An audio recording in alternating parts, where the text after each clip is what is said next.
New this morning, ride-sharing service Lyft says they are not bound by the Americans with Disabilities Act and therefore do not have to accommodate customers with non-folding wheelchairs. The company made the claim in legal documents obtained exclusively by NBC News.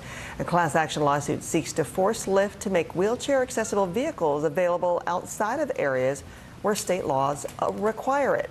Lyft officials will appear in court in White Plains, New York on Monday. Now to the inspiring story of a swimmer who overcame impossible odds to take on the swim of his life. NBC's Jake Ward looks at his miraculous journey. Stroke after stroke, Rob Heights is training for the most challenging swim of his life. Rob grew up in the water, swimming on teams and with his family. But one night, nearly 20 years ago, he mistakenly dove from a boat into shallow water. Diving in and immediately hitting my head. He was paralyzed from the chest down. 95% of people with that sort of injury never walk again.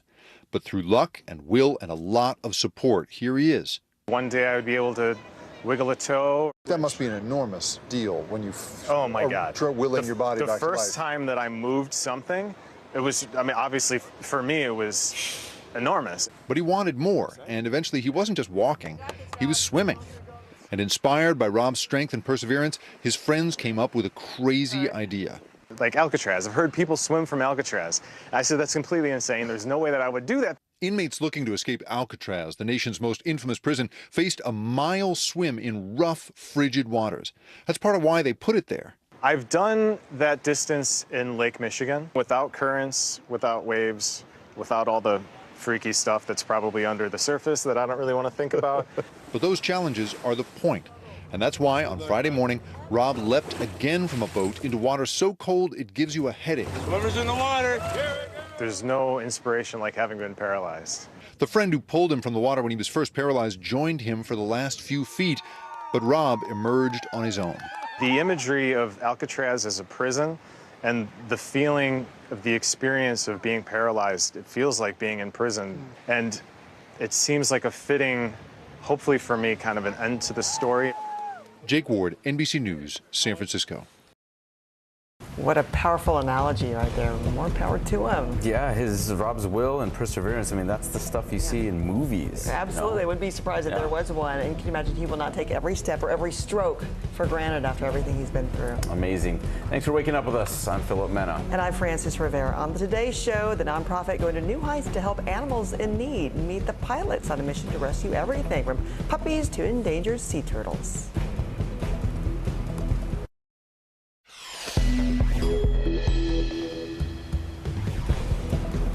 This morning, it's a 1 in 1,000 year flood hitting the South. Almost a half a year's total rain falling in one day. From multiple rescues, trapped residents, and the death of a woman whose car was washed away, the flash flooding isn't over yet. Former President Trump wants a judge to review what he calls the shockingly aggressive search of Mar-a-Lago, as a new report surfaces suggesting that the former commander-in-chief had more than 300 classified documents stashed in his Florida home. The buses keep coming. Thousands of migrants continue arriving in New York City and Washington, D.C., sent by the governors of Texas and Arizona. How are these people being cared for, and are they being used as political pawns? Teachers in Ohio's largest school district are planning to strike right in time for the first day of class. Today marks a historic moment for CEA and the Columbus community. CEA educators are on strike today to fight for the school Columbus students deserve. We'll tell you what's at stake this morning. Happy 103rd birthday to Loyola's famed Sister Jean. It's Tuesday, August 23rd. Early Today starts right now. Good morning, I'm Philip Mena. Glad to be with you. I'm Frances Rivera. We begin with major rainfall across the country and deadly flooding in Dallas. Officials confirmed a 60-year-old woman died when her car was washed away in the flood. Dallas Fire and Rescue reported nearly 100 water rescues from Sunday night to Monday afternoon. The National Weather Service says over 9 inches of rain were recorded at Dallas-Fort Worth International Airport, the second wettest 24-hour period ever. Parts of the city saw over 15 inches during the storm. In eastern Arizona, evacuations are underway in the town of Duncan. The The mayor there saying the floodwaters could bring extreme peril to life and property. And the search continues in Utah's Zion National Park for missing hiker Jatal Agniatri. The 29-year-old has been missing since Friday after she was pulled by floodwaters. And across the country, in Maryland, fast-moving water stranded dozens of cars and forced officials to close several roads. NBC meteorologist Michelle Grossman is tracking the extreme weather from coast to coast.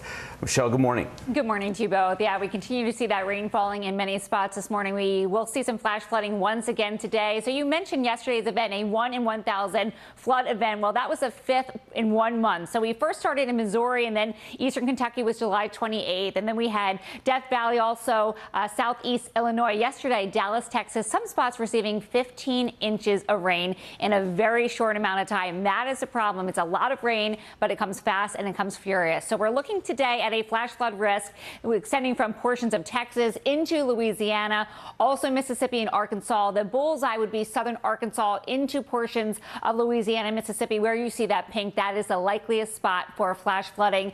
That will continue in tomorrow. Notice that this storm system moves very slowly, so the same spot looking at the chance for some flash flooding as well. We'll look at totals in just a few minutes. Okay, we'll check in with you in a bit. Thank you, Michelle. Breaking overnight, a deadly stabbing in a residential neighborhood in York County, Pennsylvania. At least 2 people were killed. Several others were injured in what officials are calling a mass casualty stabbing. According to the York County coroner, they are only confirming 2 deaths right now as they notify family members. Police have taken a suspect into custody, but there's no word whether there are others involved. The Fed's fight to get inflation under control is weighing on Wall Street again. It was the worst day for markets since June amid growing fears of another rate hike. The Dow tanked nearly 650 points while the S&P sank 2%. The Nasdaq dropped over 2.5%, with big tech seeing some of the biggest losses. Futures are muted ahead of the open. Millions of people are waiting to see if the pause on federal student loan payments will be extended beyond the end of this month. But in the meantime, CNN is reporting that the Biden administration is leaning toward canceling $10,000 in student debt for people making less than $125,000 a year. That's according to sources familiar with those discussions. NBC has not confirmed that report, but President Biden was supportive of a similar plan while on the campaign trail. Let's turn now to breaking news with more clues about what the FBI may have found inside Donald Trump's Florida home. Citing multiple people familiar with the matter, the New York Times is reporting that since Mr. Trump left office, the government has retrieved more than 300 classified documents from Mar-a-Lago. NBC News has not confirmed this reporting. NBC's Bree Jackson joins us now from D.C. And Bree, good morning. This new report goes further back than the FBI search that happened 2 weeks ago. That's right. Good morning, Francis. Well, according to the New York Times, documents recovered in January ignited intense concerns from the Justice Department. That is when an initial batch of materials was retrieved by the National Archives, which included more than 150 documents marked as classified. Then a few dozen more were provided to the DOJ in June, and 11 more sets of classified material were seized by the FBI earlier this month, including one marked top secret. People familiar with the matter also tell the Times that security footage from inside Mar-a-Lago shows people moving boxes and in some cases possibly changing the containers some documents were held in. Democratic House member Eric Swalwell, who sits on the Intelligence Committee, was asked about this breaking news on MSNBC. We do need a full accounting of, one, most importantly, what documents did Donald Trump have that were top secret, compartmentalized? 2, were these documents given to other individuals? Who else had access? Were they digitized? I'm afraid that they also could have been, uploaded into an online format. And this new reporting came hours after Mr. Trump filed a lawsuit in response to the FBI search. Trump is asking that a third party, known as a special master, review what was seized. He also wants the DOJ to stop combing through the documents, and he's requesting a more detailed list of what was removed, saying the government needs to return anything not covered in the warrant. A Justice Department spokesperson responded by saying the search warrant was authorized by a federal court upon the finding of probable cause. Now, the DOJ has until Thursday to submit redactions to the affidavit used for the search warrant. Francis. All right, ongoing developments by the day. Bree, thank you. In Columbus, Ohio, thousands of teachers hit the picket lines.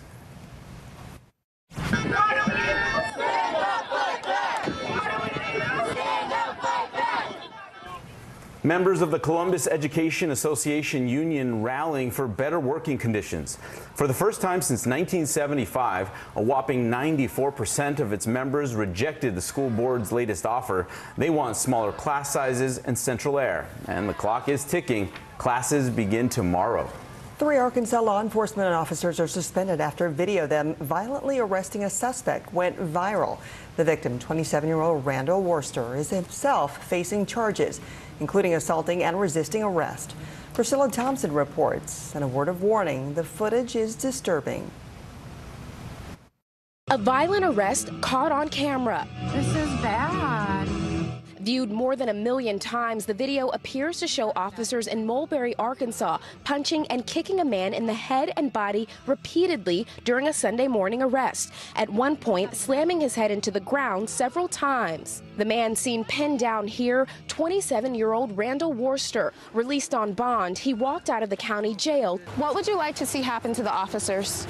The officers, Crawford County Sheriff Deputies Zach King and Levi White, and Mulberry Police Officer Thel Riddle, have all been suspended or placed on leave, pending a state investigation prompted by the viral video. None of the officers involved responded to NBC's request for comment. What that response was not consistent with the training that they received. Police say they had been searching for Worcester after he allegedly made terroristic threats in a nearby town and spit on a store clerk.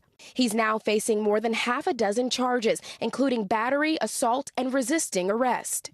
Spitting on an individual went to someone being beaten with what looked like an inch of their life. Worcester's attorney saying he was in part left with abrasions to his face and scrapes on his knees. It's unclear what happened before the 30-second clip was recorded. The dash cam does bring to light other things that did happen there, that initiated, that wasn't caught on the citizens' camera.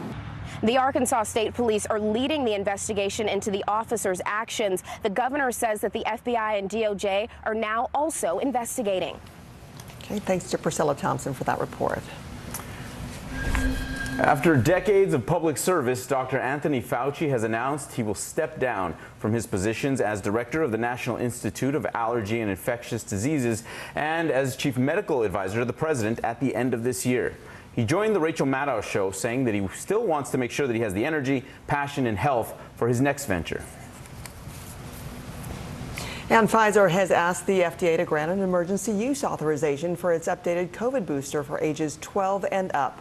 The bivalent vaccine targets the Omicron subvariants BA.4 and BA.5, as well as the original strain of the virus.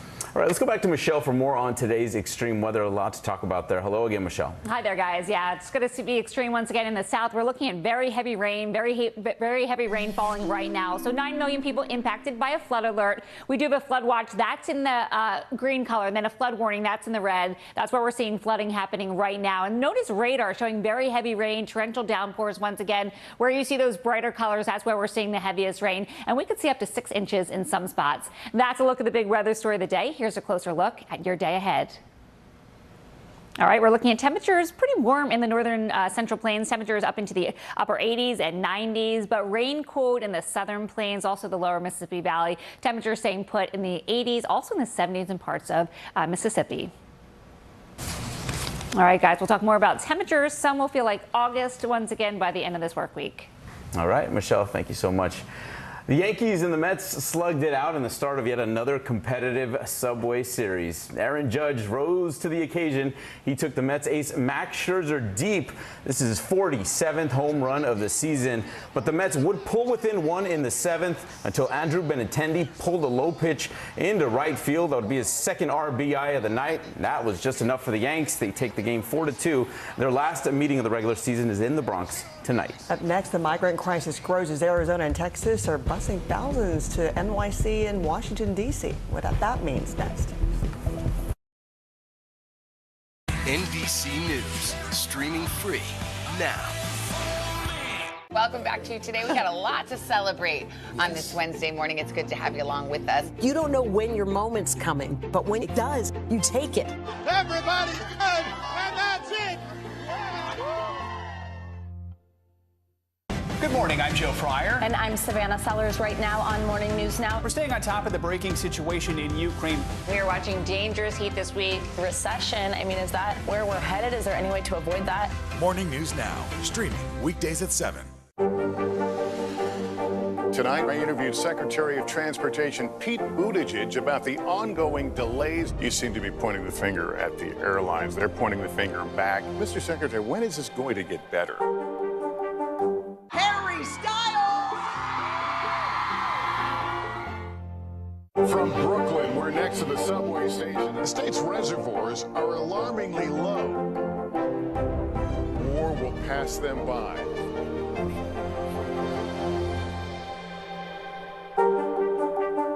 Harry Styles! To cover the news, you have to be in it. This is how so many towns and cities are protecting themselves. They're pushing the gates open. Was there a school officer on campus? That's what we've been told. No. Top story with Tom Yamas. Weeknights at 7 on NBC News Now. NBC News, streaming free now.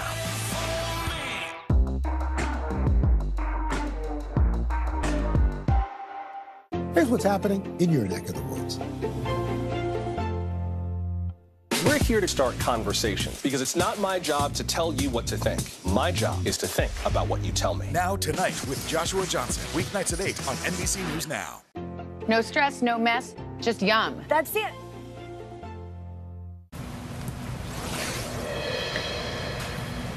New this morning, ride-sharing service Lyft says they are not bound by the Americans with Disabilities Act and therefore do not have to accommodate customers with non-folding wheelchairs. The company made the claims in legal documents obtained exclusively by NBC News. The class action lawsuit seeks to force Lyft to make wheelchair-accessible vehicles available outside of areas where state laws require it. Lyft officials will appear in court in White Plains, New York on Monday. With more border states busing migrants to the Northeast, New York City and Washington, D.C. are asking the federal government for help. NBC national correspondent Gabe Gutierrez has the latest. The buses keep coming to New York City and Washington, D.C. At first, hundreds, now thousands of migrants arriving in the Northeast after being sent by the governors of Texas and Arizona. The need has outstripped our capacity to respond to it. Calling it a humanitarian crisis, D.C.'s mayor has requested the National Guard. New York City's mayor is also asking the federal government for help. I don't think anything is more anti-American than shipping people on a bus 45-hour trip without any of the basic needs that they have of direction or coordination. Democrats call the busing a political stunt. Republicans argue it's a last resort as scenes like this unfold at the U.S. southern border. Large groups of migrants crossing, human smugglers cramming 150 people into this 18-wheeler. The Border Patrol says more than 200 dead migrants have been found in just one section of Texas since last October. Nationwide, border apprehensions actually fell 4% from June to July, but overall, this fiscal year has seen the highest number on record. It was just Texas and Arizona that bore the brunt of all of the chaos and all the problems that come with it. Now the rest of America is understanding exactly what is going on. We recently visited Catholic Charities in New York City. So what's unusual about this is they came in a stream, which has been scrambling to help the growing number of migrants. Does New York City have the resources to deal with a continued influx of these immigrants? New York City has the incredible historical ability to receive newcomers in large numbers. Now, you can't receive them all at once, and it does create crisis, and you have to figure out how to do it. Have you ever seen numbers like this? Not really. Mariana Dueñas is a senior case manager who says the group's headquarters is busier than ever. Right now, this is a new emergency that we're experiencing, Curvis and Antonia say they're from Venezuela. Why'd you come? ¿Por qué viniste? buscando un mejor futuro para mi hija. A better life for my daughter, she says. They were among those bused to the Northeast from Texas after a grueling journey through Central America. Yo confío en ustedes, mami. My daughter said she trusted us, but it was hard, she says, because at one point we almost ran out of food. We also spoke with Ruben from Colombia, who told us his 4 children thought they were going to die. Did you think you'd survive? ¿Pensaste que iba a sobrevivir? When we finally reached U.S. soil, he says, I thank God for giving me the strength. He and so many others are navigating an asylum system stretched thin. All right, thanks to Gabe for bringing us that report. Still to come from Dawn FM to HBO, a new look at the weekend's upcoming show. And business in the front, party in the back, and excellent all over. The buzzworthy winners of the annual Mullet Championship coming up. Live from Ukraine, from Uvalde, Texas, from Mayfield, Kentucky. To cover the news, you have to be in it. This is how so many towns and cities are protecting themselves. You can actually see they're pushing the gates open. Was there a school officer on campus? That's what we've been told. No. Do you remember any tornado as bad as this one? You look at this and you're thinking, we're not going to have power for weeks, if not months. Exactly. Every night, it's your news playlist. Top Story with Tom Llamas, weeknights at 7 on NBC News Now.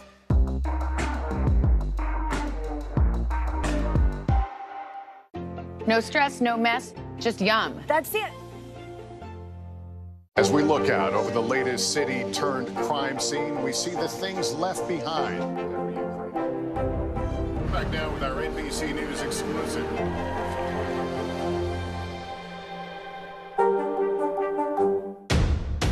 The day's biggest political stories with trusted insight now and expert analysis now. A daily look at the politics behind the headlines. Meet the Press Now, streaming weekdays at 4 p.m. on NBC News Now.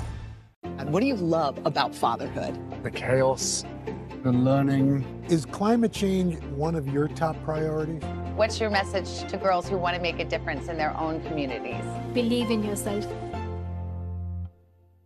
As we look out over the latest city-turned-crime scene, we see the things left behind. Back now with our NBC News exclusive.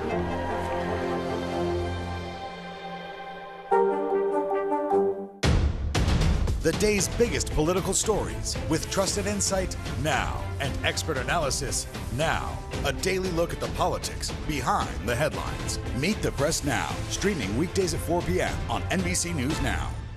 News is happening now. Look at what's making headlines around the world. Whenever it happens, wherever you are, it's here now. From Brooklyn, we're next to the subway station. The state's reservoirs are alarmingly low. War will pass them by.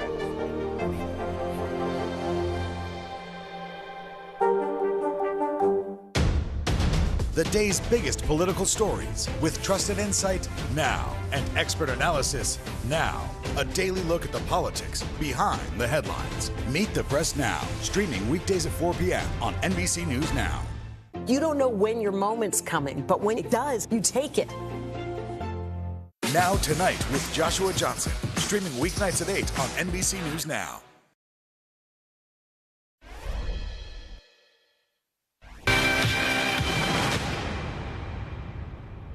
What was the name of that club?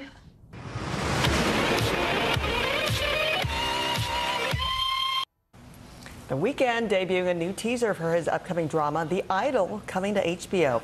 It stars Lily Rose Depp as a pop star who falls into an unhealthy relationship with a self-help guru played by The Weeknd. It's expected to drop before the end of the year. Or now to a little business in the front, party in the back. The National Mullet Championship has crowned its winners. And feast your eyes on these luscious locks here. That right there is 8-year-old Emmett Bailey of Monomoke, Wisconsin. He beat out over 688 contestants, taking home $2,500 in cash. He plans to donate that money to the Catch the Dream Foundation. Pretty cool. And up in the teens division, Caden Kershaw of Wausau, Wisconsin, taking the top spot. You see the silver and bronze right there. The winner, Caden, he has been growing his locks for about 3 years now. So it looks like Wisconsin's the place to be if you're all about the mullet. Those are all art forms, literally art forms when it comes to hair. 1986. All right, are we in for another week of steamy heat? Michelle's got our forecast coming up next. And there's no shaking it off this semester inside the new Taylor Swift class at the University of Texas. At 73, Prince Charles is still waiting for the job that is his birthright. Do we want Charles? Do we want a monarchy? I'm Keir Simmons, and we'll take on these questions and more in our new podcast, Born to Rule. Listen now. Now Tonight with Joshua Johnson, streaming weeknights at 8 on NBC News Now. News is happening now. Look at what's making headlines around the world. Right now on Morning News Now. We're coming on the air with breaking news. And this is a significant moment. Whenever it happens, wherever you are, NBC News, streaming free now. Live from Ukraine, from Uvalde, Texas, from Mayfield, Kentucky. To cover the news, you have to be in it. This is how so many towns and cities are protecting themselves. You can actually see they're pushing the gates open. Was there a school officer on campus? That's what we've been told. No. Do you remember any tornado as bad as this one? You look at this and you're thinking, we're not going to have power for weeks, if not months. Exactly. Every night, it's your news playlist. Top Story with Tom Yamas, weeknights at 7 on NBC News Now. From Brooklyn, we're next to the subway station. The state's reservoirs are alarmingly low. War will pass them by.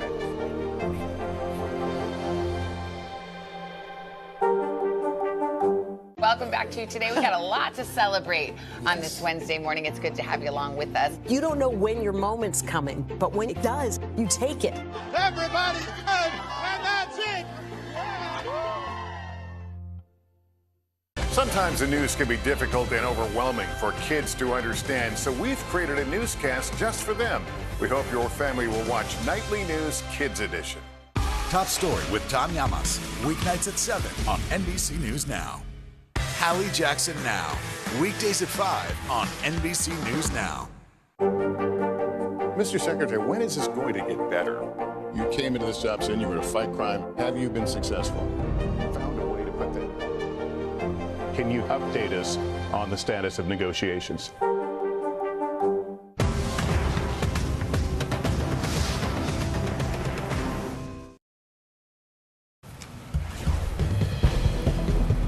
New pictures from NASA's James Webb Space Telescope showing Jupiter in all its glory. You can see the red and green auroras on the planet's north and south poles. All right, Michelle is back with a look at the temperatures across the nation and where we're heating up and where there's extreme weather too, Michelle. Yeah, hi there, guys. We're going to be heating up in the Northeast later on this week, but a cool spot today. We're rain cool because of the showers and clouds in the southern plains, also the lower Mississippi Valley. We're looking at temperatures about 15 degrees below normal for this time of year. We're going to keep it cool tomorrow as well. We'll be right back. Still to come on the Channel 2 News. Well, the waters are certainly receding now. Still too close to call. Lester Holt reporting from the Ground Zero, as it's being referred to. It is, in fact, a taste of freedom. The Haitian people know a little something about resiliency. What's the biggest risk right now? Some of the troops who have been proud. I want to welcome you to the first presidential debate. In fact, we've been told we can't go any farther. You with some resilient folks. Let me get a hint.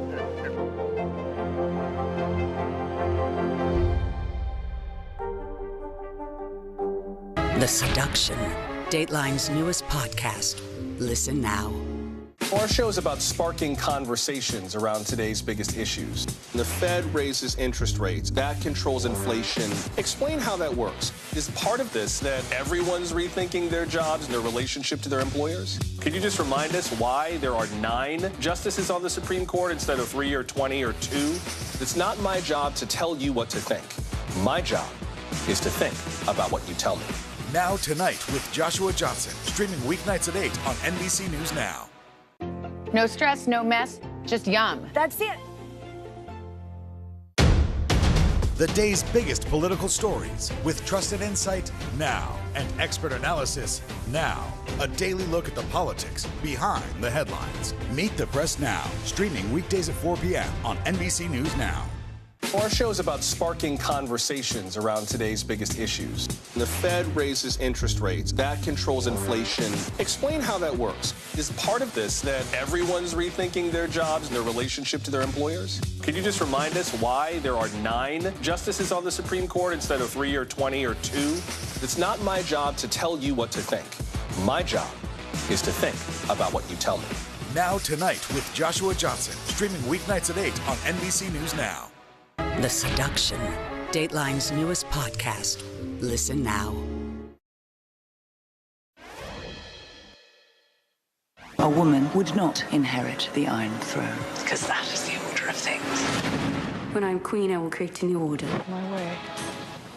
The new Game of Thrones prequel, House of the Dragon, had a historic debut on Sunday night by drawing over 9.9 million viewers across HBO Max platforms in the U.S.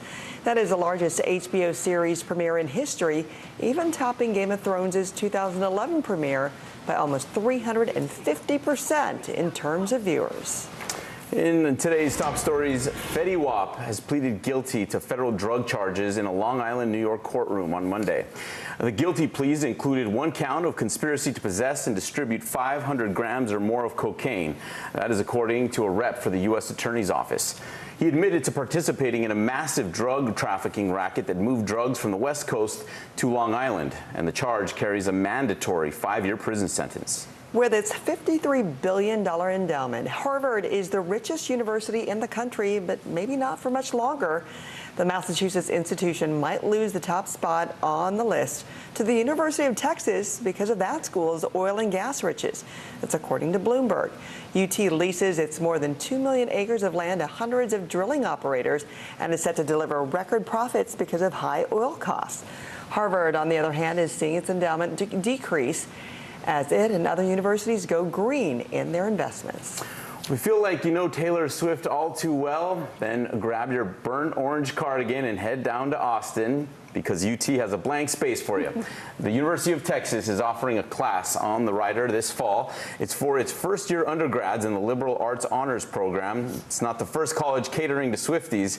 Oh, NYU was the first to make their wildest dreams come true with a class taught by a Rolling Stone writer. And we could have gone on and on with that script with more of the... I think I was about topped out. You may have a few more. That's about it. All right, a major day in the game of the Little League World Series.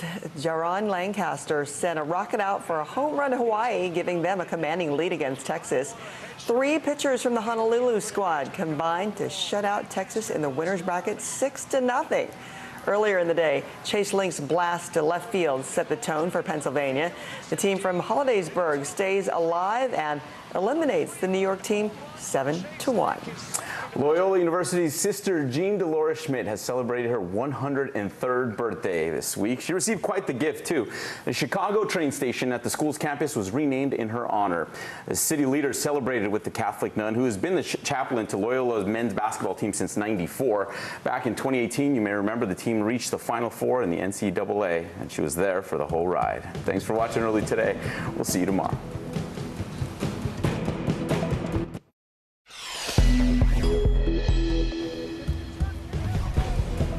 This morning, new reporting from the New York Times involving more than 300 classified documents at Mar-a-Lago. Plus, former President Trump filed a new lawsuit over the FBI's search of his home. A 1,000-year flood hits the South. Almost a half a year's total rain falling in one day. From multiple rescues, trapped residents, and the death of a woman whose car was washed away, the flash flooding isn't over yet. Coffee drinkers, listen up. The price of your favorite morning cup of joe is about to take a big hit thanks to climate change. The inspiring story of a swimmer who defied the odds to overcome a massive hurdle. And is that Colorado snow we showed you yesterday a sign of things to come this year? The Farmer's Almanac tells all. Early Today starts right now. Good to be with you. I'm Frances Rivera. And I'm Philip Mena. We begin with breaking news and new details about what federal agents might have found inside Donald Trump's Mar-a-Lago home. Citing multiple people familiar with the matter, the New York Times is reporting that since Mr. Trump left office, The government has retrieved more than 300 classified documents from Mar-a-Lago. NBC News has not confirmed this reporting. NBC's Bree Jackson joins us now from D.C. Bree, good morning. So this new report goes further back than the FBI search that happened 2 weeks ago? That's right. Good morning, Philip. Well, according to the New York Times, documents recovered in January ignited intense concerns at the at the Justice Department. That is when an initial batch of documents was retrieved by the National Archives, which included more than 150 documents marked as classified. Then a few dozen more were provided to the DOJ in June, and 11 more sets of classified material were seized by the FBI earlier this month, including one marked top secret. People familiar with the matter also tell the Times that security footage from inside Mar-a-Lago shows people moving boxes and in some cases possibly changing the containers some documents were held in. Democratic House member Eric Swalwell, who sits on the Intelligence Committee, was asked about the breaking news on MSNBC. We do need a full accounting of one, most importantly, what documents did Donald Trump have that were top secret, compartmentalized? Two, were these documents given to other individuals? Who else had access? Were they digitized? I'm afraid that they also could have been, uploaded into an online format. And this new reporting came hours after Mr. Trump filed a lawsuit in response to the FBI search. Trump is asking that a third party, known as a special master, review what was seized. He also wants the DOJ to stop combing through the documents, and he's requested a more detailed list of what was removed, saying the government needs to return anything not covered in the warrant. A Justice Department spokesperson responded by saying the search warrant was authorized by a federal court upon the finding of probable cause. Now, the DOJ has until Thursday to submit redactions to the affidavit that they used for that search warrant. All right, Bree Jackson starting us off this morning from Washington. Bree, thank you. Now to torrential rainfall swamping multiple states and deadly flash flooding in Dallas. Officials confirmed a 60-year-old woman died when her car was washed away in the flood. Dallas Fire and Rescue reported nearly 100 water rescues from Sunday night to Monday afternoon. The National Weather Service says over 9 inches of rain were recorded at Dallas-Fort Worth International Airport, the second wettest 24-hour period ever. Parts of the city saw over 15 inches during the storm. In eastern Arizona, evacuations are underway in the town of Duncan. The mayor there saying the floodwaters could bring extreme peril to life and property. And the search continues in Utah's Zion National Park for missing hiker Jatal Agniatri. The 29-year-old has been missing since Friday after she was pulled by floodwaters. And across the country in Maryland, fast-moving water stranded dozens of cars and forced officials to close several roads. NBC meteorologist Michelle Grossman is here with us, tracking that extreme weather from coast to coast. Michelle, good morning. Good morning to you both. And we continue to track the threat, at least for flash flooding and flooding throughout the Central Plains into the lower Mississippi Valley. It's the same system that brought all that rain yesterday to Texas. It's moving very slowly to the east, and it's going to continue to do that over the next couple of days. So we're looking at a lot of moisture, dropping a lot of rain in some spots. So as we go throughout tomorrow, we're going to see this moving off to the southeast. We're looking at really high amounts, 4 to 6 inches in some spots. So we could certainly see some flash flooding once again as we go throughout today and also tomorrow. So looking at the flash flood risk for today, where you see Texas all the way to portions of Louisiana, Arkansas, Mississippi, the pink, that is your likeliest spot. That includes Jackson, Mississippi. That is a moderate risk. That is very rare. And as we go throughout tomorrow, we're going to see that risk not shifting very far to the east. So this is for tomorrow, slight risk for Jackson, Alexandria, also Lake Charles. We're going to continue to watch that. We'll also track the chance for rainfall totals up to 6 inches. We'll look at that in just a few minutes. Back to you guys. You got it, Michelle. Thank you. Outrage is growing after 3 Arkansas law enforcement officers were filmed violently arresting a suspect. And we should warn you, the video is disturbing. Randall Worcester was beaten after authorities allege he violently resisted arrest. Both Arkansas State Police and the FBI and the DOJ are now investigating the incident. Governor Asa Hutchinson condemned the officers. It is reprehensible conduct in which a suspect is beat in that fashion. What that response was not consistent with the training that they receive as certified officers with the Arkansas Law Enforcement Training Academy. Crawford County Sheriff's Deputy Zach King and Levi White and Mulberry Police Officer Thel Riddell have been either suspended or placed on leave. None of them have responded to NBC News' request for comment. The suspect they arrested, Randall Worster, is himself facing 8 charges, including terroristic threats, battery, and assault. Police are investigating a stabbing in a residential neighborhood in York County, Pennsylvania. At least 2 people were killed and several others were injured. Officials are calling it a mass casualty stabbing. According to the York County coroner, they are only confirming 2 deaths right now as they notify family members. Police have taken a suspect into custody, but there's no word whether there are others involved. The U.S. is warning NBA star Dennis Rodman against traveling to Russia to help free Brittany Griner. The State Department says instead of helping, he could hurt negotiations. I want to be clear, he would not be traveling on behalf of the U.S. government. So we put forward a substantial proposal to Russia to seek the freedom of Paul Whelan and Brittany Griner.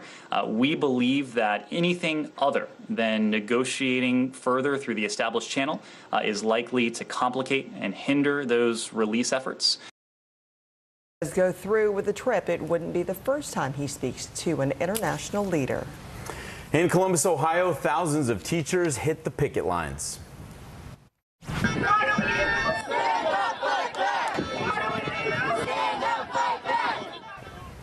Members of the Columbus Education Association Union rallying for better working conditions.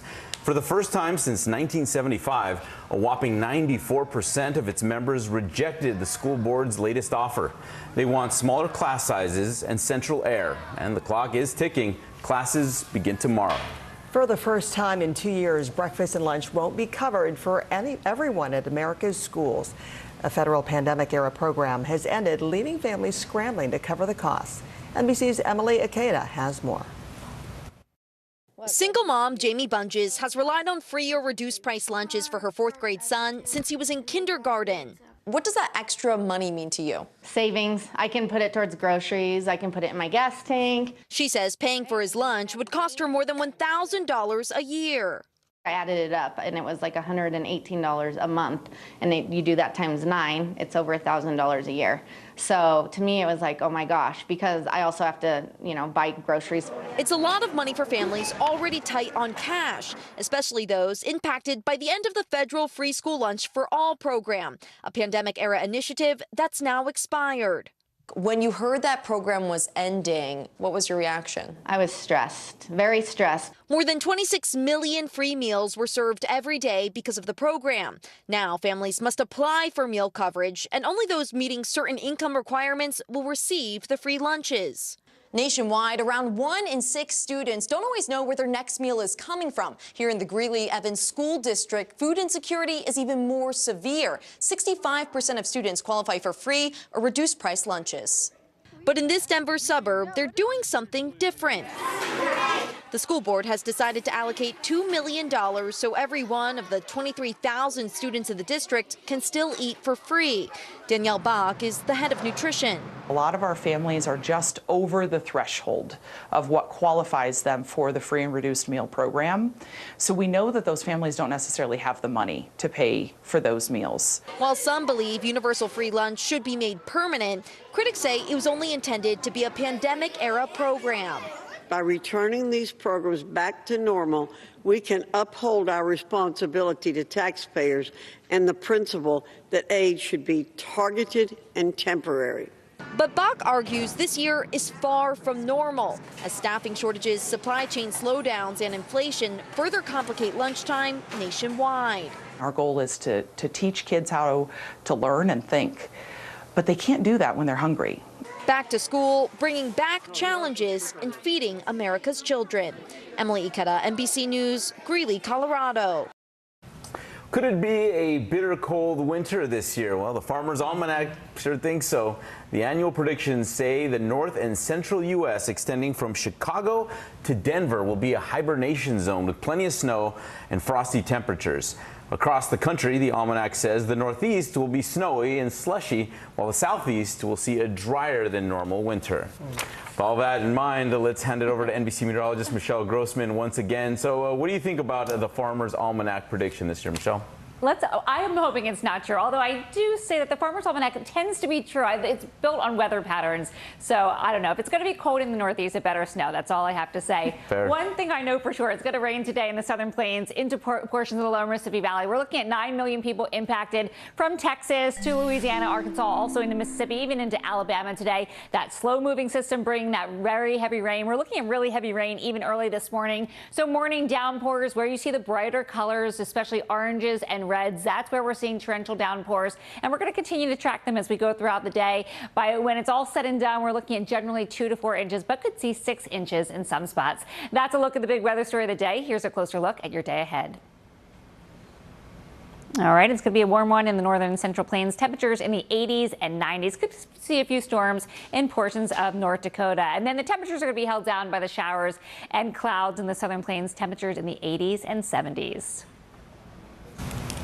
All right, guys, some of us feeling like August by the end of the week once again, but some of us being cold today. We'll talk about that coming up. Okay, we got to remember all those like harsh winter stories when we're dealing with all this hot weather, right? Yep. Thanks, Michelle. Sure. Early today is back in a minute with a jolt for coffee lovers, why your morning cup of Joe is getting more expensive. And Elon Musk pulls a familiar face into his battle over buying Twitter. We're here to start conversations because it's not my job to tell you what to think. My job is to think about what you tell me. Now Tonight with Joshua Johnson. Weeknights at 8 on NBC News Now. Hallie Jackson Now. Weekdays at 5 on NBC News Now.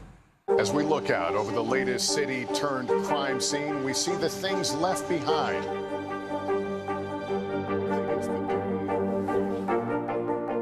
Can you tell us what it was like?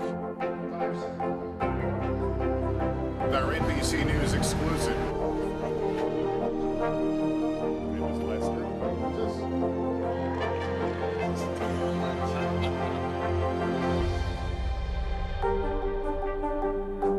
Now Tonight with Joshua Johnson. Streaming weeknights at 8 on NBC News Now.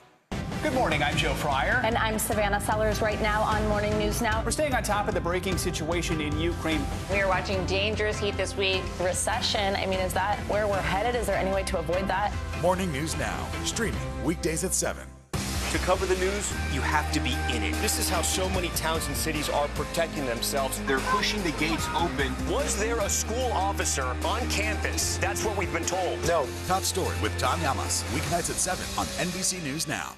News is happening now. Look at what's making headlines around the world. We're coming on the air with breaking news. This is a significant moment. Whenever it happens, wherever you are, NBC News, streaming free now.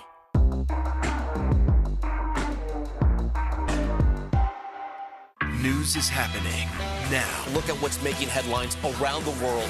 Whenever it happens, wherever you are, it's here now. Harry Styles! Hallie Jackson Now. Weekdays at 5 on NBC News Now. Leading the news, your morning cup of Joe is about to get more expensive. And it's not just inflation and supply chain issues. Extreme weather is wreaking havoc on farmers in major coffee growing countries, leading to a historic shortage. NBC's Quad Venegas has the story. Fears that the price tag of your morning cup of coffee will keep rising. Yeah, if it gets to $6.50, then it's just like, that's too much. I am trying to budget more because, you know, I'm paying more in rent right now as well. So I want to keep getting coffee, but it's super expensive. More than half of Americans drink coffee on a daily basis, and 80% of the coffee imported into the country is Arabica, the majority from Brazil. Brazil is the number one producer of coffee in the world. That affects the entire coffee market. Brazil's coffee basically sets the price in the global coffee market. And that market is facing challenges from extreme weather near the equator, making it more expensive for importers like Charlie and Jackie Newman from the world of coffee. Climate is a huge factor on all crops, especially coffee. The climate is changing. You know, what's happening in Brazil right now, first they had a drought, now they have a frost. Forecasters predict almost 18% less coffee could be available for export out of Brazil next year versus last season, and getting it into the U.S. is also costing more. The cost of shipping has quadrupled just to get coffee from Central and South America into the United States. Coffee prices are up 20% since July of last year, according to the Bureau of Labor Statistics, more than double overall inflation. And with more complications brewing, distributors and coffee shops may have to keep charging more. It's been a lot less impactful than I thought it would be. It will probably get worse as time goes on because we've just got the first price increase from the drought. So I'm pretty sure it's going to get worse as the months go on. Farmers are developing methods to combat volatile weather and stabilize the crops. But in many ways, like any food that grows from the ground, the final say may be up to Mother Nature. As long as climate change causes crazy variations in weather, this will be a concern now and into the future. Our thanks to Quad Venegas for that report. Still to come, Wall Street's rally runs out of steam.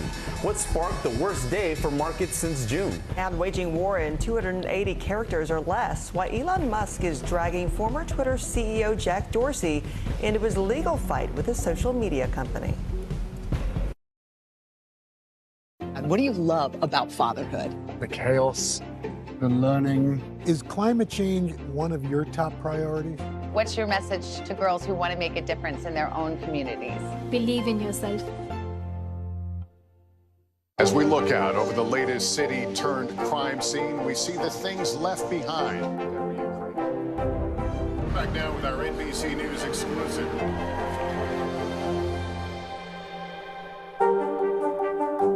Now Tonight with Joshua Johnson, streaming weeknights at 8 on NBC News Now. It's the best time of the morning, time for that pop start, baby. I'm feeling the vibe today on the show.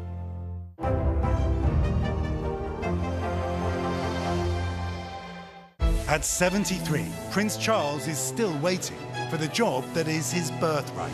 Do we want Charles? Do we want a monarchy? I'm Keir Simmons, and we'll take on these questions and more in our new podcast, Born to Rule. Listen now. Still to come on the Channel 2 News. Well, the waters are certainly receding now. Still too close to call. Lester Holt reporting from the Ground Zero, as it's being referred to. It is, in fact, a taste of freedom. The Haitian people know a little something about resiliency. What's the biggest risk right now? Some of the troops who have been proud. I want to welcome you to the first presidential debate. In fact, we've been told we can't go any farther. You with some resilient folks. Let me get a hint.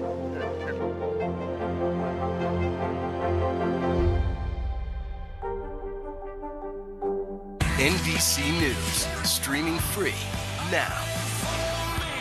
We're here to start conversations because it's not my job to tell you what to think. My job is to think about what you tell me. Now Tonight with Joshua Johnson, weeknights at 8 on NBC News Now. The fire has grown leaps and bounds. You see behind me is typical. How you doing? Pretty bad. Good morning, I'm Joe Fryer. And I'm Savannah Sellers right now on Morning News Now. We're staying on top of the breaking situation in Ukraine. We are watching dangerous heat this week. Recession, I mean, is that where we're headed? Is there any way to avoid that? Morning News Now, streaming weekdays at 7. News is happening now. Look at what's making headlines around the world. Right now on Morning News Now. We're coming on the air with breaking news. And this is a significant moment. Whenever it happens, wherever you are, NBC News, streaming free now. Hallie Jackson Now, weekdays at 5 on NBC News Now.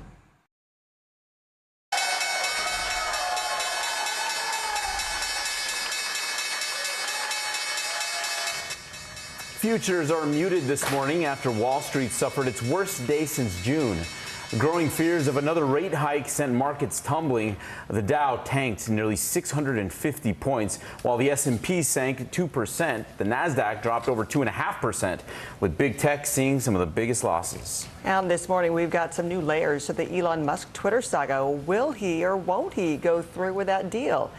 CNBC's Aribile Guidame joins us now from London with the latest twists. Good morning, Aribile. Yeah, Francis, it is indeed a good morning, but the Twitter thread certainly continuing, isn't it? The Elon Musk saga continues here as Elon Musk has asked Twitter's co-founder, Jack Dorsey, then to hand over what is critical data when it comes to this deal, dragging him into this court battle then and saying that he needs to hand over all data on fake accounts.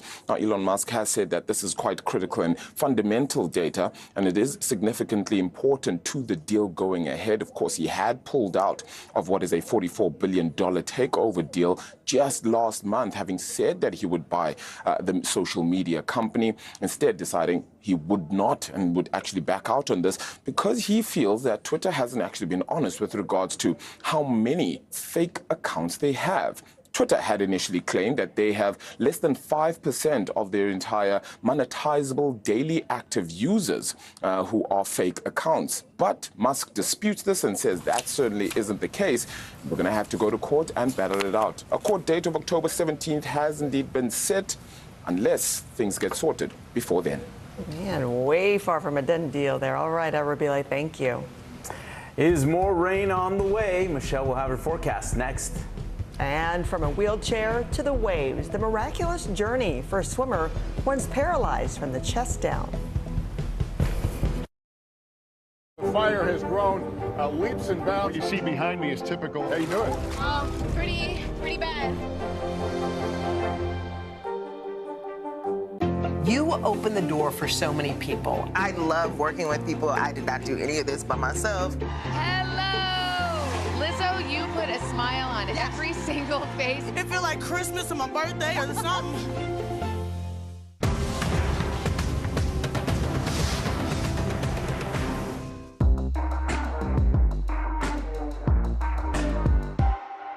As we look out over the latest city-turned-crime scene, we see the things left behind.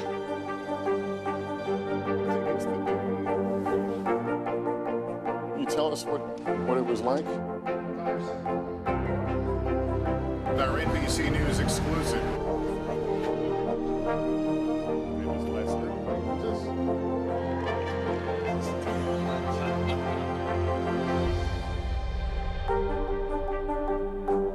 Hallie Jackson Now, weekdays at 5 on NBC News Now.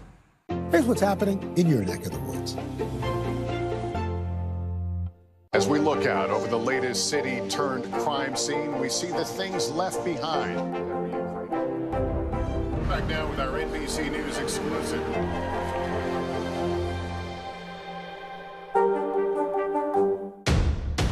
The day's biggest political stories with trusted insight now and expert analysis now. A daily look at the politics behind the headlines. Meet the Press Now, streaming weekdays at 4 p.m. on NBC News Now.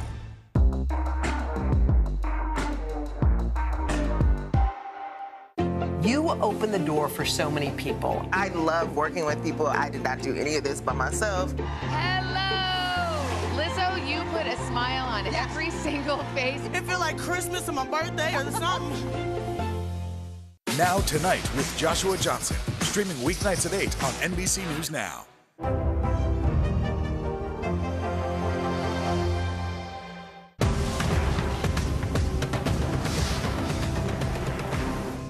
It's the best time of the morning. Time for that pop start, baby. I'm feeling the vibe today on the show. NBC News, streaming free now.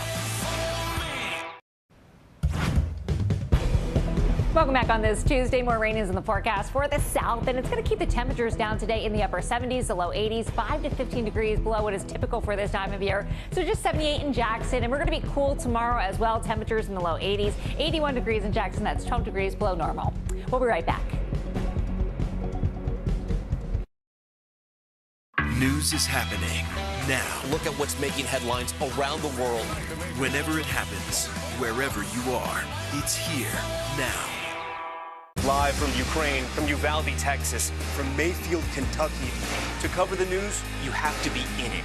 This is how so many towns and cities are protecting themselves. You can actually see they're pushing the gates open. Was there a school officer on campus? That's what we've been told. No. Do you remember any tornado as bad as this one? You look at this and you're thinking, we're not going to have power for weeks, if not months. Exactly. Every night, it's your news playlist. Top Story with Tom Yamas, weeknights at 7 on NBC News Now. Desire, deception, and a double cross. The seduction. A deadly love story only Dateline and Keith Morrison can tell. Listen now, wherever you get your podcasts. NBC News, streaming free now. Top Story with Tom Llamas is your news playlist on NBC News Now. And now, you can listen to it as a podcast. Available anytime and anywhere. These days, it feels like the news never stops. So let's get into it. What's happening right now, what it all means for you for an hour every day. It can be hard to keep up, so let's get started together. Hallie Jackson Now, weekdays at 5 on NBC News Now. News is happening now. Look at what's making headlines around the world. Whenever it happens, wherever you are, it's here now. Good morning, I'm Joe Fryer. And I'm Savannah Sellers right now on Morning News Now. We're staying on top of the breaking situation in Ukraine. We are watching dangerous heat this week. Recession, I mean, is that where we're headed? Is there any way to avoid that? Morning News Now, streaming weekdays at 7.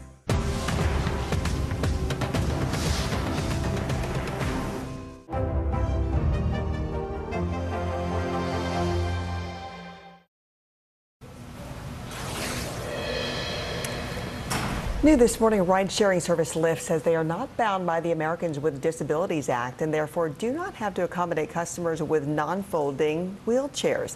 The company made the claim in legal documents obtained exclusively by NBC News. A class action lawsuit seeks to force Lyft to make wheelchair-accessible vehicles available outside of areas where state laws require it. Lyft officials will appear in court in White Plains, New York on Monday. Now to the inspiring story of a swimmer who overcame impossible odds to take on the swim of his life. NBC's Jake Ward looks at his miraculous journey. Stroke after stroke, Rob Heights is training for the most challenging swim of his life. Rob grew up in the water, swimming on teams and with his family. But one night, nearly 20 years ago, he mistakenly dove from a boat into shallow water. Diving in and immediately hitting my head. He was paralyzed from the chest down. 95% of people with that sort of injury never walk again. But through luck and will and a lot of support, here he is. One day I would be able to wiggle a toe. That must be an enormous deal when you oh my God. Willing your body back to life. The first time that I moved something, it was, I mean, obviously for me it was enormous. But he wanted more, and eventually he wasn't just walking, he was swimming. And inspired by Rob's strength and perseverance, his friends came up with a crazy idea. Like Alcatraz. I've heard people swim from Alcatraz. I said, that's completely insane. There's no way that I would do that. Inmates looking to escape Alcatraz, the nation's most infamous prison, faced a mile swim in rough, frigid waters. That's part of why they put it there. I've done that distance in Lake Michigan without currents, without waves, without all the freaky stuff that's probably under the surface that I don't really want to think about. But those challenges are the point. And that's why on Friday morning, Rob leapt again from a boat into water so cold it gives you a headache. Whoever's in the water. There's no inspiration like having been paralyzed.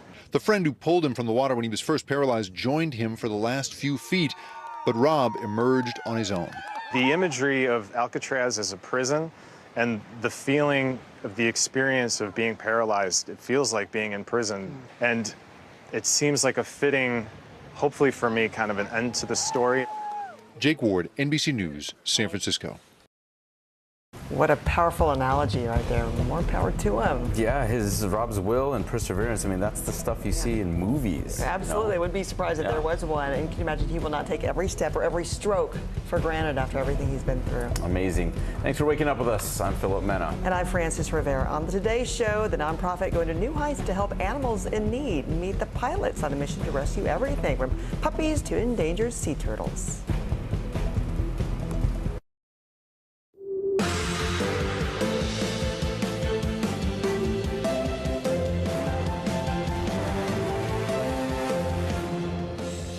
Good morning, I'm Joe Fryer. And I'm Savannah Sellers right now on Morning News Now. Primary push, critical races on the ballot in two of the country's biggest states, with voters heading to the polls in Florida and New York today.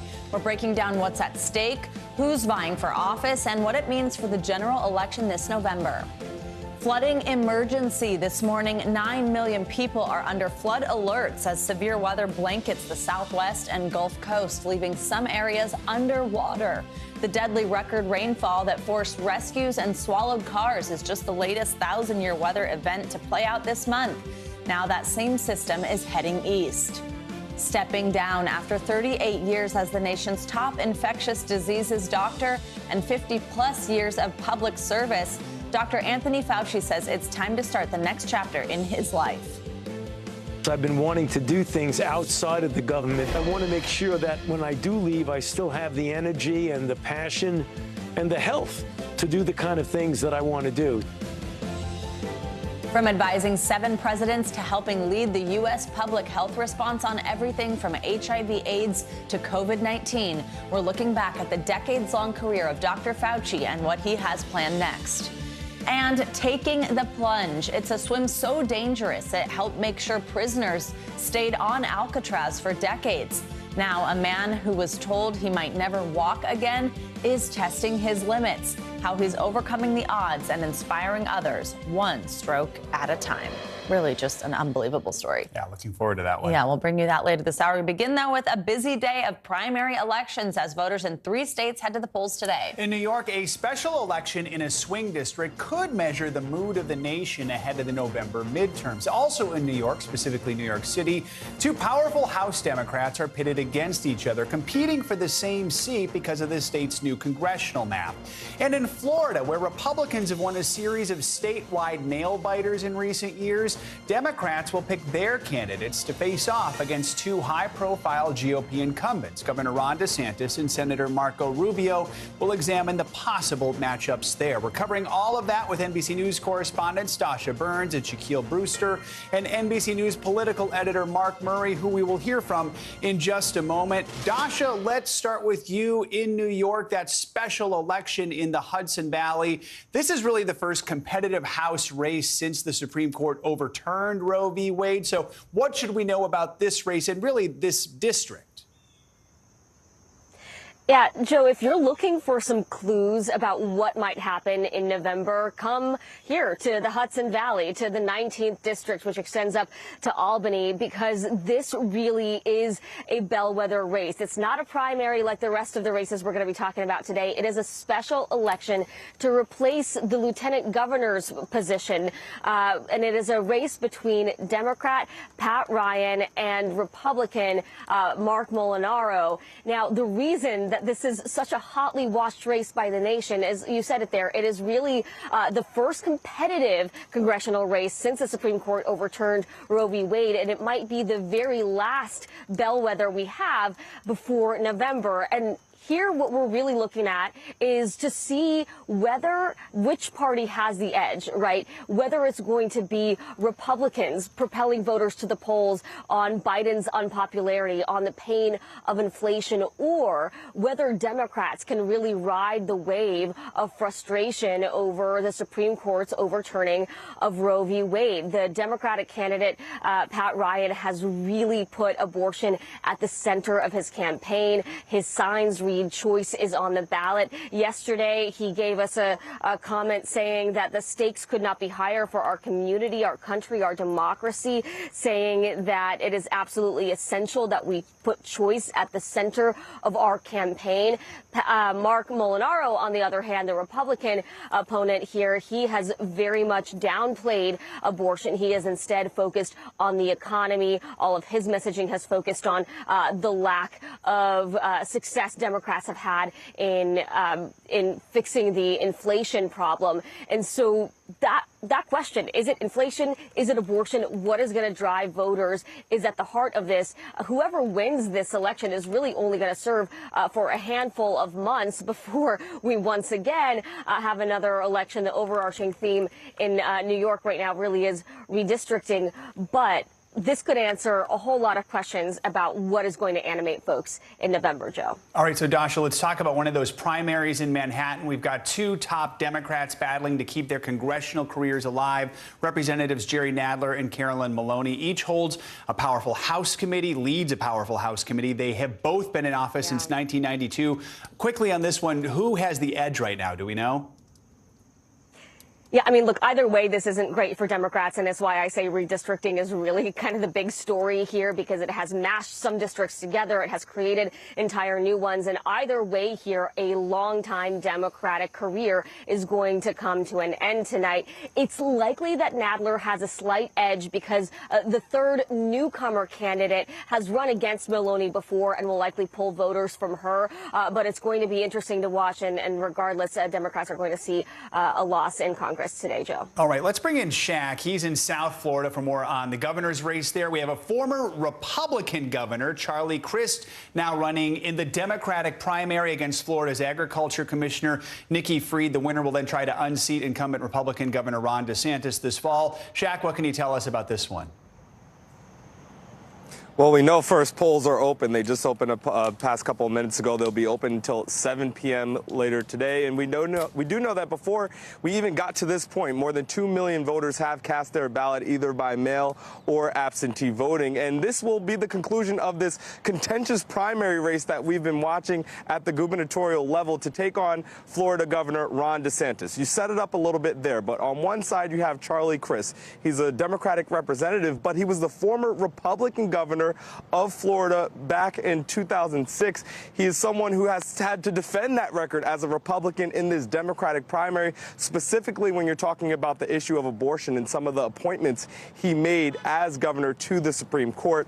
He's had to defend that record against Nikki Fried. She's the Agriculture Commission here. She is someone who is the only Democrat elected at a statewide level in Florida currently serving in office. She says she represents something new and would be that bigger contrast to Ron DeSantis. I want you to listen to what those two candidates told me about their closing message earlier this week.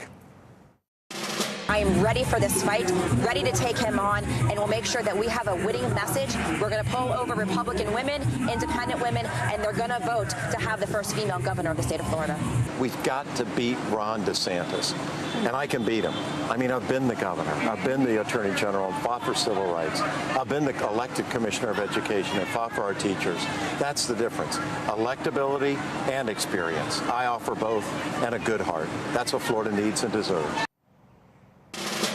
You hear that intense focus there on Ron DeSantis. Both of those candidates acknowledge that what they will fight and what they will see, that battle ahead in November, is going to be a contentious one, and it will be a tough one. Ron DeSantis is a popular governor here. He polls at above 50%. When you look at his approval ratings, he has that national profile as a potential 2024 presidential contender, and he has more than $130 million in the bank. So despite whoever wins out of this Democratic primary, whoever comes out of it and is nominated by Democratic voters here, they will have a tough fight ahead as we look ahead to November. And Shaq, let's quickly talk about the Senate race there in Florida. Democrats want to oust the incumbent, Senator Rubio, who's seeking his third term. Recent polls suggest Congresswoman Val Demings has a shot to do that if she wins her primary today. What should we know about this one? Yeah, Val Demings, she is up for her primary right now. She has Democratic challengers as she seeks to take on Marco Rubio, but most political observers say that she is far ahead in that race, that they're not serious challengers. She will likely be the Democratic nominee to take on Senator Marco Rubio. And you mentioned those polls that we've seen. I'll tell you, people on both sides of the aisles have cautioned us from looking too much at those polls. You know, one thing that people say is that this is Florida. The race is going to be tight no matter what. We do know that Val Demings does have some advantages at this point. She has been one of the best fundraisers that we've seen, not just here in Florida, but really the entire country, with $47 million that she's raised for her campaign. She's a former police chief. She's a congresswoman out of Orlando area. She was one of the contenders for President Biden's vice presidential nominee. So she has that profile. She has the ability to raise some money, and we expect that race to be a close one once we get through today's primary. Jack Brewster and Dasha Burns setting the table for a big day at the polls. Thank you both. For more on today's elections, let's bring in NBC News political editor Mark Murray. Mark, good morning. So there's another House race in New York today that really highlights the battle within actually the Democratic Party. So New York's 17th district, it's actually just north of us here in the city. We have Congressman Sean Patrick Maloney, the chair of the Democratic Congressional Committee, competing against a progressive state senator, Alessandra Biaggi. What will you be watching for there today? Yeah, this is one of those types of progressive versus establishment primaries that we've seen throughout this entire primary season. You end up having Sean Patrick Maloney as the favorite in this contest, but he ended up kicking up controversy because with the state's new redistricting map, there was almost a game of musical chairs, and Sean Patrick Maloney said, hey, I'm going to pick the New York 17th district, and that left some other members of Congress, including Mondaire Jones, a Democratic member from New York, looking for another district where he's running in New York 10 and could very well end up losing today in that really crowded race. Yeah, let's talk about redistricting. So staying here in New York, I mean, today's election was actually supposed to happen back in June, but it had to be pushed back after a judge just tossed out an early district map. They said it was being unfairly drawn to benefit Democrats at the time. So as recently as a few months, I mean, you have these sitting members of Congress who aren't even sure if their district is going to exist anymore.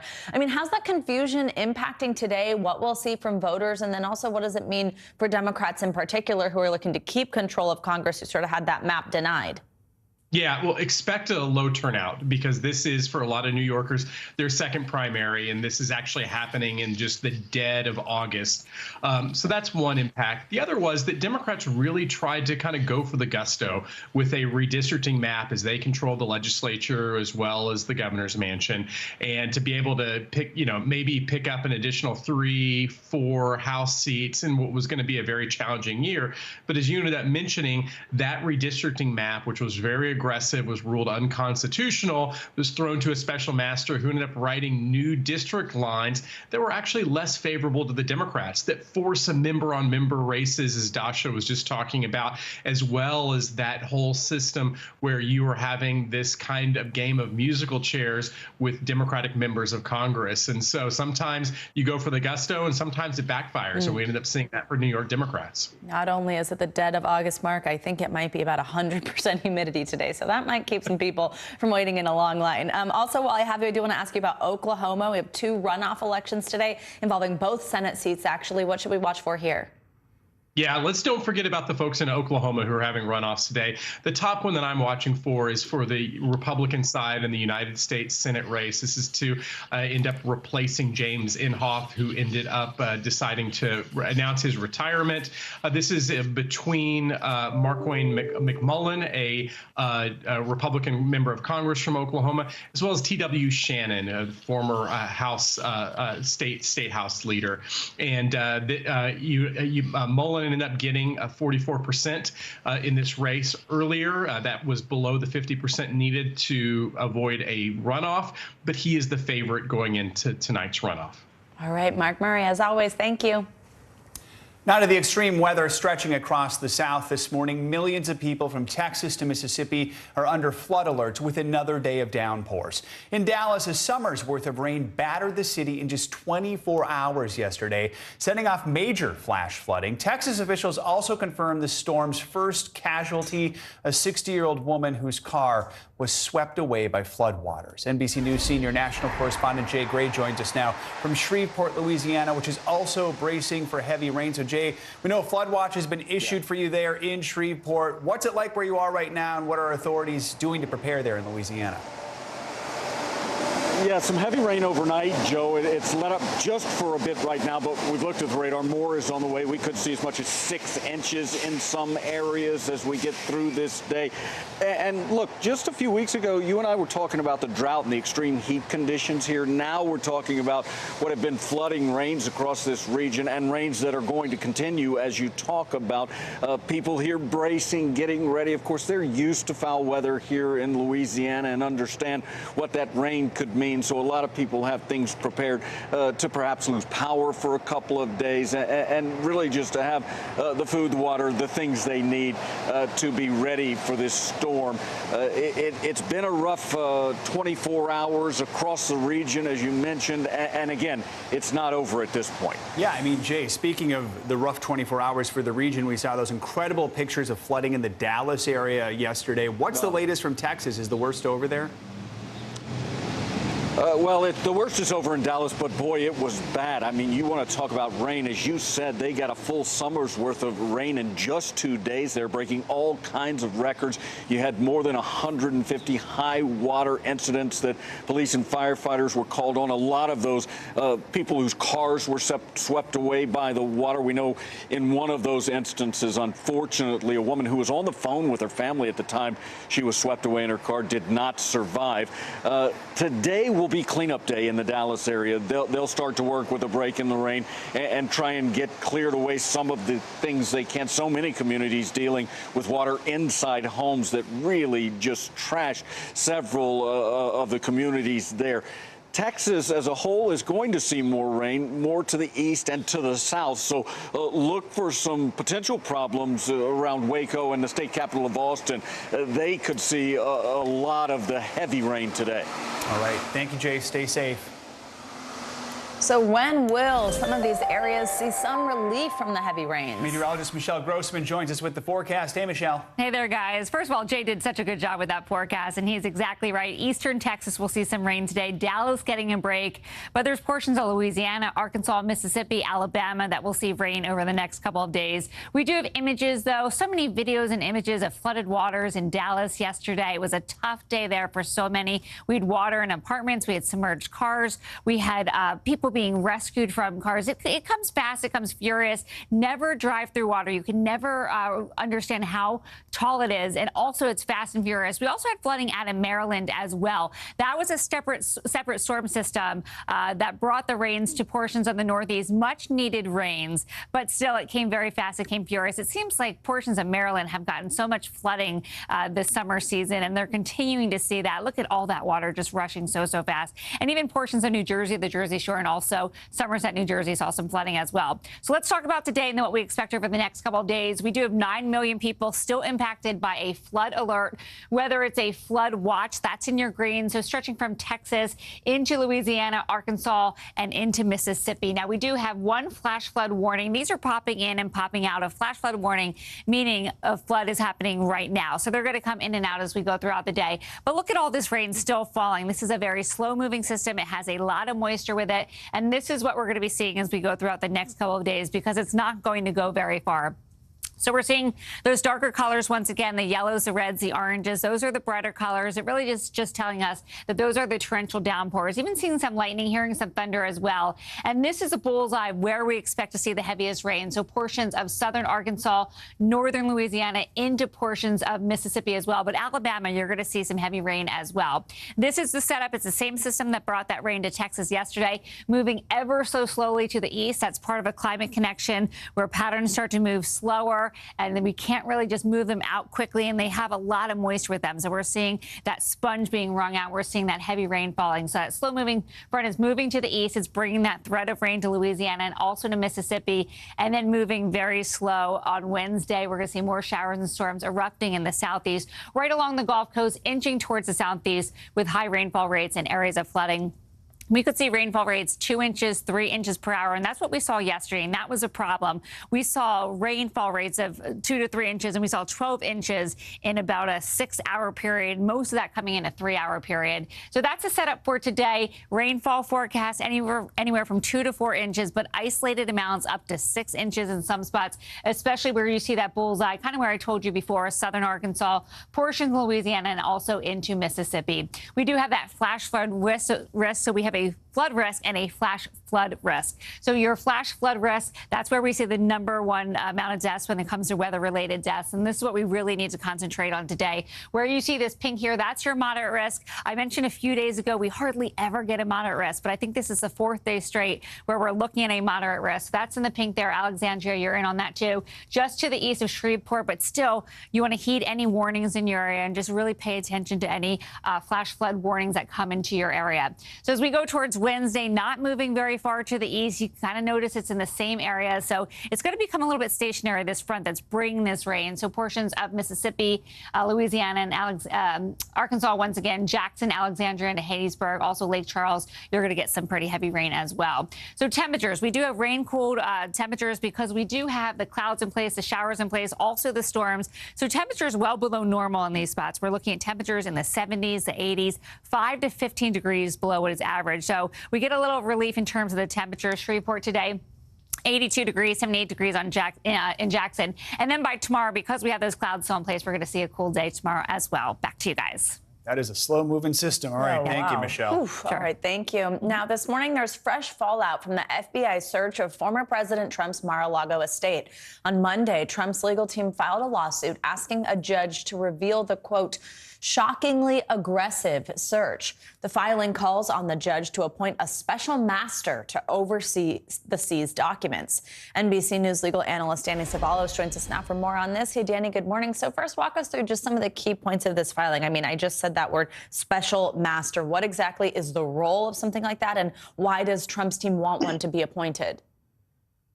Trump's team wants a special master to be appointed instead of what the government uses. It's called a filter team.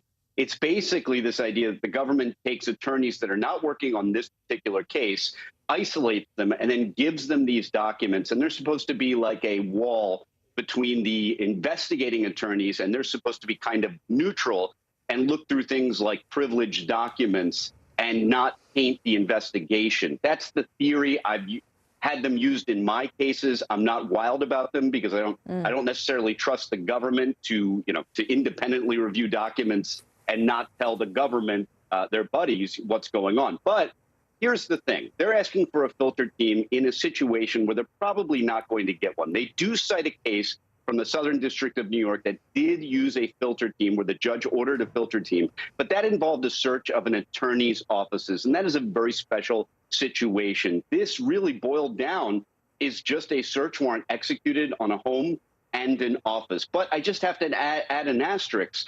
Take that rule book and take everything I've said, throw it right out the window, because the rule book has already been thrown out the window in this case. The idea that the affidavit of probable cause is even in play means we're playing by different rules. This is not the sort of thing that a judge normally even considers unsealing. Okay, so that's exactly what I want to ask you about. So first, let's talk. The judge who signed off on the search is just, first of all, doubling down on his decision to authorize it.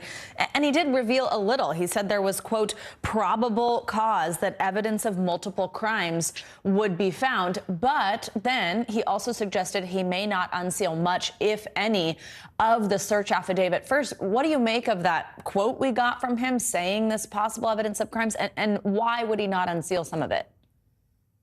Probable cause that there's evidence of criminality at the location is the constitutional requirement for issuing a search warrant. So no surprise there, because that's what he would have had to find to issue the search warrant in the first place. But now it sounds to me like the judge is just clarifying that, hey, look, I'm not going to release this entire affidavit of probable cause. I might not release anything that is even helpful to anybody. It might be all blocked out by redactions. And I think that is probably the correct path, because there really is a risk. And this is coming from a defense attorney. I would love to read all kinds of affidavits of probable cause as soon as I could, but I do understand that releasing them reveals information not just about the investigative path, but about people who aren't even considered to be charged, who are just witnesses. It could compromise their safety and compromise the safety of agents working on the case. So not likely. I just don't think we're likely to see a lot of this affidavit of probable cause released. It'll be all blocked out, use up all the toner in your printer when you try to print it out. Just be one big black. You know, when you get it and it's still wet from all the toner on there, it's going to be just like that. All right, so maybe not that helpful anyway. Danny Ceballos, thank you so much. Always good to see you. New this morning, a suspect is in custody in connection with a pair of deadly shootings in the heart of Atlanta. Police say gunfire erupted in 2 different locations yesterday afternoon, with reports of people being shot. That prompted fears a possible active shooter was on the loose, but police say a female suspect was arrested without incident at Hartsfield-Jackson Airport. They now believe the shootings were not random, but rather the victims were targeted. Officials say a third victim who was injured is recovering in the hospital this morning. Now in Arkansas, a civil rights investigation is underway into a viral video that appears to show officers beating a man during an arrest. NBC News correspondent Priscilla Thompson has the latest on the fallout and a warning: the video you are about to see is disturbing. Well, the man police were trying to arrest in that video, 27-year-old Randall Worcester, walked out of the county jail behind me, still visibly shaken by what he experienced. His attorney saying that he's thankful to be headed home. A violent arrest caught on camera. This is bad. Viewed more than 1 million times, the video appears to show officers in Mulberry, Arkansas, punching and kicking a man in the head and body repeatedly during a Sunday morning arrest, at one point slamming his head into the ground several times. The man seen pinned down here, 27-year-old Randall Worcester. Released on bond, he walked out of the county jail. What would you like to see happen to the officers? The officers, Crawford County Sheriff Deputies Zach King and Levi White, and Mulberry Police Officer Thel Riddle, have all been suspended or placed on leave, pending a state investigation prompted by the viral video. None of the officers involved responded to NBC's request for comment. What that response was not consistent with the training that they received. Police say they had been searching for Worcester all morning after he allegedly made terroristic threats in a nearby town and spit on a store clerk. He's now facing more than half a dozen charges, including battery, assault, and resisting arrest. Spitting on an individual went to someone being beaten with what looked like an inch of their life. Worcester's attorney saying he was in part left with abrasions to his face and scrapes on his knees. It's unclear what happened before the 30-second clip was recorded. The dash cam does bring to light other things that did happen there, that initiated, that wasn't caught on the citizens' camera. The Arkansas State Police are leading the investigation into the officers' actions. The governor says that the FBI and DOJ are now also investigating. All right, Priscilla Thompson, thank you so much. Coming up, the latest on the mystery car bomb that killed the daughter of a top Putin ally. How Russia is responding as its war with Ukraine nears the 6-month mark. And you'll want to hear this before you head out the door: how severe weather in South America could impact your morning cup of coffee. That's next.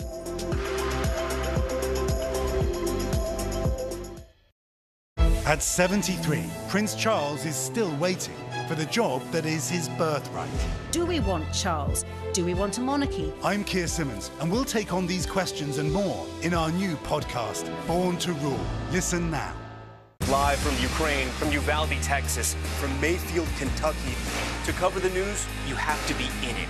This is how so many towns and cities are protecting themselves. You can actually see they're pushing the gates open. Was there a school officer on campus? That's what we've been told. No. Do you remember any tornado as bad as this one? You look at this and you're thinking, we're not going to have power for weeks, if not months. Exactly. Every night, it's your news playlist. Top Story with Tom Yamas, weeknights at 7 on NBC News Now. Desire, deception, and a double cross. The Seduction, a deadly love story only Dateline and Keith Morrison can tell. Listen now, wherever you get your podcasts. These days, it feels like the news never stops. So let's get into it. What's happening right now, what it all means for you for an hour every day. It can be hard to keep up, so let's get started together. Hallie Jackson Now, weekdays at 5 on NBC News Now. As we look out over the latest city-turned-crime scene, we see the things left behind. Back now with our NBC News exclusive.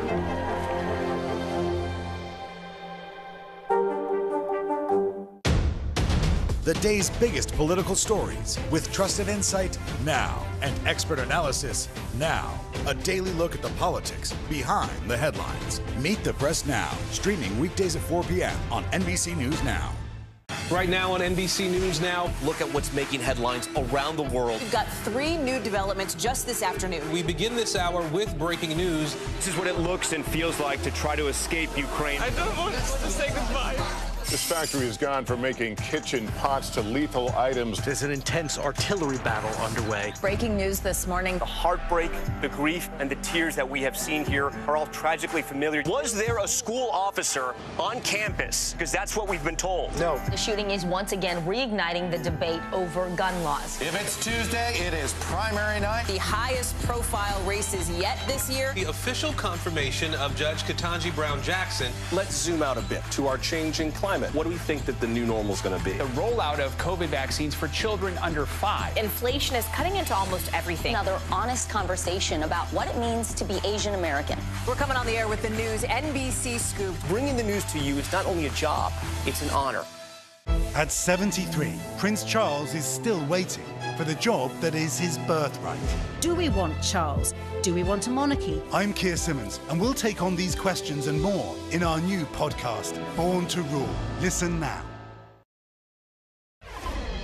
We're back with the growing fallout from a deadly bombing that killed the daughter of a prominent ally to Russian President Vladimir Putin. Russia is accusing Ukraine, and it's raising tensions between the two countries that, of course, are already at war. NBC News foreign correspondent Megan Fitzgerald has the latest. Russia's top intelligence agency now blaming Ukrainian spies for the fiery car bomb explosion near Moscow that killed the daughter of a close Putin ally, Alexander Dugin. This video appears to show him upset at the scene. His 29-year-old daughter, Daria, was in the car when the explosive went off. Dugin, an ultra-nationalist writer who some in the West call Putin's brain, is an outspoken supporter of Russia's invasion and is also blaming Ukraine.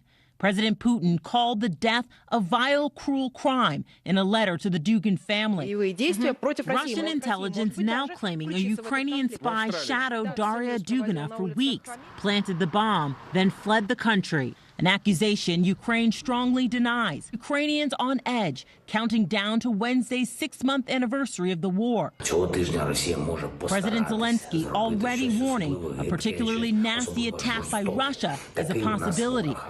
We spoke to a top Ukrainian lawmaker. So do you feel as though an attack in Kyiv is imminent? I must say the alert is high. We have to be very cautious that Putin has no logic in his actions. We can't calculate what can be the next target. Ahead of Ukraine's Independence Day on Wednesday, the government has banned mass gatherings here in Kyiv, while in the east, like Kharkiv, residents there are being told to stay inside until Thursday morning. All right, Megan Fitzgerald, thank you so much. Staying on international news now, thousands of Haitians are protesting soaring prices and violent crimes. Yeah, Claudio Lavanga joins us now from Rome with that and other world news. Hey, Claudio, good morning. Good morning, guys. Yes, the protesters were demanding the resignation of the prime minister after a massive surge in violence and kidnappings in Haiti's capital. Hundreds of civilians were recently killed in the war between rival gangs in their attempt to control the territory there. The protesters blocked the streets, shut down businesses, and marched the streets by chanting things like, "If the prime minister doesn't leave, we're all going to die." And let's move to Finland, where Prime Minister Sanna Marin has tested negative for drugs. The Prime Minister faced criticism after a leaked video showed her dancing and singing with friends. Opposition leaders demanded she took a drug test, but hundreds of Finnish women showed their support by posting videos of themselves singing and dancing. And finally, the signature victory celebration pose by Usain Bolt may soon become a trademark logo. The retired Jamaican sprinter submitted an application at the U.S. Patent Office last week. If granted, Bolt will be able to use the image on things like clothing, jewelry, or anything really he wants to put his face, name, and at this point, logo on, guys. That's pretty cool. And then it'll probably become an NFT after that. Yeah. Well, that's cool. What a trademark. All right. Thank you. Audio. Thanks. Now, we've got a warning for coffee drinkers this morning and the challenges facing the coffee market. Yeah, we touched on this briefly yesterday. The impact of climate change in Brazil may soon inflate the cost of your morning cup of joe. But by how much? NBC News correspondent Guad Venegas takes a closer look. fears that the price tag of your morning cup of coffee will keep rising. Yeah, if it gets to $6.50, then it's just like, that's too much. I am trying to budget more because, you know, I'm paying more in rent right now as well. So I want to keep getting coffee, but it's super expensive. More than half of Americans drink coffee on a daily basis, and 80% of the coffee imported into the country is Arabica, the majority from Brazil. Brazil is the #1 producer of coffee in the world. That affects the entire coffee market. Brazil's coffee basically sets the price in the global coffee market. And that market is facing challenges from extreme weather near the equator, making it more expensive for importers like Charlie and Jackie Newman from the world of coffee. Climate is a huge factor on all crops, especially coffee. The climate is changing. You know, what's happening in Brazil right now, first they had a drought, now they have a frost. Forecasters predict almost 18% less coffee could be available for export out of Brazil next year versus last season, and getting it into the U.S. is also costing more. The cost of shipping has quadrupled just to get coffee from Central and South America into the United States. Coffee prices are up 20% since July of last year, according to the Bureau of Labor Statistics, more than double overall inflation. And with more complications brewing, distributors and coffee shops may have to keep charging more. It's been a lot less impactful than I thought it would be. It will probably get worse as time goes on because we've just got the first price increase from the drought. So I'm pretty sure it's going to get worse as the months go on. Farmers are developing methods to combat volatile weather and stabilize the crops. But in many ways, like any food that grows from the ground, the final say may be up to Mother Nature. As long as climate change causes crazy variations in weather, this will be a concern now and into the future. Guad Venegas, thank you so much. Coming up, hate-filled messages spread all over one community. And it's not the only one. Who's behind the flyers and the disturbing national trend that's on the rise? That's next.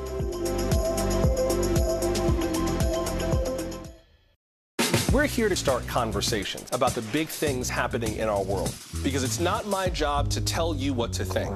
My job is to think about what you tell me. Now Tonight with Joshua Johnson, streaming weeknights at 8 on NBC News Now. News is happening now. Look at what's making headlines around the world. Right now on Morning News Now. We're coming on the air with breaking news. And this is a significant moment. Whenever it happens, wherever you are, NBC News, streaming free now.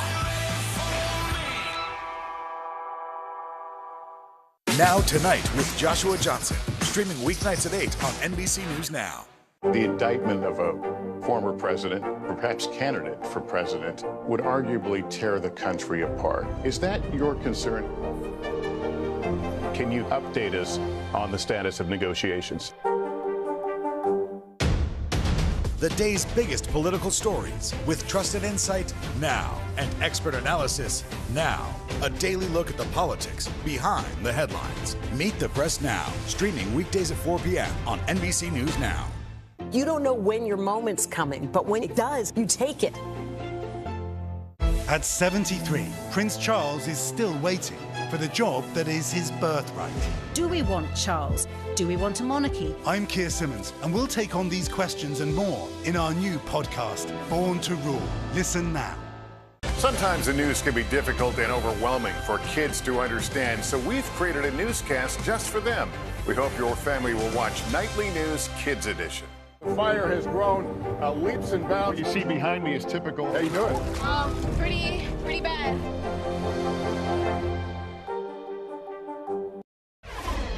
We're back now with a disturbing rise in anti-Semitic speech that is spreading across the U.S. The latest incident occurred in a small beach town in New Jersey. Here's NBC News Chief Washington correspondent Andrea Mitchell.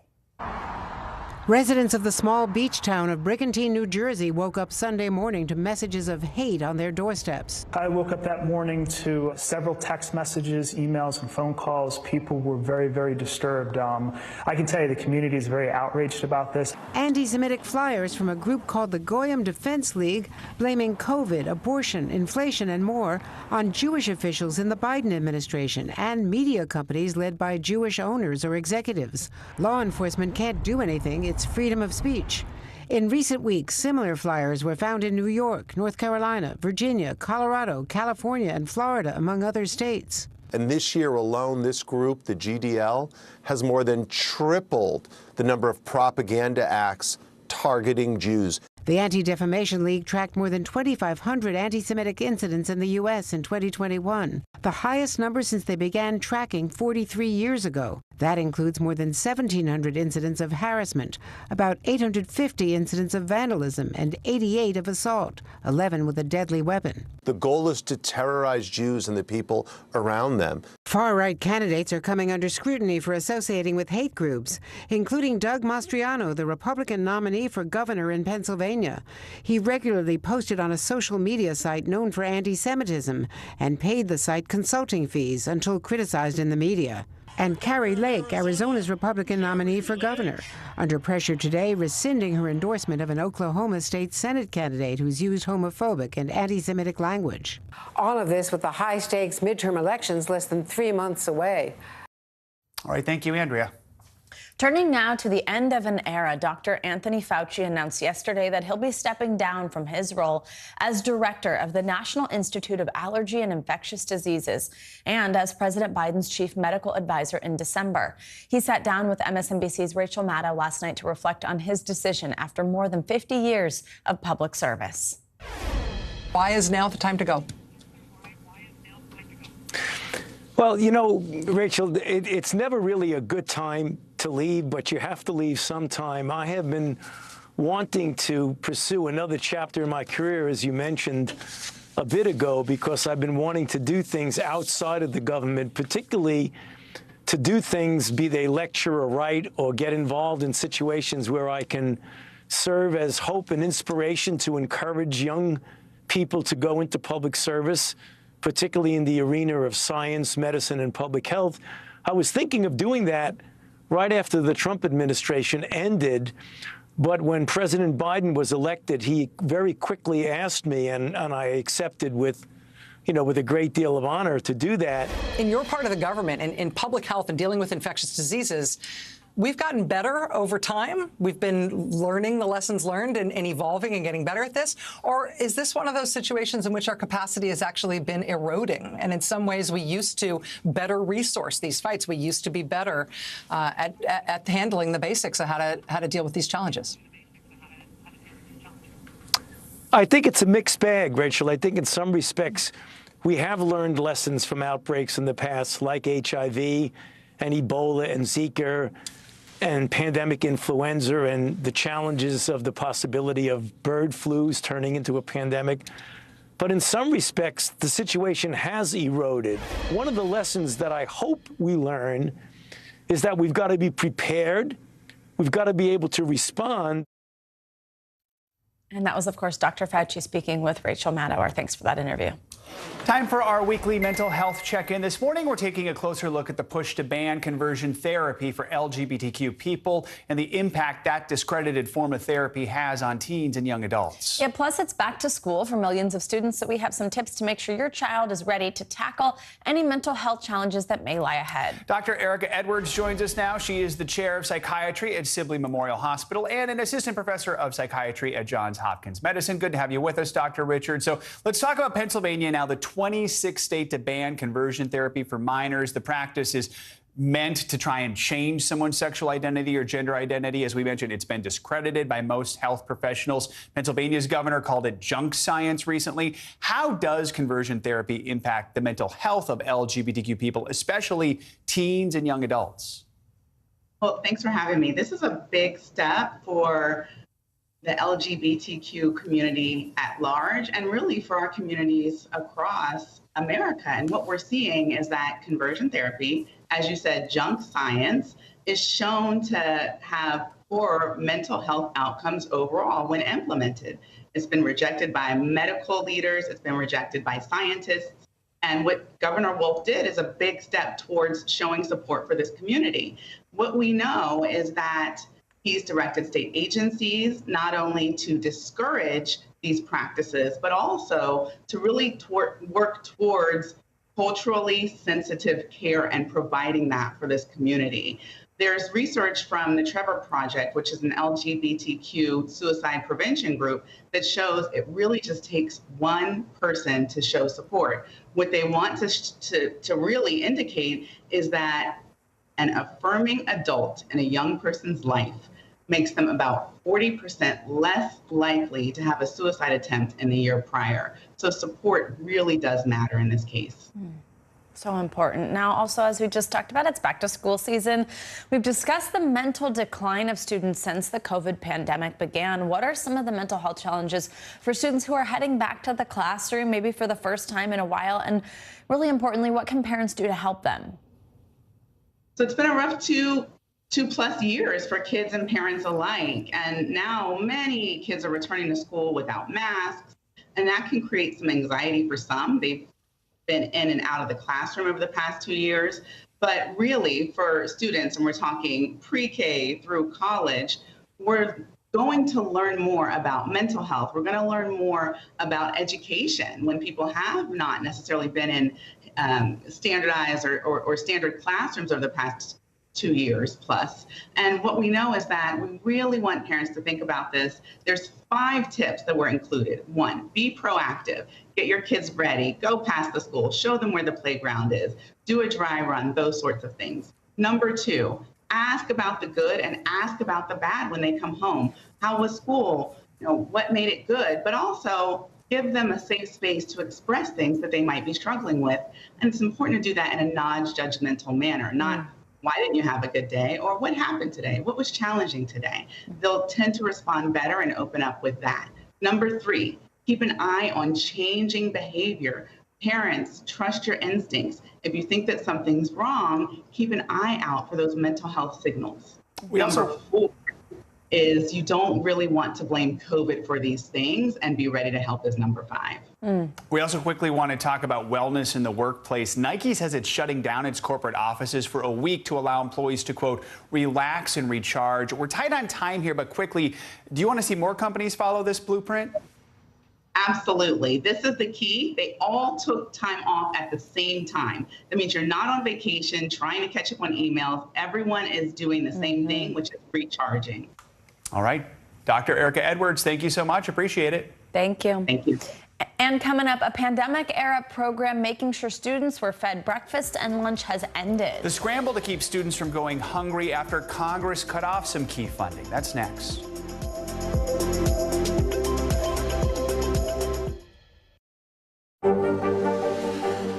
Tonight, I interviewed Secretary of Transportation Pete Buttigieg about the ongoing delays. You seem to be pointing the finger at the airlines. They're pointing the finger back. Mr. Secretary, when is this going to get better? The Seduction, Dateline's newest podcast. Listen to the full season now. As we look out over the latest city-turned-crime scene, we see the things left behind. Back now with our NBC News exclusive.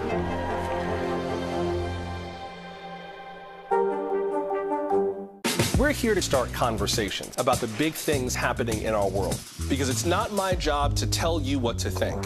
My job is to think about what you tell me. Now Tonight with Joshua Johnson, streaming weeknights at 8 on NBC News Now. The Seduction, Dateline's newest podcast. Listen now. News is happening now. Look at what's making headlines around the world. Right now on Morning News Now. We're coming on the air with breaking news. And this is a significant moment. Whenever it happens, wherever you are, NBC News, streaming free now. Welcome back to Today. We got a lot to celebrate on this Wednesday morning. It's good to have you along with us. You don't know when your moment's coming, but when it does, you take it. Everybody's good, and that's it. fire has grown leaps and bounds. You see behind me is typical. How you doing? Pretty bad. You open the door for so many people. I love working with people. I did not do any of this by myself. Hello! Lizzo, you put a smile on every single face. It feels like Christmas or my birthday or something. We're here to start conversations about the big things happening in our world, because it's not my job to tell you what to think. My job is to think about what you tell me. Now Tonight with Joshua Johnson, streaming weeknights at 8 on NBC News Now. Live from Ukraine, from Uvalde, Texas, from Mayfield, Kentucky. To cover the news, you have to be in it. This is how so many towns and cities are protecting themselves. You can actually see they're pushing the gates open. Was there a school officer on campus? That's what we've been told. No. Do you remember any tornado as bad as this one? You look at this and you're thinking, we're not going to have power for weeks, if not months. Exactly. Every night, it's your news playlist. Top Story with Tom Yamas, weeknights at 7 on NBC News Now.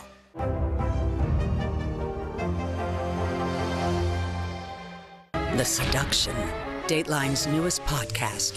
Listen now.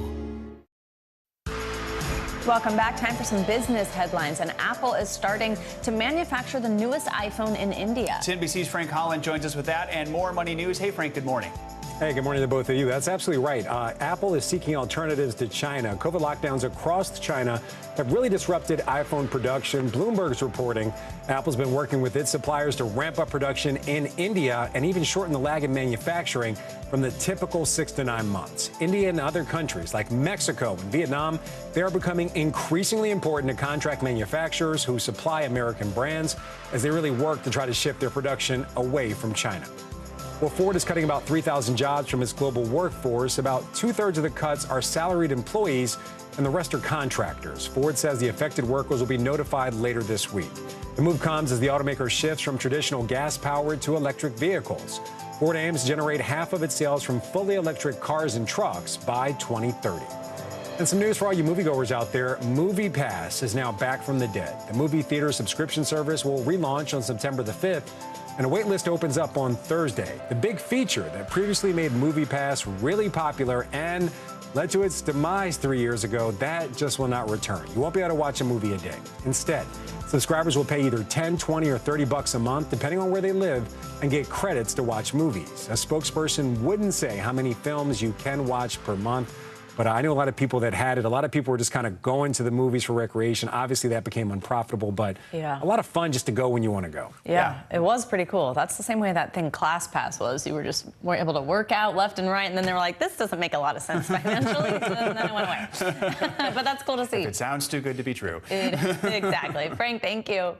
It is back to school season for millions of students and their families across the U.S. And for some, this year's return is proving more stressful than usual. That's because for the first time in 2 years, breakfast and lunch won't be covered. NBC News correspondent Emily Aketa takes a closer look at the end of one federal COVID-era program and what it means for school districts and families nationwide. In front of you? Yes. Single mom Jamie Bunges has relied on free or reduced price lunches for her 4th grade son since he was in kindergarten. What does that extra money mean to you? Savings. I can put it towards groceries. I can put it in my gas tank. She says paying for his lunch would cost her more than $1,000 a year. I added it up and it was like $118 a month. And you do that times 9, it's over $1,000 a year. So to me, it was like, oh my gosh, because I also have to, buy groceries. It's a lot of money for families already tight on cash, especially those impacted by the end of the federal free school lunch for all program, a pandemic-era initiative that's now expired. When you heard that program was ending, what was your reaction? I was stressed, very stressed. More than 26 million free meals were served every day because of the program. Now families must apply for meal coverage, and only those meeting certain income requirements will receive the free lunches. Nationwide, around 1 in 6 students don't always know where their next meal is coming from. Here in the Greeley-Evans School District, food insecurity is even more severe. 65% of students qualify for free or reduced price lunches. But in this Denver suburb, they're doing something different. The school board has decided to allocate $2 million so every one of the 23,000 students in the district can still eat for free. Danielle Bach is the head of nutrition. A lot of our families are just over the threshold of what qualifies them for the free and reduced meal program. So we know that those families don't necessarily have the money to pay for those meals. While some believe universal free lunch should be made permanent, critics say it was only intended to be a pandemic-era program. By returning these programs back to normal, we can uphold our responsibility to taxpayers and the principle that aid should be targeted and temporary. But Bach argues this year is far from normal, as staffing shortages, supply chain slowdowns, and inflation further complicate lunchtime nationwide. Our goal is to teach kids how to learn and think, but they can't do that when they're hungry. Back to school, bringing back challenges and feeding America's children. Emily Ikeda, NBC News, Greeley, Colorado. Coming up, escaping a prison in more ways than one. How a man paralyzed from the chest down is preparing for one of the most challenging swims of his life. That's next.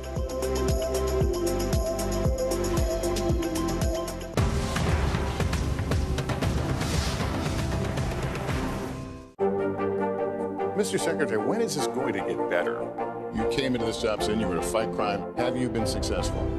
Found a way to put that. Can you update us on the status of negotiations?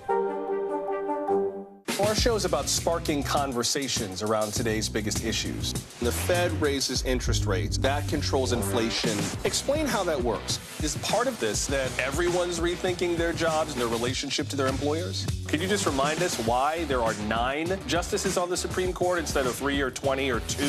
It's not my job to tell you what to think. My job is to think about what you tell me. Now Tonight with Joshua Johnson, streaming weeknights at 8 on NBC News Now.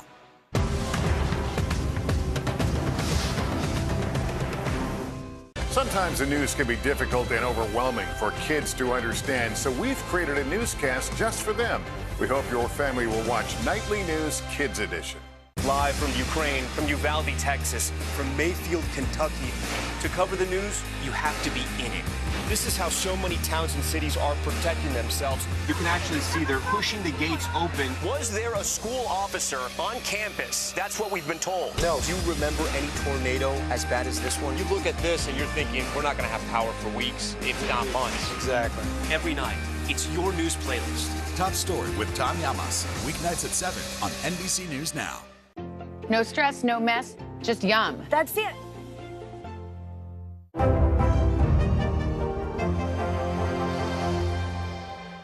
Hallie Jackson Now, weekdays at 5 on NBC News Now. Top Story with Tom Llamas, weeknights at 7 on NBC News Now.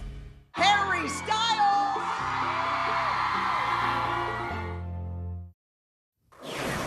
If it feels like almost everyone has been talking about the new HBO series House of the Dragon, you're probably not terribly wrong. The highly anticipated show made its debut Sunday night with episode 1 and brought in almost 10 million viewers across linear and streaming platforms, making it the biggest HBO series premiere ever. House of the Dragon is a prequel to George R.R. Martin's hit series Game of Thrones. You probably heard about it. It ended back in 2019 and is still the network's most watched series of all time. I think I know one person who is going to watch it, hasn't watched it yet. What's the latest? I'm going to watch it. I think I'm waiting for a couple to rack up, but it is kind of killing me to be seeing so many people talking about it and be trying to avoid it. But just stay off social media. Yeah, I've heard of it, Joe. I've heard of it. Let's put it that way. I'm a little obsessed. All right, thank you. Yeah.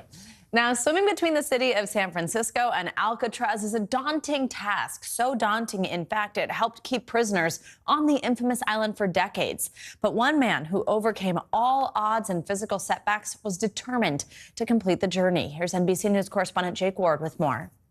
Stroke after stroke, Rob Heitz is training for the most challenging swim of his life.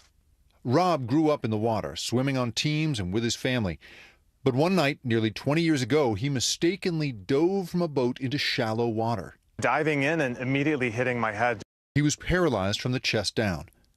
95% of people with that sort of injury never walk again. But through luck and will and a lot of support, here he is. One day I would be able to wiggle a toe. That must be an enormous deal when you oh my God. Willing your body back to life. The first time that I moved something It was, I mean, obviously for me, it was enormous. But he wanted more, and eventually he wasn't just walking, he was swimming. And inspired by Rob's strength and perseverance, his friends came up with a crazy idea. Like Alcatraz. I've heard people swim from Alcatraz. I said, that's completely insane. There's no way that I would do that. Inmates looking to escape Alcatraz, the nation's most infamous prison, faced a mile swim in rough, frigid waters.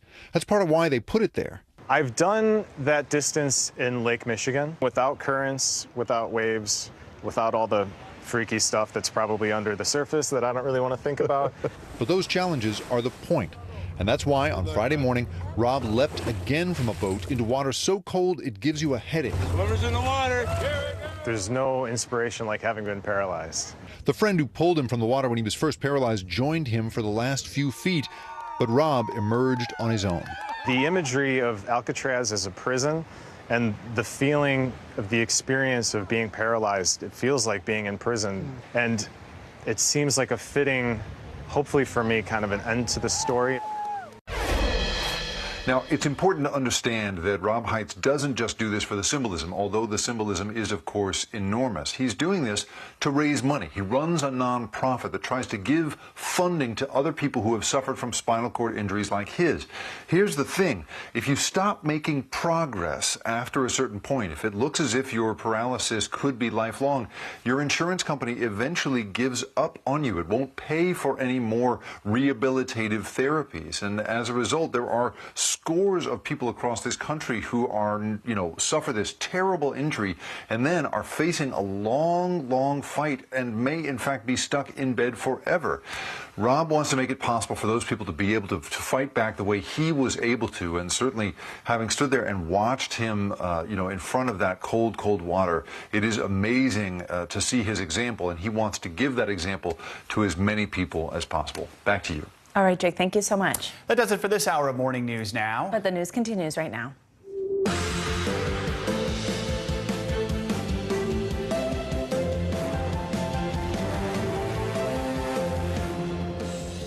Good morning, I'm Savannah Sellers. I'm Joe Fryer. Right now on Morning News Now, underwater. At least 9 million Americans are under flood alerts, and the wet weather from this slow-moving system is not over yet. 24 hours of record rain led to deadly flooding in Texas. Drivers trapped, homes damaged, and travel disrupted. This morning, more parts of the South are now facing the threat of flooding, where the storm is moving, and when this region could finally get a break from the rain.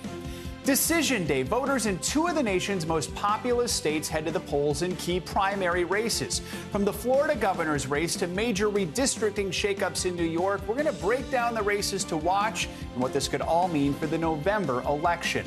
Plus, we'll take a closer look at how former President Trump and the Supreme Court's decision on abortion are all shaping this primary day. One-on-one. Education Secretary Miguel Cardona joins us live on Morning News Now. We're going to ask him about the new pressures kids are facing as they head back to the classroom amid a nationwide teacher shortage. Plus the question on a lot of minds, what about student loans? The moratorium ends next week, so will borrowers have to start paying again? Will they get any relief? We're going to ask him later this hour. Plus, a Forever Home nonprofit is taking to the skies to help animals in need. We're going to introduce you to the pilots who are saving the lives of hundreds of animals and helping them find new homes. Excited to bring you that story. We actually followed along on one mission from New York's Long Island all the way down to Beaumont, Texas, and back, saving 26 dogs. Oh, my goodness. Oh, I can't wait to see it. You'll bring us that a little bit later. 2 puppy pictures coming ahead. We're going to begin this hour with that record-breaking torrential rain that has battered Texas and other southern states over the last 24 hours. This morning, millions of Americans across that region are waking up to flood alerts, all part of the same system that drenched the Dallas area. We'll get the full weather forecast from meteorologist Michelle Grossman in just a moment. But before that, let's get the latest from NBC's Sam Brock in Austin. Well, in Texas, they've been clamoring for rain for months, but nobody expected what they have just received. In the Dallas area, more than 15 inches of rain over a 24-hour period. For context, in the 8 months prior to that, under 14 inches. We're here in Austin. Over my shoulder here is the Shoal Creek. Looks calm right now. It was so gushing yesterday. It came all the way up past its banks to the middle of this railing, flooding businesses, spilling out onto the streets. There was about 2 to 3 inches of rain per hour at one point, all part of a system that now is proved to be deadly. Images of Texans wading through waist-high water and hundreds of rescues, a stark contrast to the blistering heat and devastating drought punishing the state for months. Overnight, eastern Texas and Louisiana slammed with more heavy rain and flash floods. Those same thunderstorms drenching the Dallas-Fort Worth area just 24 hours earlier, dropping more than 14 inches of rain, more precipitation than the area has seen in the previous 8 months. The deluge in Dallas also claiming a life. A 60-year-old woman on the phone with family when her car was swept away. She was found hours later once the water receded. Abandoned cars, almost completely submerged. First responders racing to reach people, among them families and children. I had to kick this door open just to get out the car. One woman posting on Instagram from Dallas saying the water was creeping up around her apartment. It's really bad. It's really bad. Like it's coming. It's past my balcony. I don't know what to do. The region still haunted by this scary scene. People struggling to survive as water inundated Interstate 30. While in Austin, local businesses and motorists coming face to face with flooding and dangerous commutes. The rain also throwing a wrench into travel plans, canceling hundreds of flights and delaying more than half of all departures at DFW. It's a painful byproduct of a critical rainfall, breaking a 67-day-long streak with no water in parts of the Lone Star State. But some Texans getting more than they bargained for. You can see what the water did inside this home. Floodwaters soaking homes and rearranging furniture. It looked like a roaring rapid river. I had never experienced that before. A new normal with extreme rain events, the result of climate change. Eastern Kentucky, southeast Illinois, Death Valley, and now the Dallas area, all drenched by once-in-a-thousand-year floods just in the past few weeks. And just how bad was it in Texas? A record for the wettest hour of all time for Dallas and Austin that had held for 70 years. Broken in both places, almost 3 inches in an hour here in Austin, just over 3 inches in Dallas. Dallas County issuing a disaster declaration to get the wheels moving, try to get federal and state aid for victims. In Austin, Sam Brock, NBC News. So when could the South see some relief from the rain? Michelle Grossman is back with us with the forecast, maybe to answer that question with a big flash flood risk map behind her. Hey, Michelle. I know. Hi there, guys. It's going to take a while. This is a very slow-moving system. It's the same system that brought the rain yesterday. We're going to see it over the next couple of days. Let's take a look at what we expect for today and then over the next couple of days as well. So this is our flash flood risk. This is where we're expecting flash flooding today. The likeliest spot is in the pink here. So Alexandria, east of Shreveport, Jackson, Mississippi, portions of Arkansas, Louisiana, Mississippi, even in Alabama, eastern Texas. That's where we're expecting some flash flooding as well. But notice it extends all the way into portions of central Texas. And we're looking at the southwest, too, looking at the chance for some flash flooding as well. So for today, we're looking at those flooding risks. Once again, we have that really slow-moving system. It's nearly stationary. So we're going to see storms develop along this once again. Lots of moisture. It's pulling moisture off the Gulf, and that's part of the bad news. So as we go throughout the day, we're going to be watching this. We're going to be watching it on Wednesday as well. And then as we go throughout tomorrow, we're going to really start to warm up in the northeast. Scattered storms once again in the southwest. That monsoon system still working hard. And we're looking at storms in the northern plains as well. So flash flooding in tonight. We do have 9 million people at risk this morning. We're going to see those numbers grow probably as we go throughout the day, stretching from southern Texas into portions of Louisiana, southern Arkansas, also Mississippi. I do think this will stretch into Alabama as we go throughout today into tomorrow. So where you see the green here, that's where our flood watch is in effect. We're going to see flash flood warnings in effect as well. This is why we're looking at heavy rain, where you see those brighter colors, those reds, those yellows, oranges. That's where we're seeing torrential downpours, and that's what they are. We're going to see ponding once again. We're going to see cars underwater. We're going to see images like what we saw. Hopefully not quite as severe, but still seeing some very, very heavy rain, especially in southern Arkansas into portions of Louisiana, Mississippi.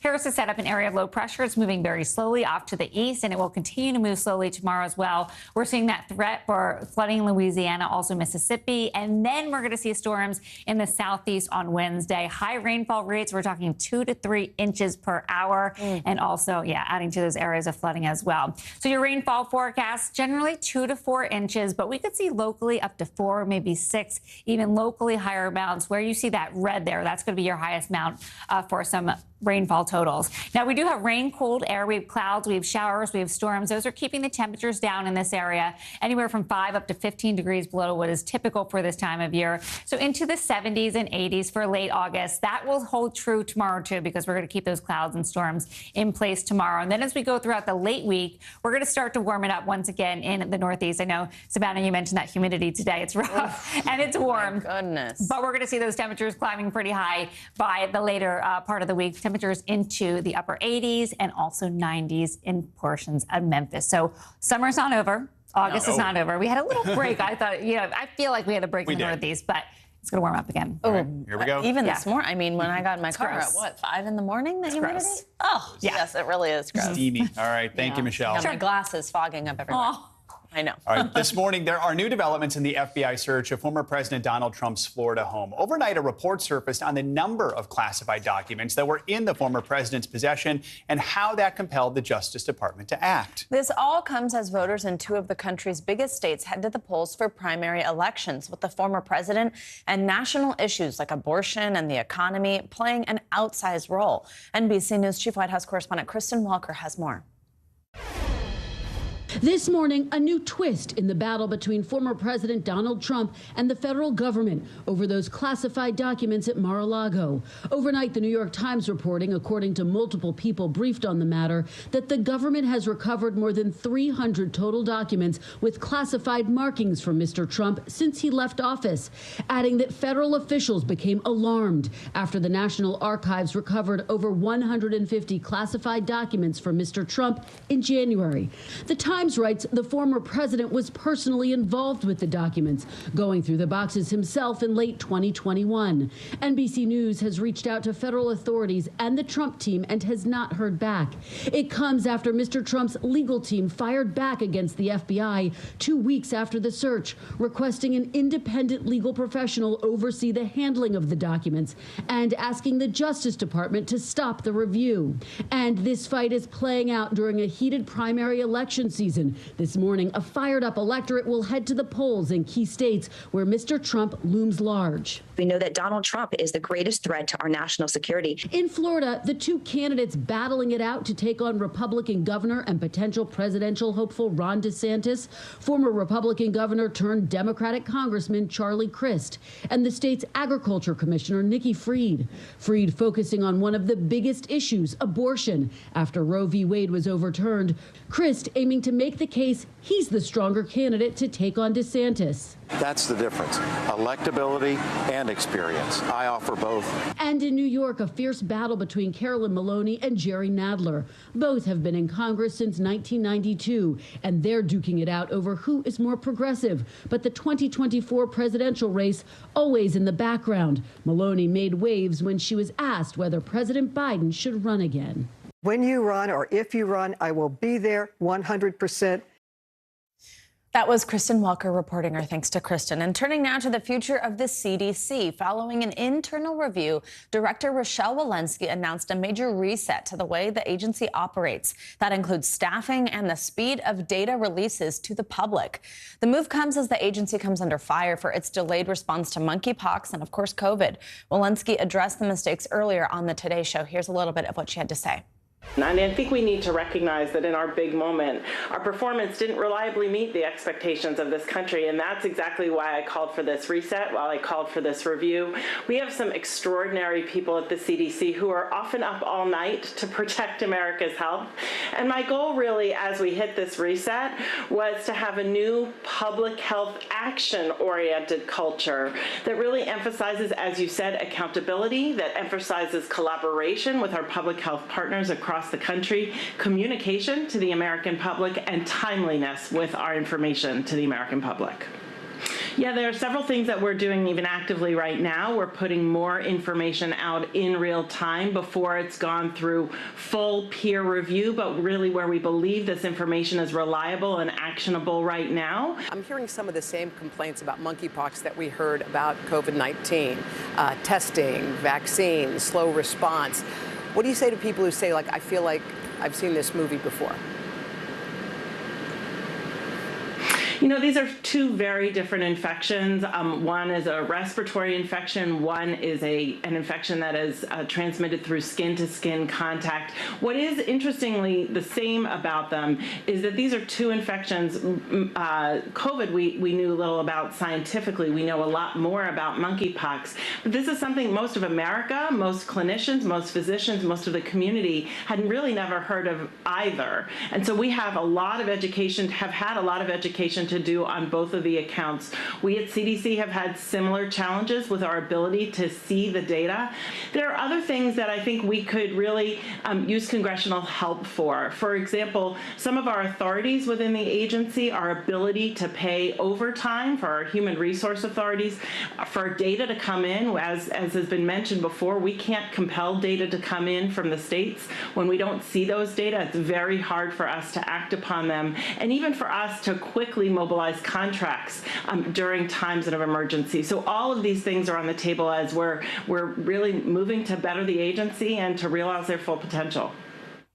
Dr. Walensky also talked about her boss, Dr. Fauci's recent announcement that he's stepping down from the organization, saying, quote, "Those will be very big shoes to fill." Now, this morning, there's some good news for families struggling with those sky-high grocery bills and gas prices. The cost for a lot of these staples is finally coming down, in some cases actually way down. NBC News correspondent Tom Costello joins us now for more on some of this little bit of good news. Hey, Tom, good morning. Hey, Savannah, good morning. So we've been talking about this for a long time, right? Skyrocketing prices, rising interest rates. Increasingly, economists think maybe inflation peaked earlier this summer. Prices going down already for gas, for food, for example, for air travel after Labor Day. And so now we've been talking to experts, what you should buy now, where you're finding deals, and maybe the purchases you should put off, given this volatile economy. This morning, much-needed relief for families from the skyrocketing cost of living, with fresh evidence that inflation may have peaked earlier this summer. Though prices are still a lot higher than a year ago, there is a silver lining with many new deals available. Some of the areas that we're really seeing some good bargains for consumers right now as that demand falls off or the supply picks up, I would say clothing, apparel, footwear, consumer electronics, personal computers, smartphones. And there's more good news at the grocery store, where prices are coming down for many key staples. So far in August, the price of boneless, skinless chicken breasts down nearly 24%. The cost of eggs dropping 60%. Milk and butter also cheaper, as are prices for hot dogs and tomatoes. The sky-high cost of travel is also coming down. Gasoline now at $3.90 a gallon nationally, down from $5.01 in June. And airfares expected to drop 50% after Labor Day. Hotel and car rental rates also slowly coming down. In this volatile economy, consumers are also changing their habits, spending less and trying to save more. One survey found nearly half have cut back on discretionary purchases. 35% putting away more money for emergencies, and 19% saving more for retirement. It's going to be important for folks to make financial decisions that give them some flexibility and freedom to withstand all these future uncertainties. Consumer experts say if you're in the market for a new car, buying a used one may make better sense right now. Supply chain delays mean new car inventories are still super low and dealer prices are sky high, while inventories for used cars are going up and prices are starting to fall. As inflation seems to be plateauing, experts say one of the best money-saving tips involves your credit cards. If you carry credit card debt, it's going to cost you more as interest rates continue to rise, sending your balances even higher. It's why experts recommend paying off your card balances in full every month. To the extent that they can avoid those fees, that's money that they're essentially saving. Importantly here, 1 month is not a trend to make. We need to make that point. A lot of economists say it looks like we could still be headed into a recession next year. 3/4 of the economists polled think a recession is likely. Nonetheless, we're going to be watching these numbers closely. What do the August numbers look like come next month? And of course, we're expecting the Fed to raise rates again next month, maybe by 3/4 of a point. Guys, back to you. All right, Tom Costello, thank you so much. Coming up on Morning News Now, a grim discovery. Divers have found what police believe is the body of a missing California teenager. The latest on the weeks-long investigation and the group of volunteer divers who helped find the teen's car. That's next.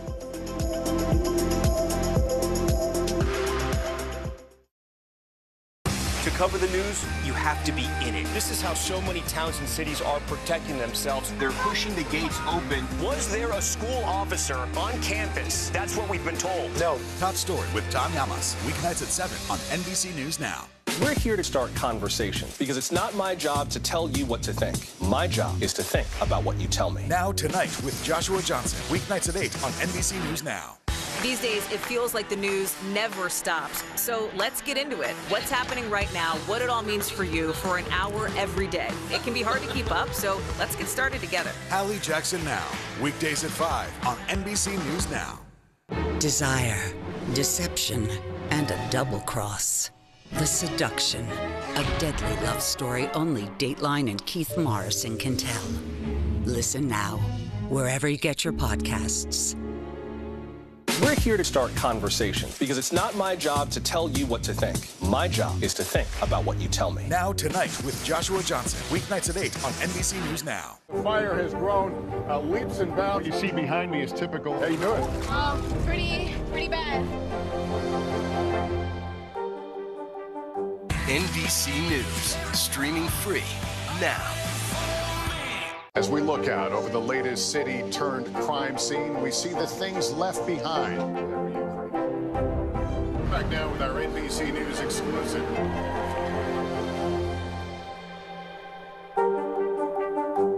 NBC News, streaming free now.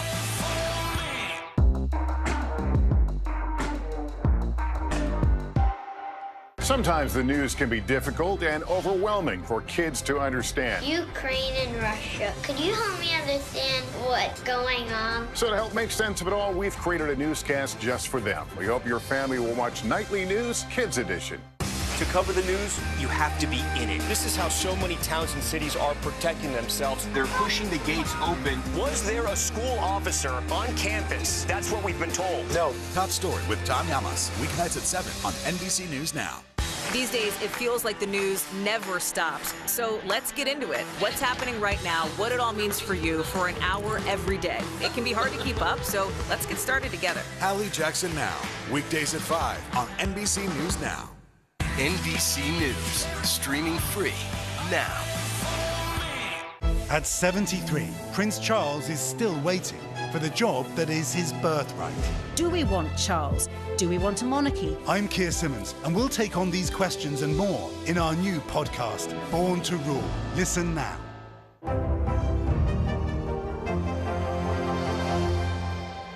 The Seduction, Dateline's newest podcast. Listen to the full season now. We're back with new details this morning in the search for a missing California teenager. A volunteer group of divers say they found her car underwater, along with human remains near where she was last seen. NBC News correspondent Steve Patterson joins us now with more on the discovery and how this team made this discovery. Hey, Steve, good morning. Hey, Savannah, good morning to you. Officials say it is too soon to determine a cause of death or whether or not foul play or drugs were involved. But the investigation is able to move forward thanks in part to that team of volunteer divers who made that discovery just as the trail was starting to grow cold. This morning, after more than a dozen agencies searched for missing teen Kylie Rodney since early August, volunteers stepping in to help solve the mystery. We believe it is our missing person. We have not been able to positively identify, but it's more than likely. The volunteer scuba team Adventures with Purpose discovered the 16-year-old's SUV overturned in Lake Prosser in just 14 feet of water, 55 feet offshore, near the campground where she was last seen. I had to make several passes over it to kind of verify what I was seeing. Divers Nick Wren and Doug Bishop were able to locate the vehicle shortly after they began combing the lake after 2 weeks of searching by law enforcement. They couldn't find anything. What is so different about the techniques that you use? Our sonar technology is not different than what they had. It's the ability to manipulate it The 16-year-old disappeared from a party with hundreds of other kids at a Lake Tahoe area campground in the early hours of August 6th. We're so scared and we miss her so much and we love her so much. Desperate for answers, Kylie's extended family reached out to the volunteer scuba sleuths. The group has a long track record of helping solve missing persons cases. We deal with families all over the country, and we're solving cases that are 20, 30 years old. Rodney's father was at the lake when the car and body were discovered.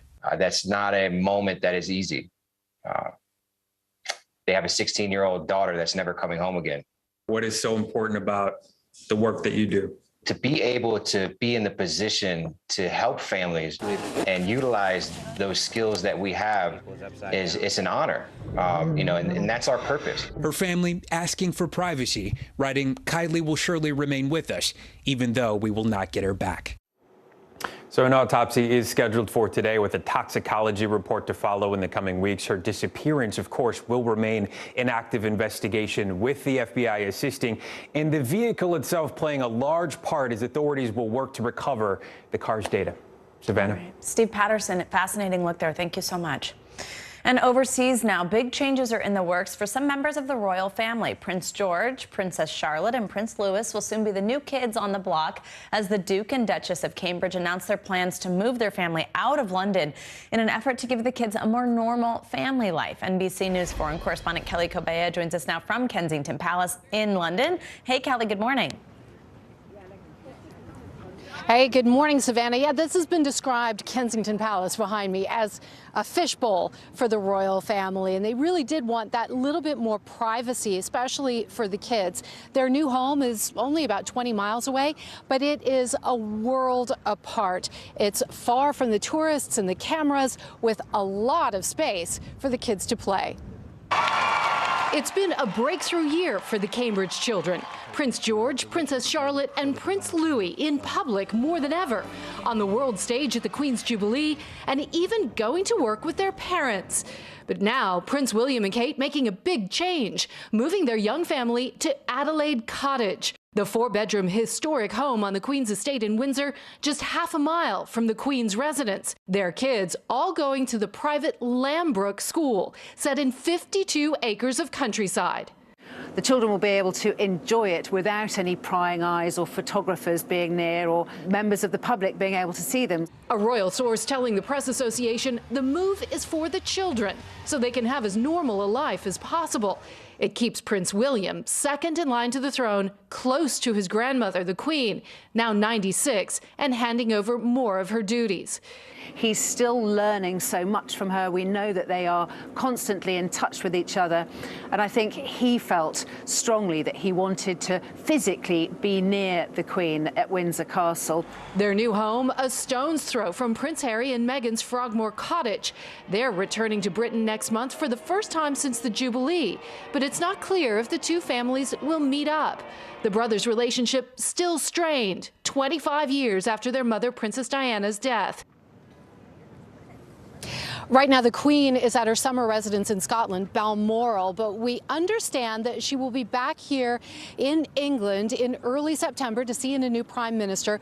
Both Prince William and Prince Harry will both be here as well. So, Savannah, it could be the perfect opportunity for a get-together for both of them and Granny. Wow. Savannah, but we'll have to see, of course. Yeah. Kelly making some predictions there. Yeah, Thank you, Kelly. Coming up, parents in Uvalde, Texas are preparing to send their kids back to school. It's only been a few months since the mass shooting at Robb Elementary, and there are still a lot of questions. Coming up, one Uvalde parent joins us with the changes he wants to see. Plus, dozens of countries have elected a female leader, but the U.S. is still not one of them. What will it take to elect a female as U.S. president? A familiar face on Morning News Now, Ali Vitale, joins us next with her new book, taking a deep dive on the issue.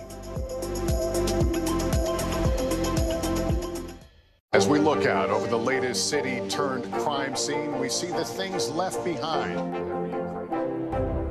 Back now with our NBC News exclusive.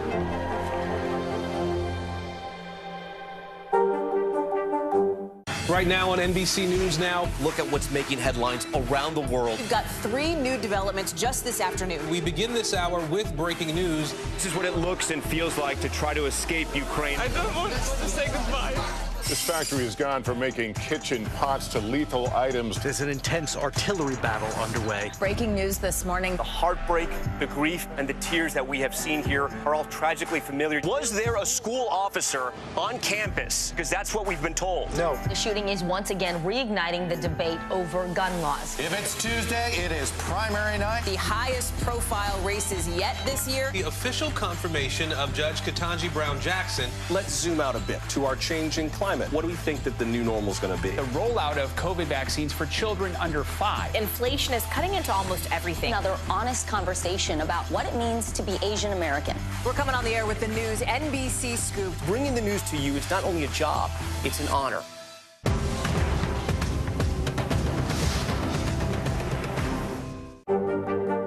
Mr. Secretary, when is this going to get better? You came into this job saying you were to fight crime. Have you been successful? Found a way to put that. Can you update us on the status of negotiations? Top Story with Tom Llamas is your news playlist on NBC News Now. And now, you can listen to it as a podcast. Available anytime and anywhere. Hallie Jackson Now. Weekdays at 5 on NBC News Now. No stress, no mess, just yum. That's it.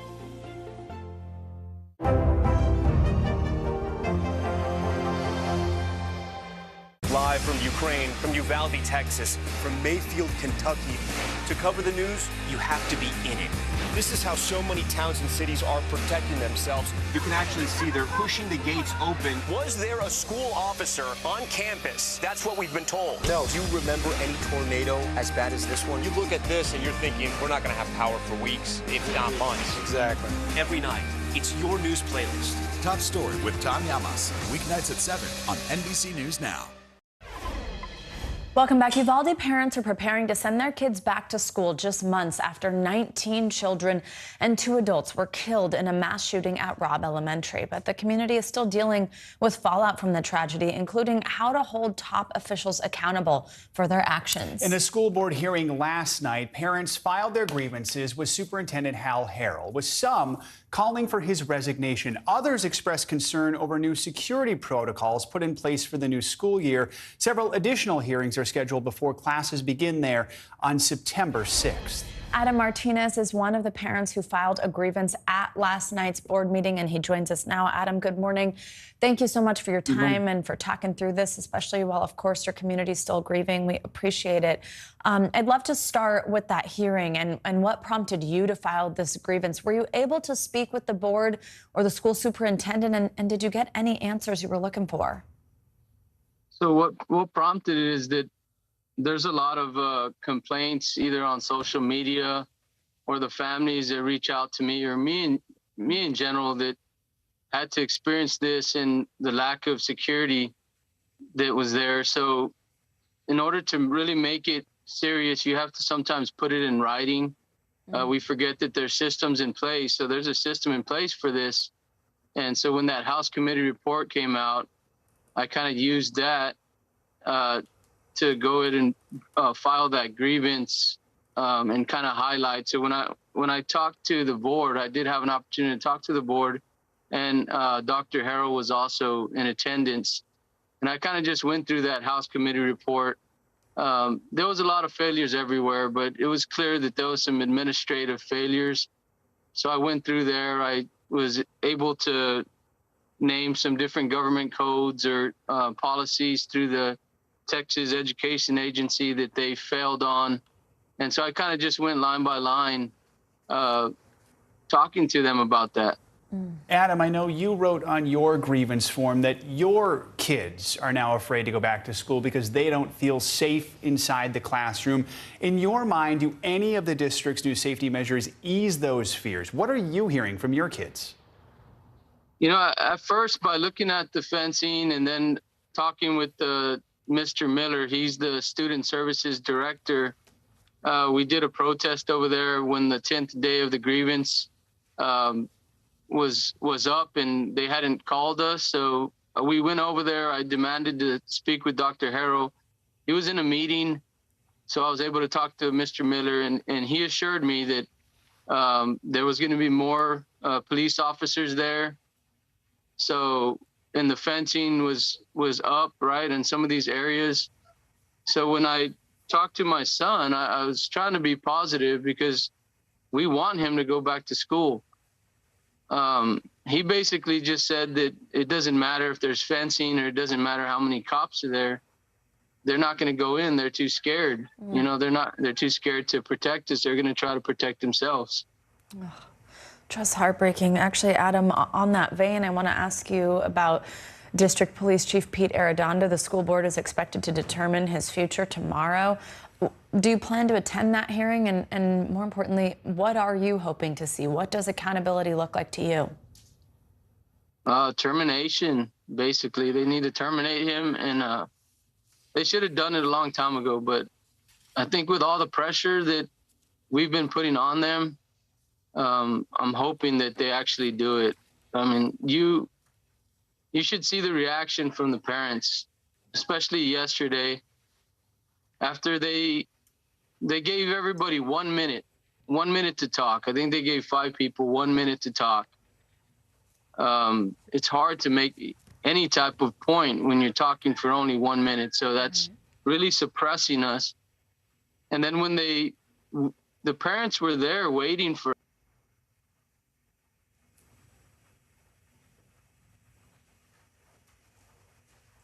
All right, Adam, I believe we're having some technical issues and can't hear you right now, but we want to thank you for taking time to join us this morning, and we're continuing to think of your family and your community. Absolutely, Adam. Thank you so much. All right, more than 50 countries have had women as their top leaders in the past half century, and as we know, the United States is not one of them. Yeah, so what will it take for women to finally break through the glass ceiling and into the White House? That is the main question in Electable, a new book by NBC's very own Capitol Hill correspondent, our very good friend, Ali Vitale. And Allie joins us now to talk about her new book, which is out today. Allie, good morning. Congratulations. We are so excited for you. I mean, we just want to talk about what you have learned. I bet you could fill a whole book with what you've learned. Why hasn't the U.S. elected a female president? Yeah, look, I mean, Joe, I wish I could tell you that the simple answer is misogyny, but this would be a much shorter book if that were the only answer to this question. And so what my goal was here is to put this through the lens of the 2020 Democratic primary, where we had more women run in that field than ever before, 6 of them running there, and to filter those moments that I reported on and lived in real time through a gender lens that we don't often get to apply in real time as we're reporting for platforms like this one. What my goal was then in doing that was to sort of match the feelings with facts, the idea that we feel like it's different for women candidates, that the playing field is unequal. But the facts and the data and the research that I've found, as well as the interviews that I got to do with experts, operatives, but also the candidates themselves in many cases, all of it bears out that there are inequities to this system. And part of it is just calling it out, drawing attention to it, and that can disrupt the narrative in real time, which is frankly my hope as we go into a midterm election cycle and then another presidential cycle, where I do hope and think we're going to see female candidates running. Ali, you spent, as you just said, a lot of time with women who ran to be the president in 2020. I mean, that was your life. We all saw you. Our viewers here on this show saw that. What did they tell you about their own campaigns and the challenges women face when running for any leadership position in general?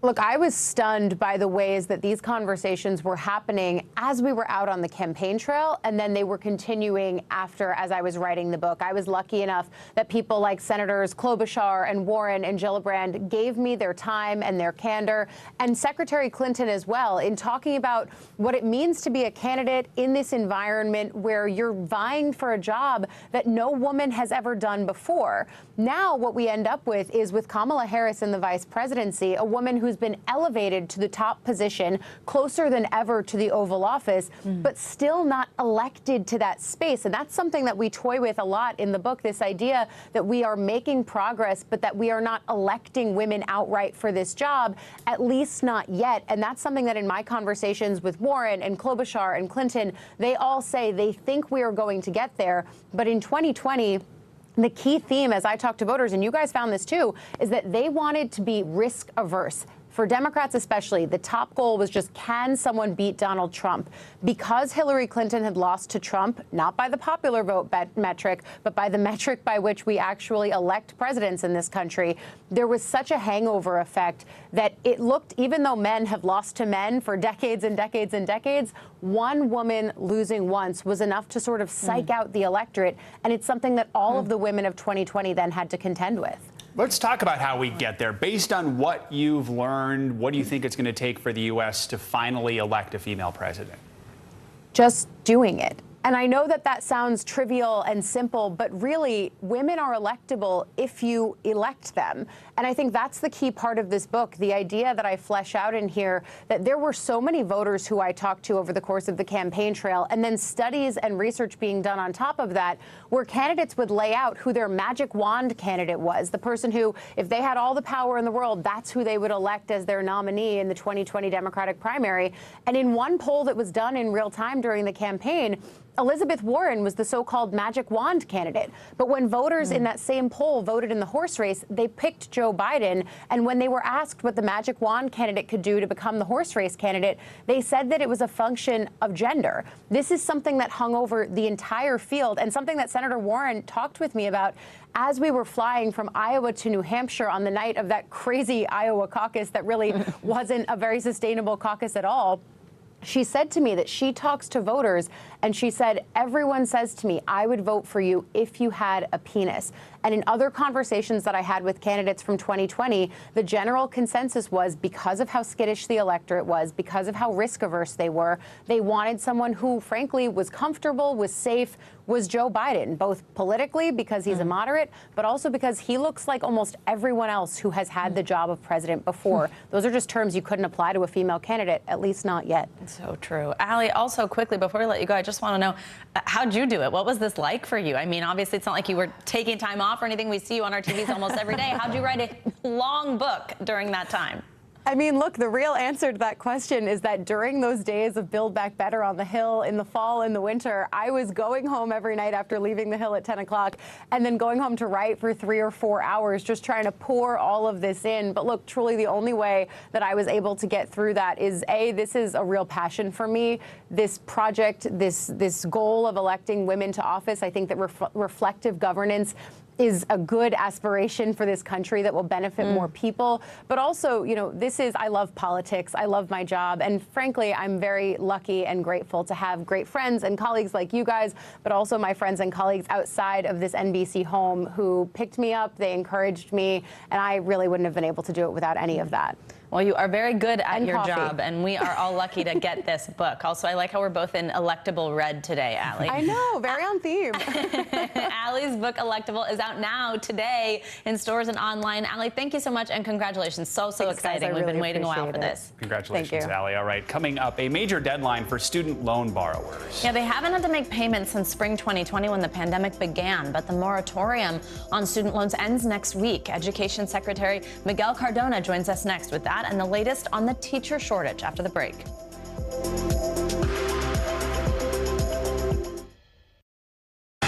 Right now on NBC News Now. We've got all the angles covered tonight.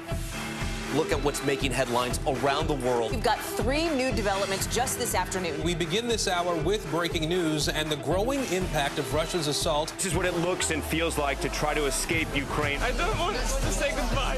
This factory has gone from making kitchen pots to lethal items. There's an intense artillery battle underway between Ukrainian forces and Russian troops. Breaking news this morning. The heartbreak, the grief, and the tears that we have seen here are all tragically familiar. Was there a school officer on campus? Because that's what we've been told.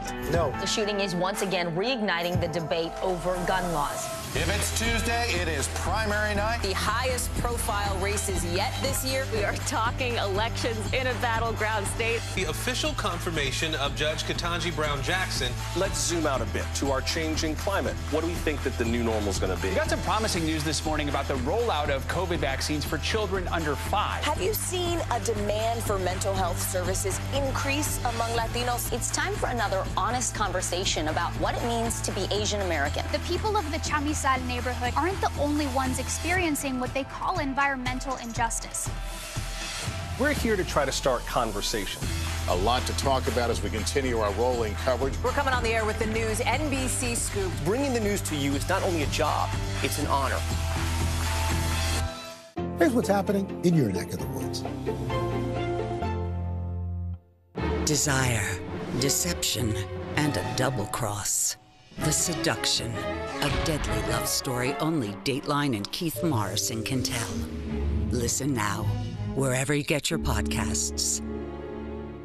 News is happening now. Look at what's making headlines around the world. Whenever it happens, wherever you are, it's here now. Now to a growing list of back-to-school seasons thwarted by teacher strikes. This morning, educators in Ohio's largest district are manning picket lines. Over in Philadelphia, thousands of custodians and bus drivers are following suit, all of them fed up with the same shortages and political pressures that are plaguing schools nationwide. NBC News correspondent Maggie Vespa joins us now with more on this. Maggie, good morning. Joe, Savannah, good morning. You guys know this. We've covered it before. Those national teacher shortages now leading to larger class sizes in a profession with notoriously low pay. And then at the same time, teachers also dealing with cultural and political tensions kind of infiltrating classrooms. Well, cut to this week. This is peak back to school season, as you know, and now we're seeing teachers and staff in a growing number of districts reaching their breaking points. This morning, with back to school in full swing nationwide, teachers are testing districts by marking themselves absent. There is no substitution for good and great teachers. In Columbus, Ohio, the state's largest district, public school teachers are on strike for the first time in nearly 50 years. Their demands include smaller class sizes and air conditioning in every school. With classes set to start tomorrow, the district is scrambling to find substitutes.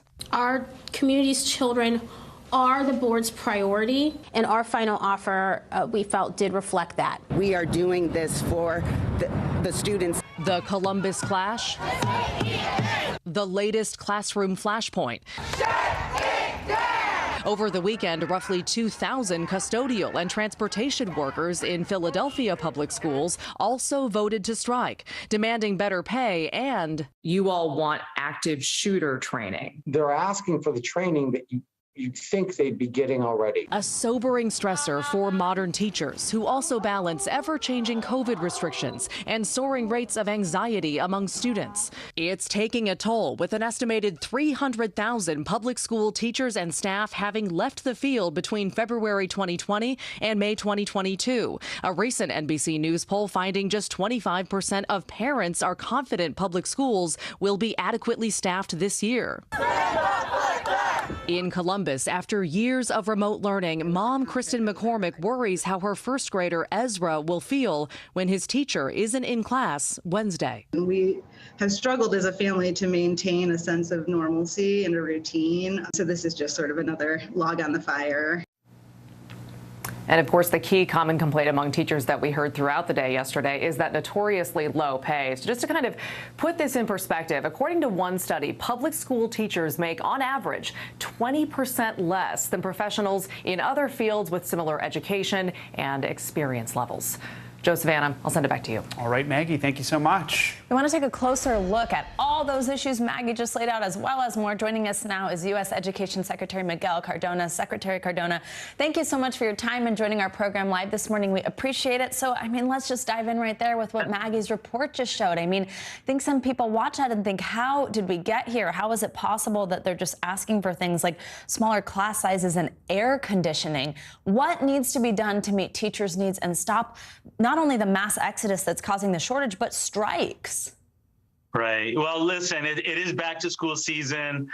So millions of students and families are excited about their first day of school, and educators across the country are too. But, I think the reporting that Maggie did just brings to the surface what the reality is out there. We still have, in many cases, conditions where, the class size might be high, or the infrastructure of the building is not up to par. We want to make sure our students are going back to schools that are better, not only physically, but the programming. Our students have suffered a lot. So we want to make sure that this year is a better year.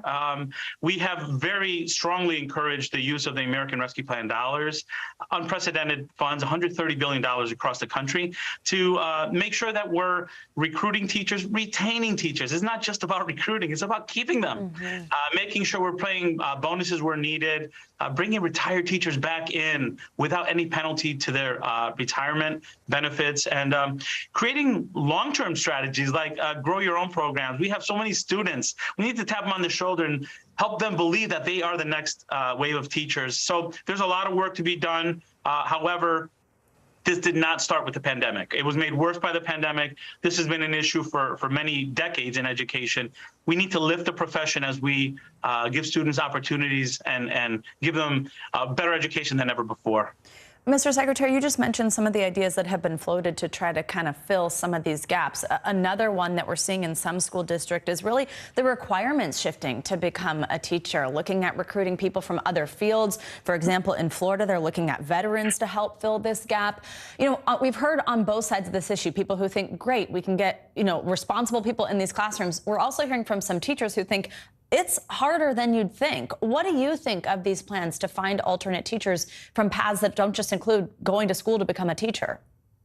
You know, when I was a school principal, I often recruited folks who had teaching as their second profession. They might have come from a different sector.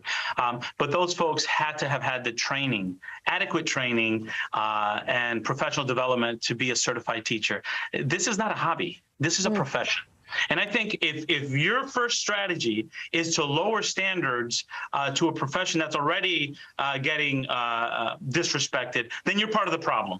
Let's face it. That doesn't mean we don't find creative solutions. We don't work with universities. In fact, we need to work with our universities to make sure that they're being malleable as well, to make sure teacher preparation programs are flexible to meet the needs of the community. But lowering standards for students, lowering standards for teacher qualifications at a time when students need more, when academically they're behind, when socially and emotionally they need support, lowering standards to become teachers is not the right strategy. If anything, we need to help our teachers have the professional development that they need to meet the students with the greater demand they're entering our classrooms with. And what would you say to a parent in a district like that whose child is essentially looking at a really large class size, or someone who wasn't trained to be a teacher? What would you tell a parent?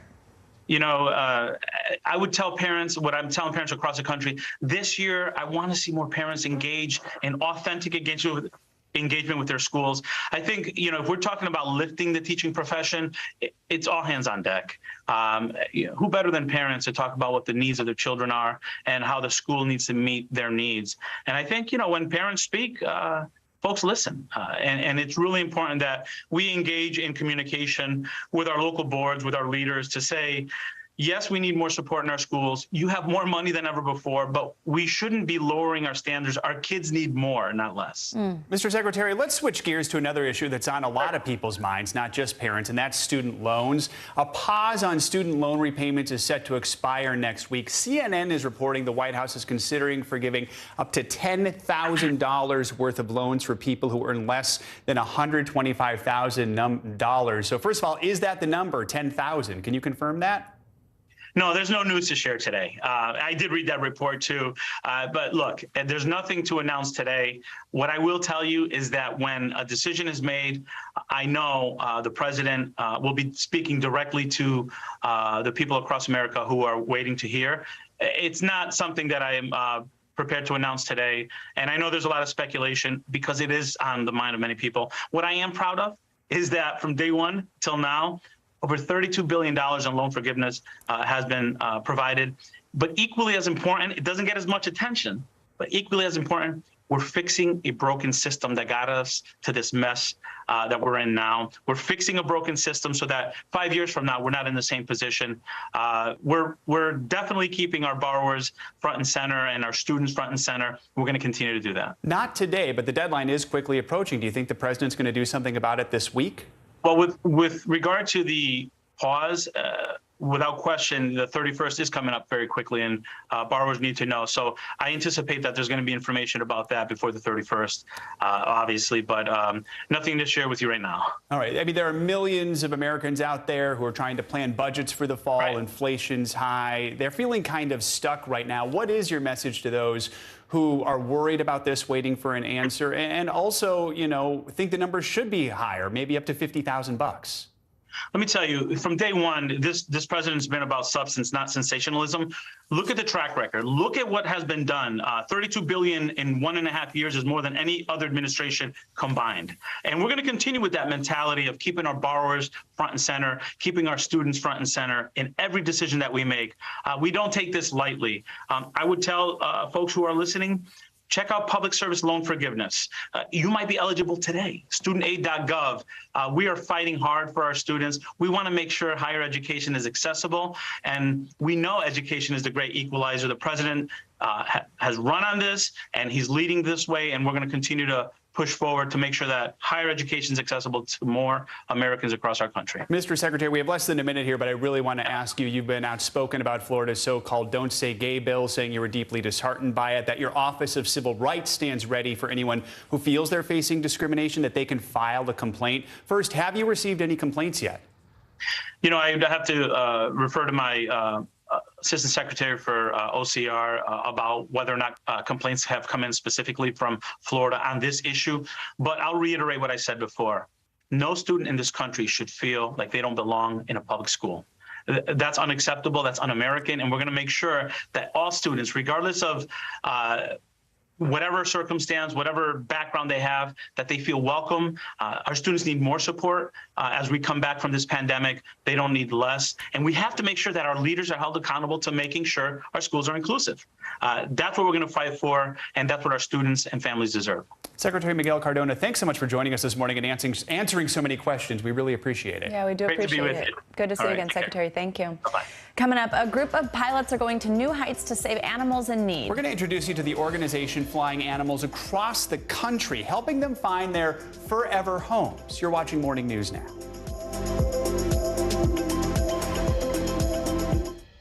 And what do you love about fatherhood? The chaos, the learning. Is climate change one of your top priorities?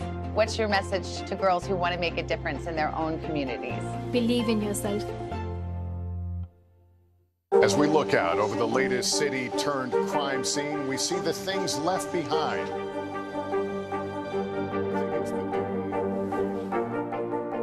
Can you tell us what it was like? Our NBC News exclusive.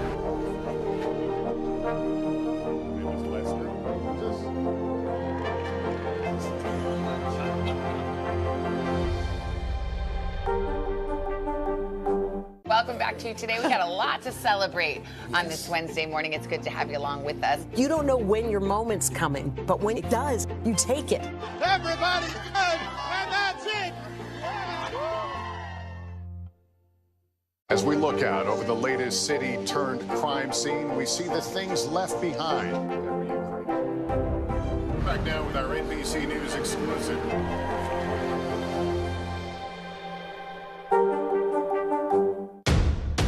The day's biggest political stories with trusted insight now and expert analysis now. A daily look at the politics behind the headlines. Meet the Press Now, streaming weekdays at 4 p.m. on NBC News Now.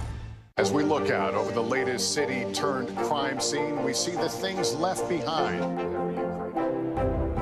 Back now with our NBC News exclusive.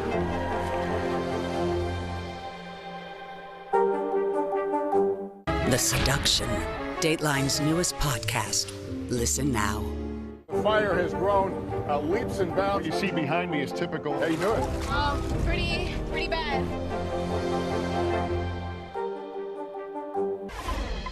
Finally, this hour, a nonprofit is going to new heights to help animals in need. In honor of National Dog Month, I visited the group called Pilots to the Rescue as they fly across the country to save animals from being euthanized.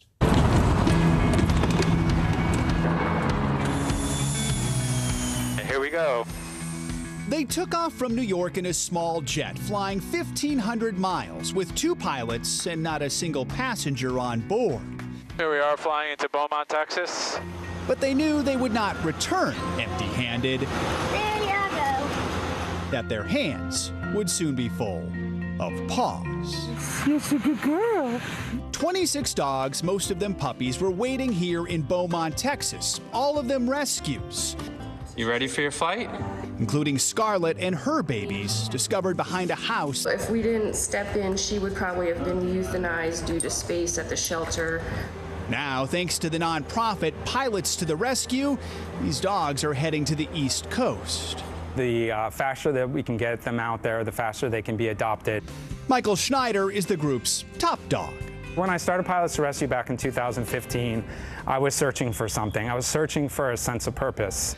That purpose? Developing a network of trained volunteer pilots who fly around the country picking up endangered animals.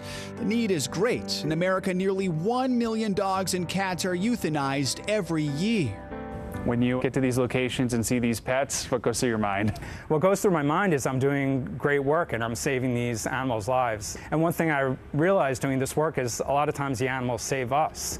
During the pandemic, when Michael's corporate events job drastically slowed down, he turned the nonprofit into a full-time gig. So it took me 45 years to realize what I wanted to do when I grow up.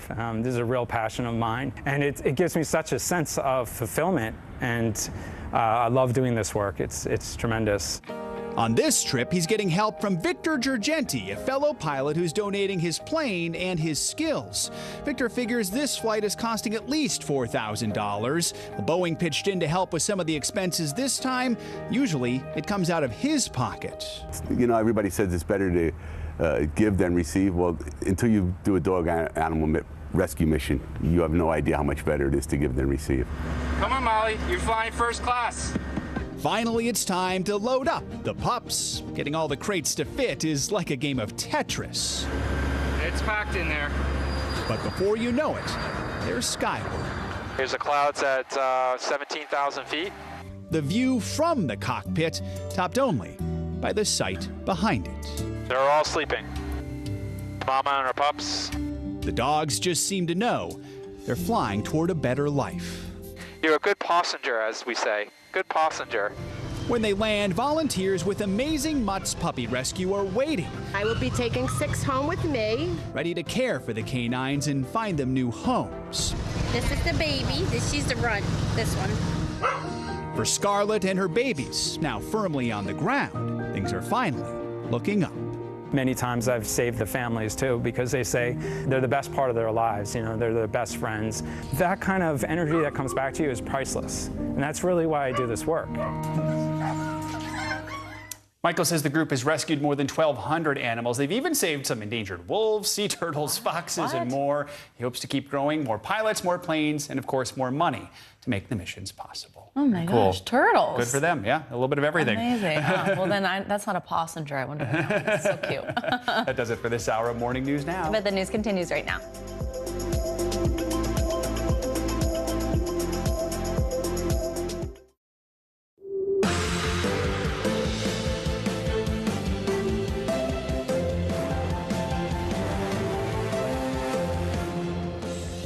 Good morning, I'm Joe Fryer. And I'm Savannah Sellers. Right now on Morning News Now, primary push, critical races on the ballot in 2 of the country's biggest states, with voters heading to the polls in Florida and New York today. We're breaking down what's at stake, who's vying for office, and what it means for the general election this November. Flooding emergency this morning. 9 million people are under flood alerts as severe weather blankets the Southwest and Gulf Coast, leaving some areas underwater. The deadly record rainfall that forced rescues and swallowed cars is just the latest 1,000-year weather event to play out this month. Now that same system is heading east. Stepping down after 38 years as the nation's top infectious diseases doctor and 50-plus years of public service, Dr. Anthony Fauci says it's time to start the next chapter in his life. I've been wanting to do things outside of the government. I want to make sure that when I do leave, I still have the energy and the passion and the health to do the kind of things that I want to do. From advising 7 presidents to helping lead the U.S. public health response on everything from HIV/AIDS to COVID-19, we're looking back at the decades-long career of Dr. Fauci and what he has planned next. And taking the plunge. It's a swim so dangerous it helped make sure prisoners stayed on Alcatraz for decades. Now, a man who was told he might never walk again is testing his limits. How he's overcoming the odds and inspiring others one stroke at a time. Really just an unbelievable story. Yeah, looking forward to that one. Yeah, we'll bring you that later this hour. We begin, though, with a busy day of primary elections as voters in 3 states head to the polls today. In New York, a special election in a swing district could measure the mood of the nation ahead of the November midterms. Also in New York, specifically New York City, 2 powerful House Democrats are pitted against each other, competing for the same seat because of the state's new congressional map. And in Florida, where Republicans have won a series of statewide nail-biters in recent years, Democrats will pick their candidates to face off against 2 high-profile GOP incumbents. Governor Ron DeSantis and Senator Marco Rubio will examine the possible matchups there. We're covering all of that with NBC News correspondents Dasha Burns and Shaquille Brewster and NBC News political editor Mark Murray, who we will hear from in just a moment. Dasha, let's start with you in New York, that special election in the Hudson Valley. This is really the first competitive House race since the Supreme Court overturned Roe v. Wade. So what should we know about this race and really this district? Yeah, Joe, if you're looking for some clues about what might happen in November, come here to the Hudson Valley, to the 19th district, which extends up to Albany, because this really is a bellwether race. It's not a primary like the rest of the races we're going to be talking about today. It is a special election to replace the lieutenant governor's position. And it is a race between Democrat Pat Ryan and Republican Mark Molinaro. Now, the reason that this is such a hotly watched race by the nation, as you said it there, it is really the first competitive congressional race since the Supreme Court overturned Roe v. Wade, and it might be the very last bellwether we have before November. And here, what we're really looking at is to see which party has the edge, right? Whether it's going to be Republicans propelling voters to the polls on Biden's unpopularity, on the pain of inflation, or whether Democrats can really ride the wave of frustration over the Supreme Court's overturning of Roe v. Wade. The Democratic candidate, Pat Ryan, has really put abortion at the center of his campaign. His signs read "Choice is on the ballot." Yesterday, he gave us a comment saying that the stakes could not be higher for our community, our country, our democracy, saying that it is absolutely essential that we put choice at the center of our campaign. Mark Molinaro, on the other hand, the Republican opponent here, he has very much downplayed abortion. He has instead focused on the economy. All of his messaging has focused on the lack of success Democrats have had in fixing the inflation problem. And so that question, is it inflation? Is it abortion? What is going to drive voters is at the heart of this. Whoever wins this election is really only going to serve for a handful of months before we once again have another election. The overarching theme in New York right now really is redistricting, but this could answer a whole lot of questions about what is going to animate folks in November, Joe. All right, so Dasha, let's talk about one of those primaries in Manhattan. We've got 2 top Democrats battling to keep their congressional careers alive. Representatives Jerry Nadler and Carolyn Maloney each holds a powerful House committee, leads a powerful House committee. They have both been in office since 1992. Quickly on this one, who has the edge right now? Do we know?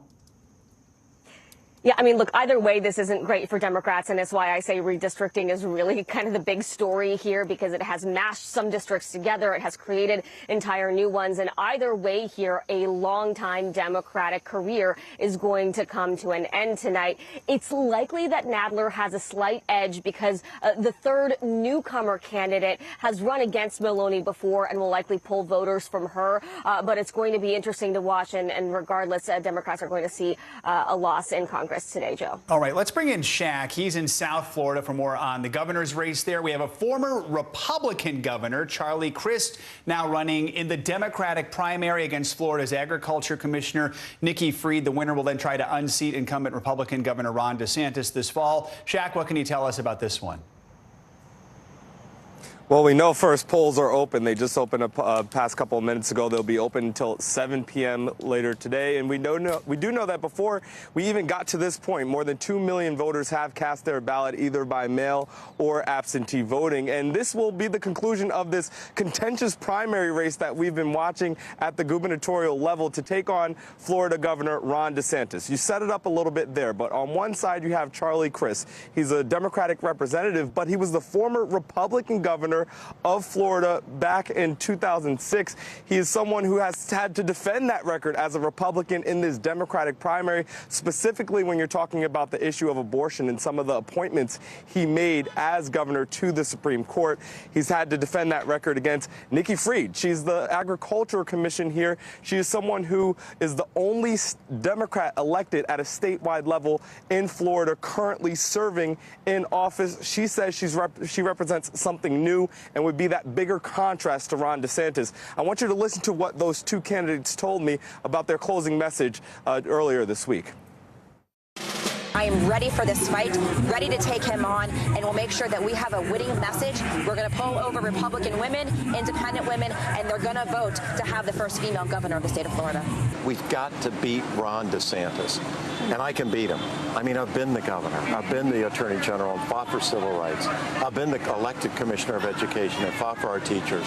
That's the difference, electability and experience. I offer both and a good heart. That's what Florida needs and deserves.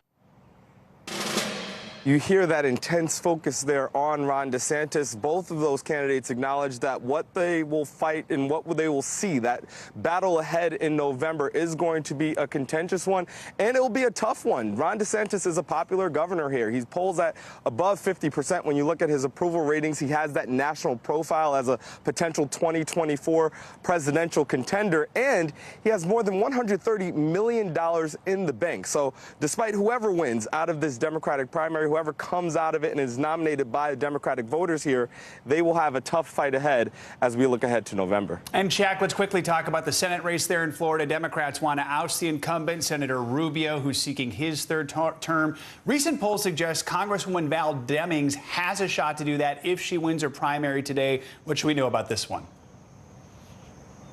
Yeah, Val Demings, she is up for her primary right now. She has Democratic challengers as she seeks to take on Marco Rubio, but most political observers say that she is far ahead in that race, that they're not serious challengers. She will likely be the Democratic nominee to take on Senator Marco Rubio. And you mentioned those polls that we've seen. I'll tell you, people on both sides of the aisles have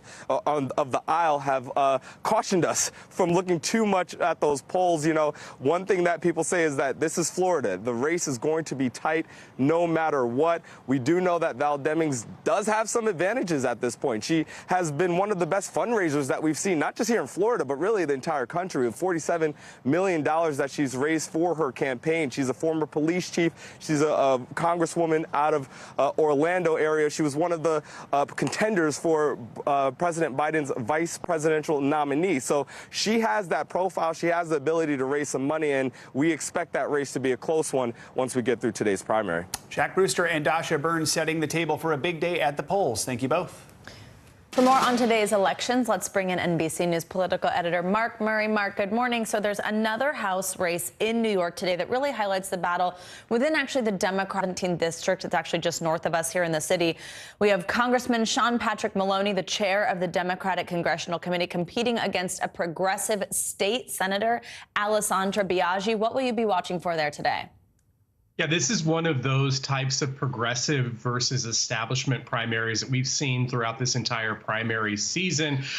You end up having Sean Patrick Maloney as the favorite in this contest, but he ended up kicking up controversy because with the state's new redistricting map, there was almost a game of musical chairs, and Sean Patrick Maloney said, hey, I'm going to pick the New York 17th district, and that left some other members of Congress, including Mondaire Jones, a Democratic member from New York, looking for another district where he's running in New York 10 and could very well end up losing today in that really crowded race. Yeah, let's talk about redistricting. So staying here in New York, I mean, today's election was actually supposed to happen back in June, but it had to be pushed back after a judge just tossed out an early district map. They said it was being unfairly drawn to benefit Democrats at the time. So as recently as a few months, I mean, you have these sitting members of Congress who aren't even sure if their district is going to exist anymore. I mean, how's that confusion impacting today, what we'll see from voters, and then also what does it mean for Democrats in particular who are looking to keep control of Congress, who sort of had that map denied? Yeah, well, expect a low turnout because this is, for a lot of New Yorkers, their second primary, and this is actually happening in just the dead of August. So that's one impact. The other was that Democrats really tried to kind of go for the gusto with a redistricting map as they control the legislature as well as the governor's mansion, and to be able to pick, maybe pick up an additional 3-4 House seats in what was going to be a very challenging year. But as you ended up mentioning, that redistricting map, which was very aggressive, was ruled unconstitutional, was thrown to a special master who ended up writing new district lines that were actually less favorable to the Democrats, that force a member-on-member races, as Dasha was just talking about, as well as that whole system where you were having this kind of game of musical chairs with Democratic members of Congress. And so sometimes you go for the gusto and sometimes it backfires. And we ended up seeing that for New York Democrats. Not only is it the dead of August, Mark, I think it might be about 100% humidity today. So that might keep some people from waiting in a long line. Also, while I have you, I do want to ask you about Oklahoma. We have 2 runoff elections today involving both Senate seats, actually. What should we watch for here? Yeah, let's don't forget about the folks in Oklahoma who are having runoffs today. The top one that I'm watching for is for the Republican side in the United States Senate race. This is to end up replacing James Inhofe, who ended up deciding to announce his retirement. This is between Markwayne McMullen, a Republican member of Congress from Oklahoma, as well as T.W. Shannon, a former state house leader. And Mullen ended up getting 44% in this race earlier. That was below the 50% needed to avoid a runoff, but he is the favorite going into tonight's runoff. All right, Mark Murray, as always, thank you. Now to the extreme weather stretching across the South this morning. Millions of people from Texas to Mississippi are under flood alerts with another day of downpours. In Dallas, a summer's worth of rain battered the city in just 24 hours yesterday, setting off major flash flooding. Texas officials also confirmed the storm's first casualty, a 60-year-old woman whose car was swept away by floodwaters. NBC News senior national correspondent Jay Gray joins us now from Shreveport, Louisiana, which is also bracing for heavy rain. So, Jay, we know a flood watch has been issued for you there in Shreveport. What's it like where you are right now, and what are authorities doing to prepare there in Louisiana? Yeah, some heavy rain overnight, Joe. It's let up just for a bit right now, but we've looked at the radar. More is on the way. We could see as much as 6 inches in some areas as we get through this day. And look, just a few weeks ago, you and I were talking about the drought and the extreme heat conditions here. Now we're talking about what have been flooding rains across this region, and rains that are going to continue as you talk about people here bracing, getting ready. Of course, they're used to foul weather here in Louisiana and understand what that rain could mean. So a lot of people have things prepared to perhaps lose power for a couple of days, and really just to have the food, the water, the things they need to be ready for this storm.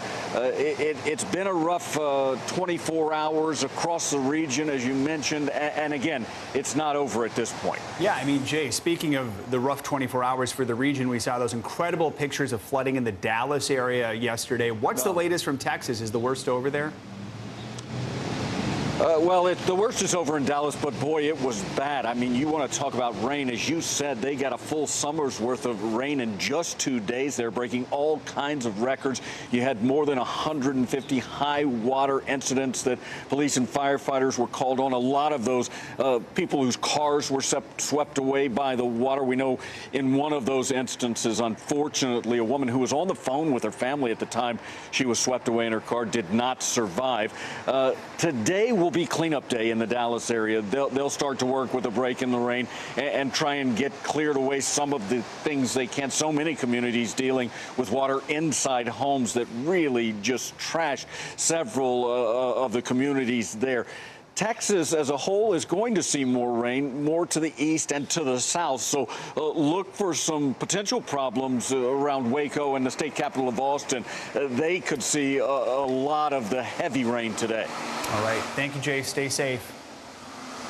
So when will some of these areas see some relief from the heavy rains? Meteorologist Michelle Grossman joins us with the forecast. Hey, Michelle. Hey there, guys. First of all, Jay did such a good job with that forecast, and he's exactly right. Eastern Texas will see some rain today. Dallas getting a break, but there's portions of Louisiana, Arkansas, Mississippi, Alabama that will see rain over the next couple of days. We do have images, though. So many videos and images of flooded waters in Dallas yesterday. It was a tough day there for so many. We had water in apartments. We had submerged cars. We had people being rescued from cars. It comes fast. It comes furious. Never drive through water. You can never understand how tall it is. And also, it's fast and furious. We also had flooding out in Maryland as well. That was a separate storm system that brought the rains to portions of the Northeast. Much needed rains, but still, it came very fast. It came furious. It seems like portions of Maryland have gotten so much flooding this summer season, and they're continuing to see that. Look at all that water just rushing so fast. And even portions of New Jersey, the Jersey Shore, and also Somerset, New Jersey saw some flooding as well. So let's talk about today and then what we expect over the next couple of days. We do have 9 million people still impacted by a flood alert, whether it's a flood watch, that's in your green, so stretching from Texas into Louisiana, Arkansas, and into Mississippi. Now, we do have one flash flood warning. These are popping in and popping out. A flash flood warning, meaning a flood is happening right now. So they're going to come in and out as we go throughout the day. But look at all this rain still falling. This is a very slow-moving system. It has a lot of moisture with it, and this is what we're going to be seeing as we go throughout the next couple of days because it's not going to go very far. So we're seeing those darker colors once again, the yellows, the reds, the oranges. Those are the brighter colors. It really is just telling us that those are the torrential downpours. Even seeing some lightning, hearing some thunder as well. And this is a bullseye where we expect to see the heaviest rain. So portions of southern Arkansas, northern Louisiana, into portions of Mississippi as well. But Alabama, you're going to see some heavy rain as well. This is the setup. It's the same system that brought that rain to Texas yesterday, moving ever so slowly to the east. That's part of a climate connection where patterns start to move slower. And then we can't really just move them out quickly, and they have a lot of moisture with them. So we're seeing that sponge being wrung out. We're seeing that heavy rain falling. So that slow-moving front is moving to the east. It's bringing that threat of rain to Louisiana and also to Mississippi, and then moving very slow on Wednesday. We're going to see more showers and storms erupting in the southeast, right along the Gulf Coast, inching towards the southeast with high rainfall rates and areas of flooding. We could see rainfall rates 2 inches, 3 inches per hour, and that's what we saw yesterday, and that was a problem. We saw rainfall rates of 2 to 3 inches, and we saw 12 inches in about a 6-hour period, most of that coming in a 3-hour period. So that's a setup for today. Rainfall forecast anywhere from 2 to 4 inches, but isolated amounts up to 6 inches in some spots, especially where you see that bullseye, kind of where I told you before, southern Arkansas, portions of Louisiana, and also into Mississippi. We do have that flash flood risk, so we have a flood risk and a flash flood risk. So your flash flood risk, that's where we see the #1 amount of deaths when it comes to weather-related deaths. And this is what we really need to concentrate on today. Where you see this pink here, that's your moderate risk. I mentioned a few days ago, we hardly ever get a moderate risk, but I think this is the 4th day straight where we're looking at a moderate risk. That's in the pink there. Alexandria, you're in on that too. Just to the east of Shreveport, but still, you want to heed any warnings in your area and just really pay attention to any flash flood warnings that come into your area. So as we go towards Wednesday, not moving very far to the east. You kind of notice it's in the same area. So it's going to become a little bit stationary, this front that's bringing this rain. So portions of Mississippi, Louisiana, and Arkansas, once again, Jackson, Alexandria, and Hattiesburg, also Lake Charles, you're going to get some pretty heavy rain as well. So temperatures, we do have rain-cooled temperatures because we do have the clouds in place, the showers in place, also the storms. So temperatures well below normal in these spots. We're looking at temperatures in the 70s, the 80s, 5 to 15 degrees below what is average. So we get a little relief in terms of the temperature. Shreveport today, 82 degrees, 78 degrees in Jackson. And then by tomorrow, because we have those clouds still in place, we're going to see a cool day tomorrow as well. Back to you guys. That is a slow-moving system. All right, thank you, Michelle. Oof. All right, thank you. Now, this morning, there's fresh fallout from the FBI search of former President Trump's Mar-a-Lago estate. On Monday, Trump's legal team filed a lawsuit asking a judge to reveal the, quote, shockingly aggressive search. The filing calls on the judge to appoint a special master to oversee the seized documents. NBC News legal analyst Danny Ceballos joins us now for more on this. Hey, Danny, good morning. So first, walk us through just some of the key points of this filing. I mean, I just said that word, special master. What exactly is the role of something like that, and why does Trump's team want one to be appointed? Trump's team wants a special master to be appointed instead of what the government uses. It's called a filter team. It's basically this idea that the government takes attorneys that are not working on this particular case, isolates them, and then gives them these documents. And they're supposed to be like a wall between the investigating attorneys, and they're supposed to be kind of neutral and look through things like privileged documents and not taint the investigation. That's the theory. I've had them used in my cases. I'm not wild about them because I don't necessarily trust the government to independently review documents and not tell the government, their buddies, what's going on. But here's the thing. They're asking for a filter team in a situation where they're probably not going to get one. They do cite a case from the Southern District of New York that did use a filter team, where the judge ordered a filter team, but that involved a search of an attorney's offices, and that is a very special situation. This really boiled down is just a search warrant executed on a home and an office. But I just have to add an asterisk. Take that rule book and take everything I've said, throw it right out the window, because the rule book has already been thrown out the window in this case. The idea that the affidavit of probable cause is even in play means we're playing by different rules. This is not the sort of thing that a judge normally even considers unsealing. Okay, so that's exactly what I want to ask you about. So first, let's talk. The judge who signed off on the search is just, first of all, doubling down on his decision to authorize it. And he did reveal a little. He said there was, quote, probable cause that evidence of multiple crimes would be found. But then he also suggested he may not unseal much, if any, of the search affidavit. First, what do you make of that quote we got from him saying this possible evidence of crimes? And why would he not unseal some of it?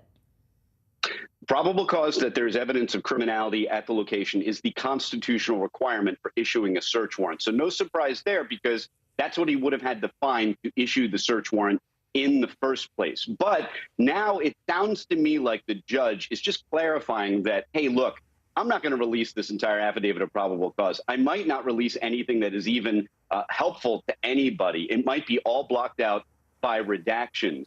And I think that is probably the correct path, because there really is a risk. And this is coming from a defense attorney. I would love to read all kinds of affidavits of probable cause as soon as I could, but I do understand that releasing them reveals information not just about the investigative path, but about people who aren't even considered to be charged, who are just witnesses. It could compromise their safety and compromise the safety of agents working on the case. So not likely. I just don't think we're likely to see a lot of this affidavit of probable cause released. It'll be all blocked out, use up all the toner in your printer when you try to print it out. Just be one big black. You know, when you get it and it's still wet from all the toner on there, it's going to be just like that.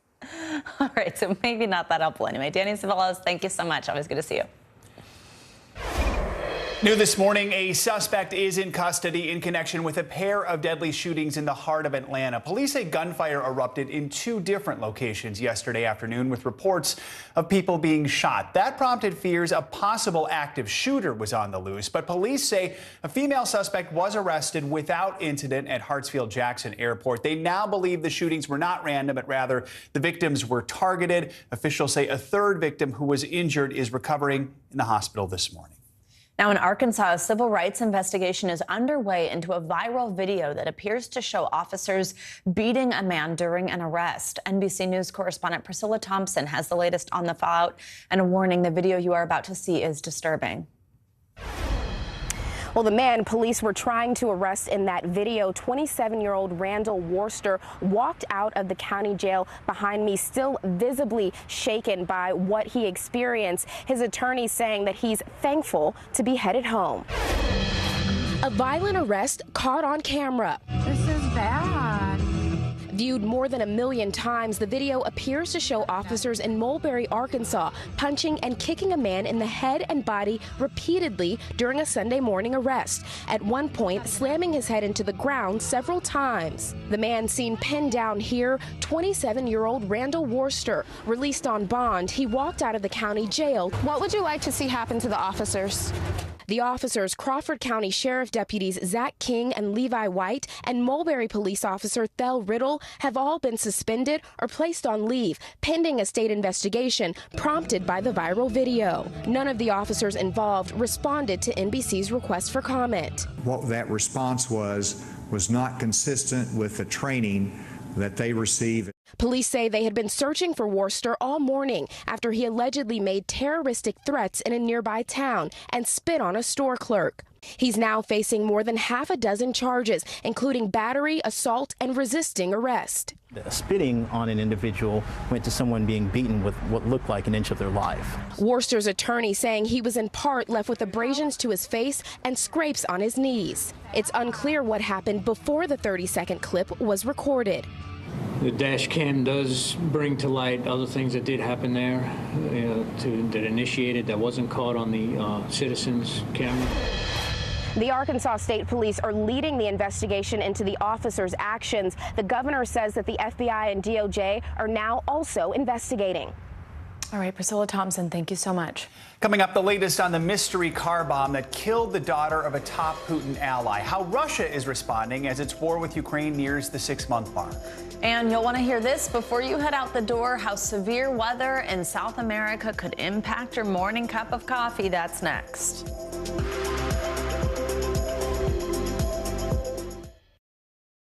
News is happening now. Look at what's making headlines around the world. Whenever it happens, wherever you are, it's here now. Sometimes the news can be difficult and overwhelming for kids to understand, so we've created a newscast just for them. We hope your family will watch Nightly News Kids Edition.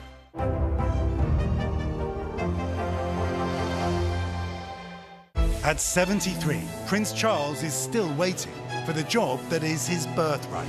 Do we want Charles? Do we want a monarchy? I'm Keir Simmons, and we'll take on these questions and more in our new podcast, Born to Rule.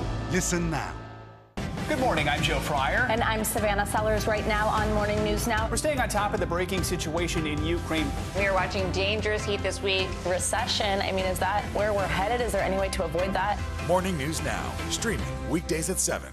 As we look out over the latest city-turned-crime scene, we see the things left behind.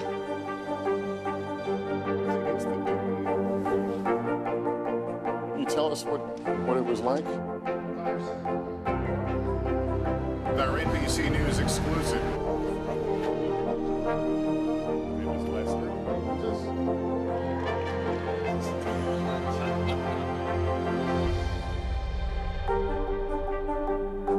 Live from Ukraine, from Uvalde, Texas, from Mayfield, Kentucky.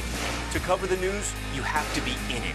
This is how so many towns and cities are protecting themselves. You can actually see they're pushing the gates open. Was there a school officer on campus? That's what we've been told. No. Do you remember any tornado as bad as this one? You look at this and you're thinking, we're not going to have power for weeks, if not months. Exactly. Every night, it's your news playlist. Top Story with Tom Yamas, weeknights at 7 on NBC News Now. Still to come on the Channel 2 News. Well, the waters are certainly receding now. Still too close to call. Lester Holt reporting from the Ground Zero, as it's being referred to. It is, in fact, the taste of freedom. The Haitian people know a little something about resiliency. What's the biggest risk right now? Some of the troops who have been proud. I want to welcome you to the first presidential debate. In fact, we've been told we can't go any farther. You with some resilient folks, let me get in.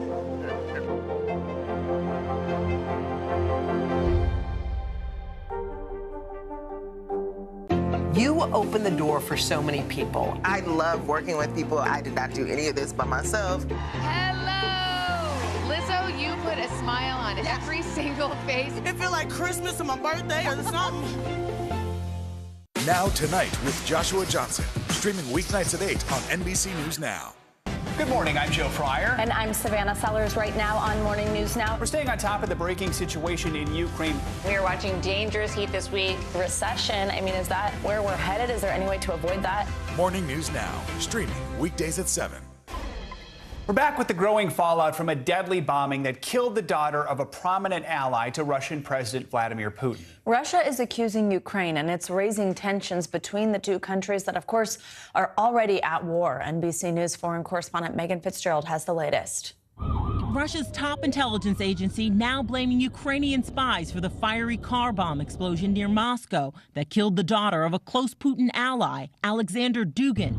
This video appears to show him upset at the scene. His 29-year-old daughter, Daria, was in the car when the explosive went off. Dugin, an ultra-nationalist writer who some in the West call Putin's brain, is an outspoken supporter of Russia's invasion and is also blaming Ukraine. President Putin called the death a vile, cruel crime in a letter to the Dugin family. Russian intelligence now claiming a Ukrainian spy shadowed Daria Dugina for weeks, planted the bomb, then fled the country. An accusation Ukraine strongly denies. Ukrainians on edge, counting down to Wednesday's 6-month anniversary of the war. President Zelensky already warning a particularly nasty attack by Russia is a possibility.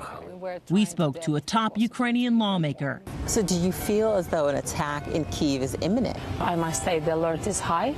We have to be very cautious that Putin has no logic in his actions. We can't calculate what can be the next target.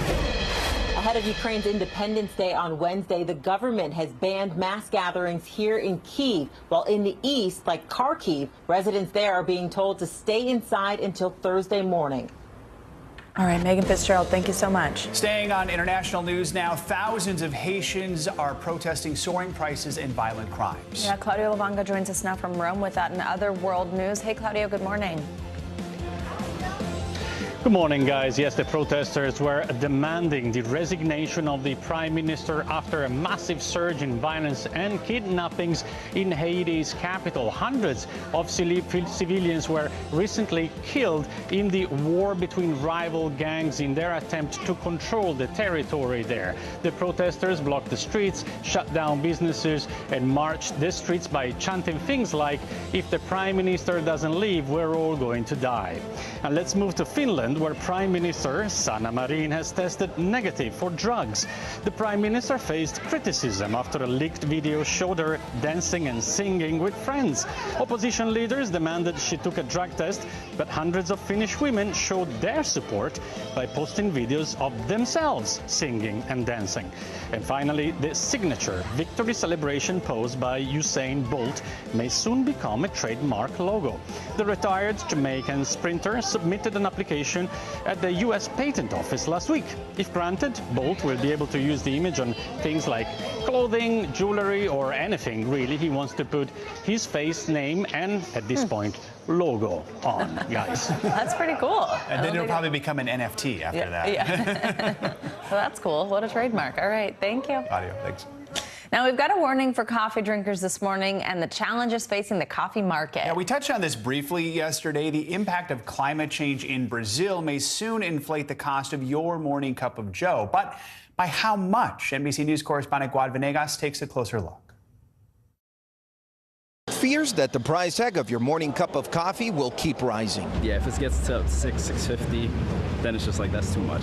I am trying to budget more because, you know, I'm paying more in rent right now as well. So I want to keep getting coffee, but it's super expensive. More than half of Americans drink coffee on a daily basis, and 80% of the coffee imported into the country is Arabica, the majority from Brazil. Brazil is the #1 producer of coffee in the world. That affects the entire coffee market. Brazil's coffee basically sets the price in the global coffee market. And that market is facing challenges from extreme weather near the equator, making it more expensive for importers like Charlie and Jackie Newman from the world of coffee. Climate is a huge factor on all crops, especially coffee. The climate is changing. You know, what's happening in Brazil right now, first they had a drought, now they have a frost. Forecasters predict almost 18% less coffee could be available for export out of Brazil next year versus last season, and getting it into the U.S. is also costing more. The cost of shipping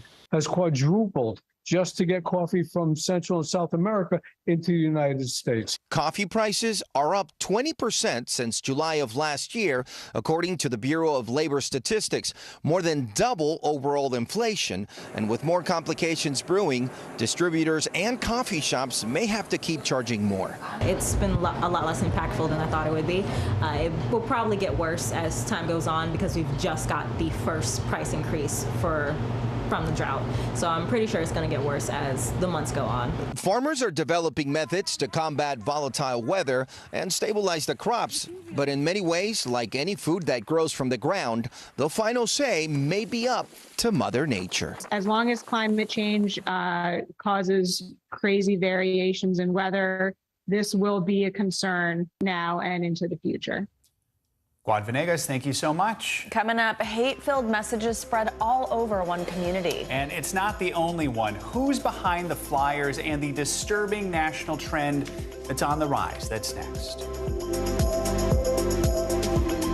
Still to come on the Channel 2 News. Well, the waters are certainly receding now. Still too close to call. Lester Holt reporting from the Ground Zero, as it's being referred to. It is, in fact, the taste of freedom. The Haitian people know a little something about resiliency. What's the biggest risk right now? Some of the troops who have been proud. I want to welcome you to the first presidential debate. In fact, we've been told we can't go any farther. Here are some resilient folks. Let me get in.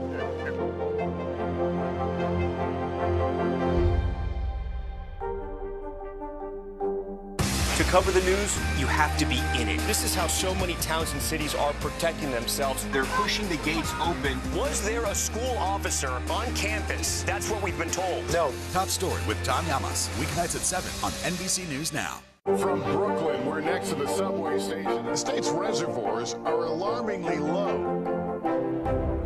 War will pass them by.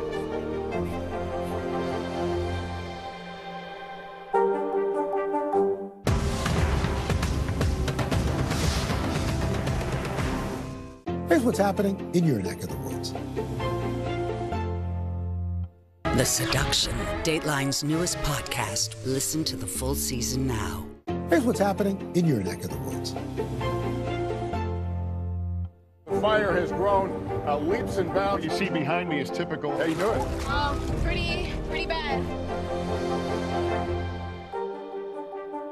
News is happening now. To look at what's making headlines around the world. We're coming on the air with breaking news. This is a significant moment. Whenever it happens, wherever you are, NBC News, streaming free now. To cover the news, you have to be in it. This is how so many towns and cities are protecting themselves. They're pushing the gates open. Was there a school officer on campus? That's what we've been told. No. Top Story with Tom Llamas, weeknights at 7 on NBC News Now. We're back now with a disturbing rise in anti-Semitic speech that is spreading across the U.S. The latest incident occurred in a small beach town in New Jersey. Here's NBC News Chief Washington correspondent Andrea Mitchell.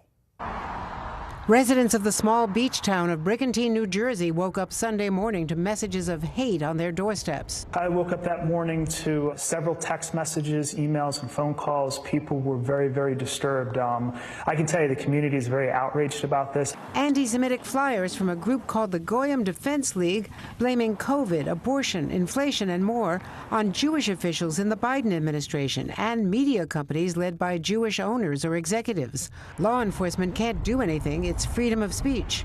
In recent weeks, similar flyers were found in New York, North Carolina, Virginia, Colorado, California, and Florida, among other states. And this year alone, this group, the GDL, has more than tripled the number of propaganda acts targeting Jews. The Anti-Defamation League tracked more than 2,500 anti-Semitic incidents in the U.S. in 2021, the highest number since they began tracking 43 years ago. That includes more than 1,700 incidents of harassment, about 850 incidents of vandalism, and 88 of assault, 11 with a deadly weapon. The goal is to terrorize Jews and the people around them. Far-right candidates are coming under scrutiny for associating with hate groups, including Doug Mastriano, the Republican nominee for governor in Pennsylvania. He regularly posted on a social media site known for anti-Semitism and paid the site consulting fees until criticized in the media. And Carrie Lake, Arizona's Republican nominee for governor, under pressure today, rescinding her endorsement of an Oklahoma State Senate candidate who's used homophobic and anti-Semitic language. All of this with the high-stakes midterm elections less than 3 months away. All right, thank you, Andrea. Turning now to the end of an era, Dr. Anthony Fauci announced yesterday that he'll be stepping down from his role as director of the National Institute of Allergy and Infectious Diseases and as President Biden's chief medical advisor in December. He sat down with MSNBC's Rachel Maddow last night to reflect on his decision after more than 50 years of public service. Why is now the time to go? Well, you know, Rachel, it's never really a good time to leave, but you have to leave sometime. I have been wanting to pursue another chapter in my career, as you mentioned a bit ago, because I've been wanting to do things outside of the government, particularly to do things, be they lecture or write or get involved in situations where I can serve as hope and inspiration to encourage young people to go into public service, particularly in the arena of science, medicine, and public health. I was thinking of doing that right after the Trump administration ended, but when President Biden was elected, he very quickly asked me, and I accepted with a great deal of honor to do that. In your part of the government, in public health and dealing with infectious diseases, we've gotten better over time. We've been learning the lessons learned and evolving and getting better at this. Or is this one of those situations in which our capacity has actually been eroding? And in some ways, we used to better resource these fights. We used to be better at handling the basics of how to deal with these challenges. I think it's a mixed bag, Rachel. I think in some respects, we have learned lessons from outbreaks in the past, like HIV and Ebola and Zika and pandemic influenza and the challenges of the possibility of bird flus turning into a pandemic. But in some respects, the situation has eroded. One of the lessons that I hope we learn is that we've got to be prepared. We've got to be able to respond. And that was, of course, Dr. Fauci speaking with Rachel Maddow. Our thanks for that interview.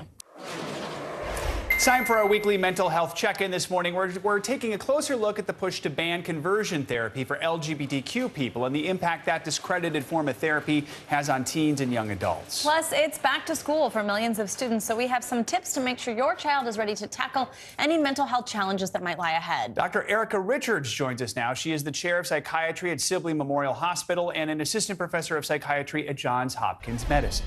Good to have you with us, Dr. Richards. So let's talk about Pennsylvania now, the 26th state to ban conversion therapy for minors. The practice is meant to try and change someone's sexual identity or gender identity. As we mentioned, it's been discredited by most health professionals. Pennsylvania's governor called it junk science recently. How does conversion therapy impact the mental health of LGBTQ people, especially teens and young adults?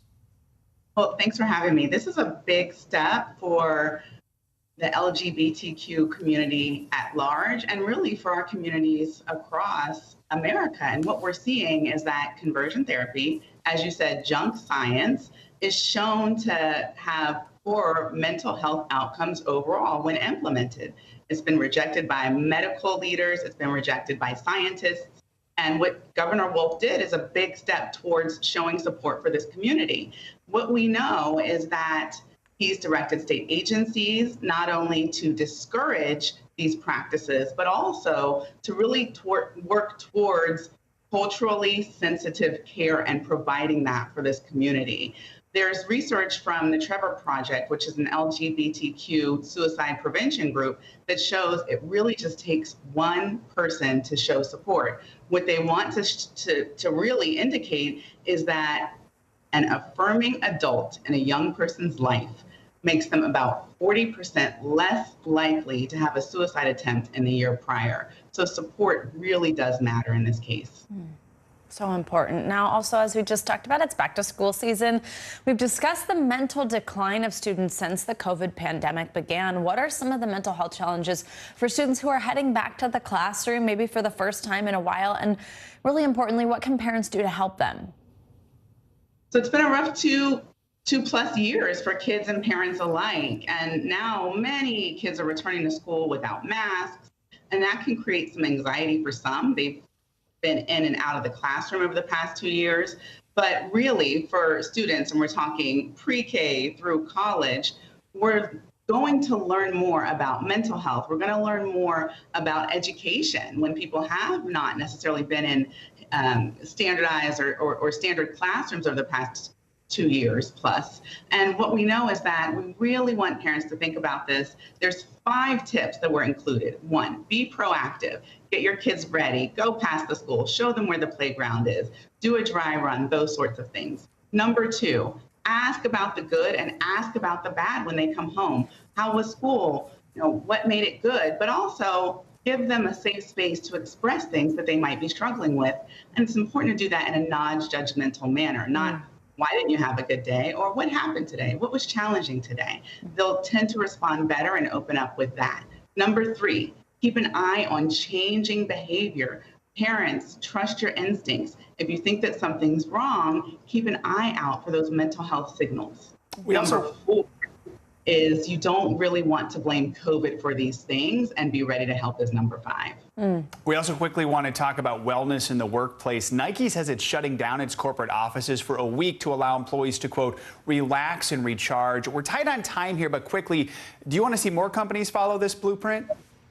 Absolutely. This is the key. They all took time off at the same time. That means you're not on vacation trying to catch up on emails. Everyone is doing the same thing, which is recharging. Dr. Erica Richards, thanks so much.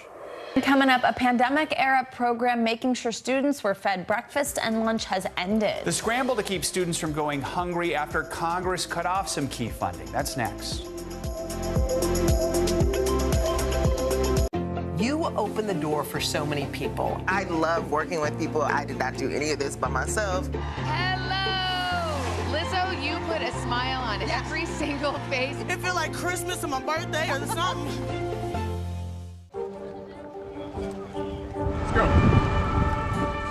This is a critical choke point for this fire.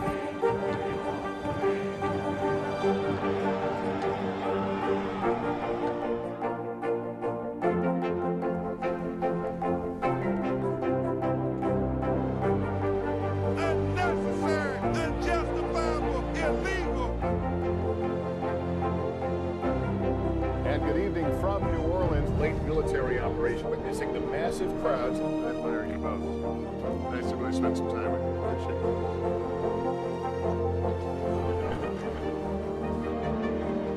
At any moment now.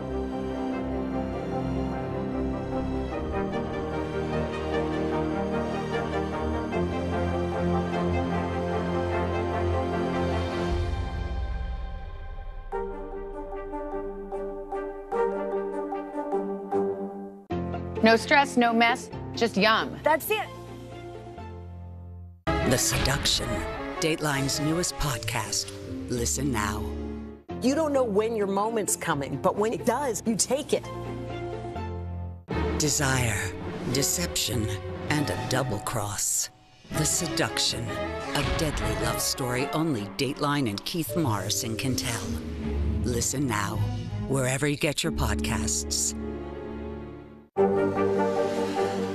Tonight, I interviewed Secretary of Transportation Pete Buttigieg about the ongoing delays. You seem to be pointing the finger at the airlines. They're pointing the finger back. Mr. Secretary, when is this going to get better?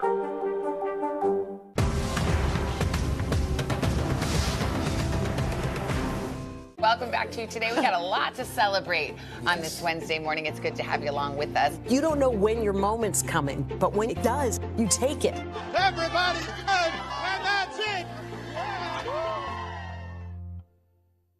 From Brooklyn, we're next to the subway station. The state's reservoirs are alarmingly low. War will pass them by.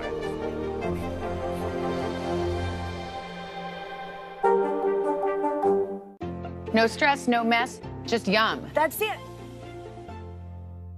Good morning, I'm Joe Fryer. And I'm Savannah Sellers right now on Morning News Now. We're staying on top of the breaking situation in Ukraine. We are watching dangerous heat this week. Recession, I mean, is that where we're headed? Is there any way to avoid that? Morning News Now, streaming weekdays at 7.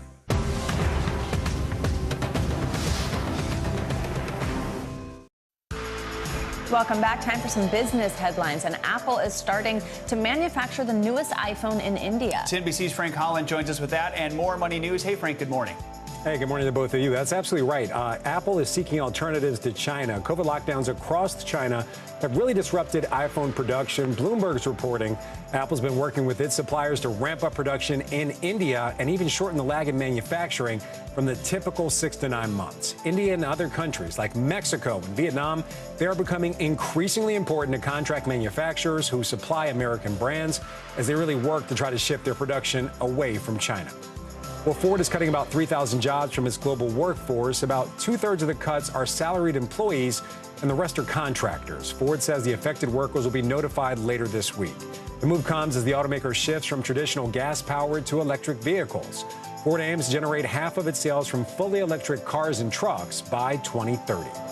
And some news for all you moviegoers out there. MoviePass is now back from the dead. The movie theater subscription service will relaunch on September the 5th. And a wait list opens up on Thursday. The big feature that previously made MoviePass really popular and led to its demise 3 years ago, that just will not return. You won't be able to watch a movie a day. Instead, subscribers will pay either $10, $20, or $30 a month, depending on where they live, and get credits to watch movies. A spokesperson wouldn't say how many films you can watch per month, but I know a lot of people that had it. A lot of people were just kind of going to the movies for recreation. Obviously, that became unprofitable, but a lot of fun just to go when you want to go. Yeah, it was pretty cool. That's the same way that thing ClassPass was. You were able to work out left and right, and then they were like, this doesn't make a lot of sense financially, so then it went away. But that's cool to see. If it sounds too good to be true. Exactly. Frank, thank you. It is back to school season for millions of students and their families across the U.S. And for some, this year's return is proving more stressful than usual. That's because for the first time in 2 years, breakfast and lunch won't be covered. NBC News correspondent Emily Aketa takes a closer look at the end of one federal COVID-era program and what it means for school districts and families nationwide. In front of you? Yes. Single mom Jamie Bunges has relied on free or reduced price lunches for her 4th grade son since he was in kindergarten. What does that extra money mean to you? Savings. I can put it towards groceries. I can put it in my gas tank. She says paying for his lunch would cost her more than $1,000 a year. I added it up and it was like $118 a month. And you do that times 9, it's over $1,000 a year. So to me, it was like, oh my gosh, because I also have to, buy groceries. It's a lot of money for families already tight on cash, especially those impacted by the end of the federal free school lunch for all program, a pandemic-era initiative that's now expired. When you heard that program was ending, what was your reaction? I was stressed, very stressed. More than 26 million free meals were served every day because of the program. Now families must apply for meal coverage, and only those meeting certain income requirements will receive the free lunches. Nationwide, around 1 in 6 students don't always know where their next meal is coming from. Here in the Greeley-Evans School District, food insecurity is even more severe. 65% of students qualify for free or reduced price lunches. But in this Denver suburb, they're doing something different. The school board has decided to allocate $2 million so every one of the 23,000 students in the district can still eat for free. Danielle Bach is the head of nutrition. A lot of our families are just over the threshold of what qualifies them for the free and reduced meal program. So we know that those families don't necessarily have the money to pay for those meals. While some believe universal free lunch should be made permanent, critics say it was only intended to be a pandemic-era program. By returning these programs back to normal, we can uphold our responsibility to taxpayers and the principle that aid should be targeted and temporary. But Bach argues this year is far from normal, as staffing shortages, supply chain slowdowns, and inflation further complicate lunchtime nationwide. Our goal is to teach kids how to learn and think, but they can't do that when they're hungry. Back to school, bringing back challenges and feeding America's children. Emily Ikeda, NBC News, Greeley, Colorado. Coming up, escaping a prison in more ways than one. How a man paralyzed from the chest down is preparing for one of the most challenging swims of his life. That's next. News is happening now. Look at what's making headlines around the world. Whenever it happens, wherever you are, it's here now. Our show is about sparking conversations around today's biggest issues. The Fed raises interest rates. That controls inflation. Explain how that works. Is part of this that everyone's rethinking their jobs and their relationship to their employers? Could you just remind us why there are 9 justices on the Supreme Court instead of 3 or 20 or 2? It's not my job to tell you what to think. My job is to think about what you tell me. Now Tonight with Joshua Johnson, streaming weeknights at 8 on NBC News Now. The Seduction, Dateline's newest podcast. Listen now.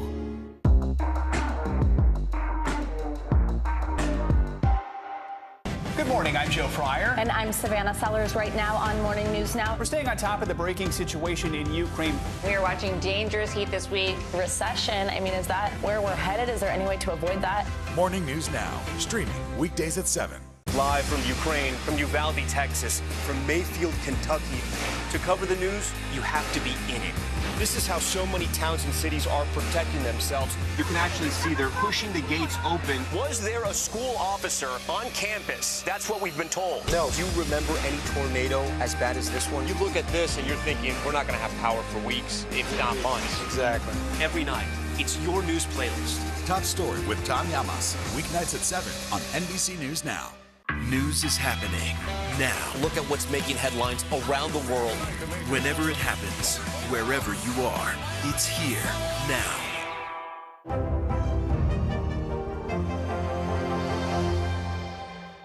Top Story with Tom Llamas, weeknights at 7 on NBC News Now.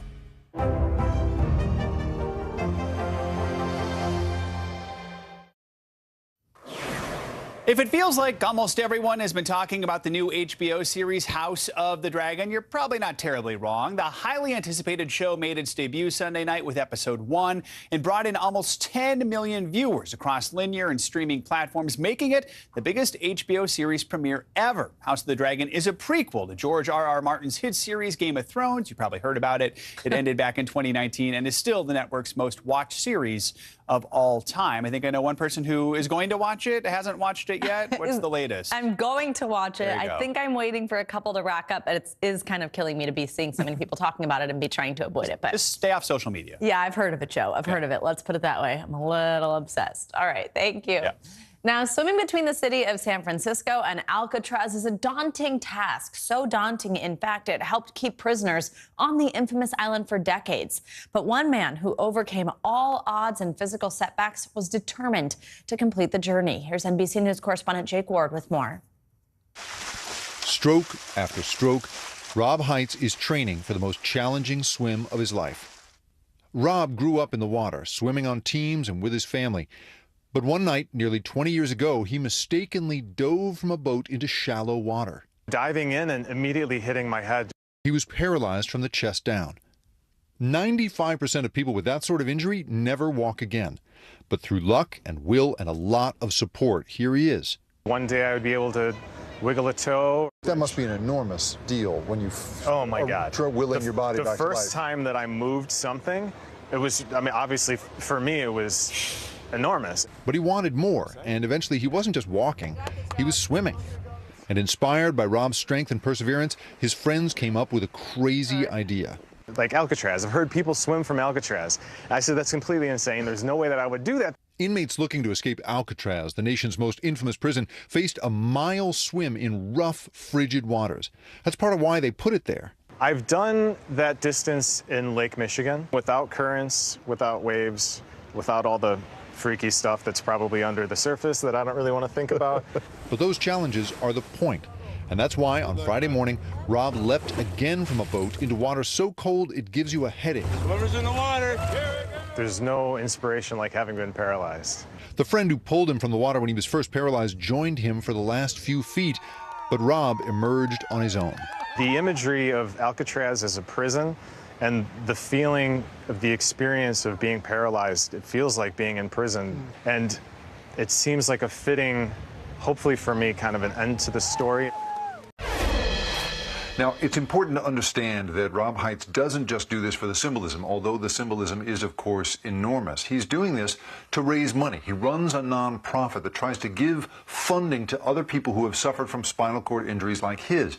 Here's the thing. If you stop making progress after a certain point, if it looks as if your paralysis could be lifelong, your insurance company eventually gives up on you. It won't pay for any more rehabilitative therapies. And as a result, there are scores of people across this country who are, suffer this terrible injury and then are facing a long, long fight and may, in fact, be stuck in bed forever. Rob wants to make it possible for those people to be able to fight back the way he was able to, and certainly having stood there and watched him, in front of that cold, cold water, it is amazing to see his example, and he wants to give that example to as many people as possible. Back to you. All right, Jake, thank you so much. That does it for this hour of Morning News Now. But the news continues right now.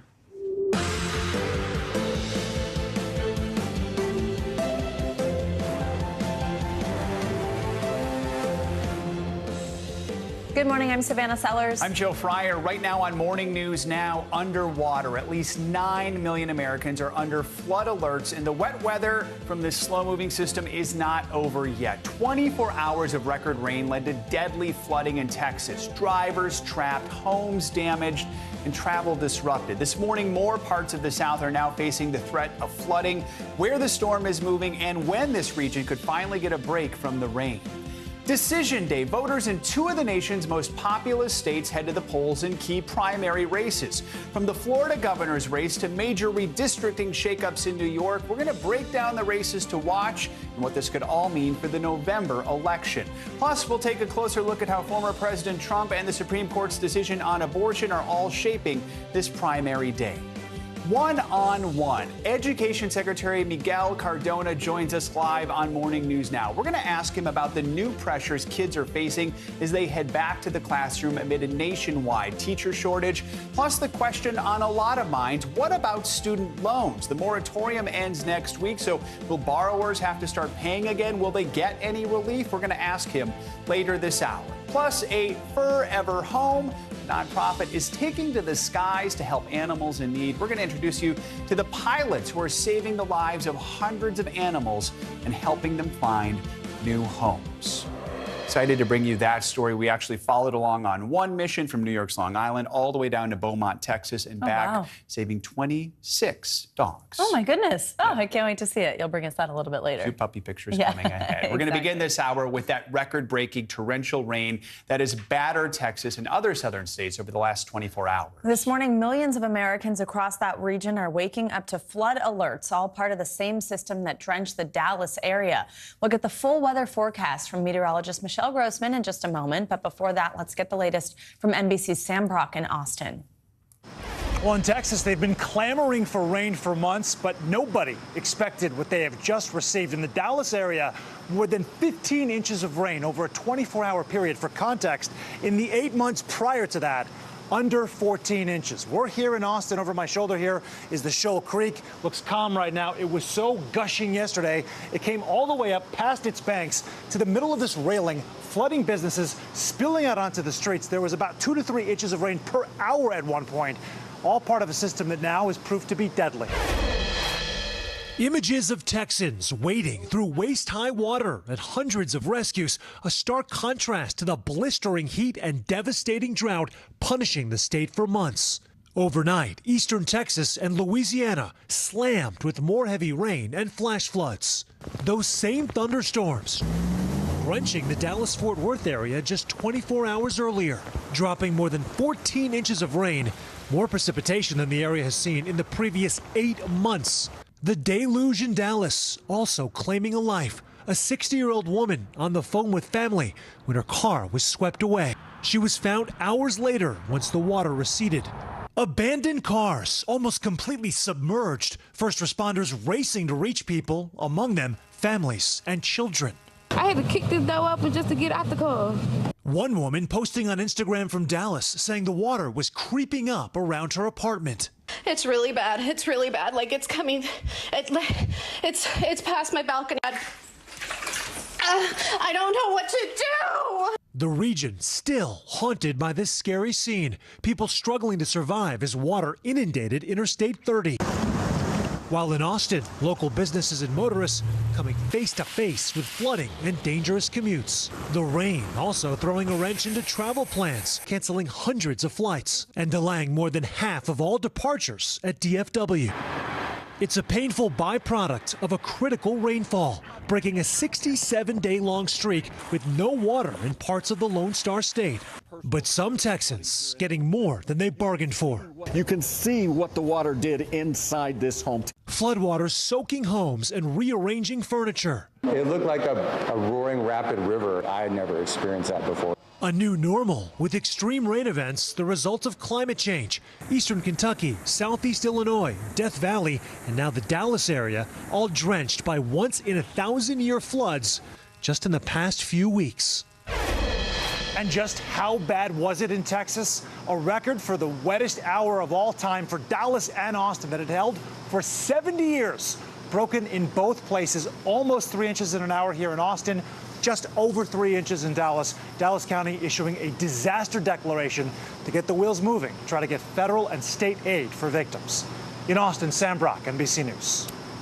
So when could the South see some relief from the rain? Michelle Grossman is back with us with the forecast, maybe to answer that question with a big flash flood risk map behind her. Hey, Michelle. I know. Hi there, guys. It's going to take a while. This is a very slow-moving system. It's the same system that brought the rain yesterday. We're going to see it over the next couple of days. Let's take a look at what we expect for today and then over the next couple of days as well. So this is our flash flood risk. This is where we're expecting flash flooding today. The likeliest spot is in the pink here. So Alexandria, east of Shreveport, Jackson, Mississippi, portions of Arkansas, Louisiana, Mississippi, even in Alabama, eastern Texas. That's where we're expecting some flash flooding as well. But notice it extends all the way into portions of central Texas. And we're looking at the southwest, too, looking at the chance for some flash flooding as well. So for today, we're looking at those flooding risks. Once again, we have that really slow-moving system. It's nearly stationary. So we're going to see storms develop along this once again. Lots of moisture. It's pulling moisture off the Gulf, and that's part of the bad news. So as we go throughout the day, we're going to be watching this. We're going to be watching it on Wednesday as well.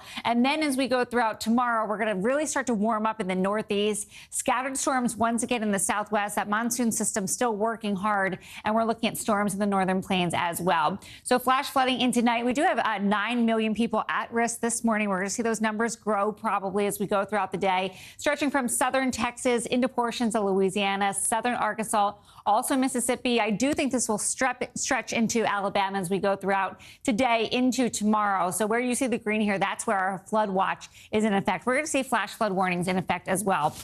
This is why we're looking at heavy rain, where you see those brighter colors, those reds, those yellows, oranges. That's where we're seeing torrential downpours, and that's what they are. We're going to see ponding once again. We're going to see cars underwater. We're going to see images like what we saw. Hopefully not quite as severe, but still seeing some very, very heavy rain, especially in southern Arkansas into portions of Louisiana, Mississippi. Here's to set up an area of low pressure. It's moving very slowly off to the east, and it will continue to move slowly tomorrow as well. We're seeing that threat for flooding in Louisiana, also Mississippi. And then we're going to see storms in the southeast on Wednesday. High rainfall rates, we're talking 2 to 3 inches per hour. And also, adding to those areas of flooding as well. So your rainfall forecast, generally 2 to 4 inches, but we could see locally up to 4, maybe 6, even locally higher amounts. Where you see that red there, that's going to be your highest amount for some rainfall totals. Now, we do have rain, cold air. We have clouds, we have showers, we have storms. Those are keeping the temperatures down in this area, anywhere from 5 up to 15 degrees below what is typical for this time of year.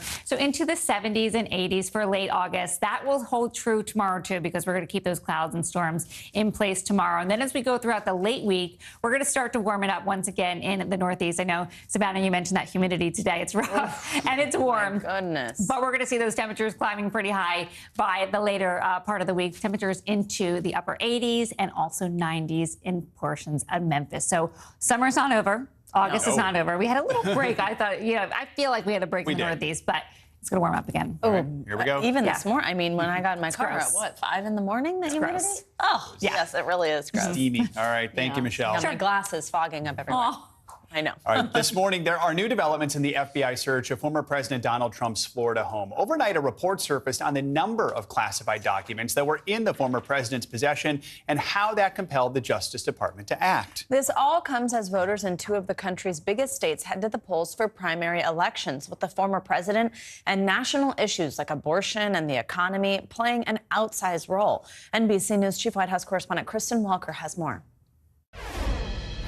This morning, a new twist in the battle between former President Donald Trump and the federal government over those classified documents at Mar-a-Lago. Overnight, the New York Times reporting, according to multiple people briefed on the matter, that the government has recovered more than 300 total documents with classified markings from Mr. Trump since he left office, adding that federal officials became alarmed after the National Archives recovered over 150 classified documents from Mr. Trump in January. The Times writes the former president was personally involved with the documents, going through the boxes himself in late 2021. NBC News has reached out to federal authorities and the Trump team and has not heard back. It comes after Mr. Trump's legal team fired back against the FBI 2 weeks after the search, requesting an independent legal professional oversee the handling of the documents and asking the Justice Department to stop the review. And this fight is playing out during a heated primary election season.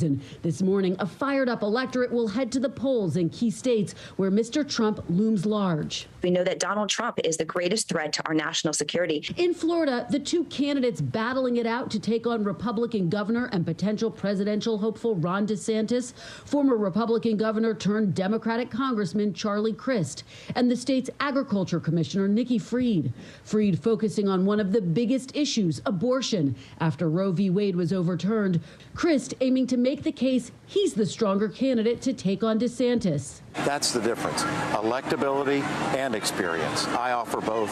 And in New York, a fierce battle between Carolyn Maloney and Jerry Nadler. Both have been in Congress since 1992, and they're duking it out over who is more progressive. But the 2024 presidential race always in the background. Maloney made waves when she was asked whether President Biden should run again. When you run, or if you run, I will be there 100%. That was Kristen Walker reporting. Our thanks to Kristen. And turning now to the future of the CDC. Following an internal review, Director Rochelle Walensky announced a major reset to the way the agency operates. That includes staffing and the speed of data releases to the public.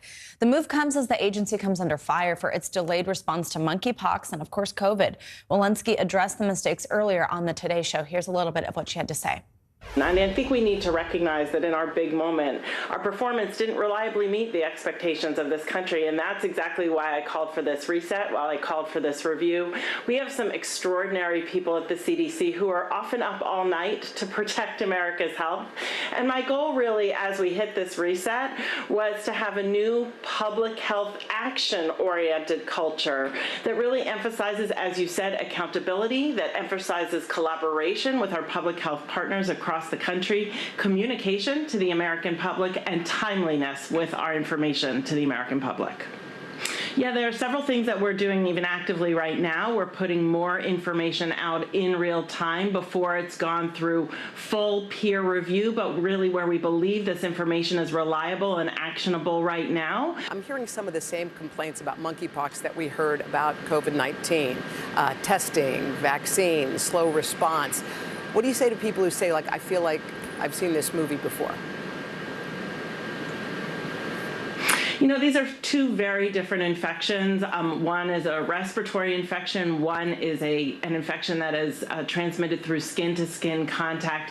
What is interestingly the same about them is that these are two infections. COVID, we knew little about scientifically. We know a lot more about monkeypox. But this is something most of America, most clinicians, most physicians, most of the community had really never heard of either. And so we have a lot of education, have had a lot of education to to do on both of the accounts. We at CDC have had similar challenges with our ability to see the data. There are other things that I think we could really use congressional help for. For example, some of our authorities within the agency, our ability to pay overtime for our human resource authorities, for data to come in, as has been mentioned before, we can't compel data to come in from the states. When we don't see those data, it's very hard for us to act upon them, and even for us to quickly mobilize contracts during times of emergency. So all of these things are on the table as we're really moving to better the agency and to realize their full potential. Dr. Walensky also talked about her boss, Dr. Fauci's recent announcement that he's stepping down from the organization, saying, quote, "Those will be very big shoes to fill." Now, this morning, there's some good news for families struggling with those sky-high grocery bills and gas prices. The cost for a lot of these staples is finally coming down, in some cases actually way down. NBC News correspondent Tom Costello joins us now for more on some of this little bit of good news. Hey, Tom, good morning. Hey, Savannah, good morning. So we've been talking about this for a long time, right? Skyrocketing prices, rising interest rates. Increasingly, economists think maybe inflation peaked earlier this summer. Prices going down already for gas, for food, for example, for air travel after Labor Day. And so now we've been talking to experts, what you should buy now, where you're finding deals, and maybe the purchases you should put off, given this volatile economy. This morning, much needed relief for families from the skyrocketing cost of living, with fresh evidence that inflation may have peaked earlier this summer. Though prices are still a lot higher than a year ago, there is a silver lining with many new deals available.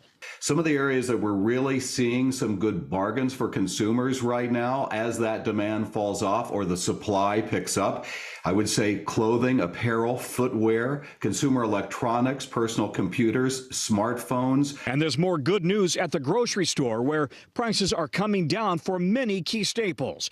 So far in August, the price of boneless, skinless chicken breasts down nearly 24%. The cost of eggs dropping 60%. Milk and butter also cheaper, as are prices for hot dogs and tomatoes. The sky-high cost of travel is also coming down. Gasoline now at $3.90 a gallon nationally, down from $5.01 in June. And airfares expected to drop 50% after Labor Day. Hotel and car rental rates also slowly coming down. In this volatile economy, consumers are also changing their habits, spending less and trying to save more. One survey found nearly half have cut back on discretionary purchases, 35% putting away more money for emergencies, and 19% saving more for retirement. It's going to be important for folks to make financial decisions that give them some flexibility and freedom to withstand all these future uncertainties. Consumer experts say if you're in the market for a new car, buying a used one may make better sense right now. Supply chain delays mean new car inventories are still super low and dealer prices are sky high, while inventories for used cars are going up and prices are starting to fall. As inflation seems to be plateauing, experts say one of the best money-saving tips involves your credit cards. If you carry credit card debt, it's going to cost you more as interest rates continue to rise, sending your balances even higher. It's why experts recommend paying off your card balances in full every month. To the extent that they can avoid those fees, that's money that they're essentially saving.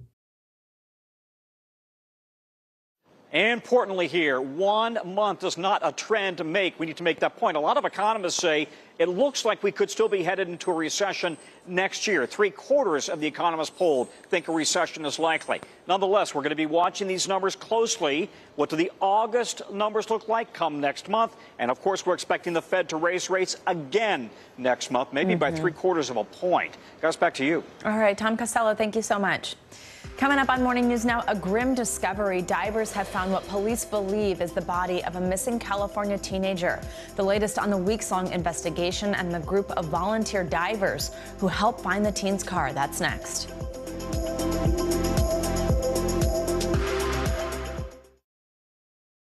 Our show is about sparking conversations around today's biggest issues. The Fed raises interest rates. That controls inflation. Explain how that works. Is part of this that everyone's rethinking their jobs and their relationship to their employers? Could you just remind us why there are 9 justices on the Supreme Court instead of 3 or 20 or 2? It's not my job to tell you what to think. My job is to think about what you tell me. Now Tonight with Joshua Johnson, streaming weeknights at 8 on NBC News Now. The fire has grown leaps and bounds. You see behind me is typical. How you doing? Pretty bad. News is happening now. Look at what's making headlines around the world. We're coming on the air with breaking news. This is a significant moment. Whenever it happens, wherever you are, NBC News, streaming free now. Tonight, I interviewed Secretary of Transportation Pete Buttigieg about the ongoing delays. You seem to be pointing the finger at the airlines. They're pointing the finger back. Mr. Secretary, when is this going to get better? These days, it feels like the news never stops. So let's get into it. What's happening right now, what it all means for you for an hour every day. It can be hard to keep up, so let's get started together. Hallie Jackson Now, weekdays at 5 on NBC News Now. To cover the news, you have to be in it. This is how so many towns and cities are protecting themselves. They're pushing the gates open. Was there a school officer on campus? That's what we've been told. No. Top Story with Tom Llamas, weeknights at 7 on NBC News Now. At 73, Prince Charles is still waiting for the job that is his birthright. Do we want Charles? Do we want a monarchy? I'm Keir Simmons, and we'll take on these questions and more in our new podcast, Born to Rule. Listen now. Top Story with Tom Llamas is your news playlist on NBC News Now. And now, you can listen to it as a podcast. Available anytime and anywhere. News is happening now. Look at what's making headlines around the world. Whenever it happens, wherever you are, it's here now. At 73, Prince Charles is still waiting for the job that is his birthright. Do we want Charles? Do we want a monarchy? I'm Keir Simmons, and we'll take on these questions and more in our new podcast, Born to Rule. Listen now. News is happening now. Look at what's making headlines around the world. Right now on Morning News Now. We're coming on the air with breaking news. And this is a significant moment. Whenever it happens, wherever you are, NBC News, streaming free now.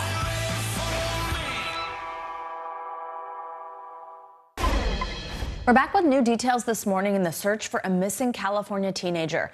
A volunteer group of divers say they found her car underwater, along with human remains near where she was last seen. NBC News correspondent Steve Patterson joins us now with more on the discovery and how this team made this discovery. Hey, Steve, good morning. Hey, Savannah, good morning to you. Officials say it is too soon to determine a cause of death or whether or not foul play or drugs were involved. But the investigation is able to move forward thanks in part to that team of volunteer divers who made that discovery just as the trail was starting to grow cold. This morning, after more than a dozen agencies searched for missing teen Kylie Rodney since early August, volunteers stepping in to help solve the mystery. We believe it is our missing person. We have not been able to positively identify, but it's more than likely. The volunteer scuba team Adventures with Purpose discovered the 16-year-old's SUV overturned in Lake Prosser in just 14 feet of water, 55 feet offshore, near the campground where she was last seen. I had to make several passes over it to kind of verify what I was seeing. Divers Nick Wren and Doug Bishop were able to locate the vehicle shortly after they began combing the lake after 2 weeks of searching by law enforcement. They couldn't find anything. What is so different about the techniques that you use? Our sonar technology is not different than what they had. It's the ability to manipulate it.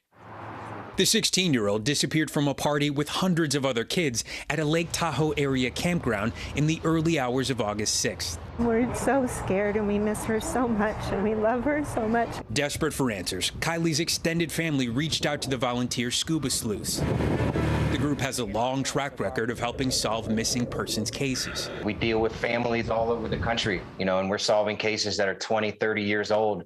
Rodney's father was at the lake when the car and body were discovered. That's not a moment that is easy. They have a 16-year-old daughter that's never coming home again. What is so important about the work that you do? To be able to be in the position to help families and utilize those skills that we have it's an honor, and that's our purpose. Her family asking for privacy, writing, "Kylie will surely remain with us, even though we will not get her back." So an autopsy is scheduled for today with a toxicology report to follow in the coming weeks. Her disappearance, of course, will remain an active investigation with the FBI assisting and the vehicle itself playing a large part as authorities will work to recover the car's data. Savannah. Right. Steve Patterson, fascinating look there. Thank you so much. Overseas now, and big changes are in the works for some members of the royal family. Prince George, Princess Charlotte, and Prince Louis will soon be the new kids on the block as the Duke and Duchess of Cambridge announced their plans to move their family out of London in an effort to give the kids a more normal family life. NBC News foreign correspondent Kelly Kobaye joins us now from Kensington Palace in London. Hey, Kelly, good morning.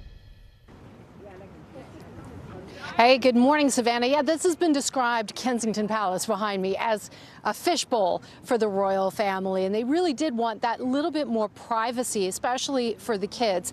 Their new home is only about 20 miles away, but it is a world apart. It's far from the tourists and the cameras, with a lot of space for the kids to play. It's been a breakthrough year for the Cambridge children. Prince George, Princess Charlotte, and Prince Louis in public more than ever, on the world stage at the Queen's Jubilee, and even going to work with their parents. But now, Prince William and Kate making a big change, moving their young family to Adelaide Cottage, the 4-bedroom historic home on the Queen's estate in Windsor, just half a mile from the Queen's residence. Their kids all going to the private Lambrook School, set in 52 acres of countryside. The children will be able to enjoy it without any prying eyes or photographers being near or members of the public being able to see them. A royal source telling the Press Association the move is for the children, so they can have as normal a life as possible. It keeps Prince William, second in line to the throne, close to his grandmother, the Queen, now 96, and handing over more of her duties. He's still learning so much from her. We know that they are constantly in touch with each other. And I think he felt strongly that he wanted to physically be near the Queen at Windsor Castle. Their new home, a stone's throw from Prince Harry and Meghan's Frogmore Cottage. They're returning to Britain next month for the first time since the Jubilee. But it's not clear if the two families will meet up. The brothers' relationship still strained, 25 years after their mother, Princess Diana's death. Right now, the Queen is at her summer residence in Scotland, Balmoral, but we understand that she will be back here in England in early September to see in a new Prime Minister. Both Prince William and Prince Harry will both be here as well. So, Savannah, it could be the perfect opportunity for a get-together for both of them and Granny. Wow. Savannah, but we'll have to see, of course. Yeah. Kelly making some predictions there. Yeah, Thank you, Kelly. Coming up, parents in Uvalde, Texas are preparing to send their kids back to school. It's only been a few months since the mass shooting at Robb Elementary, and there are still a lot of questions. Coming up, one Uvalde parent joins us with the changes he wants to see. Plus, dozens of countries have elected a female leader, but the U.S. is still not one of them. What will it take to elect a female as U.S. president? A familiar face on Morning News Now, Ali Vitale, joins us next with her new book, taking a deep dive on the issue. The fire has grown leaps and bounds. What you see behind me is typical. How you doing? Pretty bad.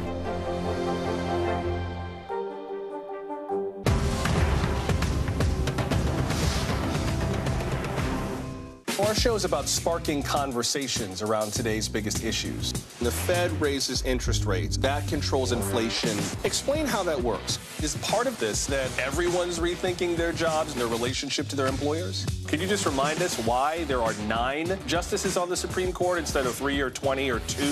It's not my job to tell you what to think. My job is to think about what you tell me. Now Tonight with Joshua Johnson, streaming weeknights at 8 on NBC News Now. News is happening now. Look at what's making headlines around the world. Whenever it happens, wherever you are, it's here now. We're here to start conversations about the big things happening in our world, because it's not my job to tell you what to think. My job is to think about what you tell me. Now Tonight with Joshua Johnson, streaming weeknights at 8 on NBC News Now.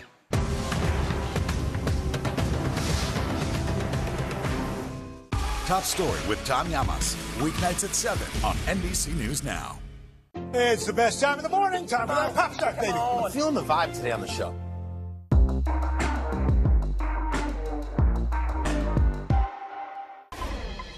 Welcome back. Uvalde parents are preparing to send their kids back to school just months after 19 children and 2 adults were killed in a mass shooting at Robb Elementary. But the community is still dealing with fallout from the tragedy, including how to hold top officials accountable for their actions. In a school board hearing last night, parents filed their grievances with Superintendent Hal Harrell, with some calling for his resignation. Others expressed concern over new security protocols put in place for the new school year. Several additional hearings are scheduled before classes begin there on September 6th. Adam Martinez is one of the parents who filed a grievance at last night's board meeting, and he joins us now. Adam, good morning. Thank you so much for your time and for talking through this, especially while, of course, your community is still grieving. We appreciate it. I'd love to start with that hearing and what prompted you to file this grievance. Were you able to speak with the board or the school superintendent, and did you get any answers you were looking for? So what prompted it is that there's a lot of complaints either on social media or the families that reach out to me or me in general that had to experience this and the lack of security that was there. So in order to really make it serious, you have to sometimes put it in writing. We forget that there's systems in place. So there's a system in place for this.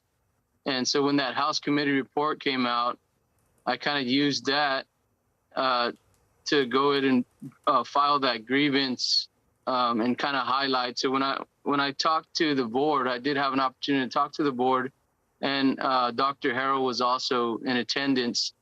And I kind of just went through that House committee report. There was a lot of failures everywhere, but it was clear that there was some administrative failures. So I went through there. I was able to name some different government codes or policies through the Texas Education Agency that they failed on. And so I kind of just went line by line talking to them about that.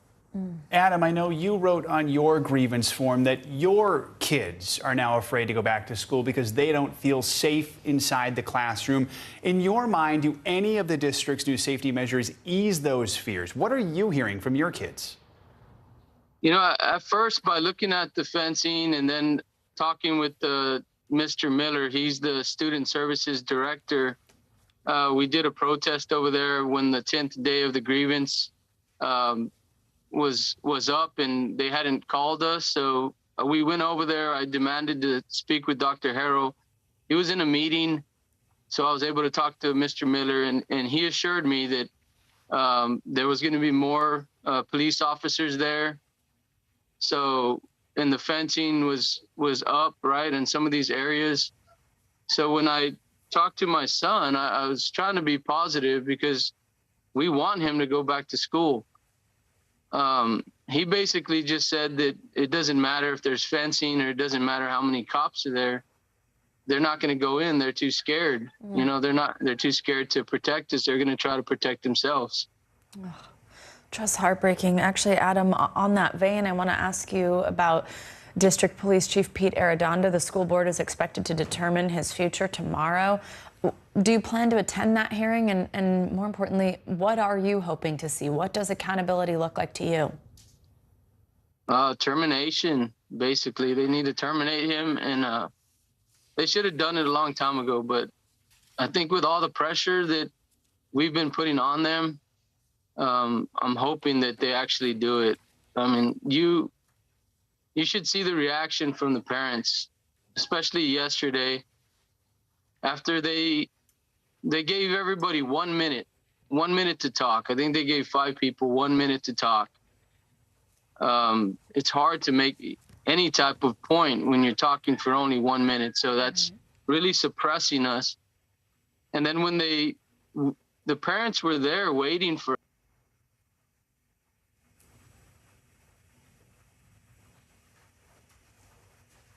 All right, Adam, I believe we're having some technical issues and can't hear you right now, but we want to thank you for taking time to join us this morning, and we're continuing to think of your family and your community. Absolutely, Adam. Thank you so much. All right, more than 50 countries have had women as their top leaders in the past half century, and as we know, the United States is not one of them. Yeah, so what will it take for women to finally break through the glass ceiling and into the White House? That is the main question in Electable, a new book by NBC's very own Capitol Hill correspondent, our very good friend, Ali Vitale. And Ali joins us now to talk about her new book, which is out today. Ali, good morning. Congratulations. We are so excited for you. I mean, we just want to talk about what you have learned. I bet you could fill a whole book with what you've learned. Why hasn't the U.S. elected a female president? Yeah, look, I mean, Joe, I wish I could tell you that the simple answer is misogyny, but this would be a much shorter book if that were the only answer to this question. And so what my goal was here is to put this through the lens of the 2020 Democratic primary, where we had more women run in that field than ever before, 6 of them running there. And to filter those moments that I reported on and lived in real time through a gender lens that we don't often get to apply in real time as we're reporting for platforms like this one. What my goal was then in doing that was to sort of match the feelings with facts, the idea that we feel like it's different for women candidates, that the playing field is unequal. But the facts and the data and the research that I've found, as well as the interviews that I got to do with experts, operatives, but also the candidates themselves in many cases, all of it bears out that there are inequities to this system. And part of it is just calling it out, drawing attention to it, and that can disrupt the narrative in real time, which is frankly my hope as we go into a midterm election cycle and then another presidential cycle, where I do hope and think we're going to see female candidates running. Ali, you spent, as you just said, a lot of time with women who ran to be the president in 2020. I mean, that was your life. We all saw you. Our viewers here on this show saw that. What did they tell you about their own campaigns and the challenges women face when running for any leadership position in general?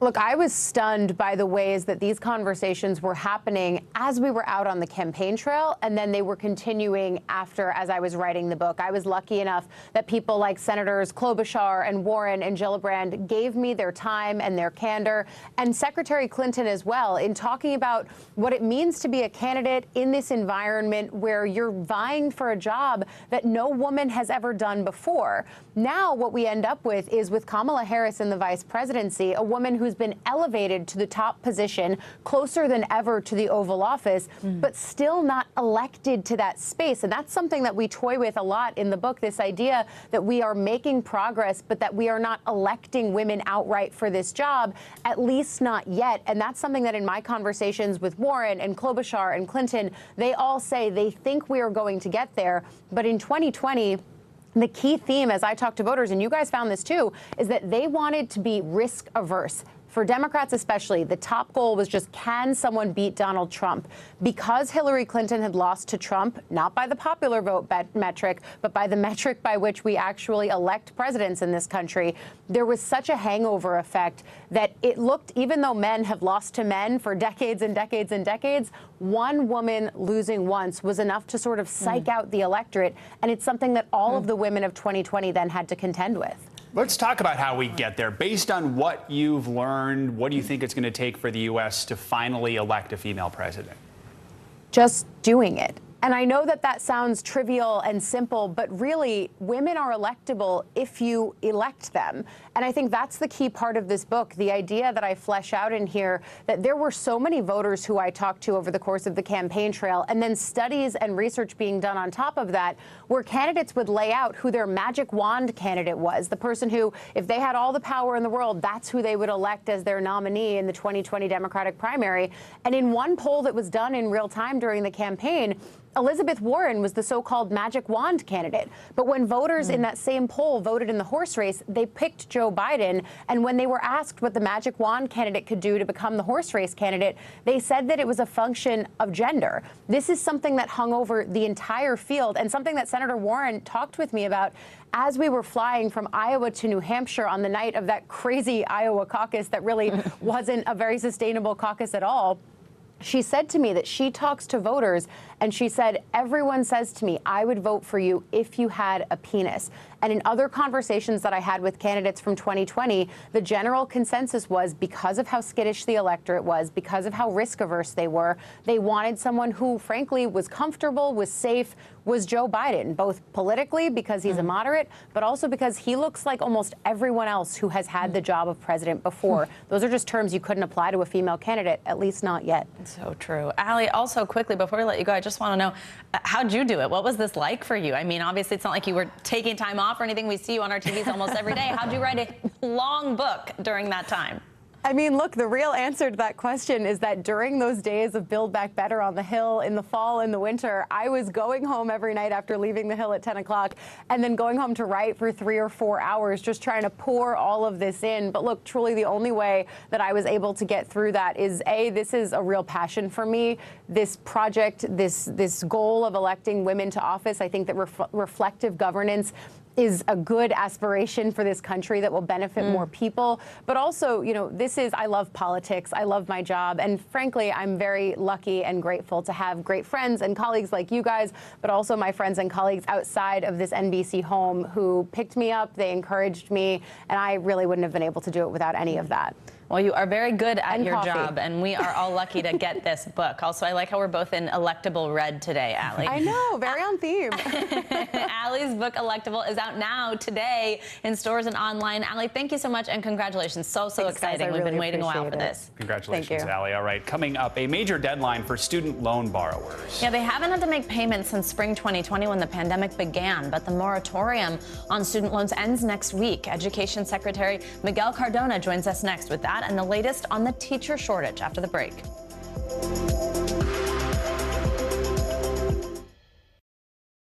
Hallie Jackson Now, weekdays at 5 on NBC News Now. News is happening now. Look at what's making headlines around the world. Whenever it happens, wherever you are, it's here now. Now Tonight with Joshua Johnson, streaming weeknights at 8 on NBC News Now. Good morning, I'm Joe Fryer. And I'm Savannah Sellers right now on Morning News Now. We're staying on top of the breaking situation in Ukraine. We are watching dangerous heat this week. Recession, I mean, is that where we're headed? Is there any way to avoid that? Morning News Now, streaming weekdays at 7. Now Tonight with Joshua Johnson, streaming weeknights at 8 on NBC News Now. You don't know when your moment's coming, but when it does, you take it. Sometimes the news can be difficult and overwhelming for kids to understand. Ukraine and Russia. Could you help me understand what's going on? So to help make sense of it all, we've created a newscast just for them. We hope your family will watch Nightly News Kids Edition. Good morning, I'm Joe Fryer. And I'm Savannah Sellers right now on Morning News Now. We're staying on top of the breaking situation in Ukraine. We are watching dangerous heat this week. Recession, I mean, is that where we're headed? Is there any way to avoid that? Morning News Now, streaming weekdays at 7. Now Tonight with Joshua Johnson, streaming weeknights at 8 on NBC News Now. Tonight, I interviewed Secretary of Transportation Pete Buttigieg about the ongoing delays. You seem to be pointing the finger at the airlines. They're pointing the finger back. Mr. Secretary, when is this going to get better? It's the best time of the morning. Time for that pop start, baby. I'm feeling the vibe today on the show. Right now on NBC News Now, look at what's making headlines around the world. We've got 3 new developments just this afternoon. We begin this hour with breaking news. This is what it looks and feels like to try to escape Ukraine. I don't want to say goodbye. This factory has gone from making kitchen pots to lethal items. There's an intense artillery battle underway. Breaking news this morning. The heartbreak, the grief, and the tears that we have seen here are all tragically familiar. Was there a school officer on campus? Because that's what we've been told. No. The shooting is once again reigniting the debate over gun laws. If it's Tuesday, it is primary night. The highest profile races yet this year. The official confirmation of Judge Ketanji Brown Jackson. Let's zoom out a bit to our changing climate. What do we think that the new normal is going to be? The rollout of COVID vaccines for children under 5. Inflation is cutting into almost everything. Another honest conversation about what it means to be Asian American. We're coming on the air with the news NBC Scoop. Bringing the news to you is not only a job, it's an honor. Desire, deception, and a double cross. The Seduction, a deadly love story only Dateline and Keith Morrison can tell. Listen now, wherever you get your podcasts. You don't know when your moment's coming, but when it does, you take it. Now to a growing list of back-to-school seasons thwarted by teacher strikes. This morning, educators in Ohio's largest district are manning picket lines. Over in Philadelphia, thousands of custodians and bus drivers are following suit, all of them fed up with the same shortages and political pressures that are plaguing schools nationwide. NBC News correspondent Maggie Vespa joins us now with more on this. Maggie, good morning. Joe, Savannah, good morning. You guys know this. We've covered it before. Those national teacher shortages now leading to larger class sizes in a profession with notoriously low pay. And then at the same time, teachers also dealing with cultural and political tensions kind of infiltrating classrooms. Well, cut to this week. This is peak back to school season, as you know, and now we're seeing teachers and staff in a growing number of districts reaching their breaking points. This morning, with back to school in full swing nationwide, teachers are testing districts by marking themselves absent. There is no substitution for good and great teachers. In Columbus, Ohio, the state's largest district, public school teachers are on strike for the first time in nearly 50 years. Their demands include smaller class sizes and air conditioning in every school. With classes set to start tomorrow, the district is scrambling to find substitutes. Our community's children are the board's priority, and our final offer, we felt, did reflect that. We are doing this for the students. The Columbus clash, the latest classroom flashpoint. Over the weekend, roughly 2,000 custodial and transportation workers in Philadelphia public schools also voted to strike, demanding better pay and... You all want active shooter training. They're asking for the training that you'd think they'd be getting already. A sobering stressor for modern teachers who also balance ever-changing COVID restrictions and soaring rates of anxiety among students. It's taking a toll, with an estimated 300,000 public school teachers and staff having left the field between February 2020 and May 2022. A recent NBC News poll finding just 25% of parents are confident public schools will be adequately staffed this year. In Columbus, after years of remote learning, mom Kristen McCormick worries how her first grader Ezra will feel when his teacher isn't in class Wednesday. We have struggled as a family to maintain a sense of normalcy and a routine. So this is just sort of another log on the fire.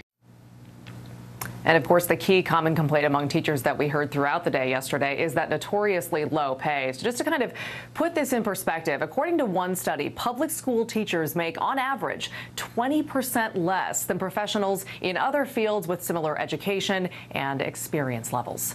Joe, Savannah, I'll send it back to you. All right, Maggie, thank you so much. We want to take a closer look at all those issues Maggie just laid out, as well as more. Joining us now is U.S. Education Secretary Miguel Cardona. Secretary Cardona, thank you so much for your time and joining our program live this morning. We appreciate it. So, I mean, let's just dive in right there with what Maggie's report just showed. I mean, I think some people watch that and think, how did we get here? How is it possible that they're just asking for things like smaller class sizes and air conditioning? What needs to be done to meet teachers' needs and stop not only the mass exodus that's causing the shortage, but strikes? Right. Well, listen, it is back to school season. So millions of students and families are excited about their first day of school, and educators across the country are too. But, you know, I think the reporting that Maggie did just brings to the surface what the reality is out there. We still have, in many cases, conditions where, you know, the class size might be high, or the infrastructure of the building is not up to par. We want to make sure our students are going back to schools that are better, not only physically, but the programming. Our students have suffered a lot. So we want to make sure that this year is a better year. We have very strongly encouraged the use of the American Rescue Plan dollars, unprecedented funds, $130 billion across the country, to make sure that we're recruiting teachers, retaining teachers. It's not just about recruiting, it's about keeping them, making sure we're paying bonuses where needed, bringing retired teachers back in without any penalty to their retirement benefits, and creating long-term strategies like grow your own programs. We have so many students. We need to tap them on the shoulder and help them believe that they are the next wave of teachers. So there's a lot of work to be done. However, this did not start with the pandemic. It was made worse by the pandemic. This has been an issue for many decades in education. We need to lift the profession as we give students opportunities and give them a better education than ever before. Mr. Secretary, you just mentioned some of the ideas that have been floated to try to kind of fill some of these gaps. Another one that we're seeing in some school districts is really the requirements shifting to become a teacher, looking at recruiting people from other fields. For example, in Florida, they're looking at veterans to help fill this gap. You know, we've heard on both sides of this issue, people who think, great, we can get, you know, responsible people in these classrooms. We're also hearing from some teachers who think it's harder than you'd think. What do you think of these plans to find alternate teachers from paths that don't just include going to school to become a teacher? You know, when I was a school principal, I often recruited folks who had teaching as their second profession. They might have come from a different sector, but those folks had to have had the training, adequate training, and professional development to be a certified teacher. This is not a hobby. This is a profession. And I think if your first strategy is to lower standards to a profession that's already getting disrespected, then you're part of the problem.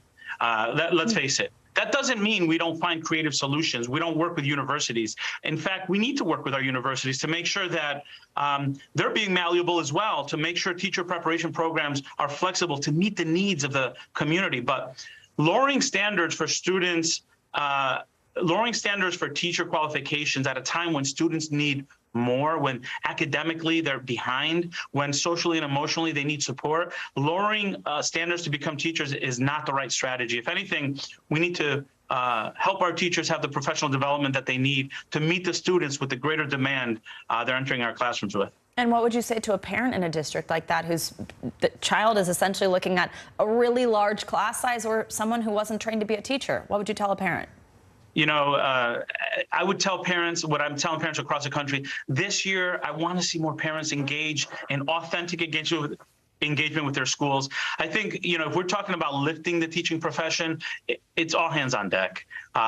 You know, who better than parents to talk about what the needs of their children are and how the school needs to meet their needs? And I think, you know, when parents speak, folks listen, and it's really important that we engage in communication with our local boards, with our leaders to say, yes, we need more support in our schools. You have more money than ever before, but we shouldn't be lowering our standards. Our kids need more, not less. Mr. Secretary, let's switch gears to another issue that's on a lot of people's minds, not just parents, and that's student loans. A pause on student loan repayments is set to expire next week. CNN is reporting the White House is considering forgiving up to $10,000 worth of loans for people who earn less than $125,000. So first of all, is that the number, 10,000? Can you confirm that? No, there's no news to share today. I did read that report too, but look, there's nothing to announce today. What I will tell you is that when a decision is made, I know the president will be speaking directly to the people across America who are waiting to hear. It's not something that I am prepared to announce today, and I know there's a lot of speculation because it is on the mind of many people. What I am proud of is that from day one till now, over $32 billion in loan forgiveness has been provided.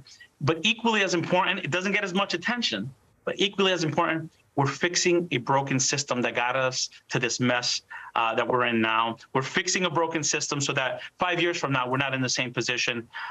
We're definitely keeping our borrowers front and center and our students front and center. We're going to continue to do that. Not today, but the deadline is quickly approaching. Do you think the president's going to do something about it this week? Well, with regard to the pause, without question, the 31st is coming up very quickly, and borrowers need to know. So I anticipate that there's going to be information about that before the 31st, obviously, but nothing to share with you right now. All right. I mean, there are millions of Americans out there who are trying to plan budgets for the fall. Right. Inflation's high. They're feeling kind of stuck right now. What is your message to those who are worried about this, waiting for an answer, and also, you know, think the numbers should be higher, maybe up to $50,000? Let me tell you, from day one, this president's been about substance, not sensationalism. Look at the track record. Look at what has been done. $32 billion in 1.5 years is more than any other administration combined. And we're going to continue with that mentality of keeping our borrowers front and center, keeping our students front and center in every decision that we make. We don't take this lightly. I would tell folks who are listening, check out public service loan forgiveness. You might be eligible today. Studentaid.gov.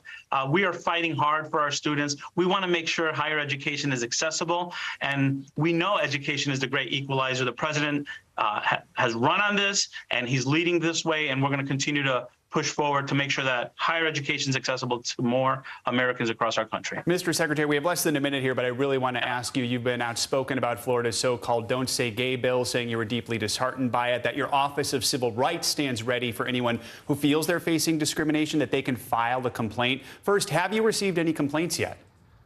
You know, I have to refer to my Assistant Secretary for OCR about whether or not complaints have come in specifically from Florida on this issue. But I'll reiterate what I said before. No student in this country should feel like they don't belong in a public school. That's unacceptable. That's un-American. And we're going to make sure that all students, regardless of whatever circumstance, whatever background they have, that they feel welcome. Our students need more support as we come back from this pandemic. They don't need less. And we have to make sure that our leaders are held accountable to making sure our schools are inclusive. That's what we're going to fight for, and that's what our students and families deserve. Secretary Miguel Cardona, thanks so much for joining us this morning and answering so many questions. We really appreciate it. Yeah, we do Great appreciate to be with it. you. Good to see you again, Secretary. Thank you. Bye-bye. Coming up, a group of pilots are going to new heights to save animals in need. We're going to introduce you to the organization flying animals across the country, helping them find their forever homes. You're watching Morning News Now.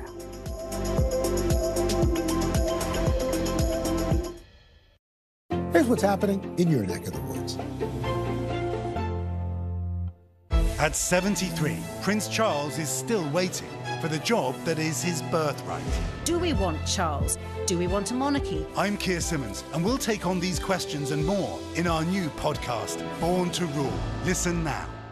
Still to come on the Channel 2 News. Well, the waters are certainly receding now. Still too close to call. Lester Holt reporting from the Ground Zero, as it's being referred to. It is, in fact, the taste of freedom. The Haitian people know a little something about resiliency. What's the biggest risk right now? Some of the troops who have been proud. I want to welcome you to the first presidential debate. In fact, we've been told we can't go any farther. You were some resilient folks. Let me get in.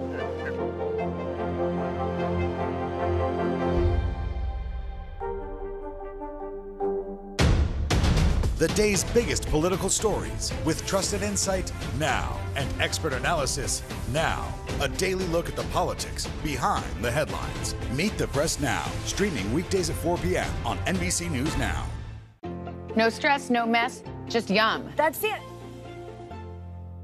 We're here to start conversations because it's not my job to tell you what to think. My job is to think about what you tell me. Now tonight with Joshua Johnson, weeknights at 8 on NBC News Now. What do you love about fatherhood? The chaos, the learning. Is climate change one of your top priorities? What's your message to girls who want to make a difference in their own communities? Believe in yourself. Hallie Jackson Now, weekdays at 5 on NBC News Now. Harry Styles! Finally, this hour, a nonprofit is going to new heights to help animals in need. In honor of National Dog Month, I visited the group called Pilots to the Rescue as they fly across the country to save animals from being euthanized.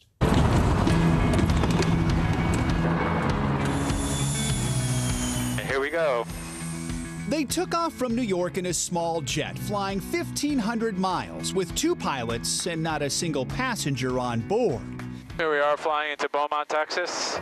But they knew they would not return empty-handed, that their hands would soon be full of paws. You're a good girl. 26 dogs, most of them puppies, were waiting here in Beaumont, Texas, all of them rescues. You ready for your flight? Including Scarlett and her babies, discovered behind a house. If we didn't step in, she would probably have been euthanized due to space at the shelter. Now, thanks to the nonprofit Pilots to the Rescue, these dogs are heading to the East Coast. The faster that we can get them out there, the faster they can be adopted. Michael Schneider is the group's top dog. When I started Pilots to Rescue back in 2015, I was searching for something. I was searching for a sense of purpose. That purpose? Developing a network of trained volunteer pilots who fly around the country picking up endangered animals. The need is great. In America, nearly 1 million dogs and cats are euthanized every year. When you get to these locations and see these pets, what goes through your mind? What goes through my mind is I'm doing great work and I'm saving these animals' lives. And one thing I realized doing this work is a lot of times the animals save us. During the pandemic, when Michael's corporate events job drastically slowed down, he turned the nonprofit into a full-time gig. So it took me 45 years to realize what I wanted to do when I grow up. This is a real passion of mine, and it gives me such a sense of fulfillment, and I love doing this work. It's tremendous. On this trip, he's getting help from Victor Gergenti, a fellow pilot who's donating his plane and his skills. Victor figures this flight is costing at least $4,000. Boeing pitched in to help with some of the expenses this time. Usually, it comes out of his pocket. You know, everybody says it's better to give than receive. Well, until you do a dog animal rescue mission, you have no idea how much better it is to give than receive. Come on, Molly, you're flying first class. Finally, it's time to load up the pups. Getting all the crates to fit is like a game of Tetris. It's packed in there. But before you know it, they're skyward. Here's the clouds at 17,000 feet. The view from the cockpit topped only by the sight behind it. They're all sleeping. Mama and her pups. The dogs just seem to know they're flying toward a better life. You're a good passenger, as we say. Good passenger. When they land, volunteers with Amazing Mutt's Puppy Rescue are waiting. I will be taking 6 home with me. Ready to care for the canines and find them new homes. This is the baby. She's the runt. This one. For Scarlett and her babies, now firmly on the ground, things are finally looking up. Many times I've saved the families too, because they say they're the best part of their lives, you know, they're their best friends. That kind of energy that comes back to you is priceless, and that's really why I do this work.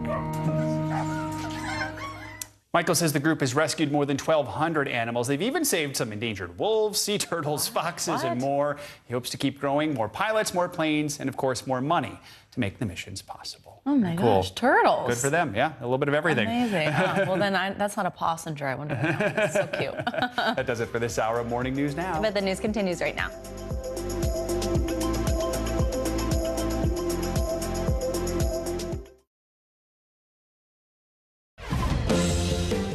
Hey there, thank you so much for joining us. I'm Morgan Radford. Good Tuesday. My co-anchor Vicki Wynn has the day off. Right now on NBC News Now, Trump sues the FBI, the former president asking for a special master to oversee documents secured in the Mar-a-Lago raid. Meanwhile, the New York Times is reporting more than 300 classified documents have been recovered from Trump since he left office. The latest on the DOJ's investigation just ahead. Primary day, polls open in 2 of the country's largest states, New York and in Florida. Voters in the Sunshine State will decide which Democrat will face off against Governor Ron DeSantis, who has put himself at the center of just about every hot-button issue. And millennial flooding, we'll have the latest from Dallas, which saw more than 9 inches of rain in one day, and they're not alone in being hit by a once-in-a-thousand-year floods. Morning Jolt. If you are one of those people who needs a daily fix of caffeine, well, you may be in for some sticker shock. We'll tell you why prices could be rising in just a moment.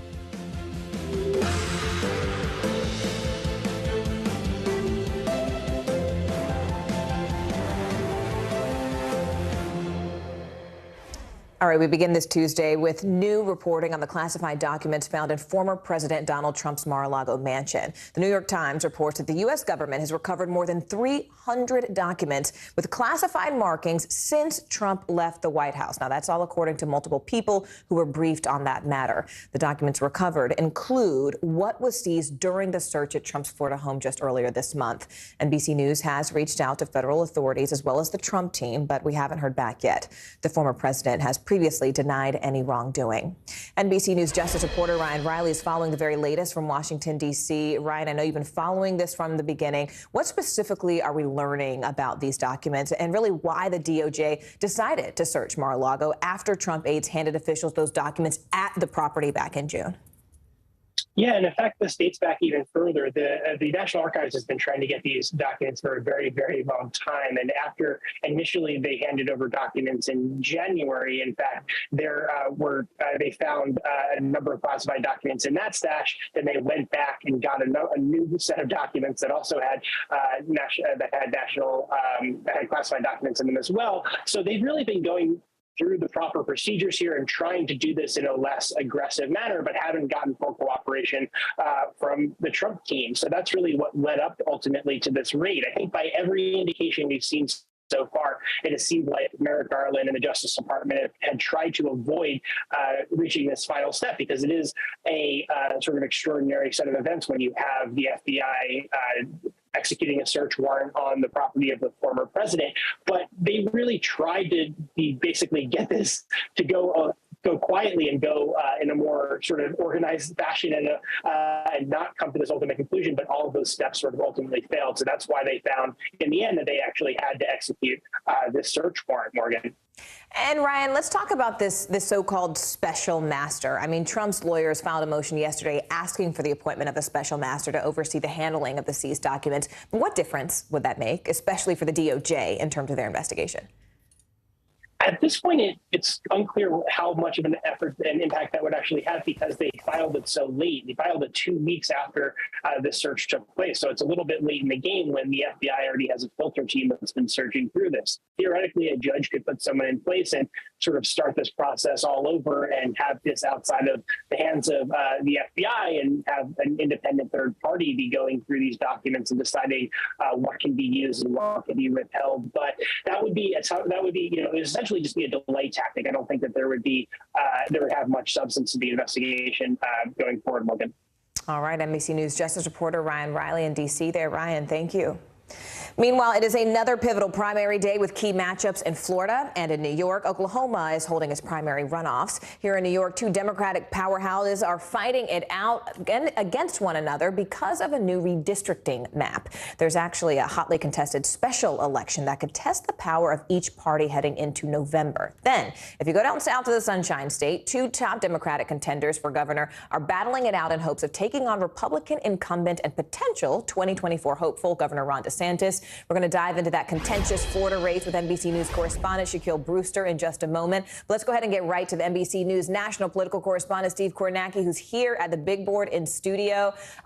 Steve, these are big races. Of course, we have New York. This is a contentious race. We've all seen the ads for those of us who live here. But then in Florida, I mean, we've talked a lot about Governor DeSantis, his political ambitions. This is a really big race with national implications. Tell us what you're looking for. Yeah, this question of who the Democrats are going to put up in Florida to run against DeSantis, the possibility that DeSantis could use 2022 as a springboard to 2024. One of the major storylines tonight, obviously. We'll start here with this special election in New York, because there's been so much talk lately, especially in the wake of the Supreme Court ruling overturning Roe versus Wade, about whether the basic dynamics of this year's midterm elections, not sure what just happened there. Usually I have to touch the board for that to move, but about whether the basic dynamics of the midterm election might have changed in the wake of that Supreme Court election, whether Democrats have got a Supreme Court decision, whether Democrats have gotten a boost. So here we go, a special election, 19th district of New York. Where is this? This is the Hudson Valley. It's into the Catskills. This is a district that voted for Joe Biden by 2 points, basically, in 2020. So it's the kind of district in sort of a normal midterm election year where the opposition party would be expected to do well, would be expected to win in a special election like this. Could the Democrats pull off a surprise here tonight in this special election? We'll be watching this one closely. If the Democrats were to win this race tonight, that would be a signal potentially of a midterm climate that has shifted more in their favor in the wake of that Supreme Court ruling. So I think in terms of midterm tea leaf reading, we're going to be watching this race the closest tonight. And again, you can see some of these other special elections. These are special elections that this is the line right here. This is when the Supreme Court ruling came down overturning Roe versus Wade. And you see, we've had a few special elections in other House races since then. Nebraska, Minnesota, 2 districts that Trump had won by double digits. The Republican candidate won in both of those special elections, but the margin, you could see the Republican won by about 10 points less, 6 points less than Trump. So Democrats looked at those special elections we've seen in the last few weeks and said, hey, maybe that indicates Democratic enthusiasm is increasing. I think we're going to get a real interesting test in this 19th district in New York tonight. We're looking at some primaries here in New York as well. Carolyn Maloney, Jerry Nadler, each has been there 30 years. Redistricting has now thrown them into the same district. One's going to survive tonight. It looks like there's a third candidate. Looks like one will survive and one's congressional career will end. Another interesting race here. Mondaire Jones is an incumbent, but again, because of redistricting, he chose basically to move 75 miles miles south, running a new district. These are all new constituents for him here in New York City. Keep an eye on that. And then, as you mentioned, in Florida, it's the Democratic primary. Charlie Crist, colorful political history in Florida. He was a Republican governor. He switched parties. He ran for governor as a Democrat, got a congressional seat, now running for governor again. Nikki Fried, his main opponent in the Republican primary there. Winner gets Ron DeSantis. Be closely watched race this fall because, again, if DeSantis is able to win this fall, especially if he's able to win big, there'll be talk immediately about whether he tries to roll that into a 2024 presidential election. There already is talk. That talk is coming late. Yes. All right, Steve Kornacki. Steve, as always, thank you. You got it. All right, let's now bring in NBC News correspondent Shaquille Brewster, who joins us live now from Pompano Beach, Florida. Shaq, I know you've been on the ground there for several days, really keeping a close eye on the battle that Steve just mentioned in terms of Democratic nomination for governor. The winner will run against Governor Ron DeSantis, as Kornacki just mentioned, in November. But what are you hearing there on the ground, not only from the candidate, Shaq, but really from the voters? What are they saying is sort of motivating them in this final sprint to the polls? You know, Morgan, one thing that you hear from voters is similar to what you're hearing from the candidates, and it's the idea that this is going to be close because they know the stakes in this election. They know that the Democratic nominee to come out of the nomination tonight, the primary battle tonight, will face on a formidable opponent in Ron DeSantis, someone who is well-funded, well-raised. You mentioned the idea that he is a potential 2024 presidential nominee. So when I talk to voters, they say, yes, they do care about issues like abortion, especially among Democratic voters, issues like education and also the economy. They say their top priority when they were going into the polling booth was who can defeat Ron DeSantis. I want you to listen to my conversation with one couple who came here together. One voted for Charlie Crist, the other voted for Nikki Fried, but listen to how they explain the reason behind their decision. He was okay. I know him, so I said, you know what, that's where I'm going again. So you went with Crist because he was familiar to you? Yes. Right. Yeah. I just don't think Crist was that's not really that person. And since the Dolphins said Fried, I went along with that. When you listen to how they explain their vote, that is how the candidates have been pitching themselves to voters. So that messaging there is working. Morgan? Shaq, I do want to quickly turn to the Senate race there in Florida. I mean, how is that matchup shaking out when we just look at the Senate alone? Well, when you look at the Senate, I mean, the primary race, this is the race to take on Senator Marco Rubio. The general election race is going to be close. You're expecting to see a lot of money coming into Florida. This is over which party will control the U.S. Senate come next year. But the primary race looks to be essentially set at this point. Congresswoman Val Deming, she represents the Orlando area. She's a former police chief in Orlando. She looks to be on a path to lock in and secure that nomination later today. That has not been an intense battle for her. Despite that, she's been raising more money, essentially more money than any other candidate in this country right now for a congressional seat. So that primary race, not expected to be close, but we can expect that general election battle to really heat up. Morgan? All right, Shaquille Brewster for us there on the ground. Shaq, as always, thank you. Meanwhile, 5 regions are experiencing once-in-a-thousand-year flooding. Eastern Kentucky, Southern Illinois, Death Valley, St. Louis, and now Dallas, all in less than a month. This storm system is now fatal, claiming the life of a 60-year-old Texas woman whose car was swept away by those floodwaters. NBC News correspondent Sam Brock joins us now with updates on this record-breaking rainfall from Austin, Texas. Sam, it's good to see you this Tuesday, although an unfortunate story. What is the latest update from Dallas today? What are officials there telling you? So Dallas certainly was the eye of the storm, so to speak. When it comes to flash flooding, Morgan, you're seeing these incredibly powerful images. We've not seen anything on that scale so far in Austin, thankfully, although we're not out of the woods yet. There's more precipitation, heavy precipitation expected throughout the week. But back to Dallas, these images were incredible. You're looking at people on the highway, in the middle of urban cores, wading through waist-deep water. There was, according to Dallas police officers, somewhere in the neighborhood of 200 high water incidents. Nearly 100 people had to be rescued. The only fatality confirmed so far, Morgan, is from Dallas, a 60-year-old woman who was in her car trying to call family members, and she lost contact when the car was just pulled away down the road. Here's a sampling of how people are reacting, the desperate measures they had to deploy just to be safe. I had to kick this door open just to get out the car. It's really bad. It's really bad. Like, it's coming. It's past my balcony. I don't know what to do. It looked like a roaring rapid river. I had never experienced that before.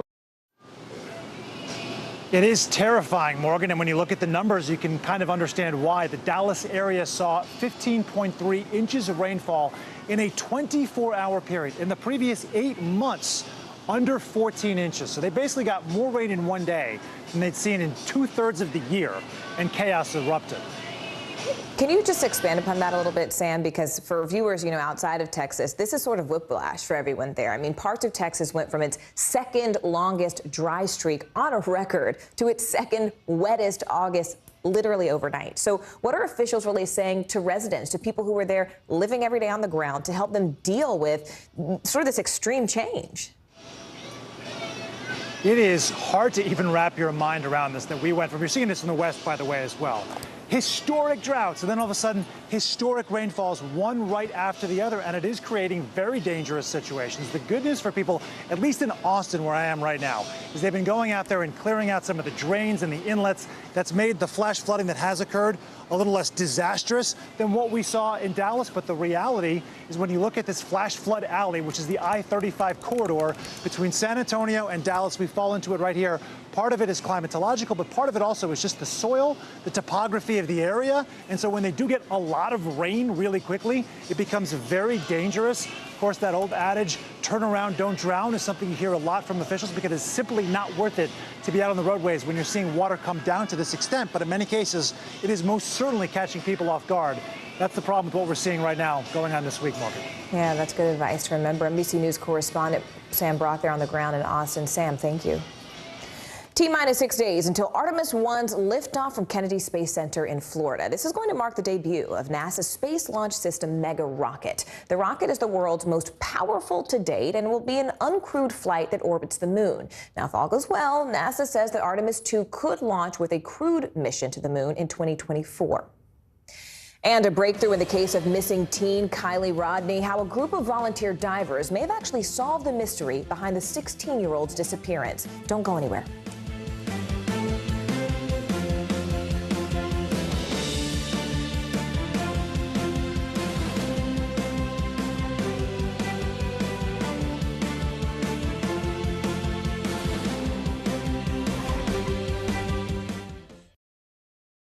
It's the best time of the morning. Time for that pop start, baby. I'm feeling the vibe today on the show.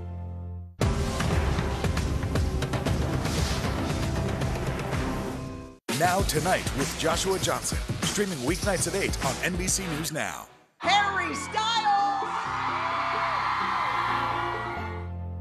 The indictment of a former president, or perhaps candidate for president, would arguably tear the country apart. Is that your concern? Can you update us on the status of negotiations? Welcome back to Today. We got a lot to celebrate on this Wednesday morning. It's good to have you along with us. You don't know when your moment's coming, but when it does, you take it. Everybody's good, and that's it. Right now on NBC News Now, Look at what's making headlines around the world. We've got 3 new developments just this afternoon. we begin this hour with breaking news. This is what it looks and feels like to try to escape Ukraine. I don't want us to say goodbye. This factory has gone from making kitchen pots to lethal items. There's an intense artillery battle underway. Breaking news this morning. The heartbreak, the grief, and the tears that we have seen here are all tragically familiar. Was there a school officer on campus? Because that's what we've been told. No. The shooting is once again reigniting the debate over gun laws. If it's Tuesday, it is primary night. The highest profile races yet this year. The official confirmation of Judge Ketanji Brown Jackson. Let's zoom out a bit to our changing climate. What do we think that the new normal is going to be? The rollout of COVID vaccines for children under 5. Inflation is cutting into almost everything. Another honest conversation about what it means to be Asian American. We're coming on the air with the news NBC Scoop. Bringing the news to you is not only a job, it's an honor. You don't know when your moment's coming, but when it does, you take it. Still to come on the Channel 2 News. Well, the waters are certainly receding now. Still too close to call. Lester Holt reporting from Ground Zero, as it's being referred to. It is, in fact, the taste of freedom. The Haitian people know a little something about resiliency. What's the biggest risk right now? Some of the troops who have been proud. I want to welcome you to the first presidential debate. In fact, we've been told we can't go any farther. Here are some resilient folks. Let me get a hint.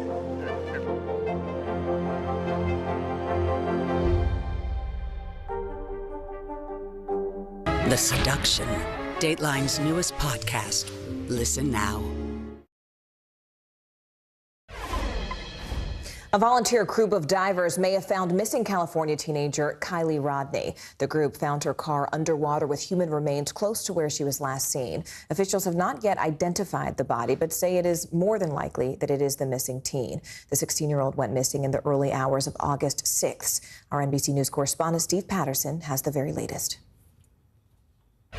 Yeah, tragic story. Officials say it is too soon to determine a cause of death or whether foul play or drugs were involved. But the investigation is able to move forward thanks in part to that team of volunteer divers who made that discovery just as the trail was growing cold. After more than a dozen agencies searched for missing teen Kylie Rodney since early August, volunteers stepping in to help solve the mystery. We believe it is our missing person. We have not been able to positively identify, but it's more than likely. The volunteer scuba team Adventures with Purpose discovered the 16-year-old's SUV overturned in Lake Prosser in just 14 feet of water, 55 feet offshore, near the campground where she was last seen. I had to make several passes over it to kind of verify what I was seeing. Divers Nick Wren and Doug Bishop were able to locate the vehicle shortly after they began combing the lake after 2 weeks of searching by law enforcement. They couldn't find anything. What is so different about the techniques that you use? Our sonar technology is not different than what they had. It's the ability to manipulate it. The 16-year-old disappeared from a party with hundreds of other kids at a Lake Tahoe area campground in the early hours of August 6th. We're so scared and we miss her so much and we love her so much. Desperate for answers, Kylie's extended family reached out to the volunteer scuba sleuths. The group has a long track record of helping solve missing persons cases. We deal with families all over the country, and we're solving cases that are 20, 30 years old. Rodney's father was at the lake when the car and body were discovered. That's not a moment that is easy. They have a 16-year-old daughter that's never coming home again. What is so important about the work that you do? To be able to be in the position to help families and utilize those skills that we have it's an honor, and that's our purpose. Her family asking for privacy, writing, "Kylie will surely remain with us, even though we will not get her back." So an autopsy is scheduled for today with the toxicology report to follow in the coming weeks. Her disappearance will remain an active investigation with the FBI assisting and that vehicle itself playing a large part as authorities will work to recover the car's data. Back to you. The first conviction for the 2020 police killing of Breonna Taylor is expected to come down today. Former Louisville detective Kelly Goodlett is set to plead guilty to helping falsify the search warrant that resulted in Taylor's death. Taylor's killing, along with George Floyd's murder, ignited protests across the country over police violence back in 2020. Stay with us because coming up, Ukraine is bracing for even more attacks from Russia on the eve of its Independence Day. We'll get the very latest on the ground just after the break. Don't go anywhere.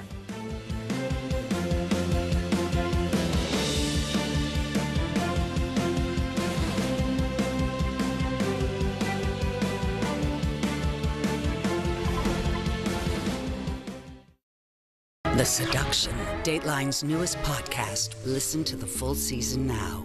News is happening now. Look at what's making headlines around the world. Whenever it happens, wherever you are, it's here now. Hallie Jackson Now. Weekdays at 5 on NBC News Now. Desire, deception, and a double cross. The Seduction, a deadly love story only Dateline and Keith Morrison can tell. Listen now, wherever you get your podcasts. News is happening now. Look at what's making headlines around the world. Right now on Morning News Now. We're coming on the air with breaking news. And this is a significant moment. Whenever it happens, wherever you are, NBC News, streaming free now. As we look out over the latest city-turned-crime scene, we see the things left behind.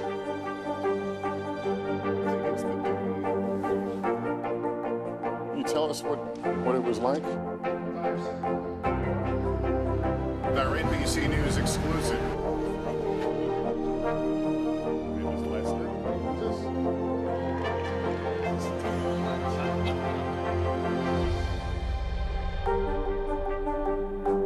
Now Tonight with Joshua Johnson, streaming weeknights at 8 on NBC News Now.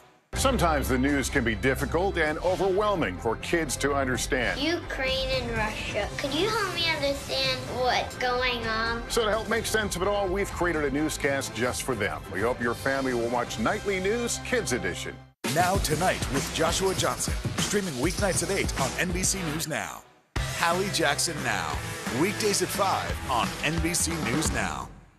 To cover the news, you have to be in it. This is how so many towns and cities are protecting themselves. They're pushing the gates open. Was there a school officer on campus? That's what we've been told. No. Top Story with Tom Yamas, weeknights at 7 on NBC News Now.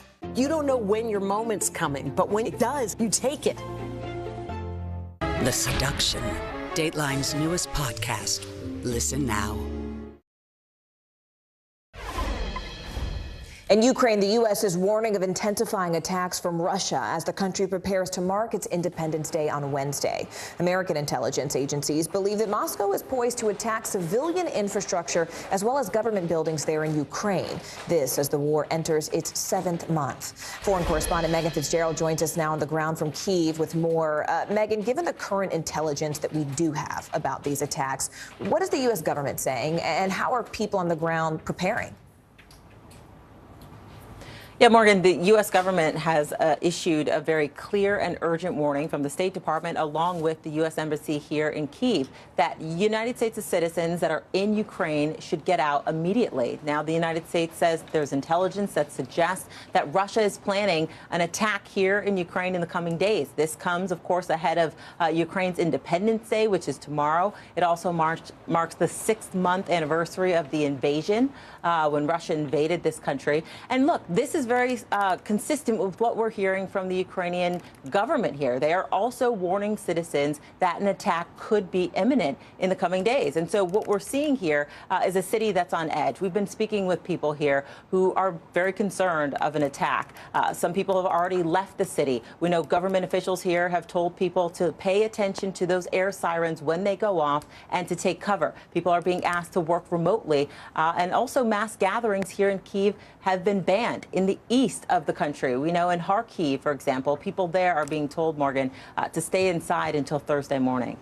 And Megan, I mean, we're also learning more about the fighting around the Zaporizhzhia nuclear plant, which has created a pretty dangerous situation, given that Russia and Ukraine are now blaming each other for those attacks. And now the UN Secretary General is warning of a catastrophe if the plant simply is not demilitarized.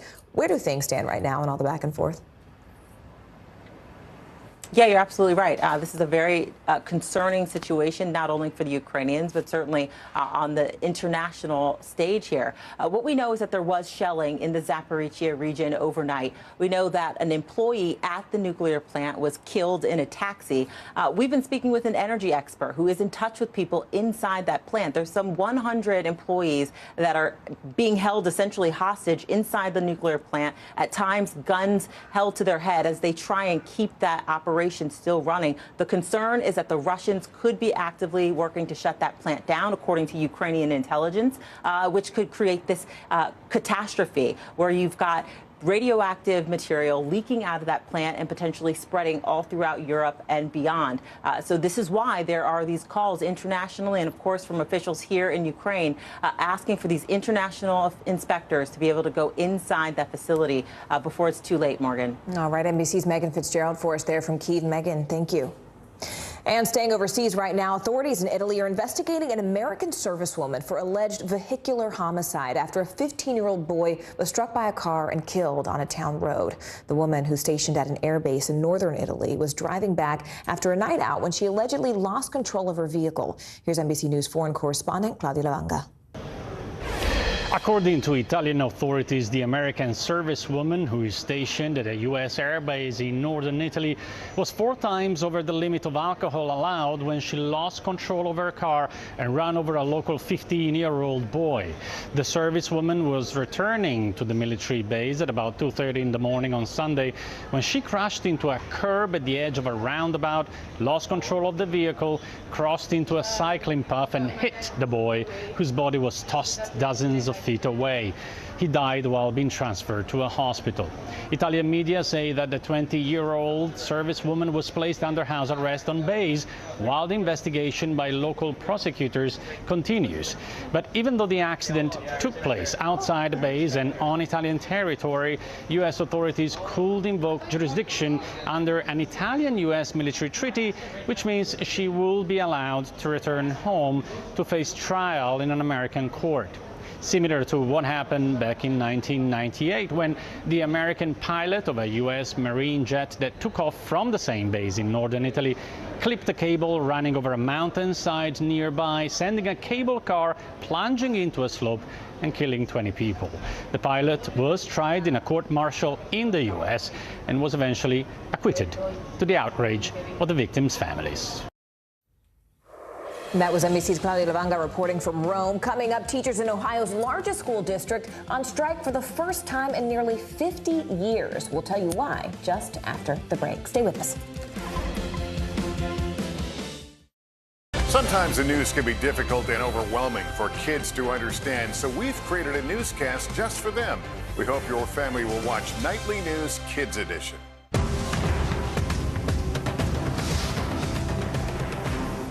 The indictment of a former president, perhaps candidate for president, would arguably tear the country apart. Is that your concern?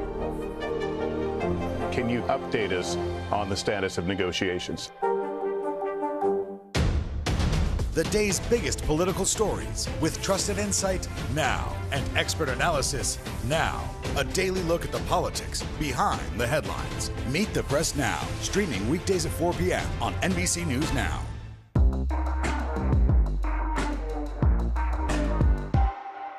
Sometimes the news can be difficult and overwhelming for kids to understand, so we've created a newscast just for them. We hope your family will watch Nightly News Kids Edition.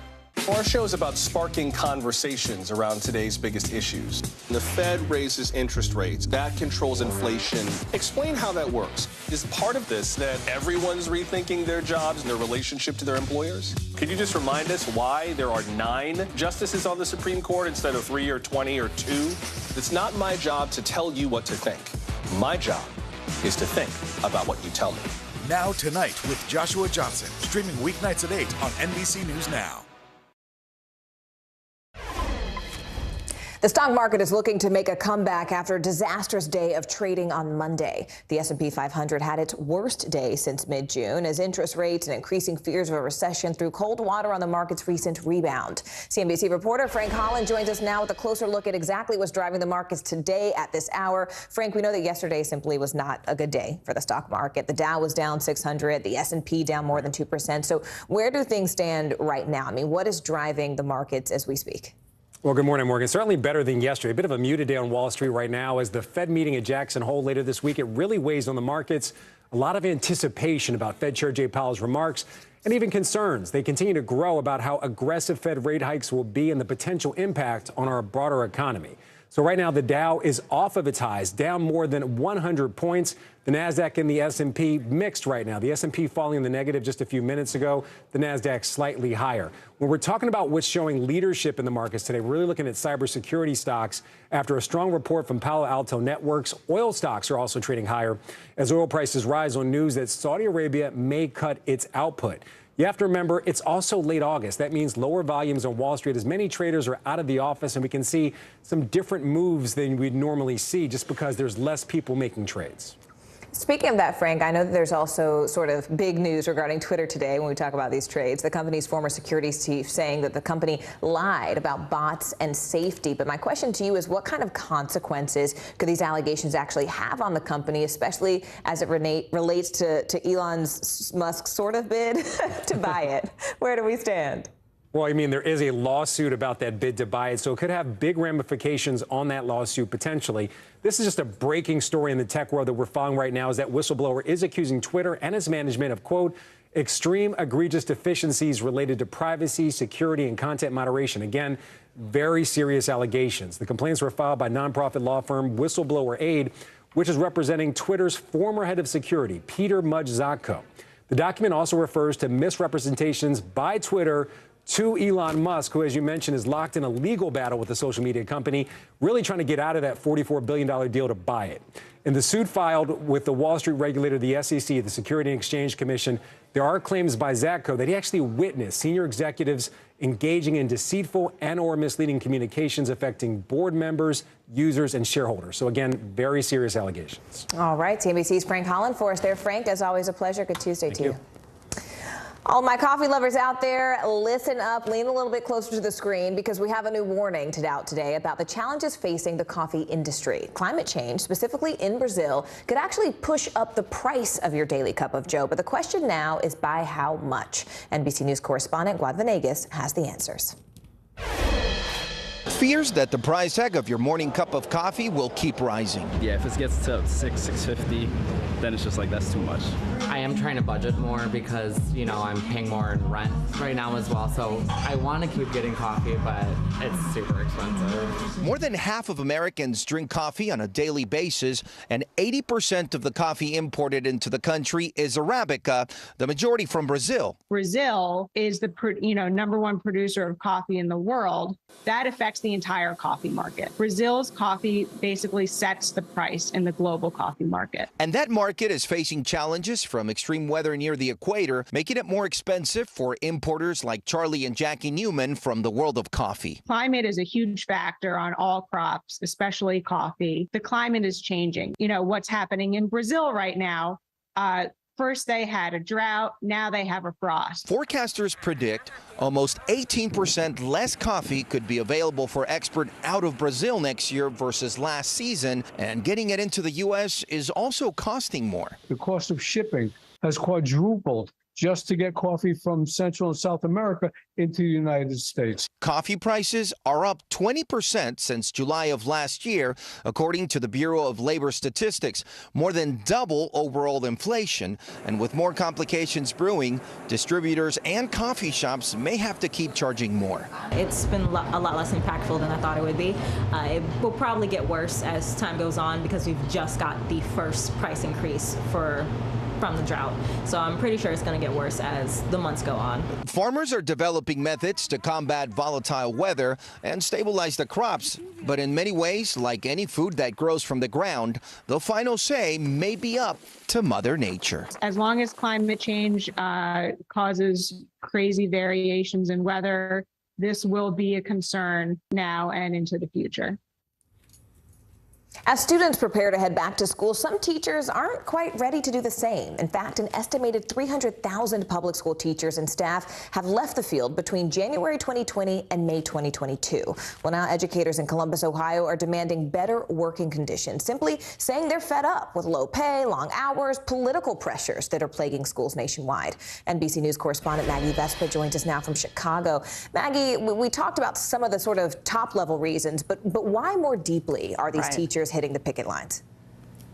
Sure. In this case in particular, they kind of highlighted three reasons in their press conference yesterday. Number one, they say they want smaller class sizes, which that's a universal frustration amid the teacher shortage heading into this new school year. Number two, they want building upgrades across the district, specifically mandatory air conditioning after extreme heat last August delayed school in Columbus, Ohio by a couple of weeks. And then number three, they want higher pay, and that probably will shock no one. Teachers are notoriously underpaid. Even the school board president, Morgan, admitting that to me yesterday. So no one disputes that. I mean, higher pay, AC, I mean, that doesn't sound like a lot to ask for when you talk about especially the extreme heat conditions you described there. But I'm sure, you know, parents there also have a certain degree of sympathy for these teachers. But the last 2 years have been tough on them too, right? I mean, they had to contend with remote learning and not having those beloved teachers help them guide their children. So what are you hearing from the parents about this? Parents are definitely stressed out by this. I think you hit the nail on the head. I mean, keep in mind, these negotiations have been happening for close to half a year, more than 5 months. So parents have been following this closely, hoping that it would get resolved by the first day of school, which is tomorrow. And I talked to one mom yesterday, and she told me that she hasn't had the heart to tell her first grader that his teacher might not be in class tomorrow and that he might have to go to school, at least to start, remotely once again this year. She supports the teachers, but she is really stressed out by this. Take a listen. It's pretty sad that it got to the point where now our children are due to start school on Wednesday, and it looks like it's going to be a remote learning environment taught by administrators and substitutes. She added, after the last couple of years, those being so chaotic amid COVID, she said this is just another log on the fire. Morgan. Speaking of logs on the fire, I mean, what happens ultimately, Maggie, if nothing does change, especially since students are basically on their way back to school? Right, and it seems like nothing will. There are no more negotiation sessions set up, at least ahead of tomorrow, which is the first day of school. So tomorrow, the plan is, as we've heard right now, for students to learn remotely on their first day of school, which administrators say will go on with substitutes and with non-contracted school staff, meaning people who are not in the teachers union. So everybody kind of doing what they can to get ready for that. Attendance is still mandatory, and also the city letting parents know that they're opening up 9 sort of temporary community centers where kids can come and go to school remotely if the parents have to go to work, to try and make this easier. Everyone hoping that the union and the district can resolve these negotiations as soon as possible. Morgan. All right, NBC's Maggie Vespa for us there. Maggie, as always, thank you. Millions of children across the U.S., as Maggie just mentioned, are heading back to school. But for the first time in 2 years, breakfast and lunch will not be covered for everyone now that a federal pandemic-era program has ended. Here's NBC's Emily Akeda with how this is now impacting families. Single mom Jamie Bunges has relied on free or reduced price lunches for her 4th grade son since he was in kindergarten. What does that extra money mean to you? Savings. I can put it towards groceries. I can put it in my gas tank. She says paying for his lunch would cost her more than $1,000 a year. I added it up, and it was like $118 a month, and you do that times 9, it's over $1,000 a year. So to me, it was like, oh my gosh, because I also have to, buy groceries. It's a lot of money for families already tight on cash, especially those impacted by the end of the federal free school lunch for all program, a pandemic-era initiative that's now expired. When you heard that program was ending, what was your reaction? I was stressed, very stressed. More than 26 million free meals were served every day because of the program. Now families must apply for meal coverage, and only those meeting certain income requirements will receive the free lunches. Nationwide, around 1 in 6 students don't always know where their next meal is coming from. Here in the Greeley-Evans School District, food insecurity is even more severe. 65% of students qualify for free or reduced price lunches. But in this Denver suburb, they're doing something different. The school board has decided to allocate $2 million so every one of the 23,000 students in the district can still eat for free. Danielle Bach is the head of nutrition. A lot of our families are just over the threshold of what qualifies them for the free and reduced meal program. So we know that those families don't necessarily have the money to pay for those meals. While some believe universal free lunch should be made permanent, critics say it was only intended to be a pandemic-era program. By returning these programs back to normal, we can uphold our responsibility to taxpayers and the principle that aid should be targeted and temporary. But Bach argues this year is far from normal, as staffing shortages, supply chain slowdowns, and inflation further complicate lunchtime nationwide. Our goal is to teach kids how to learn and think, but they can't do that when they're hungry. Back to school, bringing back challenges in feeding America's children. Emily Ikeda, NBC News, Greeley, Colorado. CDC Director Dr. Rochelle Walensky is speaking out today about major changes that she plans to implement within the agency. Now, the top doctor recently admitted that the agency mishandled the COVID-19 response and is now calling for a reset. She joined NBC's Hoda Kotb on today's show to discuss reform, boosters, and monkeypox. Take a listen.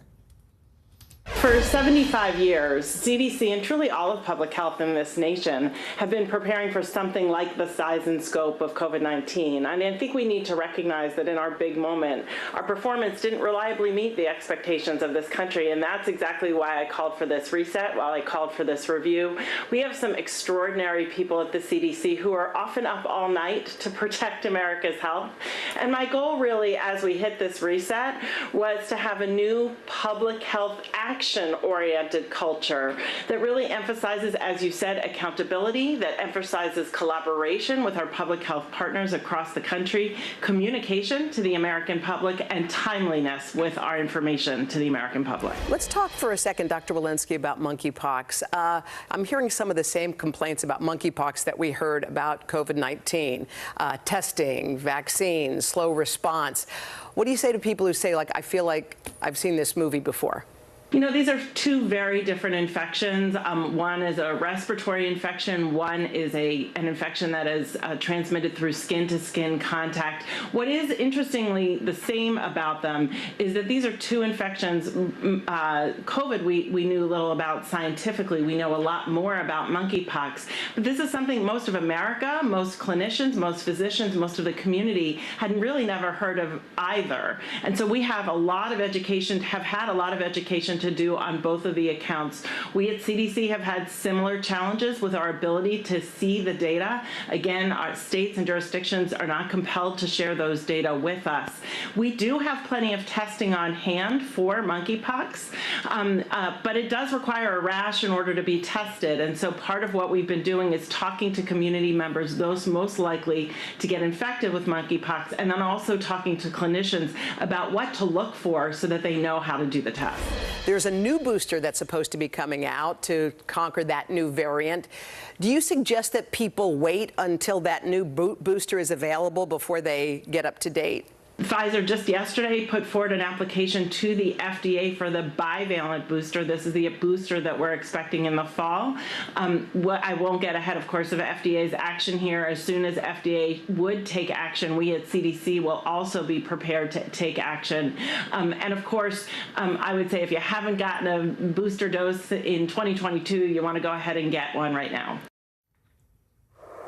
That was NBC's Hoda Kotb. Straight ahead, two top GOP leaders offer pretty drastically different predictions for the high-stakes midterms. We'll tell you what Senator McConnell said that's contradicting Trump and his allies. Stay with us.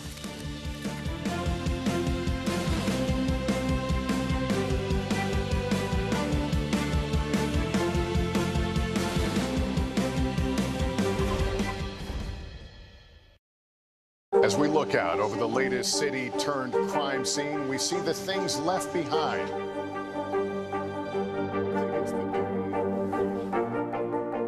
Can you tell us what it was like? Our NBC News exclusive.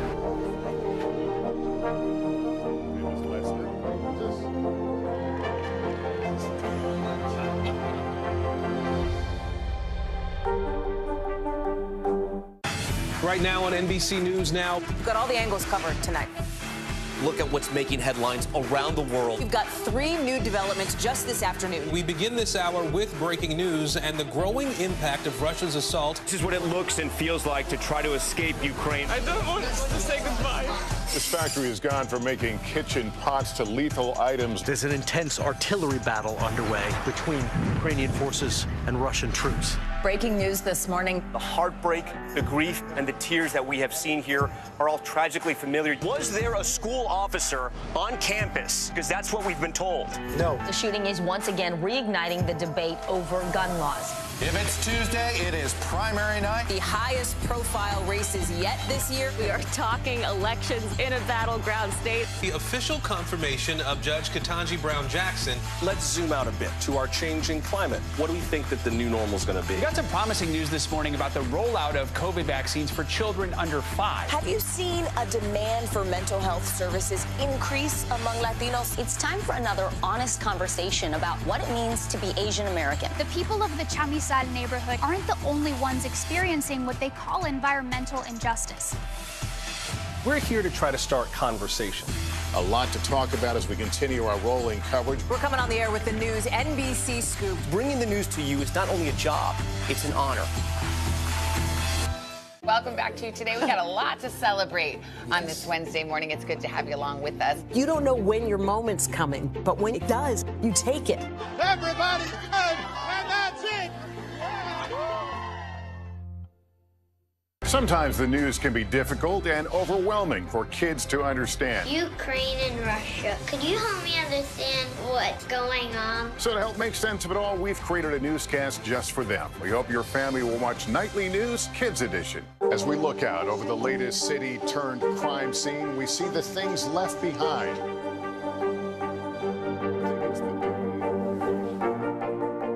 Can you tell us what it was like? Our NBC News exclusive.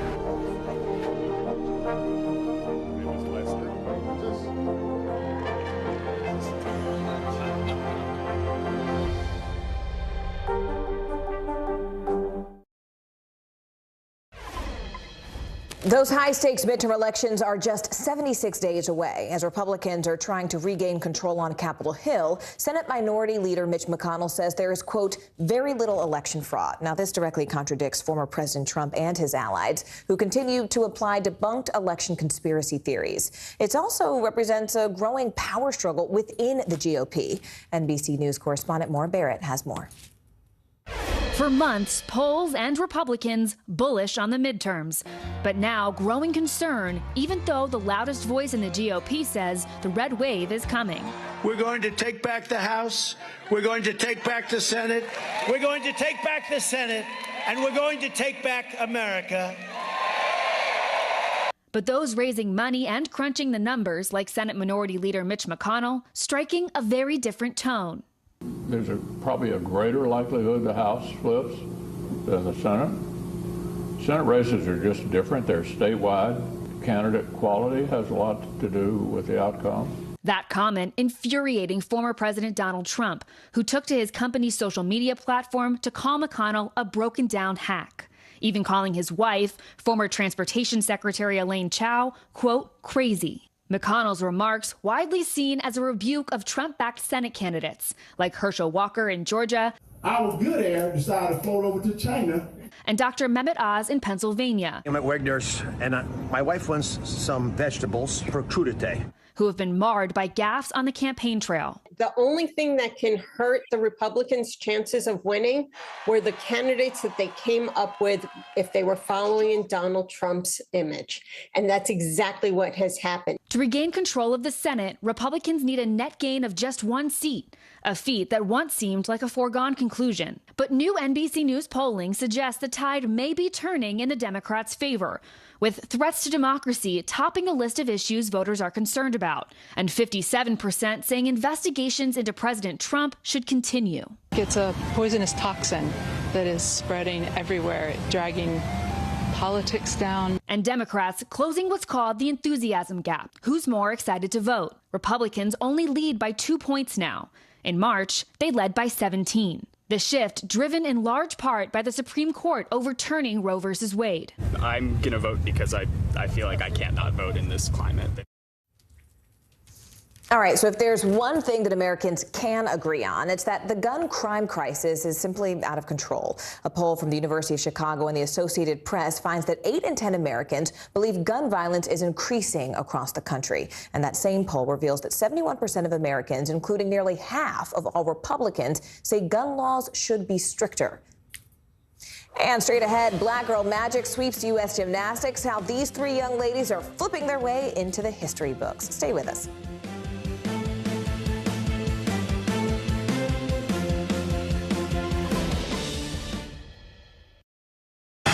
Right now on NBC News Now. We've got all the angles covered tonight. Look at what's making headlines around the world. We've got 3 new developments just this afternoon. We begin this hour with breaking news and the growing impact of Russia's assault. This is what it looks and feels like to try to escape Ukraine. I don't want us to say goodbye. This factory has gone from making kitchen pots to lethal items. There's an intense artillery battle underway between Ukrainian forces and Russian troops. Breaking news this morning. The heartbreak, the grief, and the tears that we have seen here are all tragically familiar. Was there a school officer on campus? Because that's what we've been told. No. The shooting is once again reigniting the debate over gun laws. If it's Tuesday, it is primary night. The highest profile races yet this year. We are talking elections in a battleground state. The official confirmation of Judge Ketanji Brown Jackson. Let's zoom out a bit to our changing climate. What do we think that the new normal is going to be? We got some promising news this morning about the rollout of COVID vaccines for children under 5. Have you seen a demand for mental health services increase among Latinos? It's time for another honest conversation about what it means to be Asian American. The people of the Chamizal neighborhood aren't the only ones experiencing what they call environmental injustice. We're here to try to start conversation. A lot to talk about as we continue our rolling coverage. We're coming on the air with the news NBC Scoop. Bringing the news to you is not only a job, it's an honor. You open the door for so many people. I love working with people. I did not do any of this by myself. Hello! Lizzo, you put a smile on every single face. It feels like Christmas or my birthday or something. Live from Ukraine, from Uvalde, Texas, from Mayfield, Kentucky. To cover the news, you have to be in it. This is how so many towns and cities are protecting themselves. You can actually see they're pushing the gates open. Was there a school officer on campus? That's what we've been told. No. Do you remember any tornado as bad as this one? You look at this and you're thinking, we're not going to have power for weeks, if not months. Exactly. Every night, it's your news playlist. Top Story with Tom Llamas, weeknights at 7 on NBC News Now. No stress, no mess, just yum. That's it.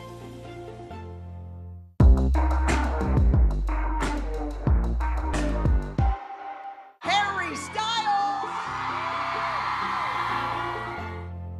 And what do you love about fatherhood? The chaos, the learning. Is climate change one of your top priorities? What's your message to girls who want to make a difference in their own communities? Believe in yourself.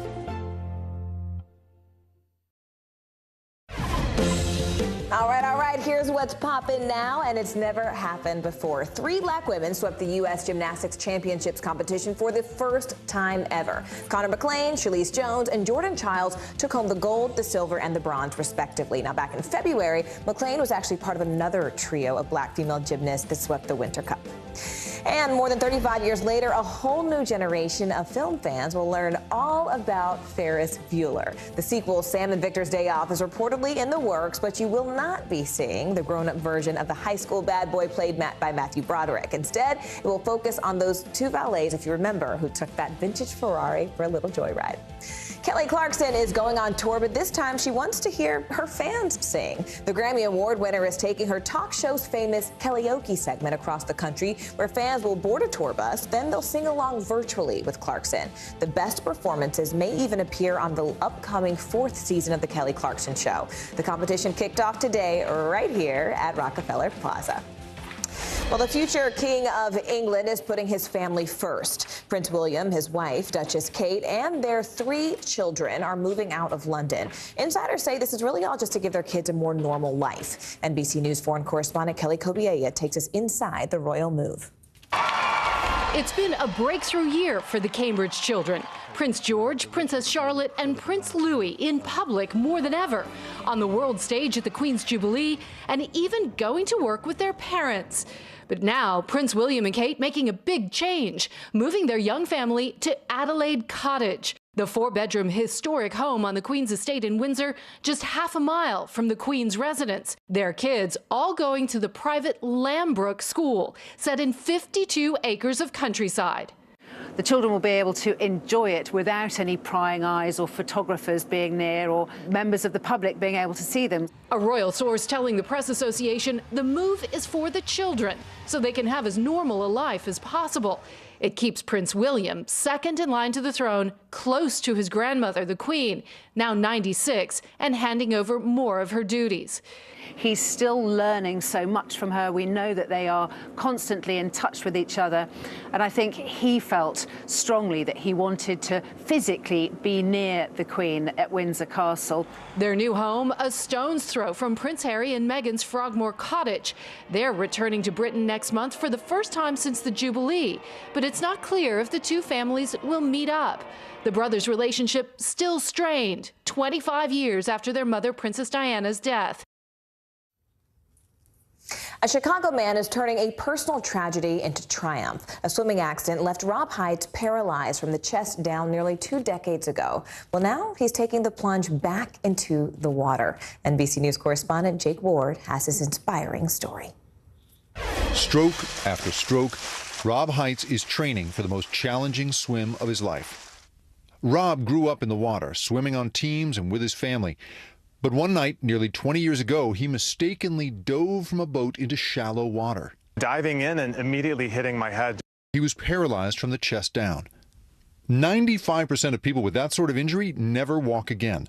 But through luck and will and a lot of support, here he is. One day I would be able to wiggle a toe. That must be an enormous deal when you oh my God. Willing your body back to life. The first time that I moved something, it was, I mean, obviously for me it was enormous. But he wanted more, and eventually he wasn't just walking, he was swimming. And inspired by Rob's strength and perseverance, his friends came up with a crazy idea. Like Alcatraz. I've heard people swim from Alcatraz.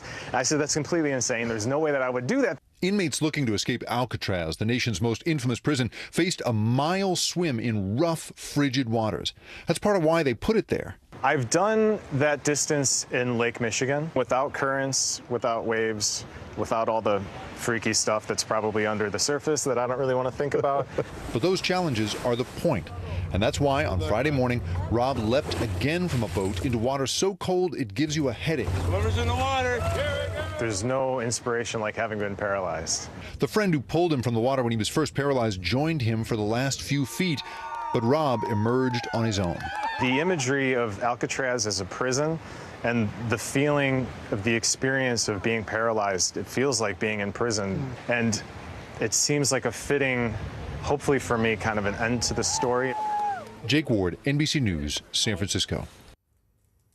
Thank you so much for being with us this Tuesday. I'm Morgan Radford, and your news continues just after this.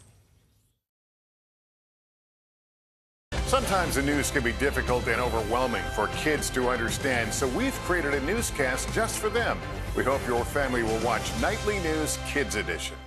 We're here to start conversations about the big things happening in our world, because it's not my job to tell you what to think. My job is to think about what you tell me. Now Tonight with Joshua Johnson, streaming weeknights at 8 on NBC News Now. Tonight, I interviewed Secretary of Transportation Pete Buttigieg about the ongoing delays. You seem to be pointing the finger at the airlines. They're pointing the finger back. Mr. Secretary, when is this going to get better? The day's biggest political stories with trusted insight now and expert analysis now. A daily look at the politics behind the headlines. Meet the Press Now, streaming weekdays at 4 p.m. on NBC News Now. The fire has grown leaps and bounds. What you see behind me is typical. How you doing? Pretty bad. You open the door for so many people. I love working with people. I did not do any of this by myself. Hello! Lizzo, you put a smile on every single face. It feels like Christmas or my birthday or something.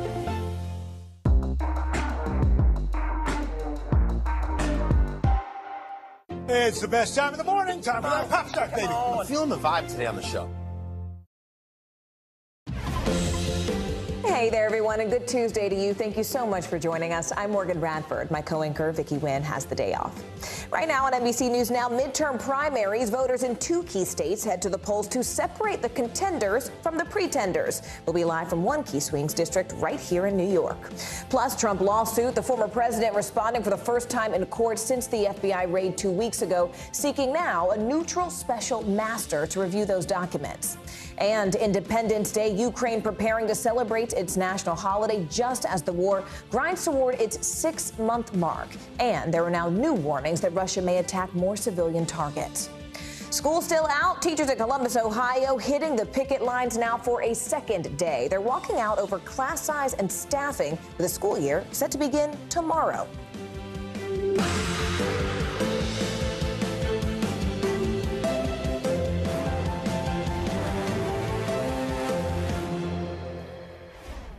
Right now, voters are casting their ballots in a slate of big primary matchups in New York and in Florida. Oklahoma, meanwhile, is holding its primary runoffs. A special election in New York could hint at what party has the upper hand heading into November. Meanwhile, a new redistricting map is creating a clash of the committee chairs in a hotly contested New York House primary. This all while the man responsible for protecting Democrats' slim House majority this fall is facing his own fight. And the big question right now in Florida: who will take on Republican Governor Ron DeSantis this fall? We're going to dig into that contentious Florida matchup with NBC News deputy political editor Ben Camisar in just a brief moment. But let's go ahead and begin with NBC News correspondent Dasha Burns. She's following that closely watched special election in New York. Dasha, a lot of eyes on this election. This is a notorious swing district, so it could be sort of the canary in the coal mine. How are both parties approaching today? Talk to us a little bit about the national significance around this race.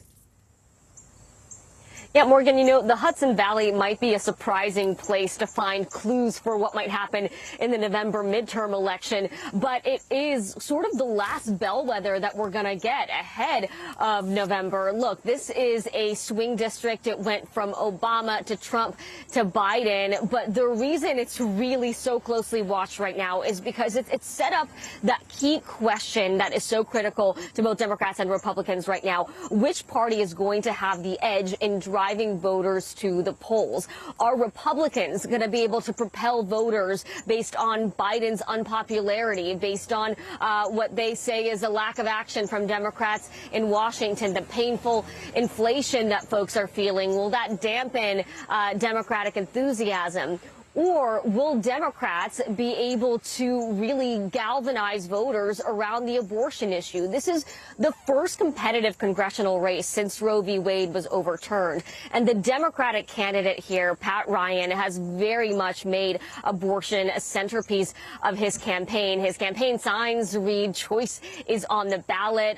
He has repeatedly referenced the Supreme Court decision in just about every appearance that he's made. And take a listen to just a little bit of what he told us earlier today.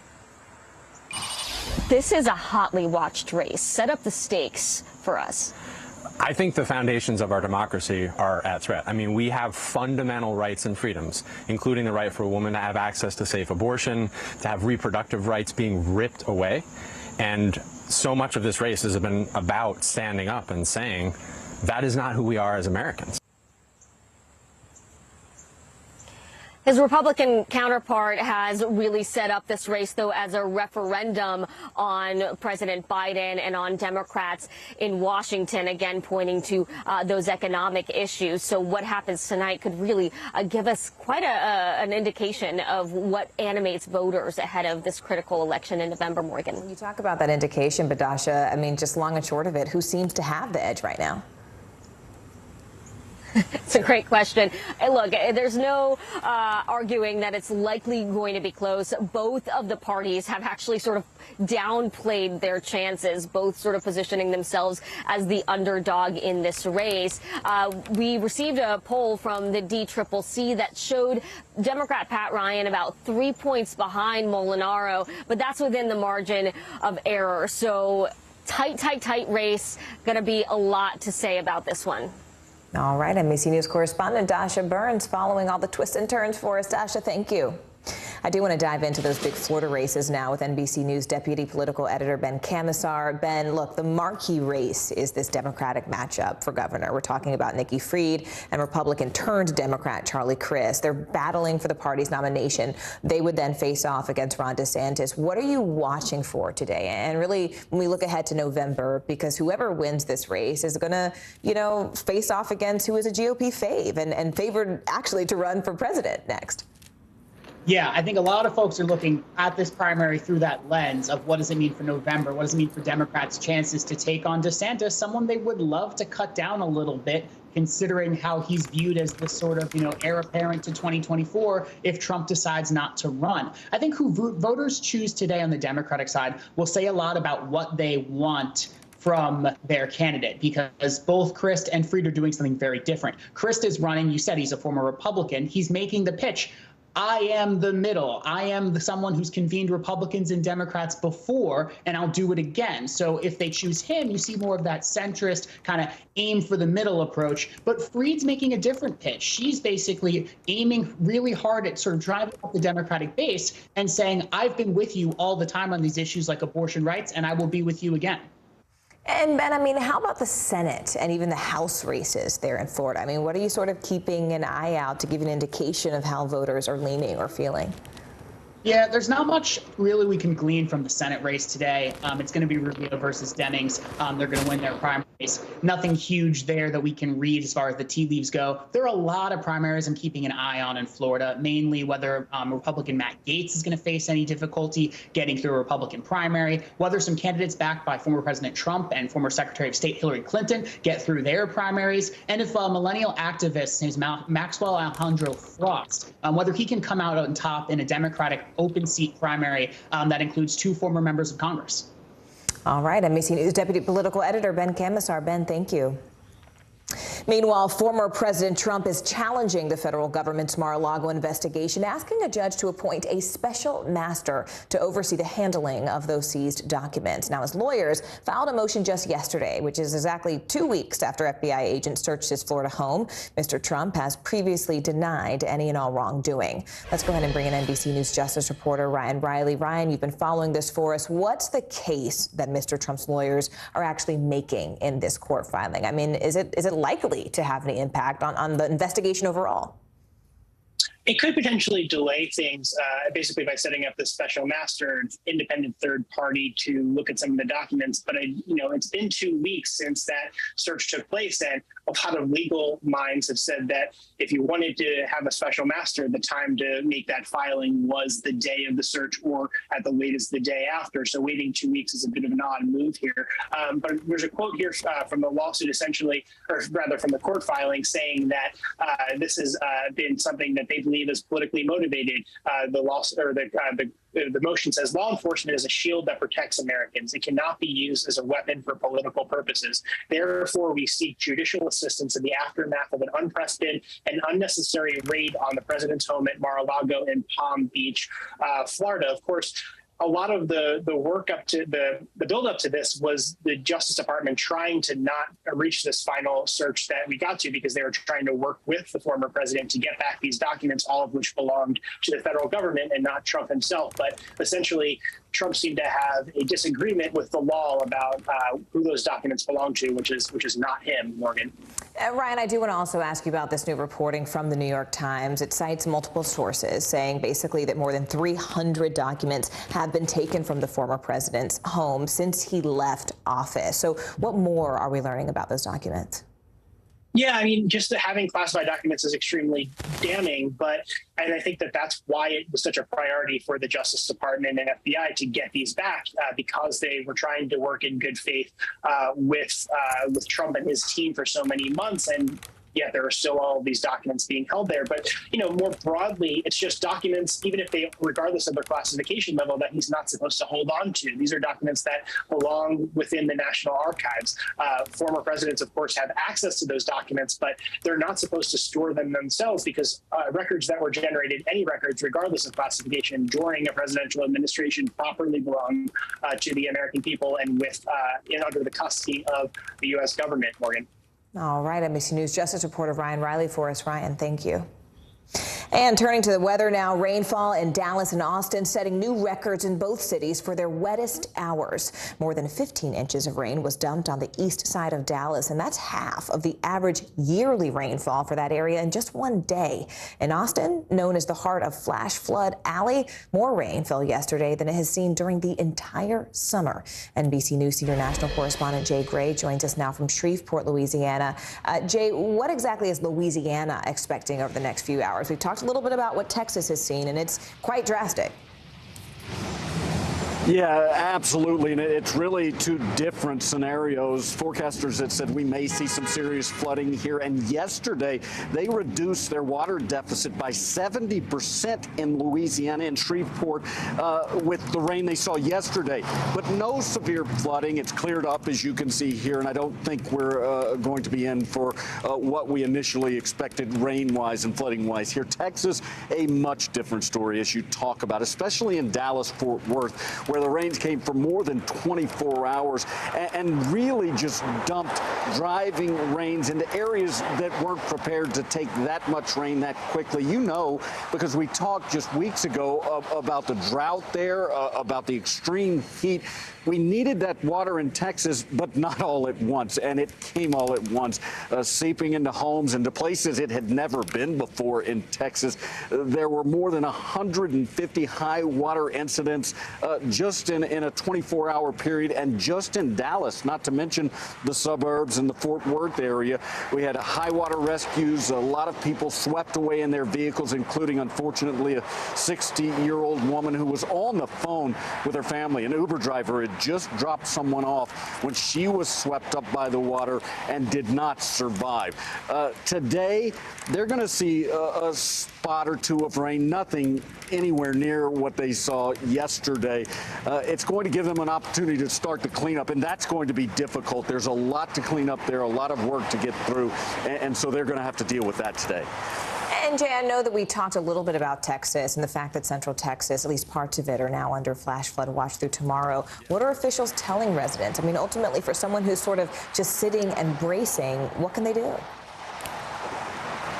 Well, they can prepare their homes. They can get ready, especially if they know they're in low-lying areas that already flood even during a normal rain. I mean, Dallas and the Dallas area, perfect example for those wondering, should I prepare for this weather? Because Central Texas, Austin, as you talked about earlier, they're in this strike area for potential heavy rain again. And so they're telling people, make sure you shore up what you can. If you have sandbags or something like that, brace them in your doorways. Get food and get water and get things you can prepare without electricity, because electricity could be an issue as well. So they're making sure people understand what's at risk here and can prepare. And now's the time to do that, because the rain is apparently on the way there. All right. That's NBC's Jay Gray for us. Jay, thank you so much. We appreciate you. Thank you. Now to stunning new images from space that are even surprising some scientists simply due to their clarity. NASA's James Webb Space Telescope captured new images of Jupiter, and you can actually see a close-up of the planet and the auroras at its northern and southern poles. The great red spot appears white in these photos, and you can also see Jupiter's rings as well as two of its moons. NASA said the images will give scientists even more clues when it comes to discovering what it's like on the planet. T-minus 6 days until Artemis 1's liftoff from Kennedy Space Center in Florida. This is going to mark the debut of NASA's Space Launch System mega rocket. Now, this rocket is the world's most powerful to date, and it will be an uncrewed flight that orbits the moon. But if all goes well, NASA says that Artemis 2 could actually launch with a crewed mission to the moon in 2024. Stay with us, because coming up next, we take you inside the volunteer mission that led to a major discovery in the search for a California teen. What they did differently than law enforcement, who'd been searching for weeks. Stay with us.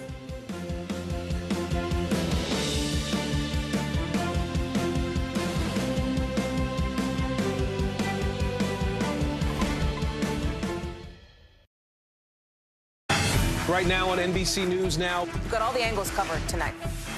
Look at what's making headlines around the world. We've got 3 new developments just this afternoon. We begin this hour with breaking news and the growing impact of Russia's assault. This is what it looks and feels like to try to escape Ukraine. I don't want to say goodbye.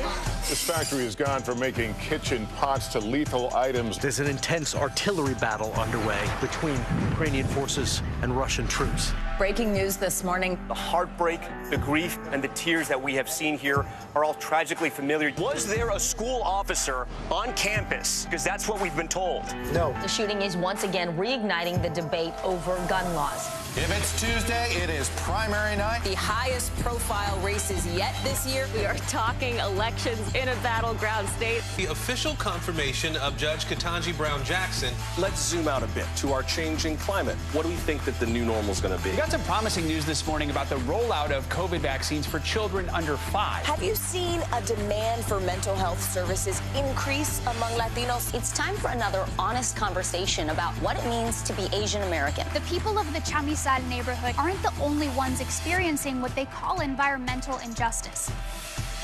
We're here to try to start conversation. A lot to talk about as we continue our rolling coverage. We're coming on the air with the news NBC Scoop. Bringing the news to you is not only a job, it's an honor. Live from Ukraine, from Uvalde, Texas, from Mayfield, Kentucky. To cover the news, you have to be in it.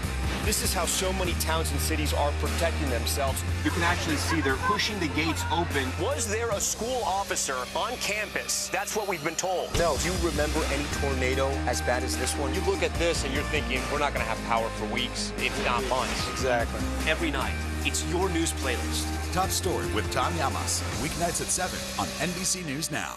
News is happening now. Look at what's making headlines around the world. We're coming on the air with breaking news. This is a significant moment. Whenever it happens, wherever you are, NBC News, streaming free now. Top Story with Tom Llamas is your news playlist on NBC News Now. And now, you can listen to it as a podcast. Available anytime and anywhere.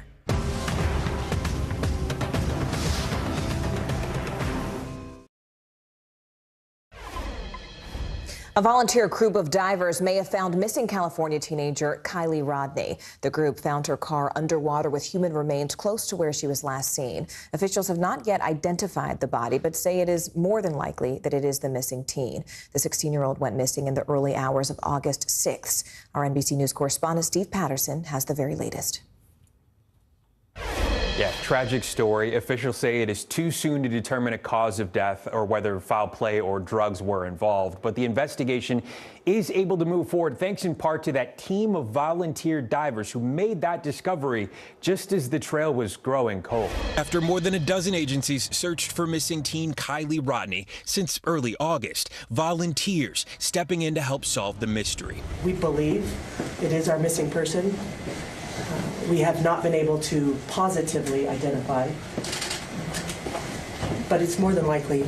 The volunteer scuba team Adventures with Purpose discovered the 16-year-old's SUV overturned in Lake Prosser in just 14 feet of water, 55 feet offshore, near the campground where she was last seen. I had to make several passes over it to kind of verify what I was seeing. Divers Nick Wren and Doug Bishop were able to locate the vehicle shortly after they began combing the lake after 2 weeks of searching by law enforcement. They couldn't find anything. What is so different about the techniques that you use? Our sonar technology is not different than what they had. It's the ability to manipulate it.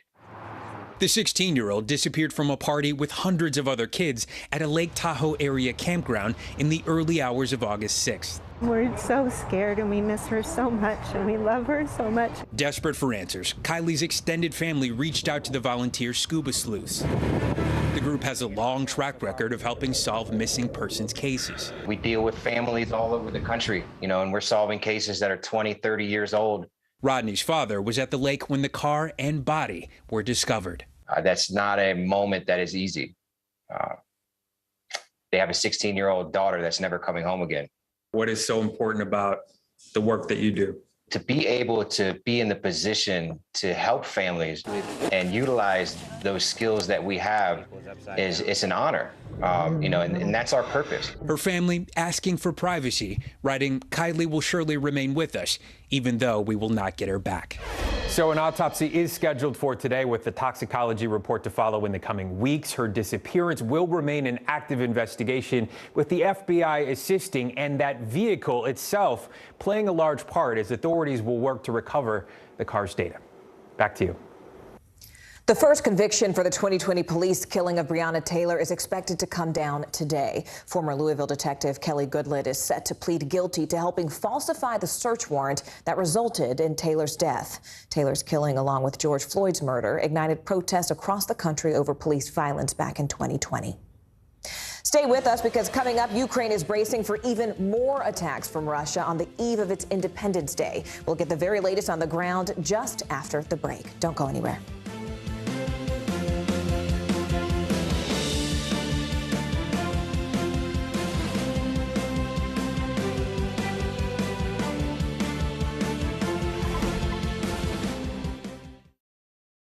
The Seduction, Dateline's newest podcast. Listen now. Right now on NBC News Now, look at what's making headlines around the world. We've got 3 new developments just this afternoon. We begin this hour with breaking news. This is what it looks and feels like to try to escape Ukraine. I don't want us to say goodbye.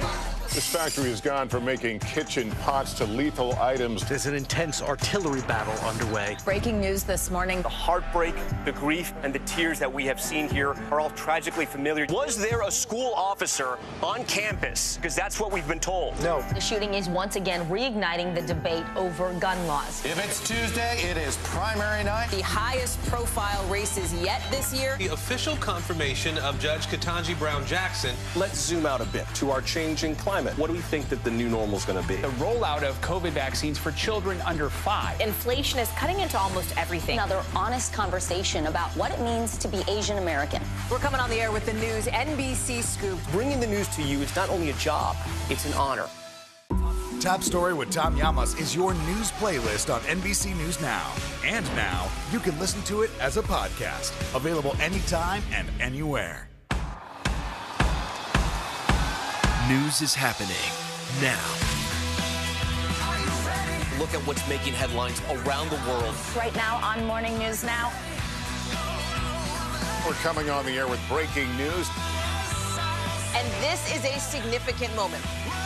Whenever it happens, wherever you are, NBC News, streaming free now.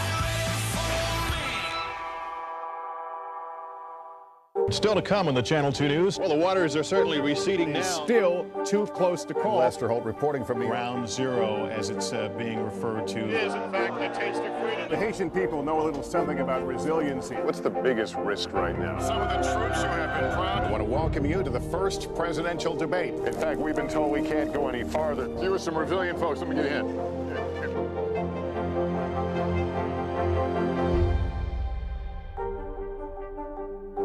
Welcome back to Today. We got a lot to celebrate on this Wednesday morning. It's good to have you along with us. You don't know when your moment's coming, but when it does, you take it.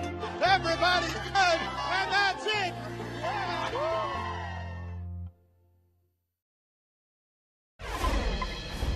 In Ukraine, the U.S. is warning of intensifying attacks from Russia as the country prepares to mark its Independence Day on Wednesday.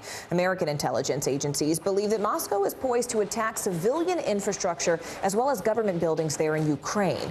This as the war enters its 7th month. Foreign correspondent Megan Fitzgerald joins us now on the ground from Kyiv with more. Megan, given the current intelligence that we do have about these attacks, what is the U.S. government saying and how are people on the ground preparing? Yeah, Morgan, the U.S. government has issued a very clear and urgent warning from the State Department along with the U.S. Embassy here in Kyiv that United States citizens that are in Ukraine should get out immediately. Now, the United States says there's intelligence that suggests that Russia is planning an attack here in Ukraine in the coming days. This comes, of course, ahead of Ukraine's Independence Day, which is tomorrow. It also marks the 6th-month anniversary of the invasion when Russia invaded this country. And look, this is very consistent with what we're hearing from the Ukrainian government here. They are also warning citizens that an attack could be imminent in the coming days. And so what we're seeing here is a city that's on edge. We've been speaking with people here who are very concerned of an attack. Some people have already left the city. We know government officials here have told people to pay attention to those air sirens when they go off and to take cover. People are being asked to work remotely. And also mass gatherings here in Kyiv have been banned in the east of the country. We know in Kharkiv, for example, people there are being told, Morgan, to stay inside until Thursday morning. And Megan, I mean, we're also learning more about the fighting around the Zaporizhzhia nuclear plant, which has created a pretty dangerous situation given that Russia and Ukraine are now blaming each other for those attacks. And now the UN Secretary General is warning of a catastrophe if the plant simply is not demilitarized. Where do things stand right now in all the back and forth? Yeah, you're absolutely right. This is a very concerning situation, not only for the Ukrainians, but certainly on the international stage here. What we know is that there was shelling in the Zaporizhzhia region overnight. We know that an employee at the nuclear plant was killed in a taxi. We've been speaking with an energy expert who is in touch with people inside that plant. There's some 100 employees that are being held essentially hostage inside the nuclear plant. At times, guns held to their head as they try and keep that operation still running. The concern is that the Russians could be actively working to shut that plant down, according to Ukrainian intelligence, which could create this catastrophe where you've got radioactive material leaking out of that plant and potentially spreading all throughout Europe and beyond. So this is why there are these calls internationally and, of course, from officials here in Ukraine asking for these international inspectors to be able to go inside that facility before it's too late, Morgan. All right, NBC's Megan Fitzgerald for us there from Kyiv. Megan, thank you. And staying overseas right now, authorities in Italy are investigating an American servicewoman for alleged vehicular homicide after a 15-year-old boy was struck by a car and killed on a town road. The woman, who's stationed at an air base in northern Italy, was driving back after a night out when she allegedly lost control of her vehicle. Here's NBC News foreign correspondent Claudia Lavanga. According to Italian authorities, the American servicewoman, who is stationed at a U.S. airbase in northern Italy, was 4 times over the limit of alcohol allowed when she lost control of her car and ran over a local 15-year-old boy. The servicewoman was returning to the military base at about 2:30 in the morning on Sunday when she crashed into a curb at the edge of a roundabout, lost control of the vehicle, crossed into a cycling path and hit the boy, whose body was tossed dozens of feet away. He died while being transferred to a hospital. Italian media say that the 20-year-old servicewoman was placed under house arrest on base while the investigation by local prosecutors continues. But even though the accident took place outside the base and on Italian territory, U.S. authorities could invoke jurisdiction under an Italian-U.S. military treaty, which means she will be allowed to return home to face trial in an American court. Similar to what happened back in 1998 when the American pilot of a U.S. Marine jet that took off from the same base in northern Italy clipped a cable running over a mountainside nearby, sending a cable car plunging into a slope and killing 20 people. The pilot was tried in a court-martial in the U.S. and was eventually acquitted, to the outrage of the victims' families. That was NBC's Claudia Lavanga reporting from Rome. Coming up, teachers in Ohio's largest school district on strike for the first time in nearly 50 years. We'll tell you why just after the break. Stay with us. The Seduction, Dateline's newest podcast. Listen now.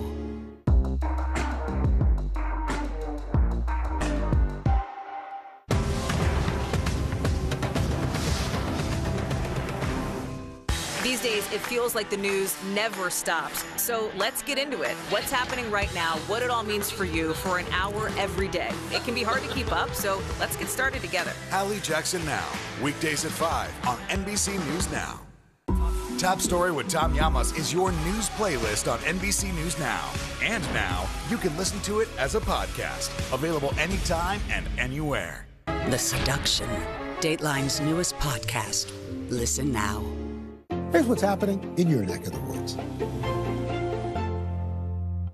News is happening now. Look at what's making headlines around the world. We're coming on the air with breaking news. This is a significant moment. Whenever it happens, wherever you are, NBC News, streaming free now. Harry Styles! As we look out over the latest city-turned-crime scene, we see the things left behind. Back now with our NBC News exclusive.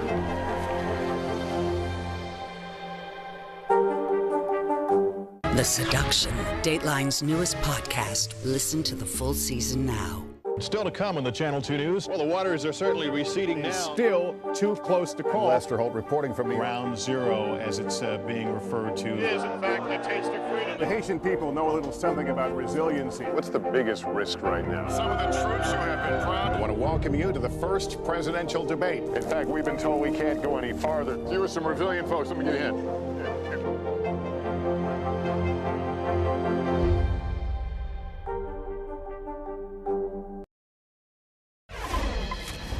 The stock market is looking to make a comeback after a disastrous day of trading on Monday. The S&P 500 had its worst day since mid-June as interest rates and increasing fears of a recession threw cold water on the market's recent rebound. CNBC reporter Frank Holland joins us now with a closer look at exactly what's driving the markets today at this hour. Frank, we know that yesterday simply was not a good day for the stock market. The Dow was down 600, the S&P down more than 2%. So where do things stand right now? I mean, what is driving the markets as we speak?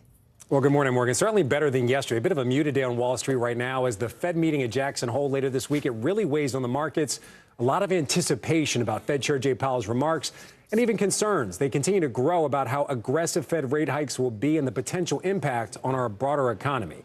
So right now, the Dow is off of its highs, down more than 100 points. The Nasdaq and the S&P mixed right now. The S&P falling in the negative just a few minutes ago. The Nasdaq slightly higher. When we're talking about what's showing leadership in the markets today, we're really looking at cybersecurity stocks. After a strong report from Palo Alto Networks, oil stocks are also trading higher as oil prices rise on news that Saudi Arabia may cut its output. You have to remember, it's also late August. That means lower volumes on Wall Street as many traders are out of the office, and we can see some different moves than we'd normally see just because there's less people making trades. Speaking of that, Frank, I know that there's also sort of big news regarding Twitter today when we talk about these trades. The company's former securities chief saying that the company lied about bots and safety. But my question to you is, what kind of consequences could these allegations actually have on the company, especially as it relates to Elon Musk's sort of bid to buy it? Where do we stand? Well, I mean, there is a lawsuit about that bid to buy it, so it could have big ramifications on that lawsuit potentially. This is just a breaking story in the tech world that we're following right now, is that whistleblower is accusing Twitter and its management of, quote, extreme egregious deficiencies related to privacy, security, and content moderation. Again, very serious allegations. The complaints were filed by nonprofit law firm Whistleblower Aid, which is representing Twitter's former head of security, Peter Mujzako. The document also refers to misrepresentations by Twitter to Elon Musk, who, as you mentioned, is locked in a legal battle with the social media company, really trying to get out of that $44 billion deal to buy it.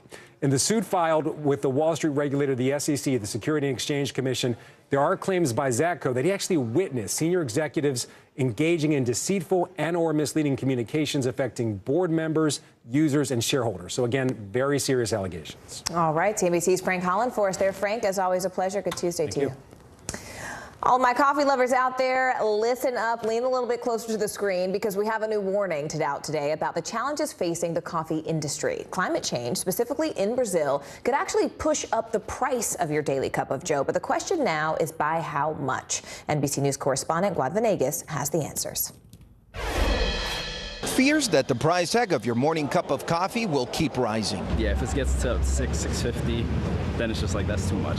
I am trying to budget more because, you know, I'm paying more in rent right now as well. So I want to keep getting coffee, but it's super expensive. More than half of Americans drink coffee on a daily basis, and 80% of the coffee imported into the country is Arabica, the majority from Brazil. Brazil is the #1 producer of coffee in the world. That affects the entire coffee market. Brazil's coffee basically sets the price in the global coffee market. And that market is facing challenges from extreme weather near the equator, making it more expensive for importers like Charlie and Jackie Newman from the world of coffee. Climate is a huge factor on all crops, especially coffee. The climate is changing. You know, what's happening in Brazil right now, first they had a drought, now they have a frost. Forecasters predict almost 18% less coffee could be available for export out of Brazil next year versus last season, and getting it into the U.S. is also costing more. The cost of shipping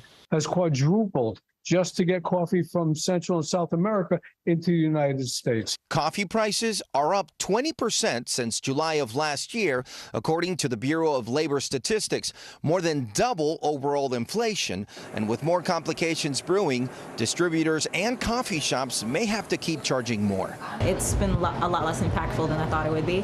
It will probably get worse as time goes on because we've just got the first price increase from the drought. So I'm pretty sure it's going to get worse as the months go on. Farmers are developing methods to combat volatile weather and stabilize the crops. But in many ways, like any food that grows from the ground, the final say may be up to Mother Nature. As long as climate change causes crazy variations in weather, this will be a concern now and into the future. As students prepare to head back to school, some teachers aren't quite ready to do the same. In fact, an estimated 300,000 public school teachers and staff have left the field between January 2020 and May 2022. Well, now educators in Columbus, Ohio are demanding better working conditions, simply saying they're fed up with low pay, long hours, political pressures that are plaguing schools nationwide. NBC News correspondent Maggie Vespa joins us now from Chicago.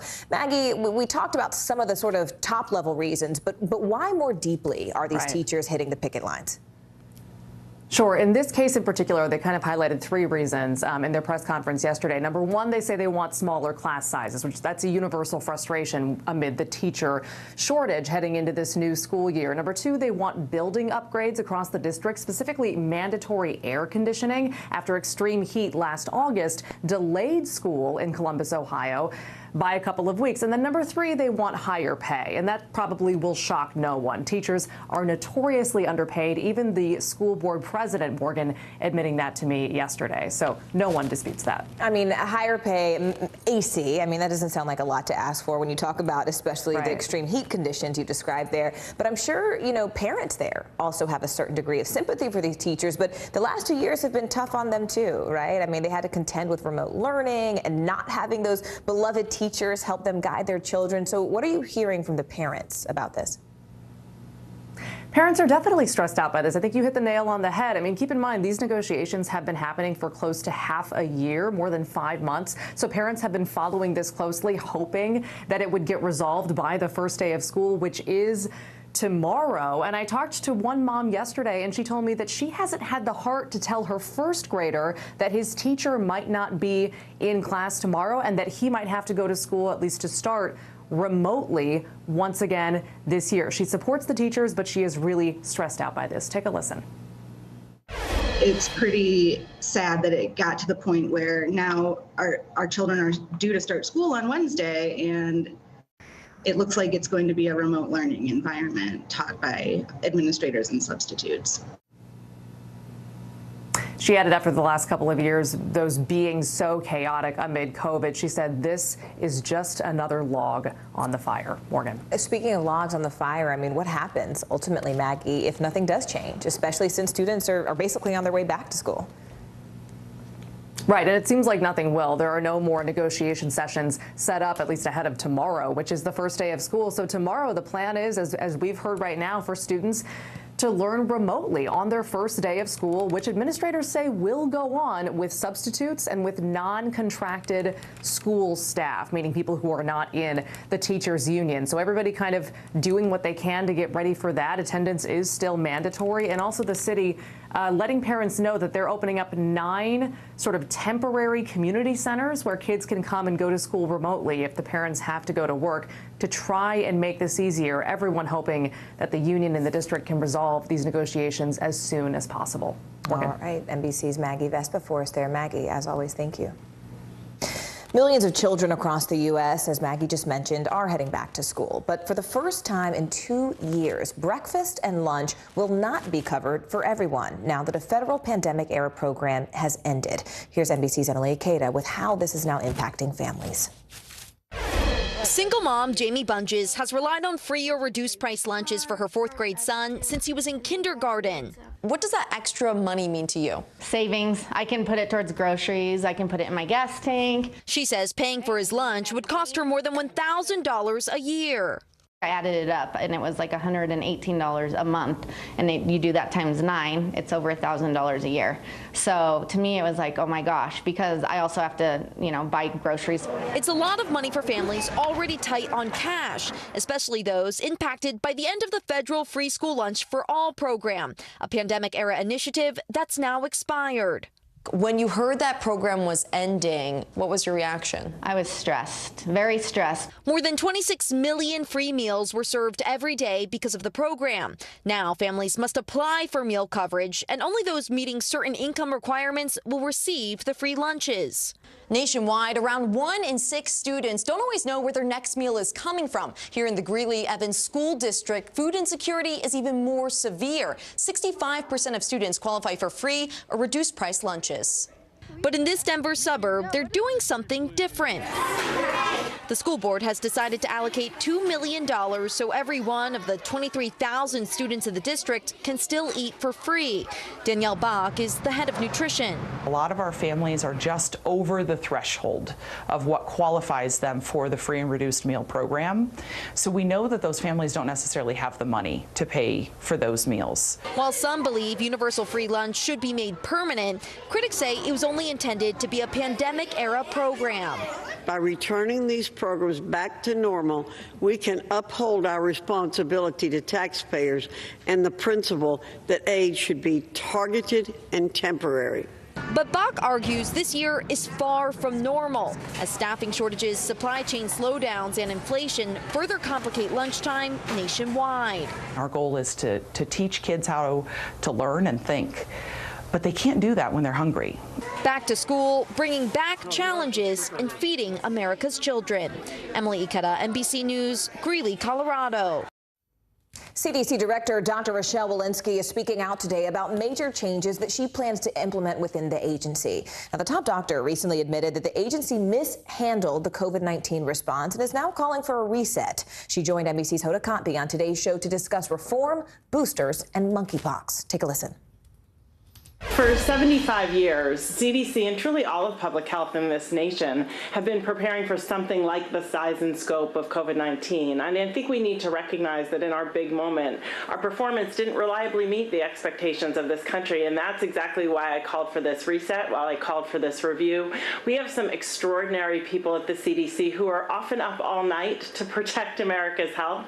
And my goal really, as we hit this reset, was to have a new public health action-oriented culture that really emphasizes, as you said, accountability, that emphasizes collaboration with our public health partners across the country, communication to the American public, and timeliness with our information to the American public. Let's talk for a second, Dr. Walensky, about monkeypox. I'm hearing some of the same complaints about monkeypox that we heard about COVID-19, testing, vaccines, slow response. What do you say to people who say, like, I feel like I've seen this movie before? You know, these are two very different infections. One is a respiratory infection. One is an infection that is transmitted through skin-to-skin contact. What is interestingly the same about them is that these are two infections. COVID, we knew little about scientifically. We know a lot more about monkeypox. But this is something most of America, most clinicians, most physicians, most of the community had really never heard of either. And so we have a lot of education, have had a lot of education to do on both of the accounts. We at CDC have had similar challenges with our ability to see the data. Again, our states and jurisdictions are not compelled to share those data with us. We do have plenty of testing on hand for monkeypox, but it does require a rash in order to be tested. And so part of what we've been doing is talking to community members, those most likely to get infected with monkeypox, and then also talking to clinicians about what to look for so that they know how to do the test. There's a new booster that's supposed to be coming out to conquer that new variant. Do you suggest that people wait until that new booster is available before they get up to date? Pfizer just yesterday put forward an application to the FDA for the bivalent booster. This is the booster that we're expecting in the fall. I won't get ahead, of course, of FDA's action here. As soon as FDA would take action, we at CDC will also be prepared to take action.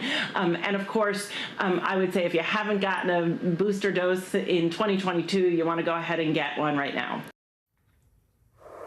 That was NBC's Hoda Kotb. Straight ahead, two top GOP leaders offer pretty drastically different predictions for the high-stakes midterms. We'll tell you what Senator McConnell said that's contradicting Trump and his allies. Stay with us.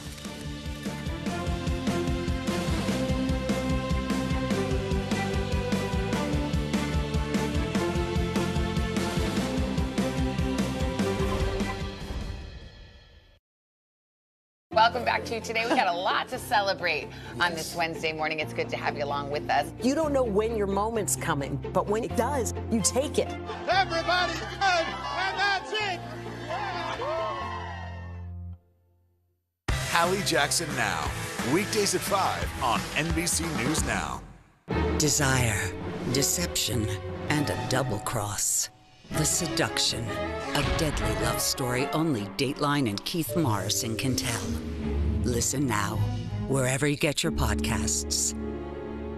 As we look out over the latest city-turned-crime scene, we see the things left behind. Back now with our NBC News exclusive.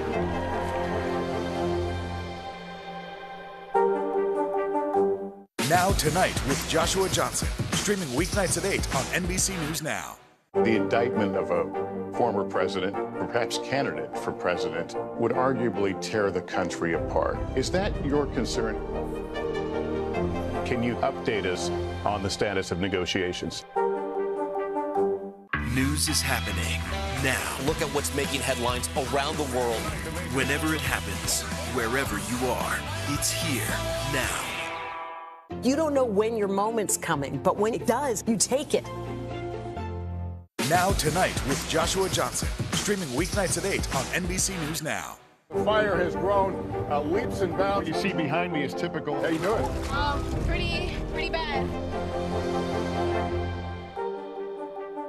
The Seduction, Dateline's newest podcast. Listen to the full season now. Good morning, I'm Joe Fryer. And I'm Savannah Sellers right now on Morning News Now. We're staying on top of the breaking situation in Ukraine. We are watching dangerous heat this week. Recession, I mean, is that where we're headed? Is there any way to avoid that? Morning News Now, streaming weekdays at 7. From Brooklyn, we're next to the subway station. The state's reservoirs are alarmingly low. War will pass them by.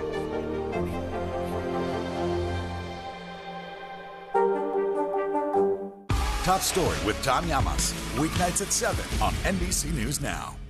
You don't know when your moment's coming, but when it does, you take it.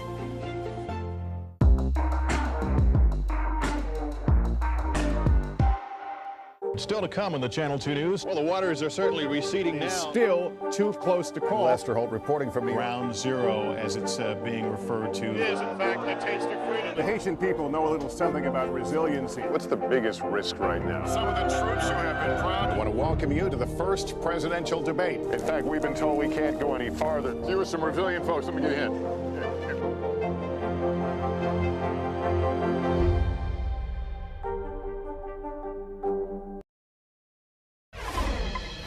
Those high-stakes midterm elections are just 76 days away. As Republicans are trying to regain control on Capitol Hill, Senate Minority Leader Mitch McConnell says there is, quote, very little election fraud. Now, this directly contradicts former President Trump and his allies, who continue to apply debunked election conspiracy theories. It also represents a growing power struggle within the GOP.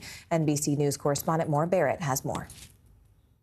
For months, polls and Republicans bullish on the midterms.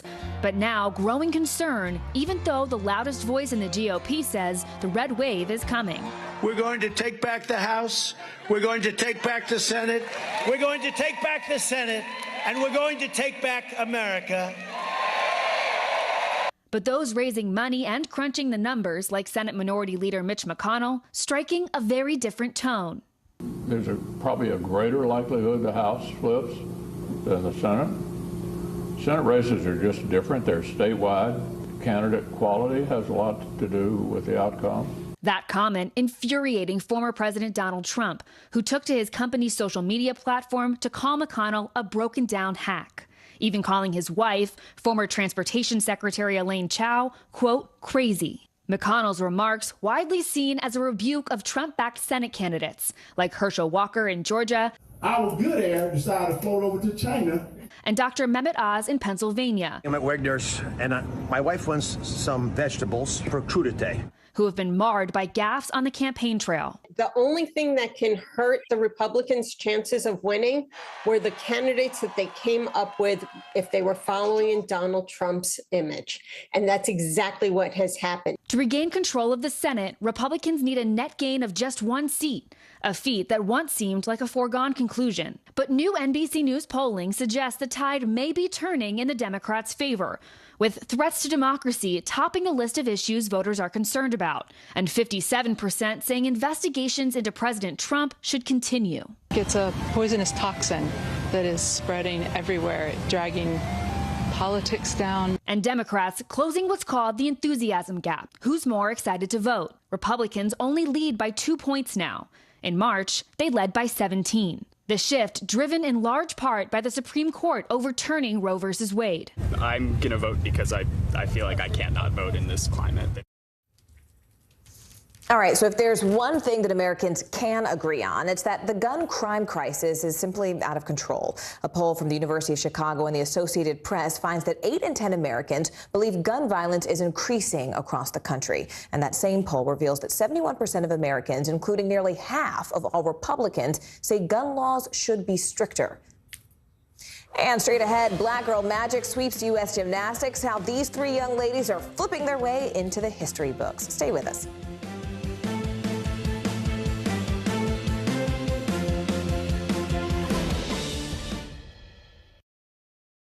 You don't know when your moment's coming, but when it does, you take it. To cover the news, you have to be in it. This is how so many towns and cities are protecting themselves. They're pushing the gates open. Was there a school officer on campus? That's what we've been told. No. Top story with Tom Yamas, weeknights at 7 on NBC News Now. The Seduction, Dateline's newest podcast. Listen to the full season now. The day's biggest political stories with trusted insight now and expert analysis now. A daily look at the politics behind the headlines. Meet the Press Now, streaming weekdays at 4 p.m. on NBC News Now. Our show is about sparking conversations around today's biggest issues. The Fed raises interest rates. That controls inflation. Explain how that works. Is part of this that everyone's rethinking their jobs and their relationship to their employers? Could you just remind us why there are 9 justices on the Supreme Court instead of 3 or 20 or 2? It's not my job to tell you what to think. My job is to think about what you tell me. Now Tonight with Joshua Johnson, streaming weeknights at 8 on NBC News Now. No stress, no mess, just yum. That's it.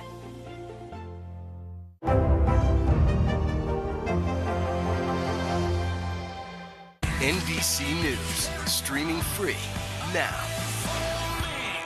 To cover the news, you have to be in it. This is how so many towns and cities are protecting themselves. They're pushing the gates open. Was there a school officer on campus? That's what we've been told. No. Top story with Tom Yamas, weeknights at 7 on NBC News Now. As we look out over the latest city-turned-crime scene, we see the things left behind.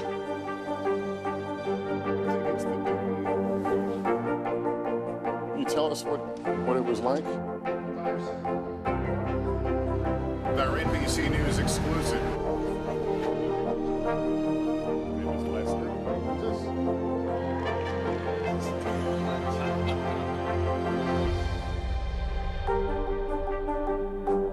Now Tonight with Joshua Johnson, streaming weeknights at 8 on NBC News Now. As we look out over the latest city-turned-crime scene, we see the things left behind. Back now with our NBC News exclusive.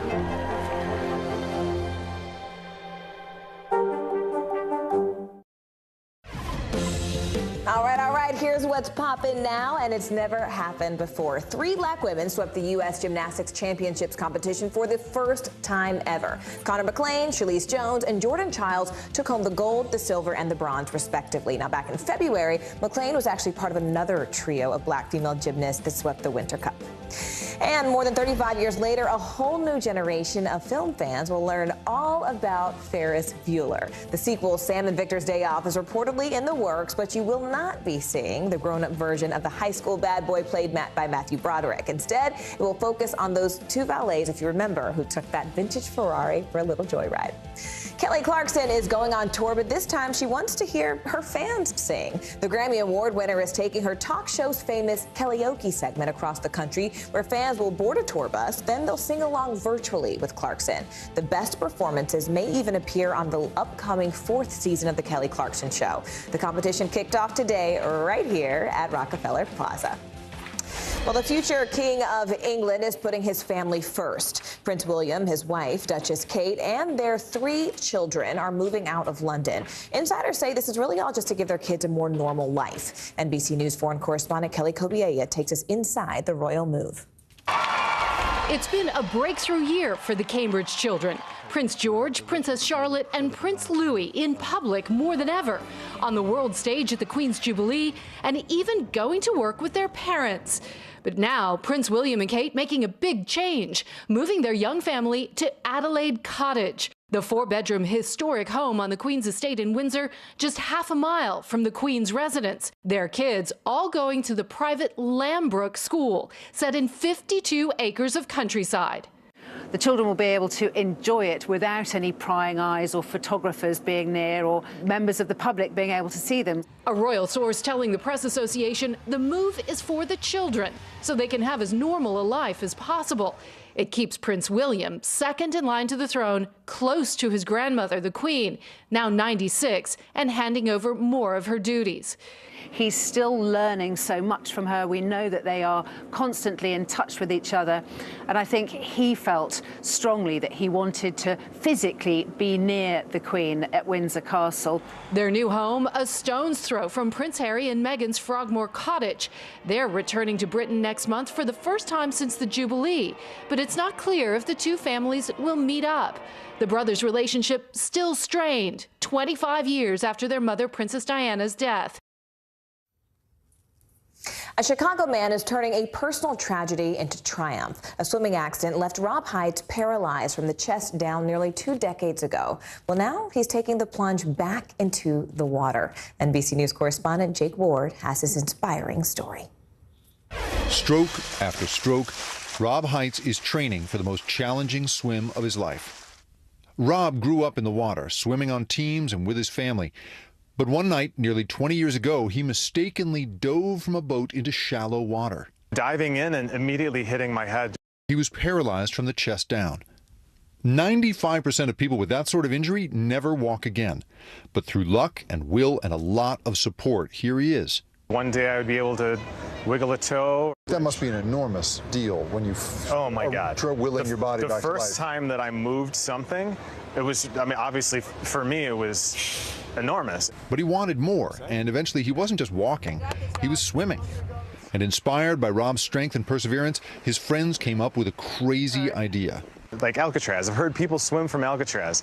I said, that's completely insane. There's no way that I would do that. Inmates looking to escape Alcatraz, the nation's most infamous prison, faced a mile swim in rough, frigid waters.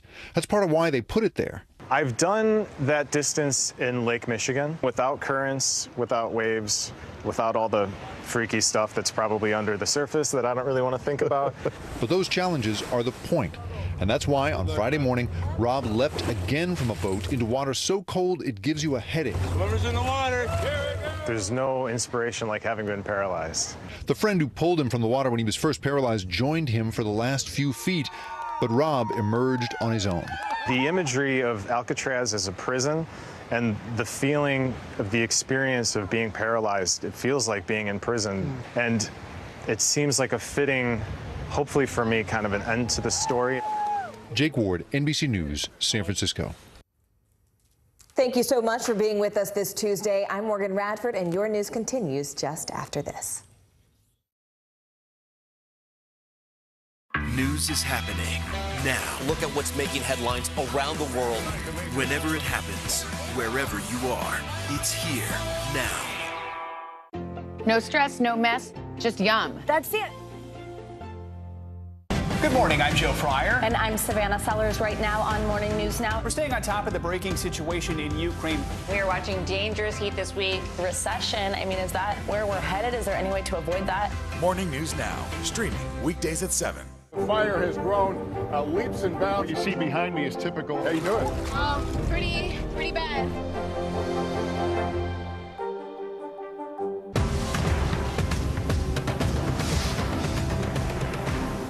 As we look out over the latest city-turned-crime scene, we see the things left behind. Back now with our NBC News exclusive.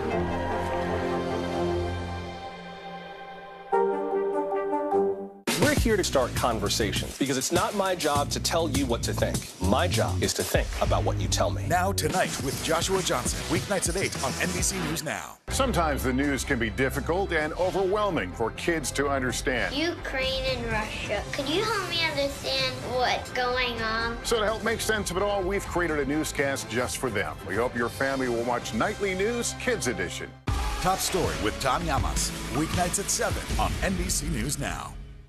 Good morning, I'm Joe Fryer. And I'm Savannah Sellers right now on Morning News Now. We're staying on top of the breaking situation in Ukraine. We are watching dangerous heat this week. Recession, I mean, is that where we're headed? Is there any way to avoid that? Morning News Now, streaming weekdays at 7. Hey there, everyone, and good Tuesday to you. Thank you so much for joining us. I'm Morgan Radford. My co-anchor, Vicki Wynn, has the day off. Right now on NBC News Now, midterm primaries, voters in 2 key states head to the polls to separate the contenders from the pretenders. We'll be live from one key swings district right here in New York. Plus, Trump lawsuit, the former president responding for the first time in court since the FBI raid 2 weeks ago, seeking now a neutral special master to review those documents. And Independence Day, Ukraine preparing to celebrate its national holiday just as the war grinds toward its 6-month mark. And there are now new warnings that Russia may attack more civilian targets. School still out. Teachers at Columbus, Ohio, hitting the picket lines now for a second day. They're walking out over class size and staffing with the school year set to begin tomorrow.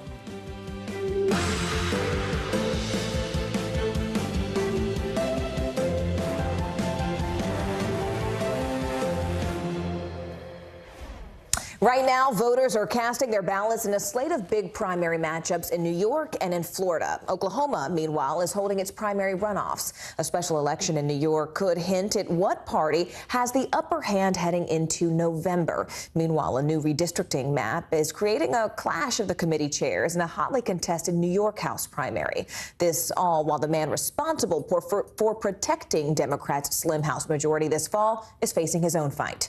And the big question right now in Florida, who will take on Republican Governor Ron DeSantis this fall? We're going to dig into that contentious Florida matchup with NBC News deputy political editor Ben Camisar in just a brief moment. But let's go ahead and begin with NBC News correspondent Dasha Burns. She's following that closely watched special election in New York. Dasha, a lot of eyes on this election. This is a notorious swing district, so it could be sort of the canary in the coal mine. How are both parties approaching today? Talk to us a little bit about the national significance around this race. Yeah, Morgan, you know, the Hudson Valley might be a surprising place to find clues for what might happen in the November midterm election, but it is sort of the last bellwether that we're going to get ahead of November. Look, this is a swing district. It went from Obama to Trump to Biden, but the reason it's really so closely watched right now is because it's set up that key question that is so critical to both Democrats and Republicans right now. Which party is going to have the edge in driving voters to the polls? Are Republicans going to be able to propel voters based on Biden's unpopularity, based on what they say is a lack of action from Democrats in Washington, the painful inflation that folks are feeling? Will that dampen Democratic enthusiasm? Or will Democrats be able to really galvanize voters around the abortion issue? This is the first competitive congressional race since Roe v. Wade was overturned. And the Democratic candidate here, Pat Ryan, has very much made abortion a centerpiece of his campaign. His campaign signs read "Choice is on the ballot." He has repeatedly referenced the Supreme Court decision in just about every appearance that he's made. And take a listen to just a little bit of what he told us earlier today. This is a hotly watched race. Set up the stakes for us. I think the foundations of our democracy are at threat. I mean, we have fundamental rights and freedoms, including the right for a woman to have access to safe abortion, to have reproductive rights being ripped away. And so much of this race has been about standing up and saying that is not who we are as Americans. His Republican counterpart has really set up this race, though, as a referendum on President Biden and on Democrats in Washington, again, pointing to those economic issues. So what happens tonight could really give us quite an indication of what animates voters ahead of this critical election in November, Morgan. You talk about that indication, but Dasha, I mean, just long and short of it, who seems to have the edge right now? It's a great question. Look, there's no arguing that it's likely going to be close. Both of the parties have actually sort of downplayed their chances, both sort of positioning themselves as the underdog in this race. We received a poll from the DCCC that showed Democrat Pat Ryan about 3 points behind Molinaro, but that's within the margin of error. So tight race. Going to be a lot to say about this one. All right, NBC News correspondent Dasha Burns following all the twists and turns for us. Dasha, thank you. I do want to dive into those big Florida races now with NBC News deputy political editor Ben Camisar. Ben, look, the marquee race is this Democratic matchup for governor. We're talking about Nikki Fried and Republican turned Democrat Charlie Crist. They're battling for the party's nomination. They would then face off against Ron DeSantis. What are you watching for today? And really, when we look ahead to November, because whoever wins this race is going to, face off against who is a GOP fave and favored actually to run for president next. Yeah, I think a lot of folks are looking at this primary through that lens of what does it mean for November? What does it mean for Democrats' chances to take on DeSantis, someone they would love to cut down a little bit, considering how he's viewed as the sort of, heir apparent to 2024 if Trump decides not to run. I think who voters choose today on the Democratic side will say a lot about what they want from their candidate, because both Crist and Fried are doing something very different. Crist is running, you said he's a former Republican. He's making the pitch. I am the middle. I am someone who's convened Republicans and Democrats before, and I'll do it again. So if they choose him, you see more of that centrist kind of aim for the middle approach. But Fried's making a different pitch. She's basically aiming really hard at sort of driving up the Democratic base and saying, I've been with you all the time on these issues like abortion rights, and I will be with you again. And Ben, how about the Senate and even the House races there in Florida? What are you sort of keeping an eye out to give an indication of how voters are leaning or feeling? Yeah, there's not much really we can glean from the Senate race today. It's going to be Rubio versus Dennings. They're going to win their primaries. Nothing huge there that we can read as far as the tea leaves go. There are a lot of primaries I'm keeping an eye on in Florida, mainly whether Republican Matt Gaetz is going to face any difficulty getting through a Republican primary, whether some candidates backed by former President Trump and former Secretary of State Hillary Clinton get through their primaries, and if millennial activist named Maxwell Alejandro Frost, whether he can come out on top in a Democratic open seat primary that includes 2 former members of Congress. All right, NBC News deputy political editor Ben Camisar. Ben, thank you.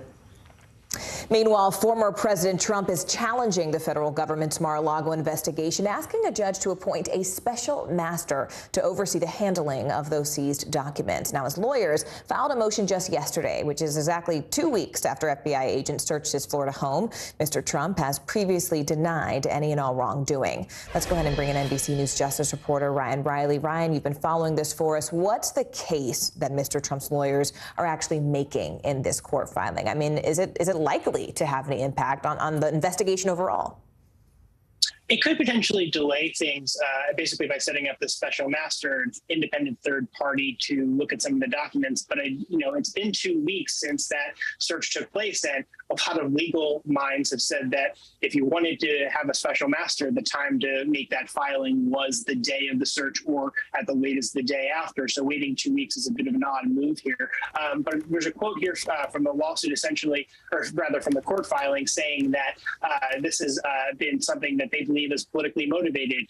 The motion says law enforcement is a shield that protects Americans. It cannot be used as a weapon for political purposes. Therefore, we seek judicial assistance in the aftermath of an unprecedented and unnecessary raid on the president's home at Mar-a-Lago in Palm Beach, Florida. Of course, a lot of the work up to the build up to this was the Justice Department trying to not reach this final search that we got to, because they were trying to work with the former president to get back these documents, all of which belonged to the federal government and not Trump himself. But essentially, Trump seemed to have a disagreement with the law about who those documents belong to, which is not him, Morgan.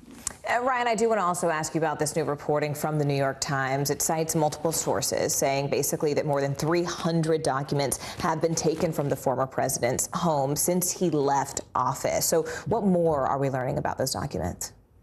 Yeah, just having classified documents is extremely damning, and I think that that's why it was such a priority for the Justice Department and FBI to get these back, because they were trying to work in good faith with Trump and his team for so many months. And yet there are still all of these documents being held there. But, more broadly, it's just documents, even if they, regardless of their classification level, that he's not supposed to hold on to. These are documents that belong within the National Archives.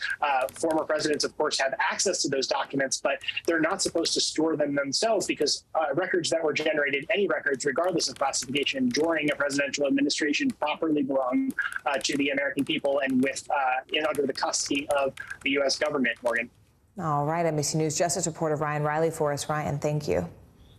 And turning to the weather now, rainfall in Dallas and Austin setting new records in both cities for their wettest hours. More than 15 inches of rain was dumped on the east side of Dallas, and that's half of the average yearly rainfall for that area in just one day.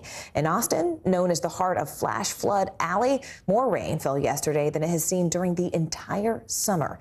NBC News senior national correspondent Jay Gray joins us now from Shreveport, Louisiana. Jay, what exactly is Louisiana expecting over the next few hours? We've talked a little bit about what Texas has seen, and it's quite drastic.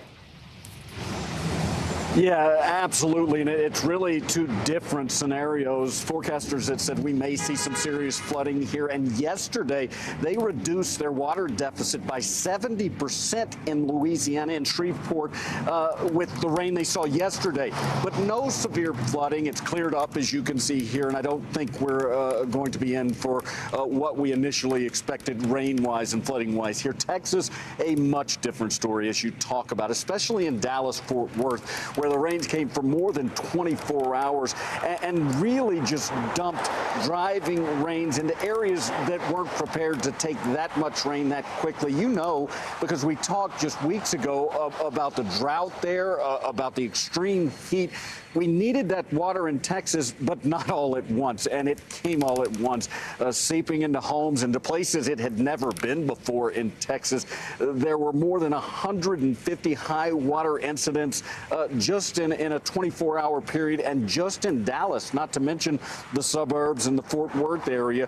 We had high water rescues, a lot of people swept away in their vehicles, including, unfortunately, a 60-year-old woman who was on the phone with her family. An Uber driver had just dropped someone off when she was swept up by the water and did not survive.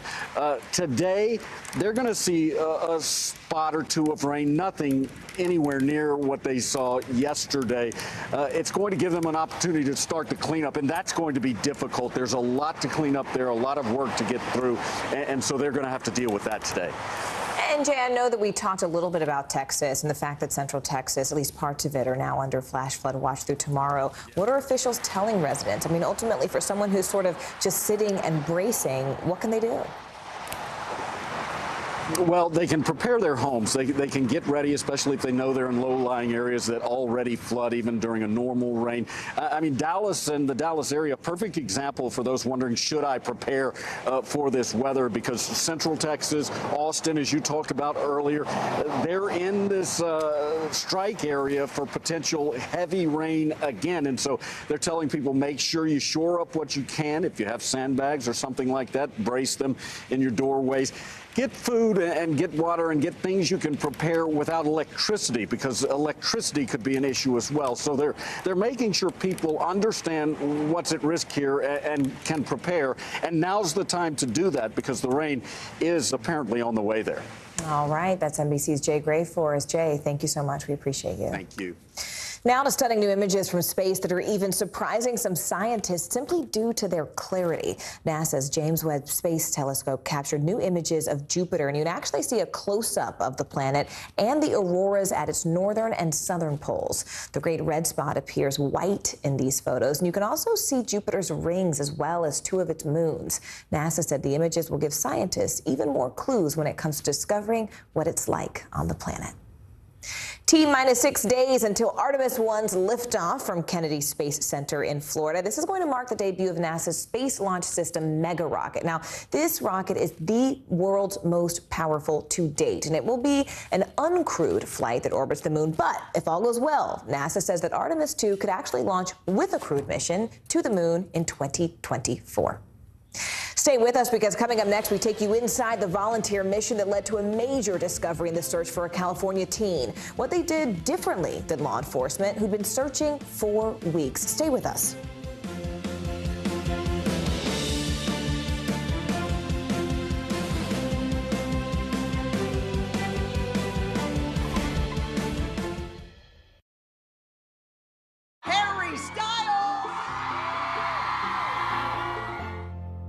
the seduction. Dateline's newest podcast. Listen now. You open the door for so many people. I love working with people. I did not do any of this by myself. Hello! Lizzo, you put a smile on every single face. It feel like Christmas or my birthday or something. Hallie Jackson Now. Weekdays at 5 on NBC News Now.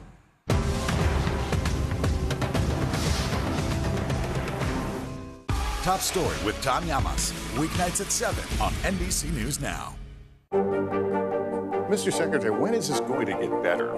You came into this job saying you were to fight crime. Have you been successful? Found a way to put that. Can you update us on the status of negotiations? News is happening now. Look at what's making headlines around the world. We're coming on the air with breaking news. This is a significant moment. Whenever it happens, wherever you are, NBC News, streaming free now. Here's what's happening in your neck of the woods. As we look out over the latest city-turned-crime scene, we see the things left behind. Back now with our NBC News exclusive.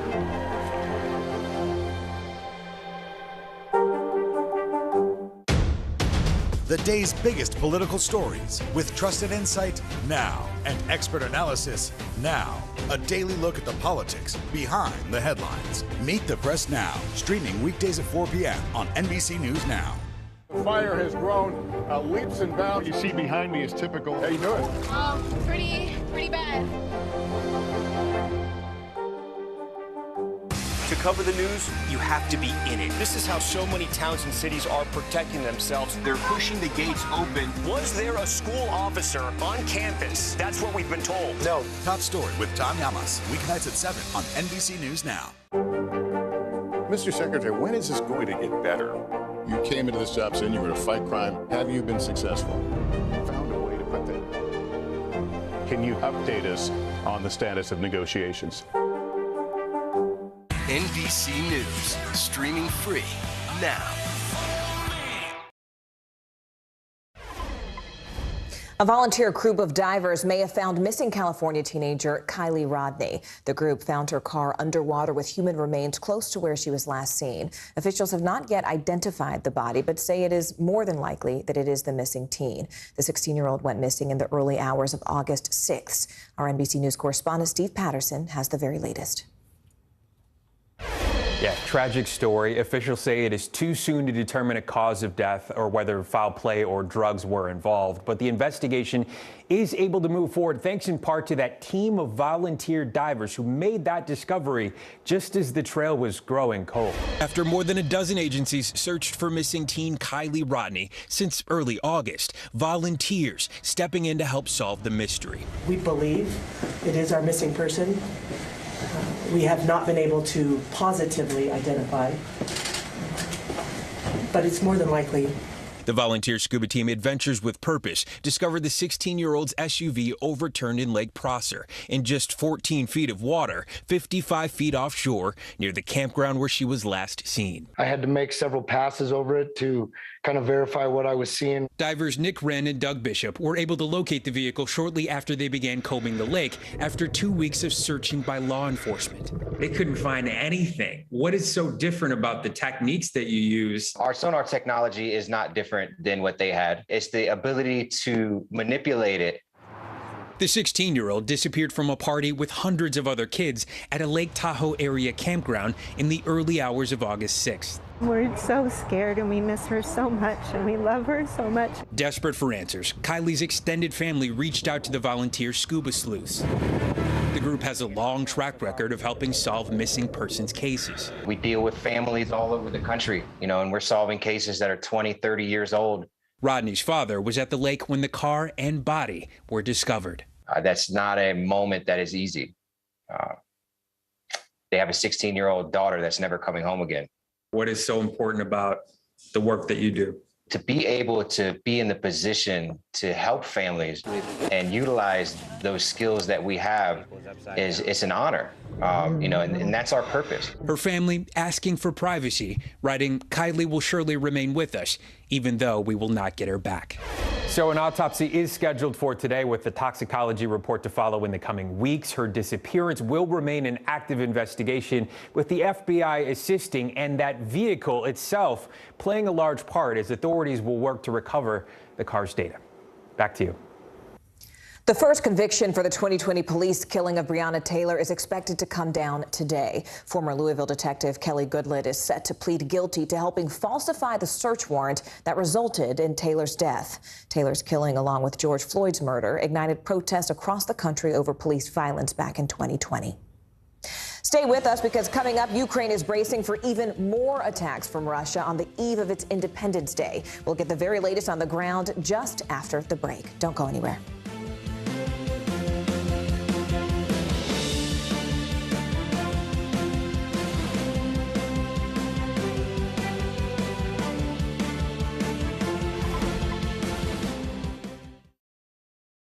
Now Tonight with Joshua Johnson, streaming weeknights at 8 on NBC News Now. Sometimes the news can be difficult and overwhelming for kids to understand. Ukraine and Russia. Could you help me understand what's going on? So to help make sense of it all, we've created a newscast just for them. We hope your family will watch Nightly News Kids Edition. Still to come on the Channel 2 News. Well, the waters are certainly receding now. Still too close to call. Lester Holt reporting from the Ground Zero, as it's being referred to. It is, in fact, the taste of freedom. The Haitian people know a little something about resiliency. What's the biggest risk right now? Some of the troops who have been proud. I want to welcome you to the first presidential debate. In fact, we've been told we can't go any farther. You are some resilient folks. Let me get a hint.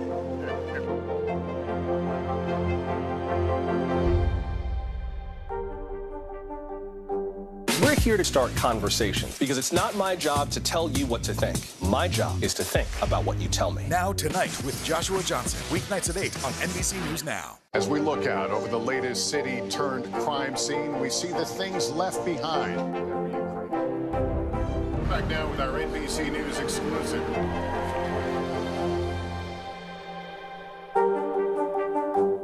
Good morning, I'm Joe Fryer. And I'm Savannah Sellers right now on Morning News Now. We're staying on top of the breaking situation in Ukraine. We are watching dangerous heat this week. Recession, I mean, is that where we're headed? Is there any way to avoid that? Morning News Now, streaming weekdays at 7. NBC News, streaming free now. Welcome back to Today. We got a lot to celebrate on this Wednesday morning. It's good to have you along with us. You don't know when your moment's coming, but when it does, you take it. Everybody's good, and that's it. We're here to start conversations about the big things happening in our world because it's not my job to tell you what to think. My job is to think about what you tell me. Now Tonight with Joshua Johnson, streaming weeknights at 8 on NBC News Now. Top Story with Tom Llamas is your news playlist on NBC News Now. And now, you can listen to it as a podcast. Available anytime and anywhere. Now Tonight with Joshua Johnson, streaming weeknights at 8 on NBC News Now. Here's what's happening in your neck of the woods. Now Tonight with Joshua Johnson, streaming weeknights at 8 on NBC News Now.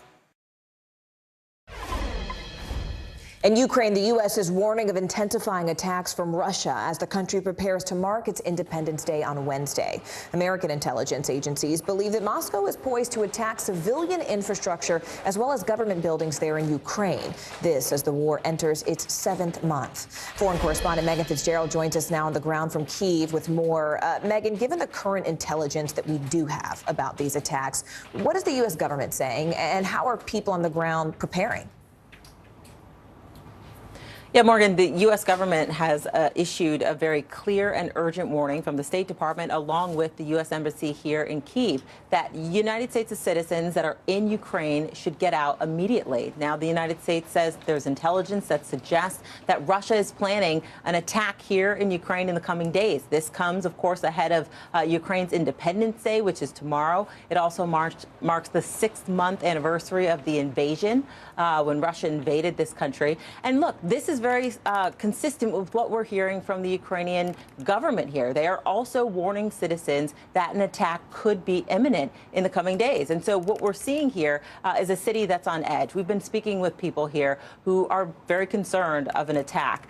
Some people have already left the city. We know government officials here have told people to pay attention to those air sirens when they go off and to take cover. People are being asked to work remotely, and also mass gatherings here in Kyiv have been banned in the east of the country. We know in Kharkiv, for example, people there are being told, Morgan, to stay inside until Thursday morning.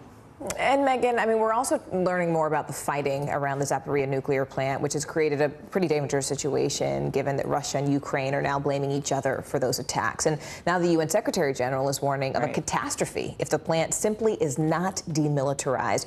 Where do things stand right now in all the back and forth? Yeah, you're absolutely right. This is a very concerning situation, not only for the Ukrainians, but certainly on the international stage here. What we know is that there was shelling in the Zaporizhzhia region overnight. We know that an employee at the nuclear plant was killed in a taxi. We've been speaking with an energy expert who is in touch with people inside that plant. There's some 100 employees that are being held essentially hostage inside the nuclear plant. At times, guns held to their head as they try and keep that operation still running. The concern is that the Russians could be actively working to shut that plant down, according to Ukrainian intelligence, which could create this catastrophe where you've got radioactive material leaking out of that plant and potentially spreading all throughout Europe and beyond. So this is why there are these calls internationally and, of course, from officials here in Ukraine asking for these international inspectors to be able to go inside that facility before it's too late, Morgan. All right, NBC's Megan Fitzgerald for us there from Kyiv. Megan, thank you. And staying overseas right now, authorities in Italy are investigating an American servicewoman for alleged vehicular homicide after a 15-year-old boy was struck by a car and killed on a town road. The woman, who's stationed at an air base in northern Italy, was driving back after a night out when she allegedly lost control of her vehicle. Here's NBC News foreign correspondent Claudia Lavanga. According to Italian authorities, the American servicewoman, who is stationed at a U.S. airbase in northern Italy, was 4 times over the limit of alcohol allowed when she lost control of her car and ran over a local 15-year-old boy. The servicewoman was returning to the military base at about 2:30 in the morning on Sunday when she crashed into a curb at the edge of a roundabout, lost control of the vehicle, crossed into a cycling path and hit the boy, whose body was tossed dozens of feet away. He died while being transferred to a hospital.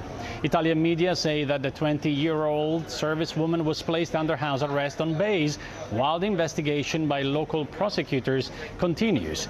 But even though the accident took place outside the base and on Italian territory, U.S. authorities could invoke jurisdiction under an Italian-U.S. military treaty, which means she will be allowed to return home to face trial in an American court. Similar to what happened back in 1998 when the American pilot of a U.S. Marine jet that took off from the same base in northern Italy clipped a cable running over a mountainside nearby, sending a cable car plunging into a slope and killing 20 people. The pilot was tried in a court-martial in the U.S. and was eventually acquitted, to the outrage of the victims' families. That was NBC's Claudia Lavanga reporting from Rome. Coming up, teachers in Ohio's largest school district on strike for the first time in nearly 50 years. We'll tell you why just after the break. Stay with us. It's the best time of the morning. Time for that pop start, baby. I'm feeling the vibe today on the show. The fire has grown leaps and bounds. You see behind me is typical. How you doing? Pretty bad. To cover the news, you have to be in it. This is how so many towns and cities are protecting themselves. They're pushing the gates open. Was there a school officer on campus? That's what we've been told. No. Top story with Tom Yamas. Weeknights at 7 on NBC News Now. We're here to start conversations about the big things happening in our world. Because it's not my job to tell you what to think. My job is to think about what you tell me. Now Tonight with Joshua Johnson. Streaming weeknights at 8 on NBC News Now. Hallie Jackson Now. Weekdays at 5 on NBC News Now. Top Story with Tom Llamas is your news playlist on NBC News Now. And now, you can listen to it as a podcast. Available anytime and anywhere. Tonight, I interviewed Secretary of Transportation Pete Buttigieg about the ongoing delays. You seem to be pointing the finger at the airlines. They're pointing the finger back. Mr. Secretary, when is this going to get better? At 73, Prince Charles is still waiting for the job that is his birthright. Do we want Charles? Do we want a monarchy? I'm Keir Simmons, and we'll take on these questions and more in our new podcast, Born to Rule. Listen now. Still to come on the Channel 2 News. Well, the waters are certainly receding now. Still too close to call. Lester Holt reporting from the Ground Zero, as it's being referred to. It is, in fact, a taste of freedom. The Haitian people know a little something about resiliency. What's the biggest risk right now? Some of the troops who have been proud. I want to welcome you to the first presidential debate. In fact, we've been told we can't go any farther. You were some resilient folks. Let me get in.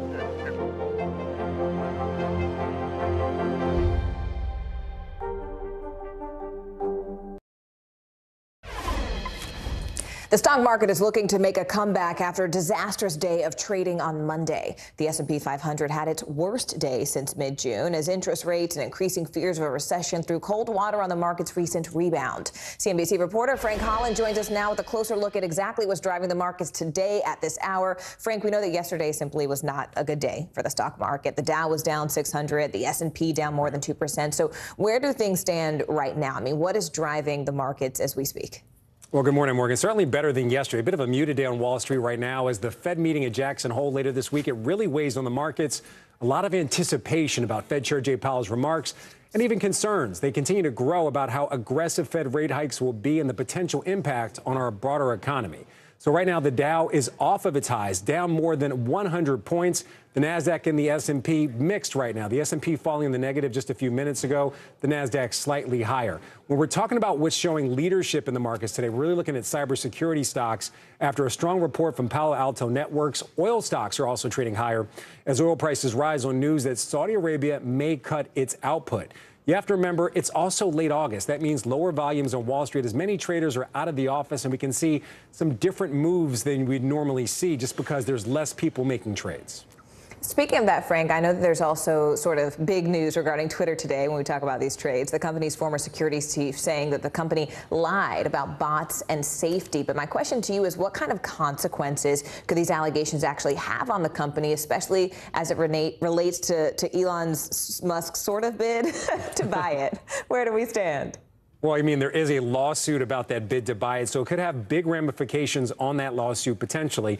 This is just a breaking story in the tech world that we're following right now, is that whistleblower is accusing Twitter and its management of, quote, extreme egregious deficiencies related to privacy, security, and content moderation. Again, very serious allegations. The complaints were filed by nonprofit law firm Whistleblower Aid, which is representing Twitter's former head of security, Peter Mujzako. The document also refers to misrepresentations by Twitter to Elon Musk, who, as you mentioned, is locked in a legal battle with the social media company, really trying to get out of that $44 billion deal to buy it. In the suit filed with the Wall Street regulator, the SEC, the Securities and Exchange Commission, there are claims by Zatko that he actually witnessed senior executives engaging in deceitful and or misleading communications affecting board members, users, and shareholders. So again, very serious allegations. All right, CNBC's Frank Holland for us there. Frank, as always, a pleasure. Good Tuesday to you. All my coffee lovers out there, listen up, lean a little bit closer to the screen because we have a new warning out today about the challenges facing the coffee industry. Climate change, specifically in Brazil, could actually push up the price of your daily cup of joe. But the question now is by how much? NBC News correspondent Guad Venegas has the answers. Fears that the price tag of your morning cup of coffee will keep rising. Yeah, if it gets to $6.50, then it's just like, that's too much.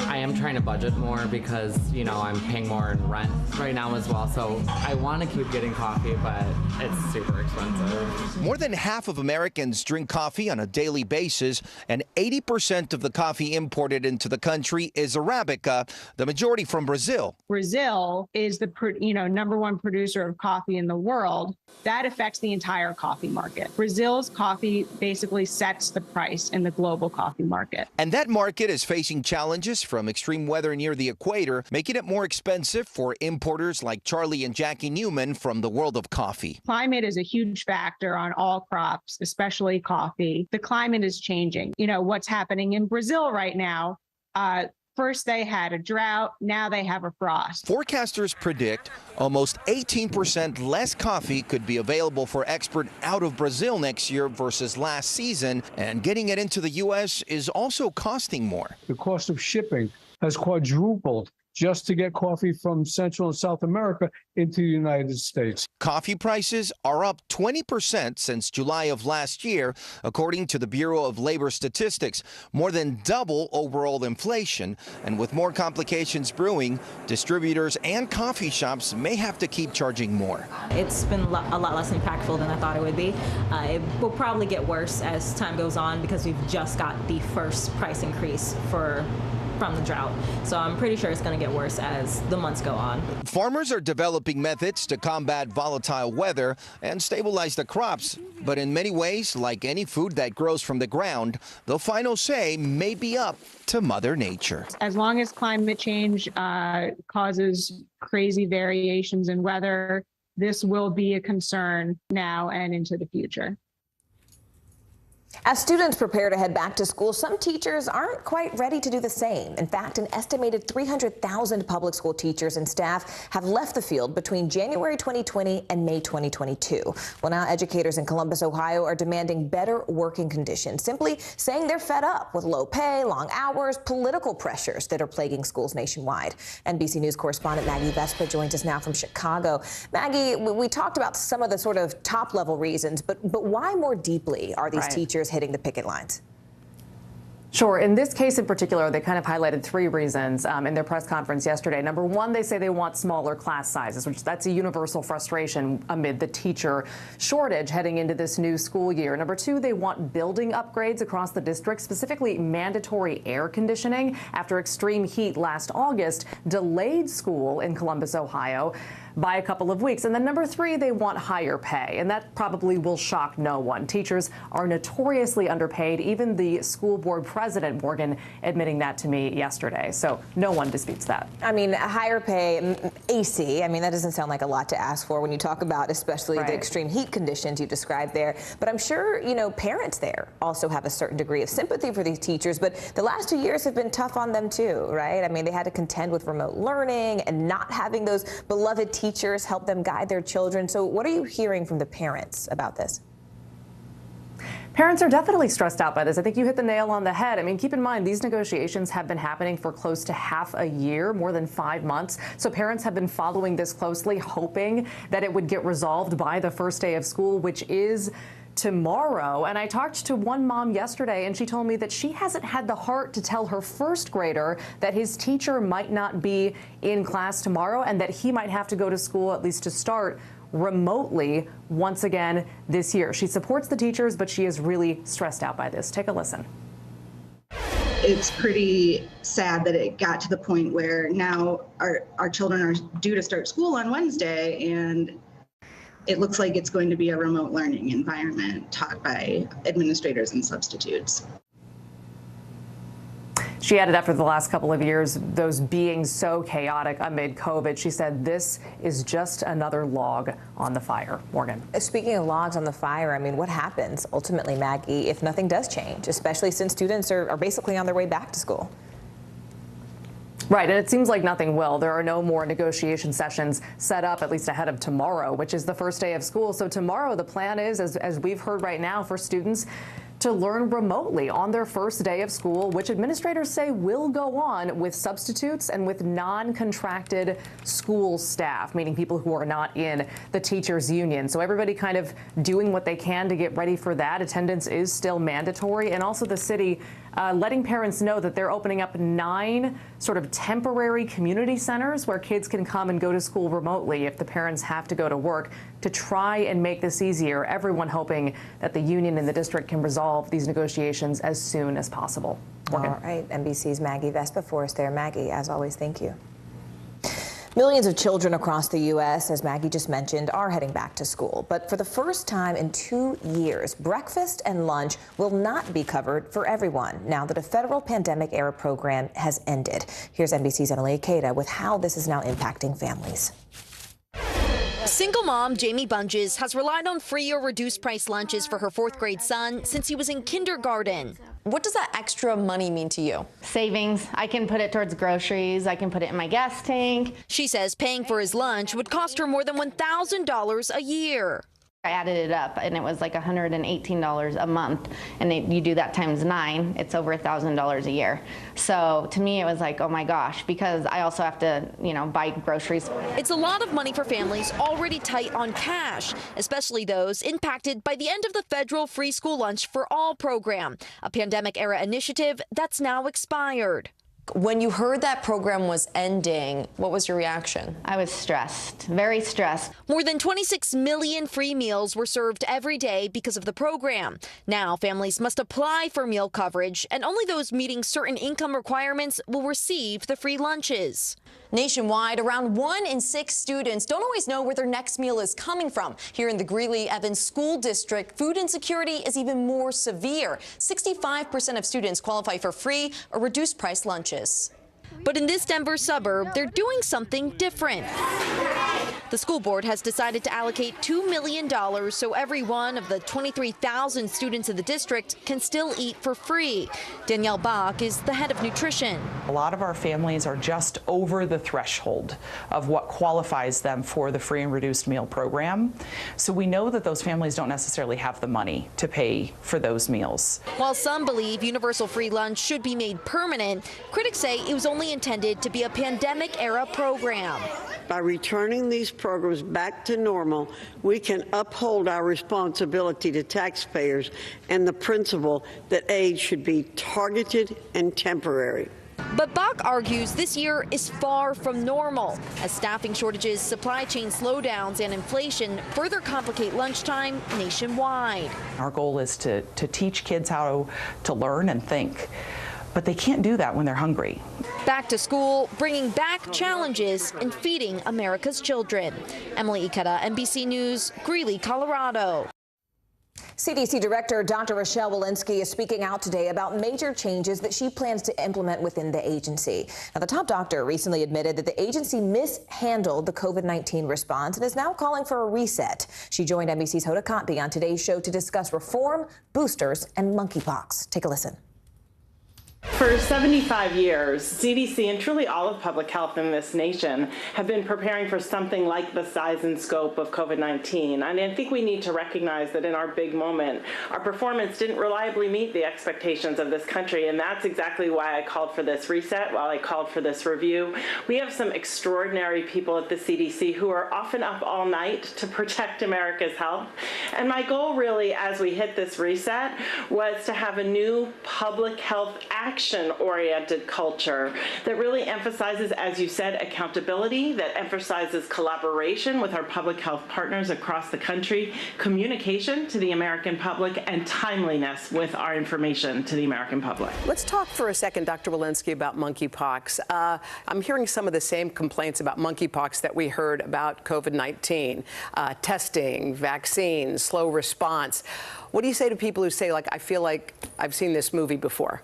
You know, these are two very different infections. One is a respiratory infection. One is an infection that is transmitted through skin-to-skin contact. What is interestingly the same about them is that these are two infections. COVID, we knew little about scientifically. We know a lot more about monkeypox. But this is something most of America, most clinicians, most physicians, most of the community had really never heard of either. And so we have a lot of education, have had a lot of education to do on both of the accounts. We at CDC have had similar challenges with our ability to see the data. Again, our states and jurisdictions are not compelled to share those data with us. We do have plenty of testing on hand for monkeypox, but it does require a rash in order to be tested. And so part of what we've been doing is talking to community members, those most likely to get infected with monkeypox, and then also talking to clinicians about what to look for so that they know how to do the test. There's a new booster that's supposed to be coming out to conquer that new variant. Do you suggest that people wait until that new booster is available before they get up to date? Pfizer just yesterday put forward an application to the FDA for the bivalent booster. This is the booster that we're expecting in the fall. I won't get ahead, of course, of FDA's action here. As soon as FDA would take action, we at CDC will also be prepared to take action. And of course, I would say if you haven't gotten a booster dose in 2022, you want to go ahead and get one right now. That was NBC's Hoda Kotb. Straight ahead, two top GOP leaders offer pretty drastically different predictions for the high-stakes midterms. We'll tell you what Senator McConnell said that's contradicting Trump and his allies. Stay with us.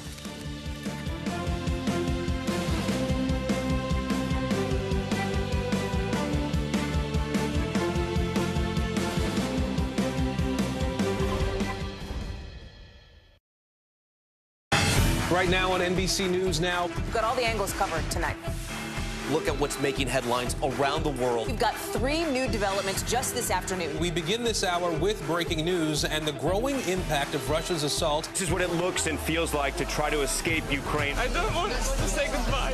This factory has gone from making kitchen pots to lethal items. There's an intense artillery battle underway between Ukrainian forces and Russian troops. Breaking news this morning. The heartbreak, the grief, and the tears that we have seen here are all tragically familiar. Was there a school officer on campus? Because that's what we've been told. No. The shooting is once again reigniting the debate over gun laws. If it's Tuesday, it is primary night. The highest profile races yet this year. We are talking elections in a battleground state. The official confirmation of Judge Ketanji Brown Jackson. Let's zoom out a bit to our changing climate. What do we think that the new normal is going to be? We got some promising news this morning about the rollout of COVID vaccines for children under 5. Have you seen a demand for mental health services increase among Latinos? It's time for another honest conversation about what it means to be Asian American. The people of the Chamizal neighborhood aren't the only ones experiencing what they call environmental injustice. We're here to try to start conversation. A lot to talk about as we continue our rolling coverage. We're coming on the air with the news NBC Scoop. Bringing the news to you is not only a job, it's an honor.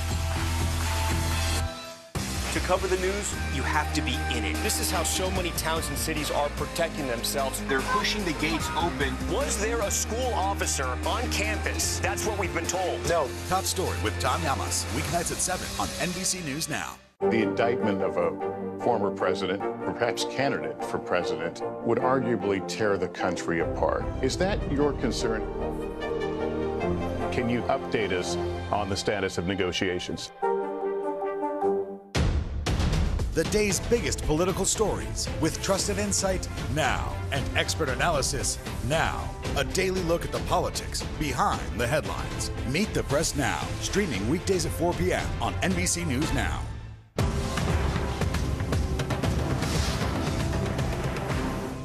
It's the best time of the morning. Time for that pop start, baby. I'm feeling the vibe today on the show. NBC News, streaming free now.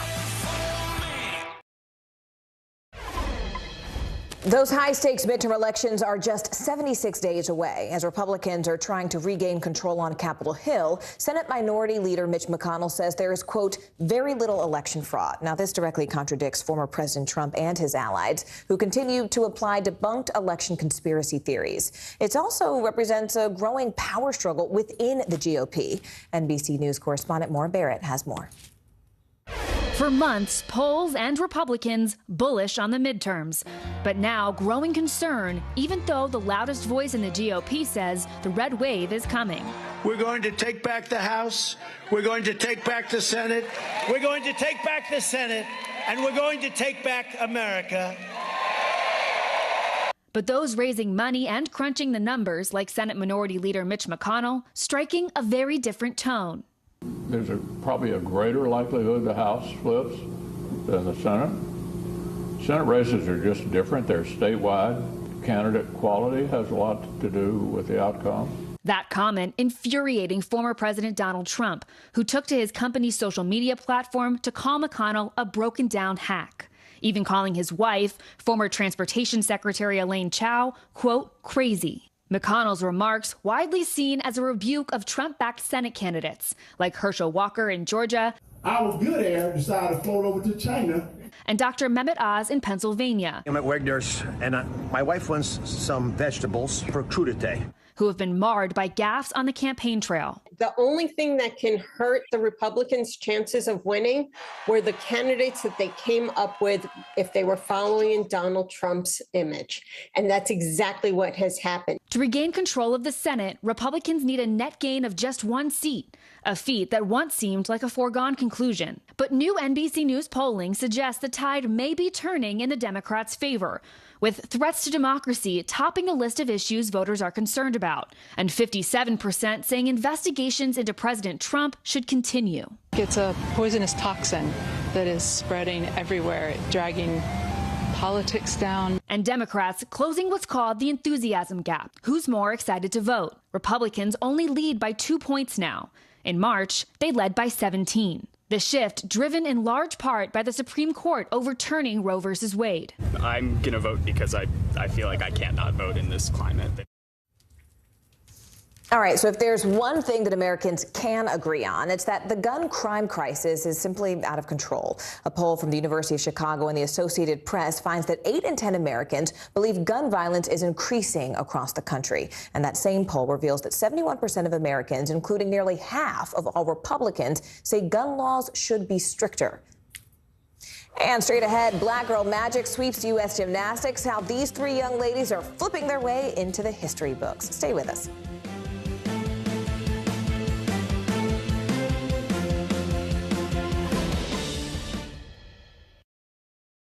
Here's what's happening in your neck of the woods. Our show is about sparking conversations around today's biggest issues. The Fed raises interest rates. That controls inflation. Explain how that works. Is part of this that everyone's rethinking their jobs and their relationship to their employers? Could you just remind us why there are 9 justices on the Supreme Court instead of 3 or 20 or 2? It's not my job to tell you what to think. My job is to think about what you tell me. Now Tonight with Joshua Johnson, streaming weeknights at 8 on NBC News Now. To cover the news, you have to be in it. This is how so many towns and cities are protecting themselves. They're pushing the gates open. Was there a school officer on campus? That's what we've been told. No. Top Story with Tom Yamas, weeknights at 7 on NBC News Now. News is happening now. Look at what's making headlines around the world. We're coming on the air with breaking news. This is a significant moment. Whenever it happens, wherever you are, NBC News, streaming free now. Harry Styles! We're here to start conversations because it's not my job to tell you what to think. My job is to think about what you tell me. Now Tonight with Joshua Johnson, weeknights at 8 on NBC News Now. The Seduction, Dateline's newest podcast. Listen to the full season now. Let's go. This is a critical choke point for this fire.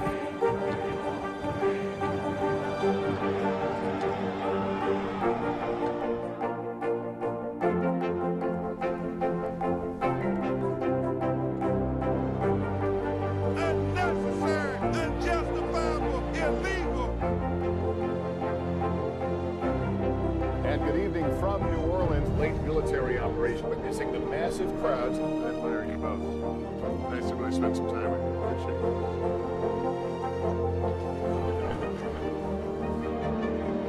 At any moment now.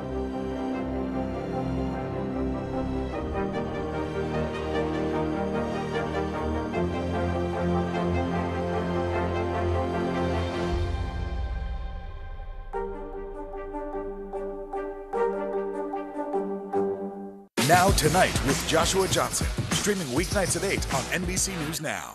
Still to come on the Channel 2 News. Well, the waters are certainly receding now. Still too close to call. Lester Holt reporting from Ground Zero, as it's being referred to. It is, in fact, a taste of freedom. The Haitian people know a little something about resiliency. What's the biggest risk right now? Some of the troops who have been proud. I want to welcome you to the first presidential debate. In fact, we've been told we can't go any farther. You with some resilient folks, let me get in.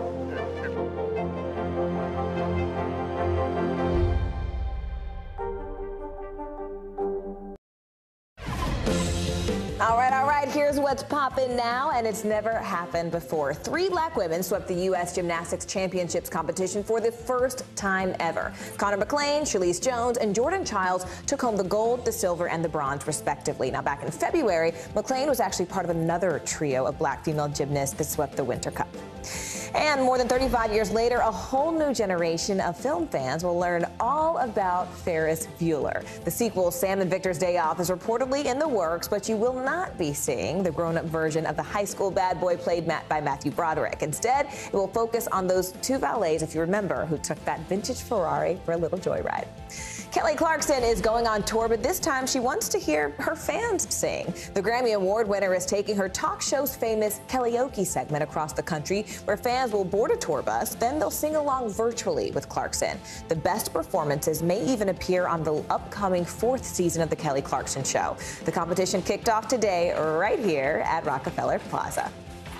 Well, the future King of England is putting his family first. Prince William, his wife, Duchess Kate, and their 3 children are moving out of London. Insiders say this is really all just to give their kids a more normal life. NBC News foreign correspondent Kelly Kobiella takes us inside the royal move. It's been a breakthrough year for the Cambridge children. Prince George, Princess Charlotte, and Prince Louis in public more than ever, on the world stage at the Queen's Jubilee, and even going to work with their parents. But now, Prince William and Kate making a big change, moving their young family to Adelaide Cottage, the 4-bedroom historic home on the Queen's estate in Windsor, just half a mile from the Queen's residence. Their kids all going to the private Lambrook School, set in 52 acres of countryside. The children will be able to enjoy it without any prying eyes or photographers being near or members of the public being able to see them. A royal source telling the Press Association the move is for the children, so they can have as normal a life as possible. It keeps Prince William, second in line to the throne, close to his grandmother, the Queen, now 96, and handing over more of her duties. He's still learning so much from her. We know that they are constantly in touch with each other. And I think he felt strongly that he wanted to physically be near the Queen at Windsor Castle. Their new home, a stone's throw from Prince Harry and Meghan's Frogmore Cottage. They're returning to Britain next month for the first time since the Jubilee. But it's not clear if the 2 families will meet up. The brothers' relationship still strained, 25 years after their mother, Princess Diana's death. A Chicago man is turning a personal tragedy into triumph. A swimming accident left Rob Heights paralyzed from the chest down nearly 2 decades ago. Well, now he's taking the plunge back into the water. NBC News correspondent Jake Ward has this inspiring story. Stroke after stroke, Rob Heights is training for the most challenging swim of his life. Rob grew up in the water, swimming on teams and with his family. But one night, nearly 20 years ago, he mistakenly dove from a boat into shallow water. Diving in and immediately hitting my head. He was paralyzed from the chest down. 95% of people with that sort of injury never walk again. But through luck and will and a lot of support, here he is. One day I would be able to wiggle a toe. That must be an enormous deal when you oh my God. Willing your body back to life. The first time that I moved something, it was, I mean, obviously for me it was enormous. But he wanted more, and eventually he wasn't just walking, he was swimming. And inspired by Rob's strength and perseverance, his friends came up with a crazy idea. Like Alcatraz. I've heard people swim from Alcatraz. I said, that's completely insane. There's no way that I would do that. Inmates looking to escape Alcatraz, the nation's most infamous prison, faced a mile swim in rough, frigid waters. That's part of why they put it there. I've done that distance in Lake Michigan without currents, without waves, without all the freaky stuff that's probably under the surface that I don't really want to think about. But those challenges are the point. And that's why on Friday morning, Rob leapt again from a boat into water so cold it gives you a headache. Swimmers in the water. There's no inspiration like having been paralyzed. The friend who pulled him from the water when he was first paralyzed joined him for the last few feet, but Rob emerged on his own. The imagery of Alcatraz as a prison and the feeling of the experience of being paralyzed, it feels like being in prison. And it seems like a fitting, hopefully for me, kind of an end to the story. Jake Ward, NBC News, San Francisco.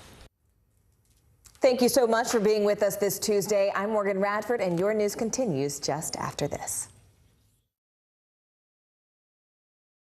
We're here to start conversation because it's not my job to tell you what to think. My job is to think about what you tell me. Now Tonight with Joshua Johnson. Weeknights at 8 on NBC News Now. The Seduction, Dateline's newest podcast. Listen to the full season now. These days, it feels like the news never stops. So let's get into it. What's happening right now, what it all means for you for an hour every day. It can be hard to keep up, so let's get started together. Hallie Jackson Now, weekdays at 5 on NBC News Now. You don't know when your moment's coming, but when it does, you take it. The day's biggest political stories with trusted insight now and expert analysis now. A daily look at the politics behind the headlines. Meet the Press Now, streaming weekdays at 4 p.m. on NBC News Now. To cover the news, you have to be in it. This is how so many towns and cities are protecting themselves. They're pushing the gates open. Was there a school officer on campus? That's what we've been told. No. Top Story with Tom Llamas, weeknights at 7 on NBC News Now. Mr. Secretary, when is this going to get better? You came into this job saying you were to fight crime. Have you been successful? Found a way to put that. Can you update us on the status of negotiations? Top Story with Tom Llamas is your news playlist on NBC News Now. And now, you can listen to it as a podcast. Available anytime and anywhere. Right now on NBC News Now, red-hot races. Voting now underway in several primary contests, the critical races to watch that could tell us a lot about the November midterms. Record rainfall, flash flooding swamping Texas and Louisiana, triggering a disaster declaration. The devastation left behind and where that severe weather threat is headed next. And stunning report. New details on the number of classified files Donald Trump reportedly took after leaving office and how it sparked the search at Mar-a-Lago.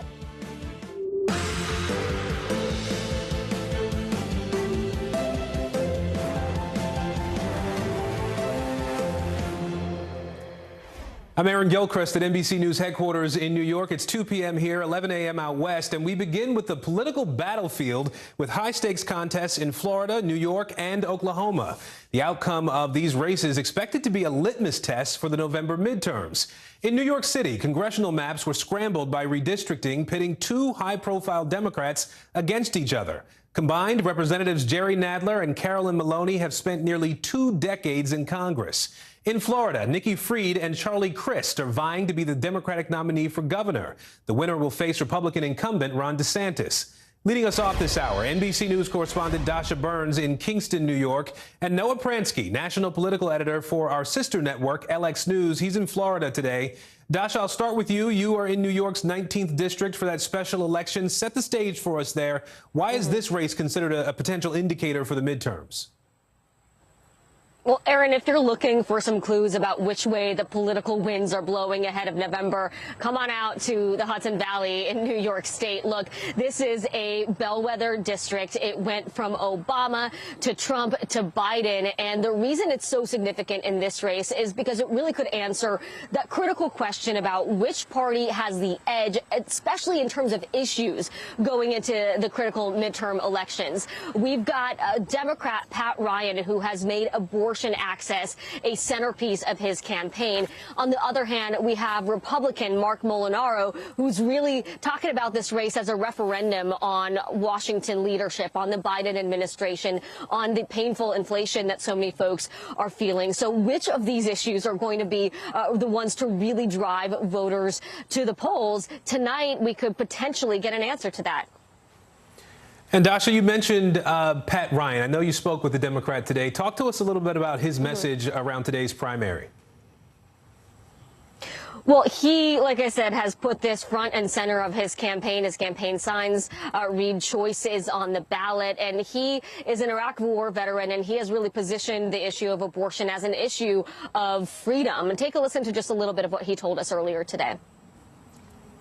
I think the foundations of our democracy are at threat. I mean, we have fundamental rights and freedoms, including the right for a woman to have access to safe abortion, to have reproductive rights being ripped away. And so much of this race has been about standing up and saying, that is not who we are as Americans. The idea that the government is going to tell women and people what to do with their bodies, that is not, I'm a West Point grad, an Army veteran. I risked my life to defend all freedoms for all people, including the right to choose.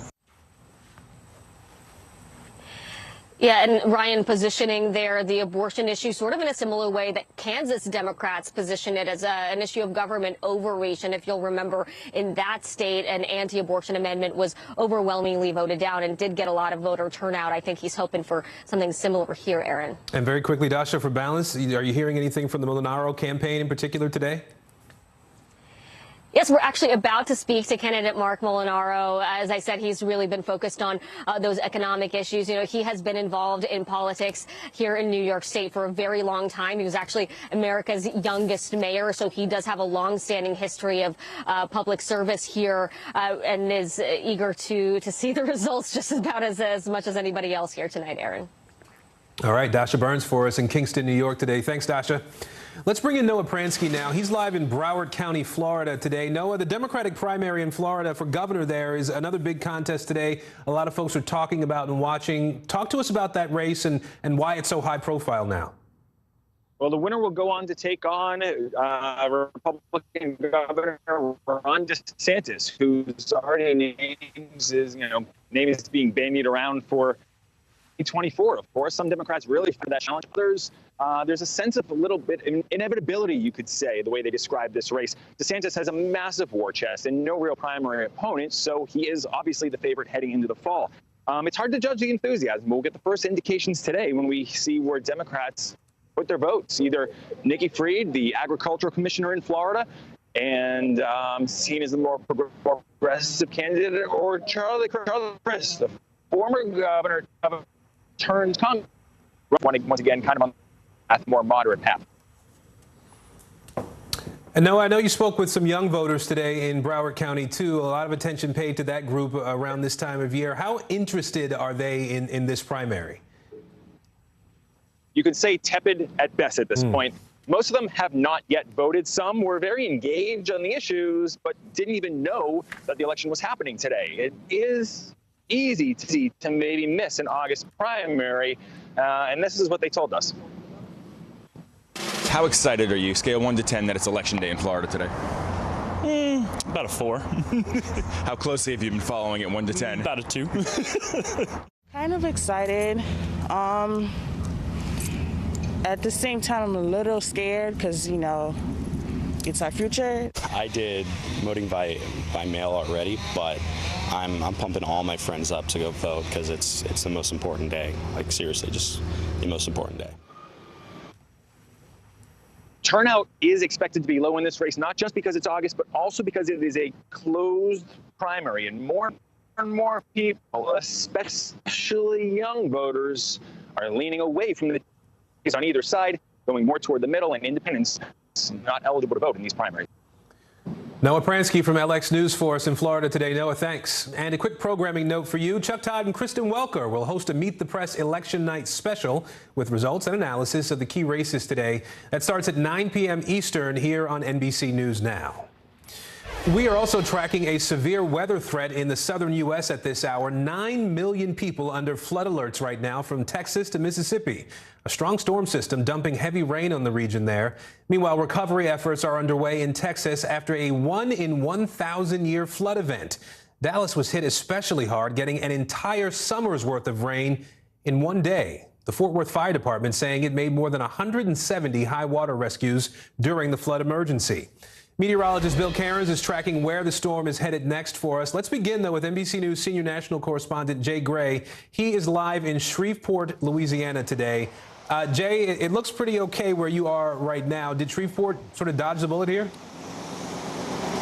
Yeah, Aaron, they did. We're getting a bit of a spitting rain now, but the sun's just poked back out, so not what we expected. Some heavy rain overnight, and yesterday Shreveport saw some driving rain here. In fact, reduced its water deficit from drought by 70% in one day because of the rain, but not nearly what we saw and what we talked to you about yesterday in Dallas. Dallas got pounded yesterday by more than 24 hours of rain, and they may see a little maybe some spot showers, and Bill knows more about that, obviously, than I do. But today's a day for cleanup there after more than 150 high water incidents, most of those rescuing people from cars that were swept away. Unfortunately, a 60-year-old Uber driver who had just dropped off a passenger and was on the phone with her family at the time was swept away and did not survive. There is a lot of work to be done. It is a disaster area now. Dallas-Fort Worth area has been declared a disaster area, so hopefully some federal funds will come in to help with that cleanup. And again, it was, weeks ago we talked about the drought there and about the high temperatures. And what they say in Texas is it takes a good flood to end a drought. Unfortunately, that was the case. I mean, they got a lot of water they desperately needed, but too much, too fast. And so now they've got to clean up from the situation there and try and figure out a way to move forward. So many homes, so many communities were under 2, 3, even 4 feet of water yesterday. All right, Jay Gray for us in Louisiana today, tracking the storms down south. Jay, thank you. Let's bring in NBC News meteorologist Bill Cairns now. Bill, we got all this rain that we've been looking at, and there's actually more severe weather on the way now, right? Yes, and again, it's not going to be like yesterday. Yesterday was an incredible day, and what we really have to mention is talk about, the climate connections to this. So let's first off decide, what's a 1 in 1,000 year flood event? You can actually have, more than 1 in 1,000 years. It means going into that year, that's the odds of you having that. So in Mesquite, Texas, yesterday was the highest totals, 14.5 inches of rain. In the Dallas area, they had a summer's worth of rain in one day, 9 inches of rain, and from drought to deluge. This was the second longest dry streak they've ever had, and now this goes into the second wettest August on record too. So as far as the climate connections, we know that if the atmosphere is warmer, it can hold more moisture. That's just a fact. So as we continue to warm our planet, we can expect the atmosphere to be able to hold more moisture, and that would say we have a better chance of getting these heavy precipitation events. Now, in the last month alone, we've had 5 1 in 1,000 year flood events. Of course, we had the horrific one in Kentucky where we lost so many lives. In Illinois, St. Louis had one in July. Death Valley just 2 weeks ago. And in Dallas, Texas, again, just had that the other day. And as far as the climate connections and the understanding to different weather events, I love showing this map. And the director can take this full so you can see it better. Extreme cold and extreme heat are very well understood as far as the climate connections go and the influence and how well we understand it. You notice that droughts and extreme rainfall are kind of in the middle ground. The one things that we do not connect well to climate change and the influences, things like tornadoes, severe thunderstorms, and also wildfires. So, Aaron, we roughly have about 4,000 towns in this country that are over a population of 10,000. So that would mean we expect about 4 of those every single year to have a 1 in 1,000 flood event. Not that many in a month, though. Yeah, pretty amazing. All right, meteorologist Bill Cairns. Thanks, Bill. Yeah. New details are emerging about just how many classified documents former President Donald Trump had at his Florida home. Multiple people briefed on the matter tell the New York Times that the government had recovered more than 300 documents with classified markings from Trump since he left office. NBC News has reached out to federal authorities and the Trump team for comment, but has not received a response. NBC News Justice and Intelligence correspondent Ken Delanian is joining us now from D.C. So, Ken, you have some new reporting on this about the documents that were taken by the National Archives back in January of this year. Let's start there. What can you tell us? That's right, Aaron. And just to be clear, that comprises the bulk of the 300 documents, or at least half that the New York Times is talking about. So in a letter posted today by the National Archives that was written back in May from the National Archivist to the Trump lawyers, there are a number of revelations in this letter, including that among the 15 boxes of documents that the Trump team turned over to the National Archives in January, they found what they said was more than 100. Now we know that it's up to 150 classified documents, 700 pages in total of classified documents in that batch. And included were documents marked top secret, SCI, that's sensitive compartmented information, and special access programs. Those are some of the most sensitive documents in the U.S. government, documents that can betray sources and methods. So what this shows is that the Justice Department has known for longer than we thought that they had a major problem with some very sensitive documents at Mar-a-Lago a long time before they asked the judge for the search warrant, Aaron. And Ken, former President Trump has filed a lawsuit. He's challenging this search of his home there at Mar-a-Lago. What specifically is this lawsuit arguing, and what's Trump hoping to gain here? Well, this is more of a press release by legal document, Aaron. He argues that the search violated his Fourth Amendment rights and was a huge overreach by the DOJ. Most experts don't make much of that. But he is asking for what's known as a special master, an independent person to be appointed by the judge to go look at everything the DOJ is seizing and to weed out any privileged documents. That may or may not happen. It's already essentially happening with the FBI and DOJ filter team. They're doing that themselves. A special master, most experts say, is not an unreasonable request. But at this point, the DOJ may have already gone through most of the documents they seized at Mar-a-Lago. So it's a little late, but that's what Trump's asking for. All right, Ken Delaney in Washington for us today. Ken, thank you. Well, a likely tragic ending for a missing California teenager. Coming up, how a team of volunteers helped make a major breakthrough just as the case was turning cold.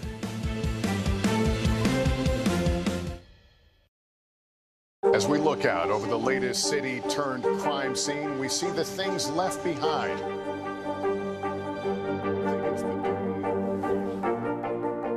Can you tell us what it was like? Our NBC News exclusive.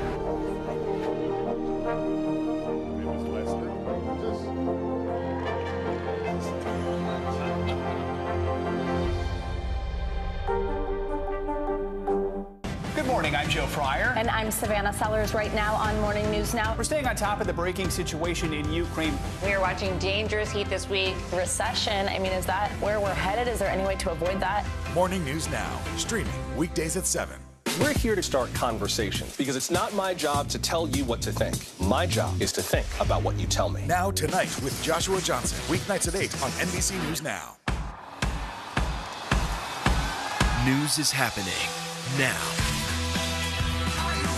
Look at what's making headlines around the world. Right now on Morning News Now. We're coming on the air with breaking news. And this is a significant moment. Whenever it happens, wherever you are, NBC News, streaming free now. The fire has grown leaps and bounds. You see behind me is typical. How you doing? Pretty bad. No stress, no mess, just yum. That's it. Our show is about sparking conversations around today's biggest issues. The Fed raises interest rates. That controls inflation. Explain how that works. Is part of this that everyone's rethinking their jobs and their relationship to their employers? Could you just remind us why there are 9 justices on the Supreme Court instead of 3 or 20 or 2? It's not my job to tell you what to think. My job is to think about what you tell me. Now tonight with Joshua Johnson, streaming weeknights at 8 on NBC News Now. Sometimes the news can be difficult and overwhelming for kids to understand, so we've created a newscast just for them. We hope your family will watch Nightly News Kids Edition. Now tonight with Joshua Johnson, streaming weeknights at 8 on NBC News Now. The Seduction, Dateline's newest podcast. Listen now. We're following breaking news out of Michigan right now. The 2 men charged with plotting to kidnap Michigan Governor Gretchen Whitmer have been found guilty. Adam Fox and Barry Croft Jr. planned to abduct the Democratic governor from her vacation home. That was back in 2020. Let's bring in NBC News Now correspondent Stephen Romo now with more on this. So, Stephen, talk to us about what happened in court today and the verdict we got. Yeah, Aaron, this case, hard to forget. This is actually the second trial for these men, Adam Fox and Barry Croft Jr. Their first trial in April ended in a mistrial. So this time around, the jury deliberated for 8 hours. These 2 men were described by prosecutors as the ringleaders of that plot to kidnap Governor Gretchen Whitmer. They wanted to take her from her summer home, which they actually scouted out with undercover agents unbeknownst to them, and then to blow up a bridge to get away. They were also found guilty of conspiring to obtain a weapon of mass destruction for part of that plan. The crux of the prosecutor's argument was that this wasn't simply a plan to kidnap the governor, but part of a larger plot to instigate a second civil war in America. Lawyers for the government showed text messages and social media posts to that effect. We don't know yet how they will be sentenced on this, Aaron. And beyond that, Stephen, have we heard anything from the governor at this point? Yeah, she has spoken about this, Aaron. The governor releasing a statement saying, quote, today's verdicts prove that violence and threats have no place in our politics, and those who seek to divide us will be held accountable. They will not succeed. She also mentioned she hadn't watched much of this trial, Aaron, because she paid so much attention to the last one, but of course, paying attention to that decision today. Aaron? All right, Stephen Romo for us today. Stephen, thank you. New details in the search for Kylie Rodney. A volunteer group of divers may have found the missing teen from California. That group found her car underwater with human remains inside. Now, this was at a reservoir near where she was last seen. Officials have not yet identified the body, but they say it is more than likely her. Here's NBC News correspondent Steve Patterson. Yeah, tragic story. Officials say it is too soon to determine a cause of death or whether foul play or drugs were involved. But the investigation is able to move forward thanks in part to that team of volunteer divers who made that discovery just as the trail was growing cold. After more than a dozen agencies searched for missing teen Kylie Rodney since early August, volunteers stepping in to help solve the mystery. We believe it is our missing person. We have not been able to positively identify, but it's more than likely. The volunteer scuba team Adventures with Purpose discovered the 16-year-old's SUV overturned in Lake Prosser in just 14 feet of water, 55 feet offshore, near the campground where she was last seen. I had to make several passes over it to kind of verify what I was seeing. Divers Nick Wren and Doug Bishop were able to locate the vehicle shortly after they began combing the lake after 2 weeks of searching by law enforcement. They couldn't find anything. What is so different about the techniques that you use? Our sonar technology is not different than what they had. It's the ability to manipulate it. The 16-year-old disappeared from a party with hundreds of other kids at a Lake Tahoe area campground in the early hours of August 6th. We're so scared and we miss her so much and we love her so much. Desperate for answers, Kylie's extended family reached out to the volunteer scuba sleuths. The group has a long track record of helping solve missing persons cases. We deal with families all over the country, and we're solving cases that are 20, 30 years old. Rodney's father was at the lake when the car and body were discovered. That's not a moment that is easy. They have a 16-year-old daughter that's never coming home again. What is so important about the work that you do? To be able to be in the position to help families and utilize those skills that we have it's an honor, and that's our purpose. Her family asking for privacy, writing, Kylie will surely remain with us, even though we will not get her back. So an autopsy is scheduled for today with the toxicology report to follow in the coming weeks. Her disappearance will remain an active investigation with the FBI assisting and that vehicle itself playing a large part as authorities will work to recover the car's data. Back to you. It is a big day for Democratic voters in Florida. Still ahead, what we know about the candidates looking to take on two of the state's top Republicans this November.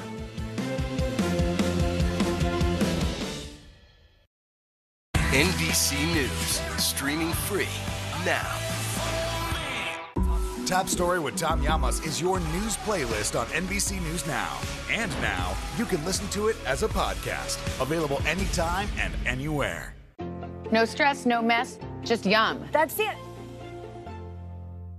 These days, it feels like the news never stops. So let's get into it. What's happening right now, what it all means for you for an hour every day. It can be hard to keep up, so let's get started together. Hallie Jackson Now, weekdays at 5 on NBC News Now. At 73, Prince Charles is still waiting for the job that is his birthright. Do we want Charles? Do we want a monarchy? I'm Keir Simmons, and we'll take on these questions and more in our new podcast, Born to Rule. Listen now.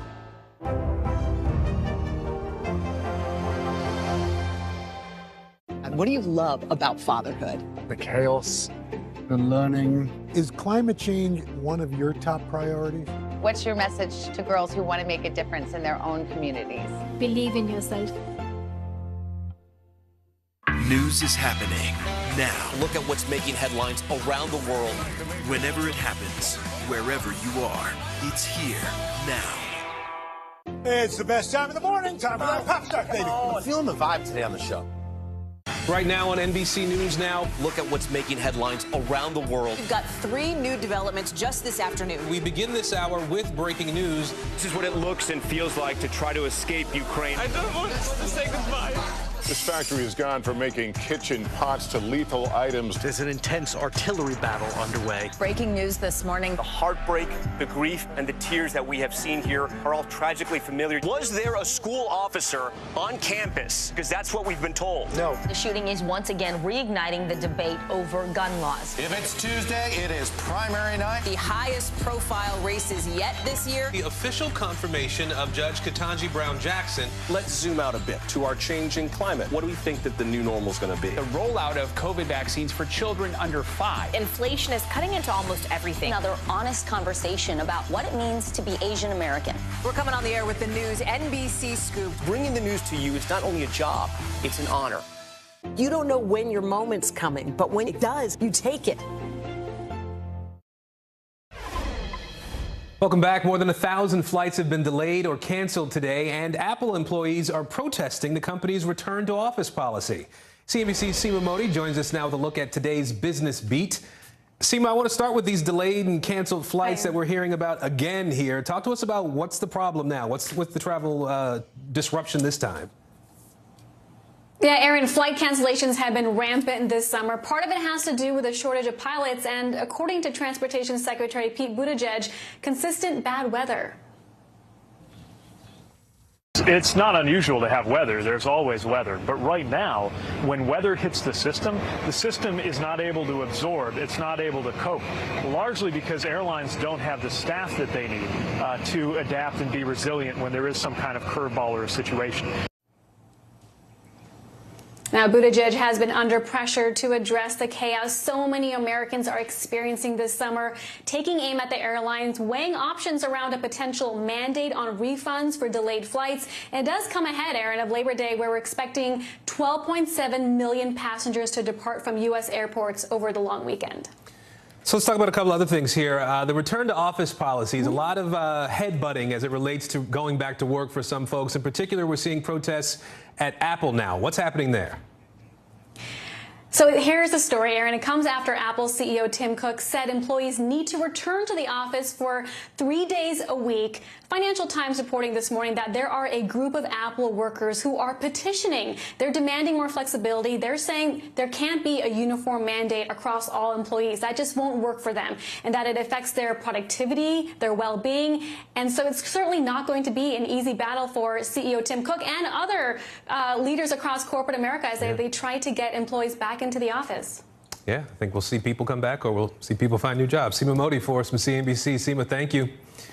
Well, there's promising news on the inflation front today. Some economists think prices may have peaked earlier this summer. We're seeing a plateau now at the gas station, at grocery stores, even in airfares. Here's NBC News correspondent Tom Costello.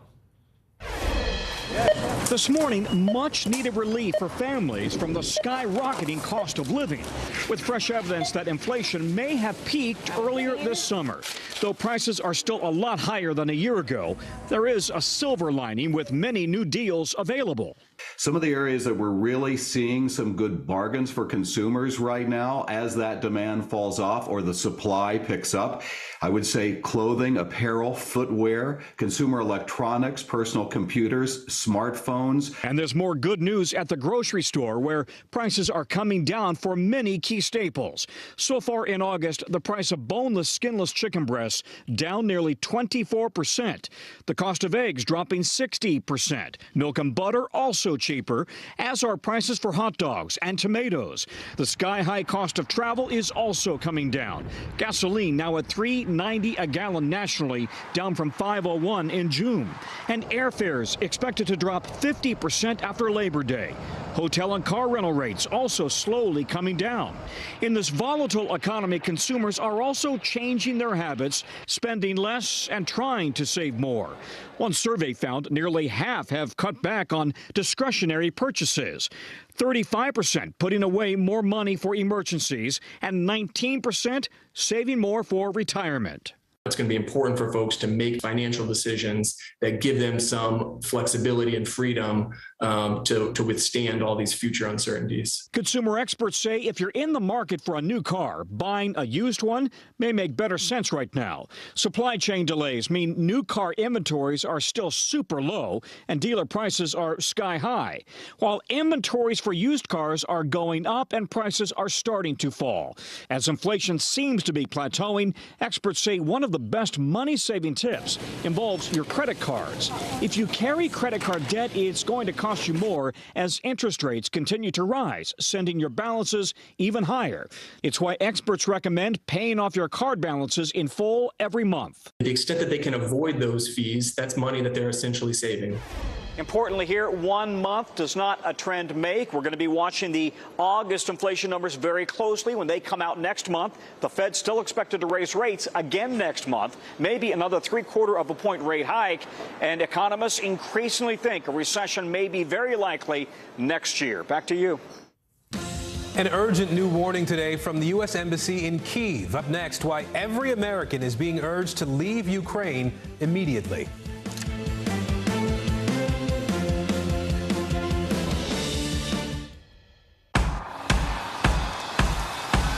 News is happening now.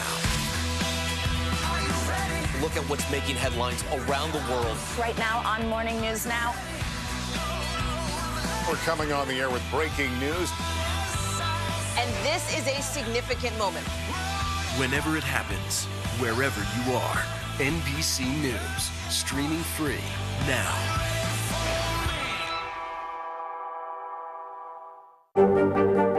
Mr. Secretary, when is this going to get better?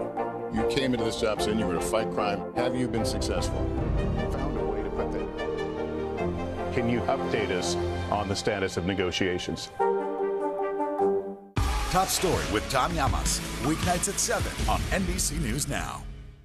You open the door for so many people. I love working with people. I did not do any of this by myself. Hello! Lizzo, you put a smile on every single face. It feels like Christmas or my birthday or something. These days, it feels like the news never stops. So let's get into it. What's happening right now, what it all means for you for an hour every day. It can be hard to keep up, so let's get started together. Hallie Jackson Now, weekdays at 5 on NBC News Now.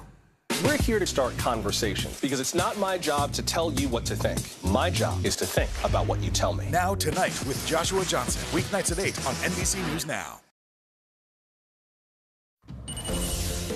Bottom of the hour now. Here's what we're watching. Federal officials opened a civil rights investigation into a violent arrest in Arkansas that was caught on camera. 3 police officers were suspended after video went viral showing them holding a man down and beating him. An attorney for 2 of the officers claimed the suspect attacked them. It's not clear, though, what happened before that video begins. New York City police are looking for 2 people they say impersonated officers. Investigators say 2 men forced their way into a home in Queens in the middle of the night. They handcuffed a woman and stole thousands of dollars. Surveillance images show one of the suspects wearing a baseball cap and a shirt with what appears to be an NYPD emblem.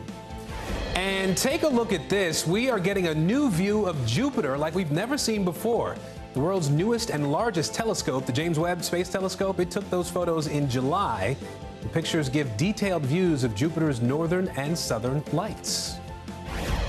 Well, right now, the polls are open in 3 states for a busy day of primaries. Top Democrats are facing off in Florida and in New York. In Oklahoma, they're holding a primary runoff there. NBC News senior political editor Mark Murray and correspondent Shaquille Brewster joining me now. Shaq, let's start with you there in Florida. You have 2 Democrats now fighting to take on Governor Ron DeSantis in November. Talk to us about how voters are feeling as they head to the polls today.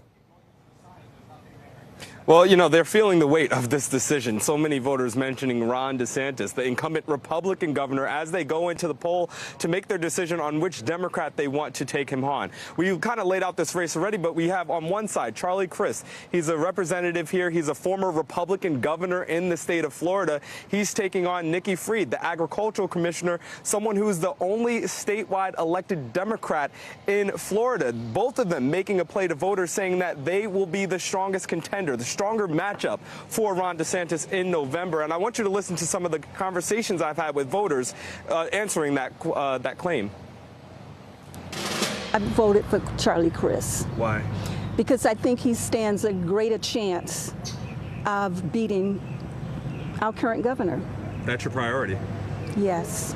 I have personal experience with Charlie Crist, and I know it's easy to kind of joke that he's been an independent and a Republican and a Democrat, but I know him personally he's from St. Petersburg, and anyone with that much community involvement was my candidate.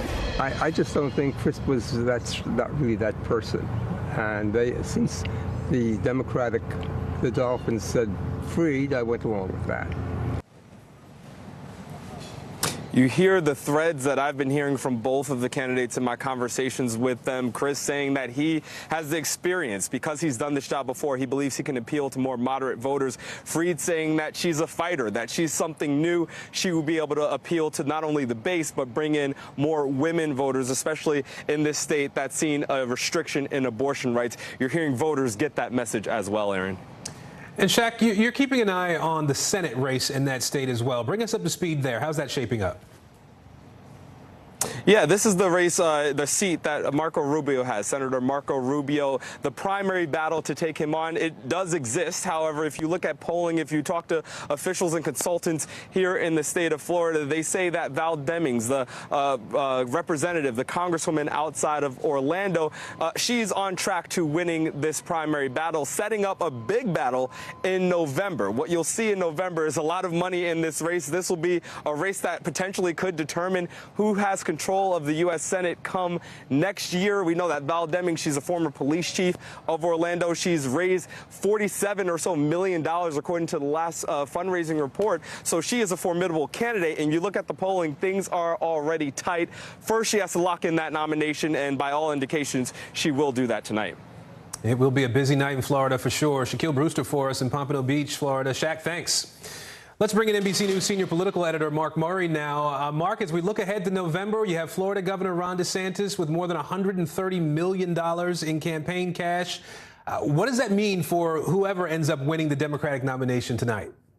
Yeah, so Aaron, Florida is one of the most expensive states to run a statewide contest. So there's no doubt about it.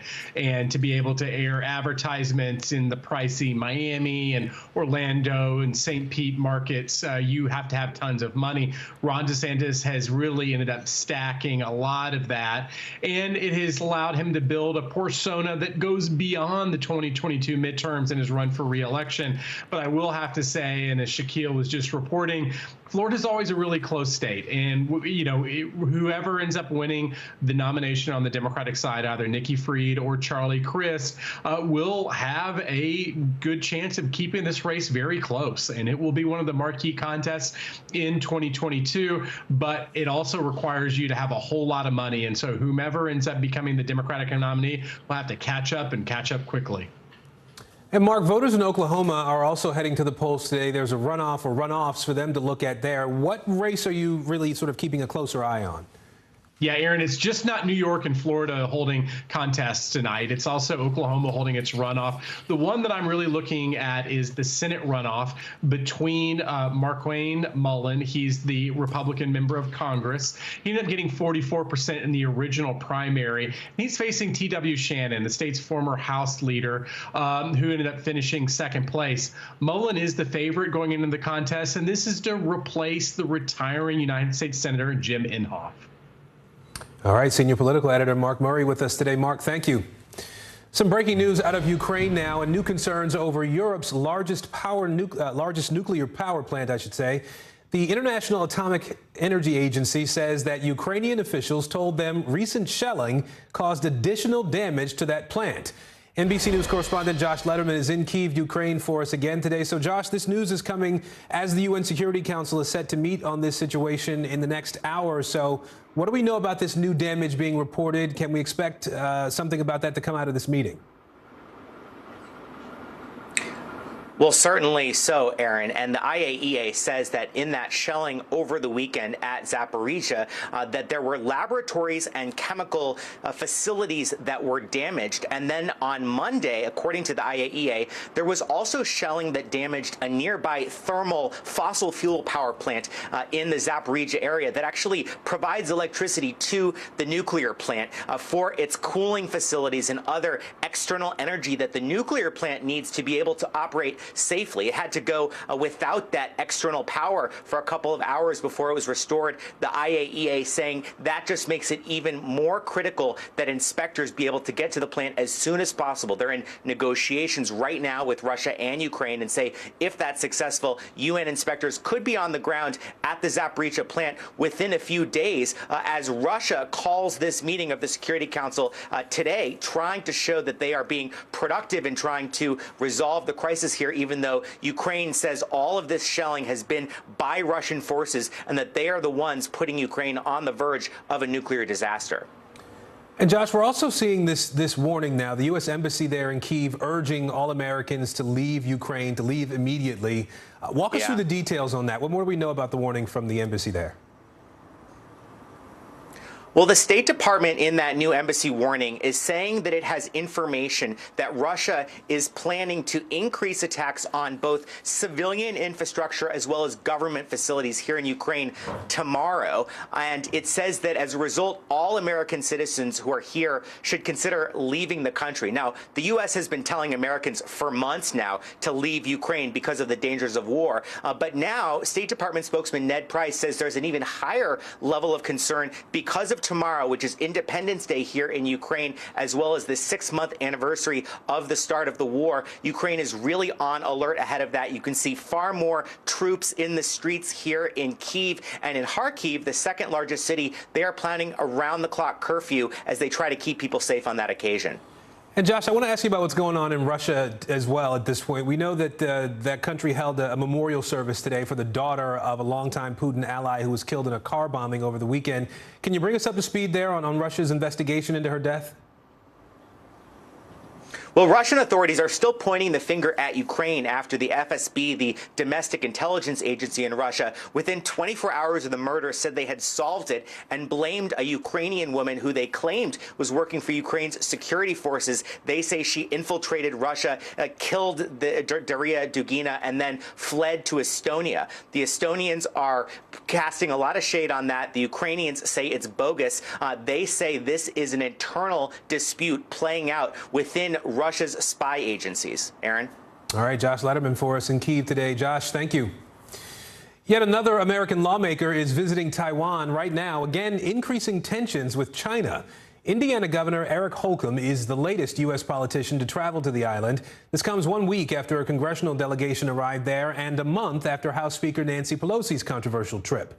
NBC News Pentagon correspondent Courtney Cubey is joining us now. So, Courtney, this is the third trip for an American politician in a month's time. What exactly are these American lawmakers doing there this time?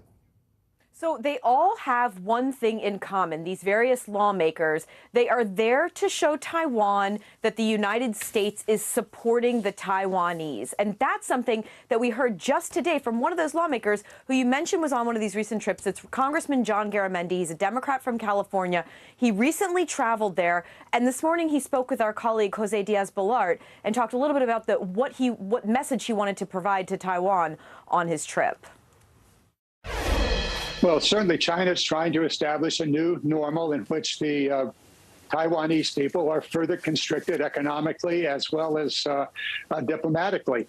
But the United States has been very clear since over the last 43 years that, yes, Taiwan is part of China, but it has its own right to determine what its future is going to be. And that's what our trip was all about, to make it clear that we are supporting the Taiwanese. And among the things that Congressman Garamendi said the Taiwanese asked the U.S. for is more military equipment and weapons. Aaron. And Courtney, we know that since Nancy Pelosi's visit to Taiwan, China has staged some military exercises, some pretty extensive exercises near Taiwan. Has China responded at all this time around to Governor Holcomb's trip? Nothing as visual or potentially provocative as those military exercises, but the Chinese Foreign Ministry did release a statement saying that they oppose any of these lawmaker visits like this. The reality is, every single time that there is a U.S. lawmaker or a politician who goes over to Taiwan, the Chinese government opposes it because they don't want the U.S. to have any kind of formal relations with the Taiwanese, Aaron. All right, Courtney Cubie for us at the Pentagon today. Courtney, thank you. Well, stay with us. A decision on student loan forgiveness could come within the next 24 hours. After the break, what that could mean for tens of millions of borrowers nationwide. Hallie Jackson Now, weekdays at 5 on NBC News Now. Still to come on the Channel 2 News. Well, the waters are certainly receding now. Still too close to call. Lester Holt reporting from the Ground Zero, as it's being referred to. It is, in fact, the taste of freedom. The Haitian people know a little something about resiliency. What's the biggest risk right now? Some of the troops who have been proud. I want to welcome you to the first presidential debate. In fact, we've been told we can't go any farther. You with some resilient folks. Let me get a hint.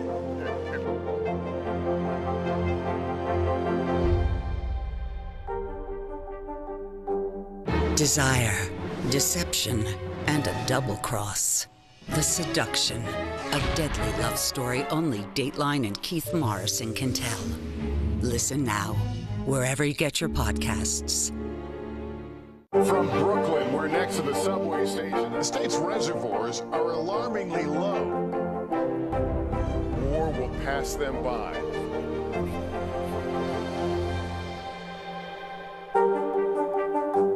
NBC News, streaming free now. You open the door for so many people. I love working with people. I did not do any of this by myself. Hello! Lizzo, you put a smile on every single face. It feels like Christmas or my birthday or something. As we look out over the latest city-turned-crime scene, we see the things left behind.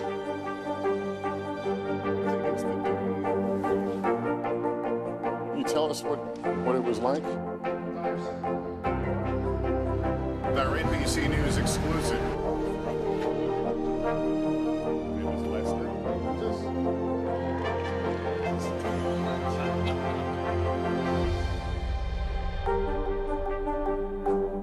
To cover the news, you have to be in it. This is how so many towns and cities are protecting themselves. They're pushing the gates open. Was there a school officer on campus? That's what we've been told. No. Top Story with Tom Yamas, weeknights at 7 on NBC News Now.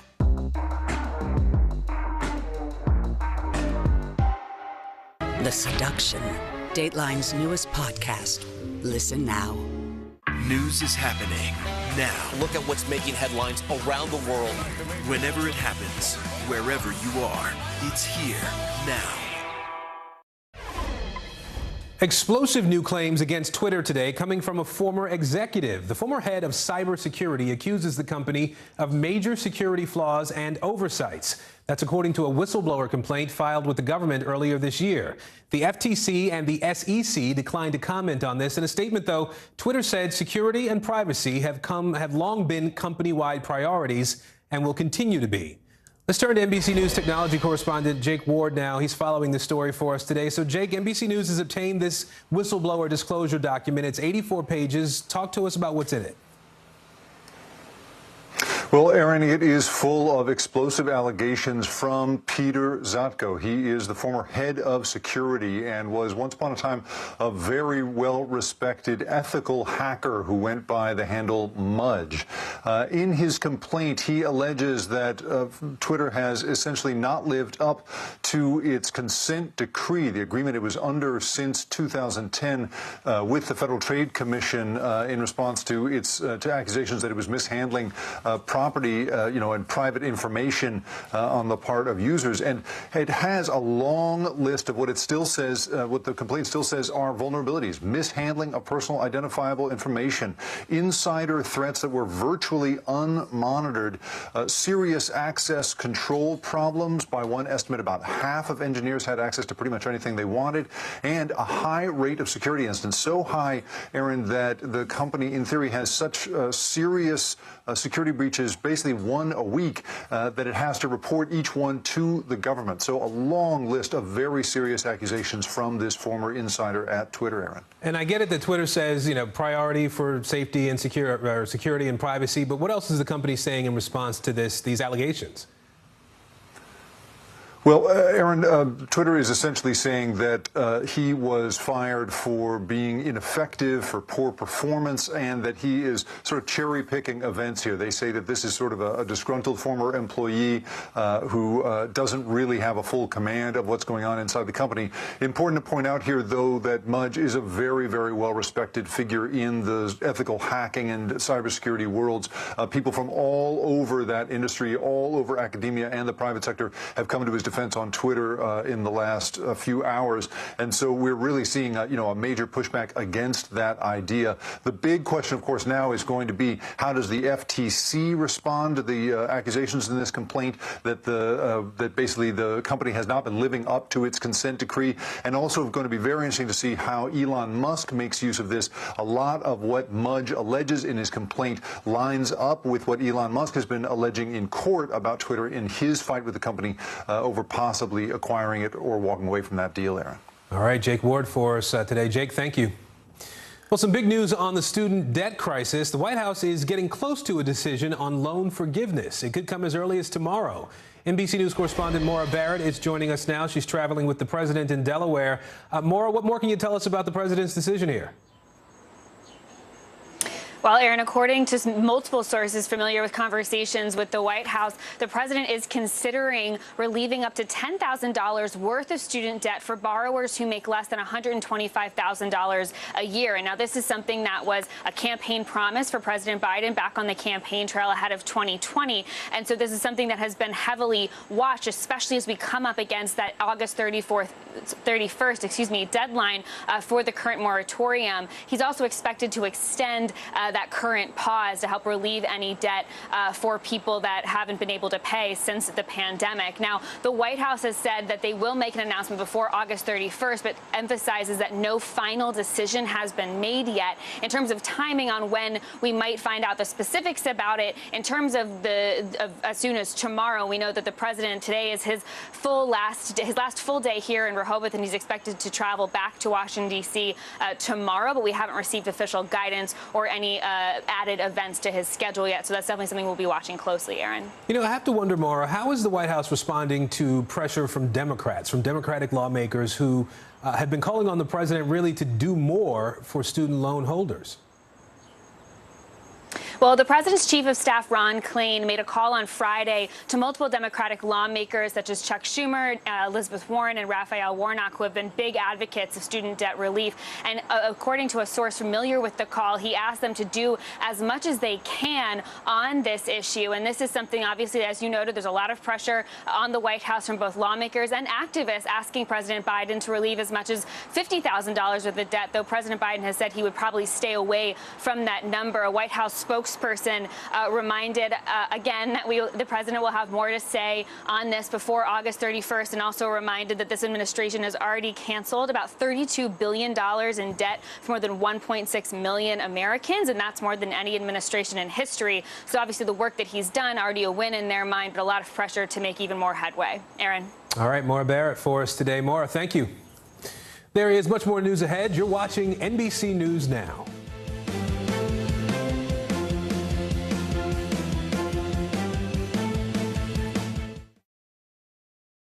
Sometimes the news can be difficult and overwhelming for kids to understand, so we've created a newscast just for them. We hope your family will watch Nightly News Kids Edition. These days, it feels like the news never stops. So let's get into it. What's happening right now, what it all means for you for an hour every day. It can be hard to keep up, so let's get started together. Hallie Jackson Now, weekdays at 5 on NBC News Now. Desire, deception, and a double cross. The Seduction, a deadly love story only Dateline and Keith Morrison can tell. Listen now, wherever you get your podcasts. It's the best time of the morning. Time for that pop stuff, baby. I'm feeling the vibe today on the show. From Brooklyn, we're next to the subway station. The state's reservoirs are alarmingly low. War will pass them by.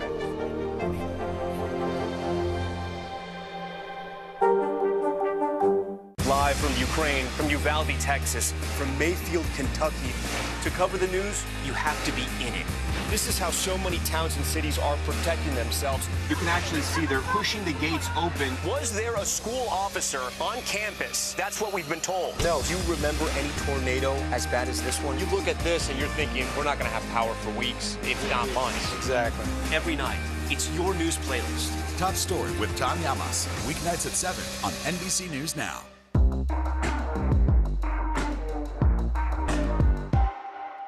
News is happening now. To look at what's making headlines around the world. We're coming on the air with breaking news. This is a significant moment. Whenever it happens, wherever you are, NBC News, streaming free now.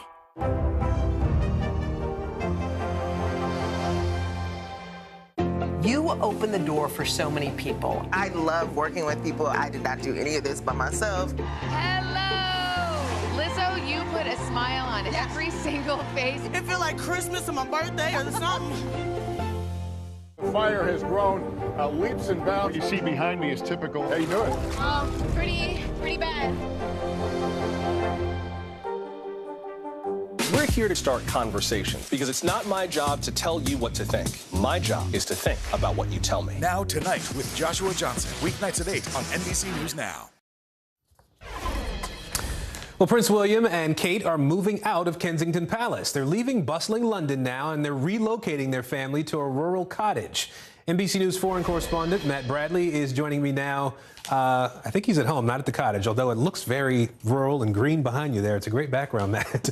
Talk to us about this decision for it's the my Royals. cottage. It's my cottage, Aaron.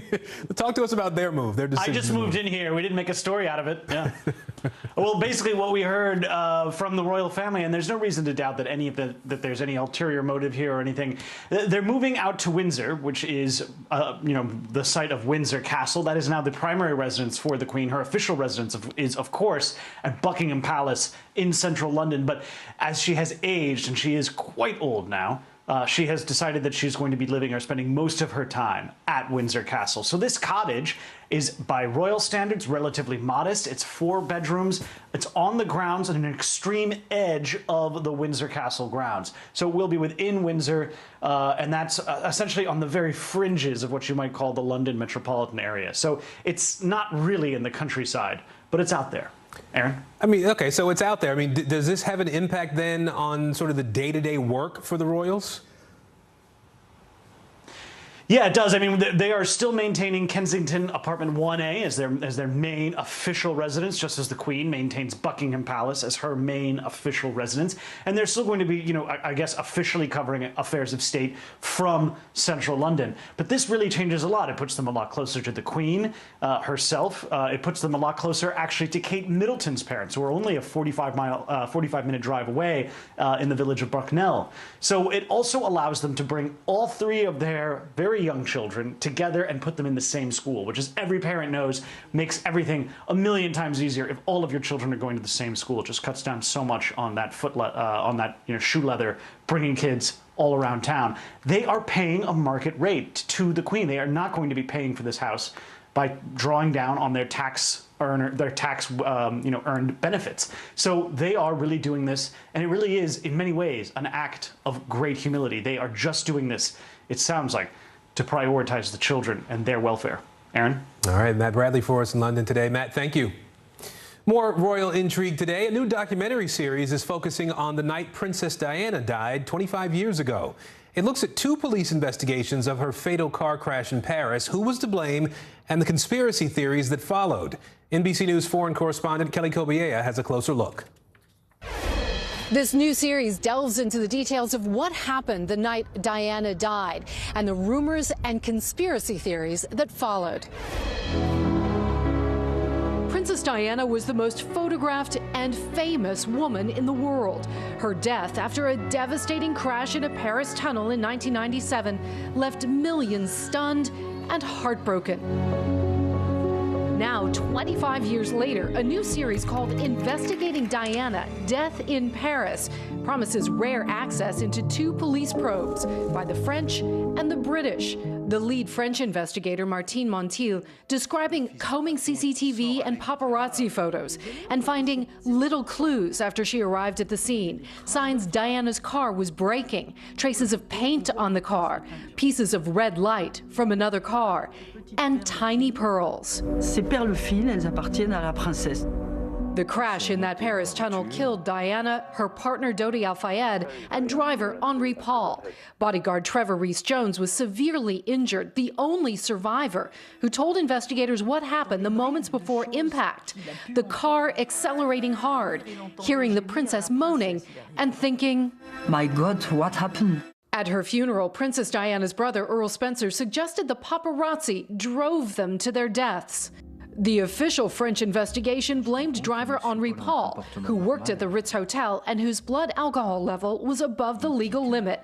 The investigators describing their search for answers, dissecting the driver's apparently normal behavior on CCTV before the deadly crash. Pourquoi avoir roulé plus vite que la moyenne? Diana's sons, Prince William and Prince Harry, were just 15 and 12 when she died and have spoken publicly about the devastating impact of losing their mother, both blaming the chasing photographers for her death. We reached out to both the Cambridges and Sussexes for comment on this new series. We haven't yet heard back. Kelly Cobiella reporting there. There's much more ahead. It is primary day and a string of high-stakes races coming up in our next hour. What today's results could tell us about the November midterms. Sometimes the news can be difficult and overwhelming for kids to understand, so we've created a newscast just for them.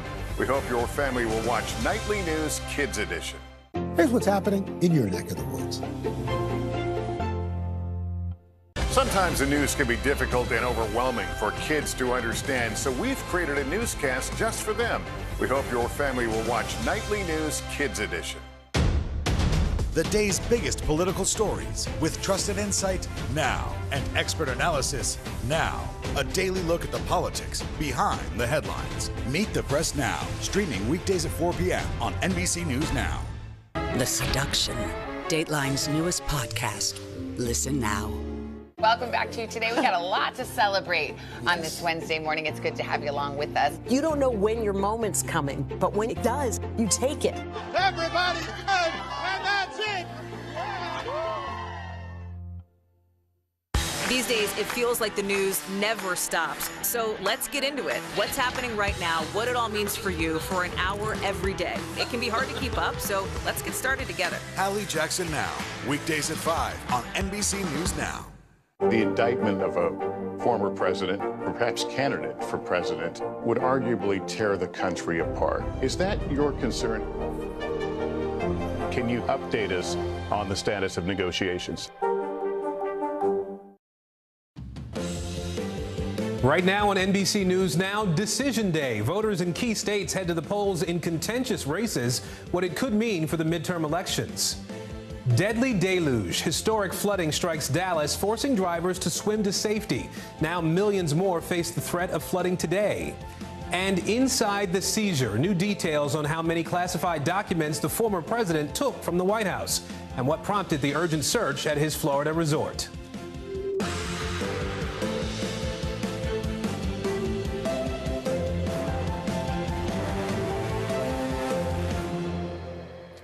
It is noon on the West Coast, 3 p.m. here at NBC News headquarters in New York. I'm Aaron Gilchrist, and we begin with that critical primary day in two of the nation's biggest states. Voters in New York and Florida making their choices now in several Democratic races ahead of the November midterms. There are several contests in New York City and the suburbs, including a heavyweight bout between Representatives Jerry Nadler and Carolyn Maloney, battling for the same seat. In Florida, the marquee matchup there, the Democratic primary for governor between Nikki Fried and Charlie Crist. We're going to kick things off with NBC News senior national political reporter Sahil Kapoor in New York and NBC South Florida reporter Christiane Benavides. Sahil, to you first here in New York. You spoke with Congressman Nadler today about this primary race here. What's his message to voters?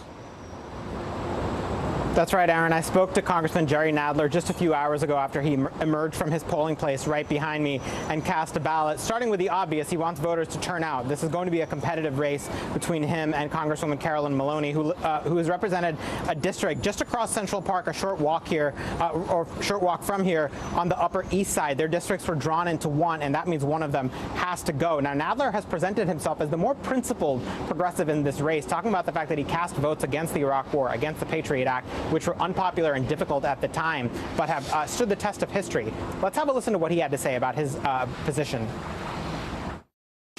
I believe this country is really, the democratic system with a small d is threatened. And we're in a pivotal position on the Judiciary Committee to defend against that threat through voting rights legislation and administration. And also we have other threats that we have to face. And Nadler told me he has every intention of remaining the chairman, or at least the top Democrat on the Judiciary Committee. He talked about how, yes, he has served for 30 years representing this area, but in his view, with that seniority comes clout to fight for the voters of New York City. And Sahel, then there's Congressman Sean Patrick Maloney, right? The head of the Democratic Congressional Campaign Committee. He's facing a challenge today as well. Talk to us about that race. That's right. This is just up on the Metro North, maybe about an hour away. It's a newly drawn district where Sean Patrick Maloney, who is the chair of the Democrats' congressional arm, is facing a primary challenge from the progressive candidate Alessandra Biaggi. She is supported by Alexandria Ocasio-Cortez, who is quite popular around these parts in New York City. That district is a more moderate district, however, and Sean Patrick Maloney has the edge. He is the clear favorite to win that race. I also talked to Sean Patrick Maloney yesterday. He urged Democrats after this contentious 10th series of primaries to unify and to focus on the task in the fall elections once this primary is over, to focus on the task of defeating the Republicans. All right, Sahil Kapoor for us here in Midtown New York in Manhattan today. Sahil, thank you. NBC's Christian Benavides joins us now from Florida. So, Christian, there are two Democrats running for the chance to face the governor there, Ron DeSantis, in November. Talk to us about these candidates and where they stand on some of the key issues for Floridians. Right, Aaron. The Democrats choosing between these two candidates, Representative Charlie Crist, a veteran Florida politician, and Nikki Fried, the only statewide elected Democrat. She's the Commissioner of Agriculture. First, let's talk about Crist. He's a former Republican governor turned independent and then Democrat, now fighting to get his old job back. He's garnered more of the support from the Democratic establishment in Florida. He's outraced Fried, garnered more endorsements, and has a traditional coalition by his side, including the state's teachers unions, and most polls have shown him leading, but don't count out Commissioner Fried. She's been hammering Crist over abortion rights and his position on the issue while he was a Republican. She's also considered a fighter and as someone who has won statewide office as a Democrat. Part of her argument is she can do it again. Now, whoever does win will have an uphill battle. The last time Florida had a Democrat as governor was over 22 years ago in 1999, and Governor Ron DeSantis remains quite popular here. Speaking of, Christiana, Governor DeSantis obviously doesn't have any Republican opponents now, but he is endorsing some candidates in some school board races in that state. What can you tell us about the strategy there?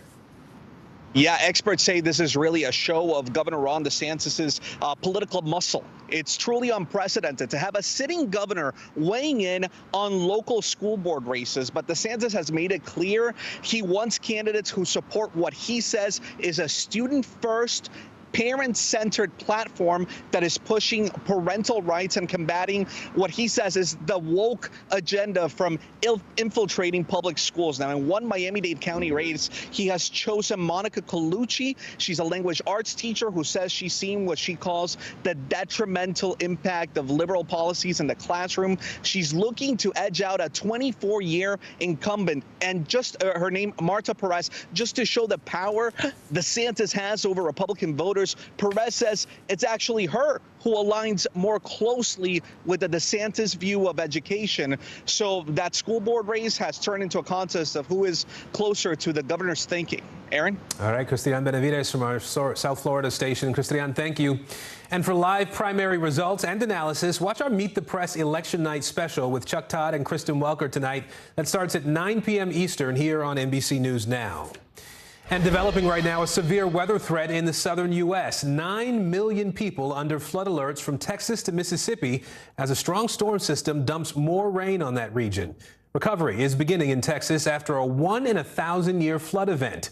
Dallas was hit especially hard there, getting an entire summer's worth of rain in one day. The Fort Worth Fire Department saying it made more than 170 high water rescues during the flood emergency there. The storm is bearing down on parts of Louisiana and Mississippi right now. NBC News meteorologist Bill Cairns is tracking that for us. Let's first go to Louisiana and NBC's Jay Gray, who's on the ground now. Jay, it looks like you dodged a bullet in that area there. What are you seeing now? Talk us through the recovery efforts in that region, in Texas in particular. Yeah, Aaron, and right now a spitting rain, but nothing serious, and certainly not what could have been here. Yesterday, some heavy rains here in the Shreveport area that really erased 70% of their water deficit after what's been a drought here. Let's talk about Texas, though, where they were hit hard, raining for more than 24 hours. Some areas seeing 15 inches or more. There were 152 or so high water incidents, many of those rescuing drivers from cars that were swept away. In one instance, unfortunately, a 60-year-old Uber driver who had just dropped off a passenger and was on the phone with her family when her car was swept away, and she did not survive. Today, we'll see some spot showers there as well, but it's a day of cleanup, and there is so much to clean up there. There is a disaster declaration in place, so hopefully that area will get some help from the federal government as far as cleanup is concerned. But so many communities, so many homes that were just swept by 2, 3, even in some areas 4 feet of water, picking up couches and bookcases and tossing them about. And now people have to clean that up and try and figure out a way to move forward. All of that, well, as you talk about, the storm continues to move to the east. Mississippi could see some heavy rain today. And Austin and Waco still in the mix as well. And I know Bill knows a lot more about that. All right, Jay Gray for us in Louisiana, really setting the scene for us today. Jay, thank you. Appreciate it. Let's turn to meteorologist Bill Cairns now. He's been watching this for us. So, Bill, what can we expect here in the next 24, 48 hours? So far, so good, especially compared to what happened yesterday in areas of Texas. So we went into today with this map. This shows us where our flash flood risk was. Notice Dallas was not included in it. We were really focusing on northern Louisiana and in areas of Mississippi. That's the maroon color here under the moderate risk and a large area with a slight risk. But so far, so good. We actually just had the Shreveport area where Jay Gray's located. They just dropped their flash flood watch. And earlier today, we had about 9 million people under these flood watches. We're now down at 3 million and heading even lower. At 7 p.m., more of these are going to expire. So that's great news. There is no maroon. There's no current flash flood warning. So this is nothing even close to what we dealt with yesterday. Yes, we still have heavy rain, especially in central Mississippi. We have thunderstorms around Alexandria, Lake Charles, and a couple north of Baton Rouge. So we still could get isolated flash flooding, but these storms are moving. Unlike what happened in Texas, where the storms were just kind of sitting over the same areas. So our computers are forecasting from now through tonight and through tomorrow, even into Thursday, the heaviest rain will be focused in areas of central Mississippi. So areas from Jackson to Greenville, all the way over to Starkville, just south of Tupelo, that potentially could see up to 6 inches of rain, and that would be tonight and tomorrow. So again, you're not out of complete risk, but areas of Louisiana, the yellow is 2 inches. So if you're going to get only 1 to 2 inches additional out of this, especially around Baton Rouge, you should be okay, and you should be just fine from here on out. So our focus is shifting from Louisiana into areas of Mississippi. And here's our flash flood risk map as we go into tomorrow. Notice there's no maroon on here, so we're only looking at a slight risk with isolated storms in Louisiana, but especially watching the areas from Mississippi. You know, it's very rare, Aaron, to get 2 1,000-year floods in a row, 2 days in a row. We knew going into today we had a dangerous day possible, but it hasn't developed, and I don't think anyone's going to complain about that. Yeah, we'll definitely take that for sure. Meteorologist Bill Cairns. Thanks, Bill. Well, there is new fallout today from the search of former President Donald Trump's Mar-a-Lago estate. Trump now suing the Justice Department to stop the investigation in its tracks. The former president wants an independent legal professional known as a special master to review all of the materials seized. Trump alleges the search was a potential political operation to find harmful documents against him. NBC News Justice reporter Ryan Riley is joining us now. He's been tracking this story from the beginning. So, Ryan, what else is in this lawsuit, and how likely is a special master to actually be appointed in this case? I think we should be skeptical of whether or not a special master would be appointed in this case, just because the process is sort of already on its way. The FBI has been spending nearly 2 weeks now sorting through a lot of these documents. Not only that, but the Trump team really had a lot of fair warning about what was going to be happening here, given how long this case had been building up. This was something that the National Archives had been seeking all of these documents for a very long time. When they actually turned over these a set of documents way back in January, there's a bunch of classified information in them, over 700 pages, in fact, of classified information that the National Archives discovered there. So they informed the FBI, at which point this sort of process sort of started taking place. It's essentially a lot of classified documents that I think that we should be skeptical of whether or not there's ultimately going to be someone who's going to actually have to sort through this as a independent third party. You know, at the same time, Ryan, we're getting some new information about those documents that were taken from Mar-a-Lago by the National Archives back in January. Bring us up to speed there. Yeah, so this new letter from the National Archives that was disclosed just in the past 24 hours really lays out how carefully they walked through this issue with the Trump team here. They seem to have done everything in their power to sort of head this off and avoid this ultimate search, but the Trump team apparently just wasn't being forthcoming about what exactly was in their possession. Because remember, Aaron, none of these documents were supposed to be in Trump's possession. He was a former president at that time. They're all supposed to be in the control of the National Archives. So regardless of their classification level, they're just not his to keep, despite any claims that he might make to the contrary. So they really were working with him, but the priority for, I think, the FBI and DOJ was getting these documents back into government custody because of the high classification levels that a lot of them had, Aaron. All right, our Justice reporter Ryan Riley for us today. Ryan, thank you. We're following some breaking news out of Michigan today. 2 men charged with plotting to kidnap the governor, Gretchen Whitmer, have been found guilty. Adam Fox and Barry Croft Jr. planned to abduct the Democratic governor from her vacation home back in 2020. Prosecutors argued this wasn't simply a kidnapping plan, but part of a larger plot to instigate a second civil war. These men face up to life in prison. And some breaking news from Georgia at this hour as well. A special prosecutor will not pursue charges against the officers involved in the shooting death of Rayshard Brooks. The 27-year-old was killed more than 2 years ago by Atlanta officer Garrett Rolfe in a Wendy's parking lot. Brooks began to fight with the police and took a taser from one of the officers. He appeared to aim that taser at Officer Rolfe. That officer then shot Brooks twice in the back. This case sparked protests at the restaurant there, which was burned to the ground the next day. The head of the CDC calling for a major reset 2.5 years into the COVID pandemic. Up next, she opens up about the tough lessons learned and the impact they're having on the agency's approach to monkeypox.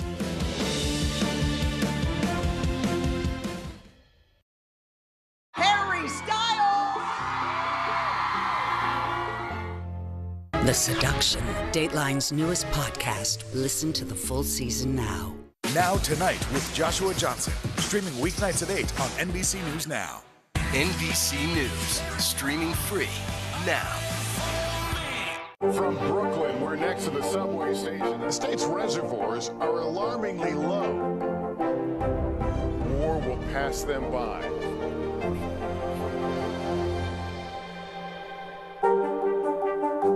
We're here to start conversations because it's not my job to tell you what to think. My job is to think about what you tell me. Now Tonight with Joshua Johnson, weeknights at 8 on NBC News Now.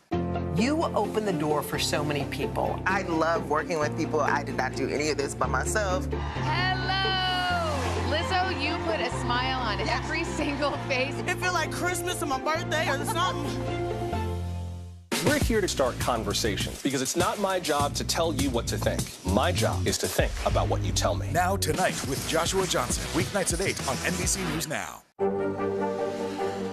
Tonight, I interviewed Secretary of Transportation Pete Buttigieg about the ongoing delays. You seem to be pointing the finger at the airlines. They're pointing the finger back. Mr. Secretary, when is this going to get better?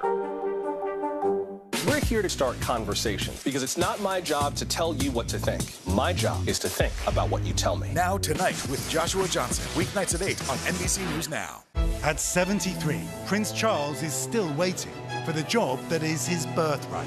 Do we want Charles? Do we want a monarchy? I'm Keir Simmons, and we'll take on these questions and more in our new podcast, Born to Rule. Listen now. Top Story with Tom Llamas. Weeknights at 7 on NBC News Now.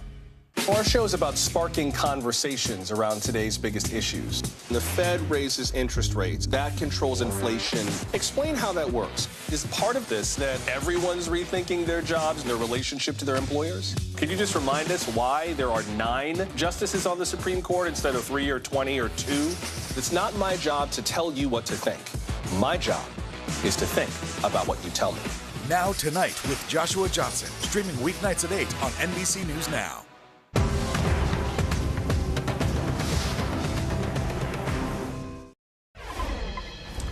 A new study finds electrical stimulation to the brain can boost short-term memory. Researchers say a cap delivering small electric zaps could improve memory for people at risk of dementia.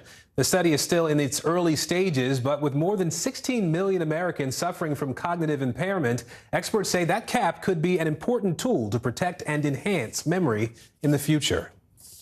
The director of the CDC speaking to NBC News today after calling for drastic changes to the agency she runs following the pandemic. Dr. Rochelle Walensky acknowledged the mistakes the CDC made in its handling of COVID, and her planned overhaul will impact how the agency handles other health issues like monkeypox. NBC News medical fellow Dr. Akshay Sayal joins me now to talk a little bit more about this. So Dr. Walensky explained what changes really mean for the CDC. I want to play part of what she said today. I think we need to recognize that in our big moment, our performance didn't reliably meet the expectations of this country, and that's exactly why I called for this reset, why I called for this review. My goal really, as we hit this reset, was to have a new public health action-oriented culture. So I just want to get your read on what she had to say, Dr. Sayal. What else did she say about the CDC's response to the pandemic, about improvements she wants to make?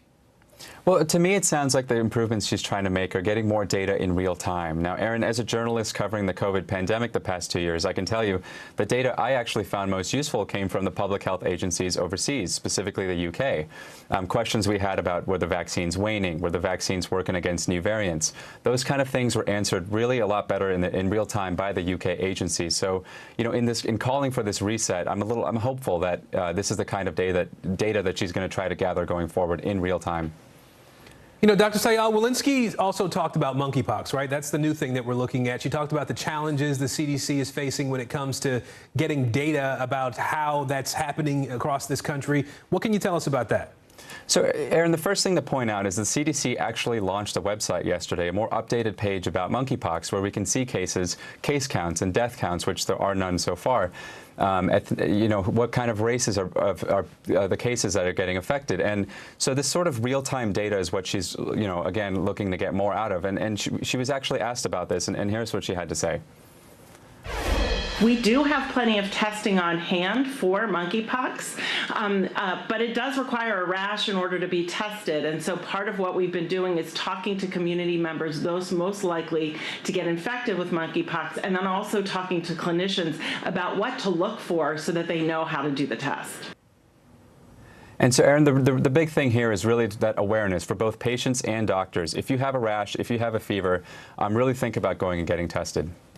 And last, I want to ask you about Australia. Just coming out of its worst flu season in 5 years, I understand. A lot of experts are worried that could mean a severe year for us in this country as well. How important is it to get a flu shot this season in particular? So getting a flu shot is always important. And just some background here, you know, we typically look overseas to the southern hemisphere about what we can expect in our flu season going forward. And Australia in particular is getting hit earlier and harder. And it turns out a lot of kids are getting hit this year compared to previous years. So yes, it's important to get a flu shot every year, but this year in particular, you really want to get one and aim for September, October. And ideally, everybody should have one by the end of October. All right, Dr. Akshay Sayal, we appreciate your time today. Thank you. Thank you.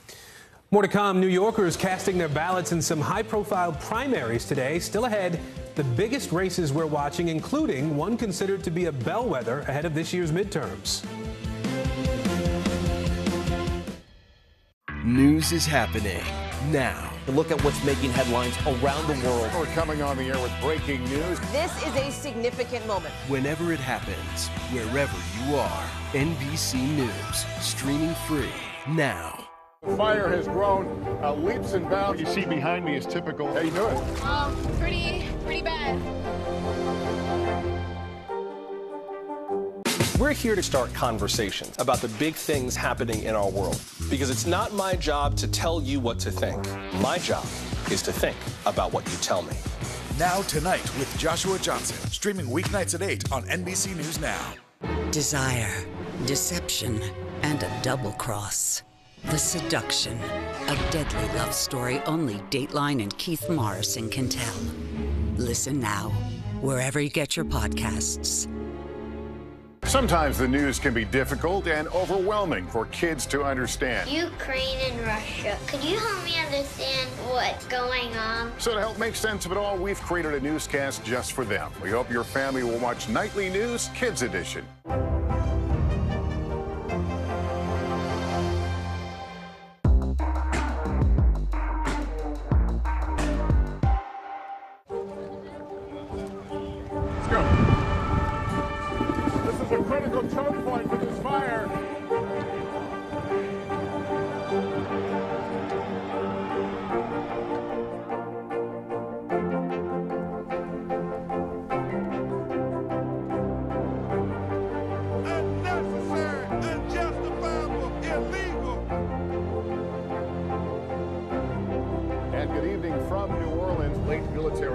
Witnessing the massive crowds. What are you both? Nice to really spend some time with you. Appreciate it.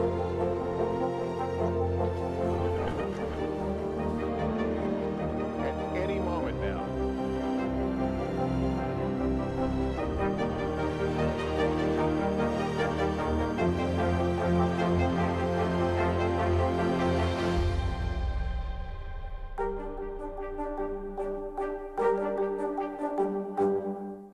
Top Story with Tom Llamas is your news playlist on NBC News Now.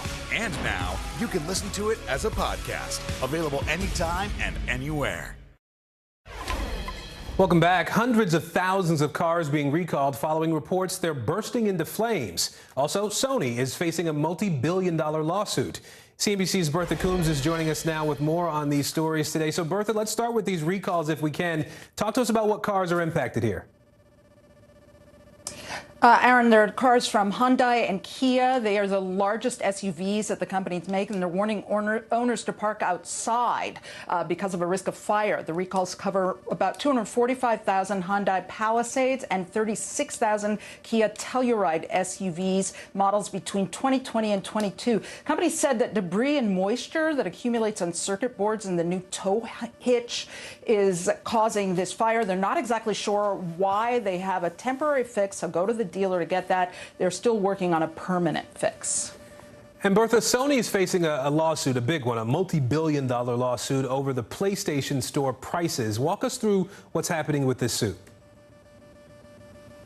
Well, there is this, in this case, it's a class action lawsuit in Britain. They call it a competition appeal tribunal. And basically what they're saying is that since Sony moved most of the purchases to the Sony Play Store and now takes a 30% cut on each of those purchases, it's really unfair to the 9 million players in the UK because they suddenly have to pay higher prices and they're dealt with this market that is very closed. There was a similar lawsuit here in the U.S. filed in California that was recently dismissed. So we'll see whether they have any better luck in the U.K. And Bertha, last thing before I let you go, I understand that Meghan Markle's podcast has debuted on Spotify. That happened today. What can people expect? Well, you know, this was a long time in coming because Meghan Markle and Prince Harry signed a deal with Spotify back in 2020 of December of 2020, rather. And now is when it's finally debuting. This one is a royal big get in terms of tennis. She is starting off with her first guest as Serena Williams, who, of course, just recently announced her retirement. And the focus here is about women and the issues that women face. And in this case, it's about women who are labeled ambitious. All right. CNBC's Bertha Coombs with us today. Bertha, thank you. We appreciate it. Well, extreme weather in the world's top coffee-producing country is leading to a historic shortage. And that's causing coffee to cost more than ever. NBC News correspondent Guad Venegas has the story. Fears that the price tag of your morning cup of coffee will keep rising. Yeah, if it gets to $6.50, then it's just like, that's too much. I am trying to budget more because, you know, I'm paying more in rent right now as well. So I want to keep getting coffee, but it's super expensive. More than half of Americans drink coffee on a daily basis, and 80% of the coffee imported into the country is Arabica, the majority from Brazil. Brazil is the #1 producer of coffee in the world. That affects the entire coffee market. Brazil's coffee basically sets the price in the global coffee market. And that market is facing challenges from extreme weather near the equator, making it more expensive for importers like Charlie and Jackie Newman from the world of coffee. Climate is a huge factor on all crops, especially coffee. The climate is changing. You know, what's happening in Brazil right now, first they had a drought, now they have a frost. Forecasters predict almost 18% less coffee could be available for export out of Brazil next year versus last season, and getting it into the U.S. is also costing more. The cost of shipping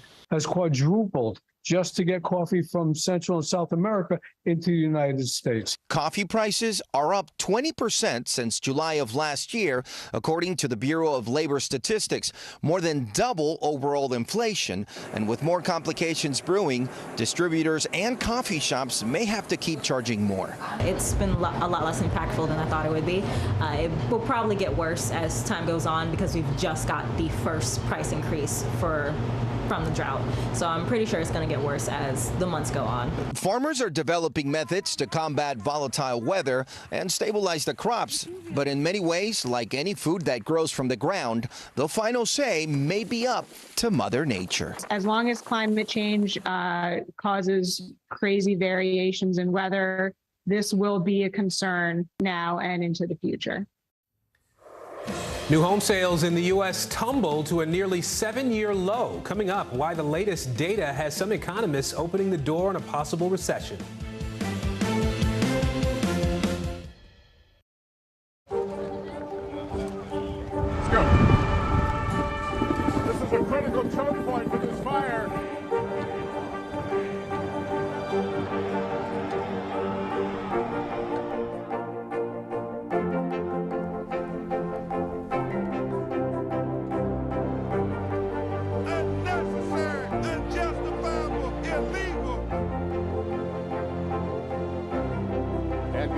From New Orleans, late military operation, witnessing the massive crowds. I admire you both. Nice to really spend some time with you. Appreciate it.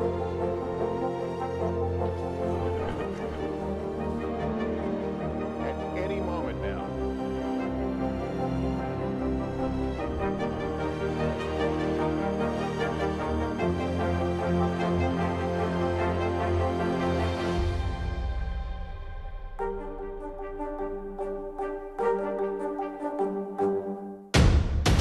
The day's biggest political stories with trusted insight now and expert analysis now. A daily look at the politics behind the headlines. Meet the Press Now, streaming weekdays at 4 p.m. on NBC News Now. It's the best time of the morning. Time for that pop start, baby. I'm feeling the vibe today on the show. The fire has grown leaps and bounds. What you see behind me is typical. How you doing? Oh, pretty bad.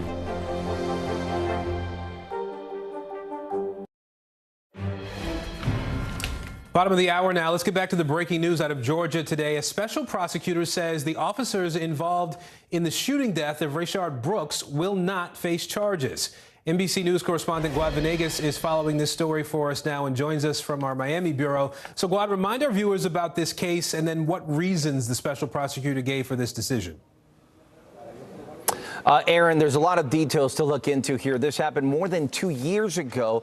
We know that right after it happened, a few days later, the original prosecutor decided and announced that they were going to press charges against the officers. That, of course, changed. That prosecutor is no longer in charge of the case. They've named a special prosecutor who spoke today and has now decided that after this investigation, after more than 2 years, they will not be pressing charges, saying that they both acted as reasonable officers. would under the facts and circumstances of the event of that night. Now, immediately after the press conference today announced that no charges will be brought, the Atlanta Police Department also said that both officers are employed by the police department. They are now on administrative duties, and they've also announced that they will be going through some additional training. This is what they call the Georgia POST recertification and training. That's for the 2 officers, which we are looking at on screen here. The mayor of Atlanta also reacting to this announcement, saying he respects the independent role that the special prosecutors played in this case. And today he respects that decision that has been announced. We are seeing these images, of course, that went viral when this happened. And, you know, this was right after George Floyd's death more than 2 years ago. At the time, we understand what the situation was in the country. If many of you remember, right after this happened, there was a protest right outside that restaurant, that Wendy's where it happened. In fact, the Wendy's was burned down.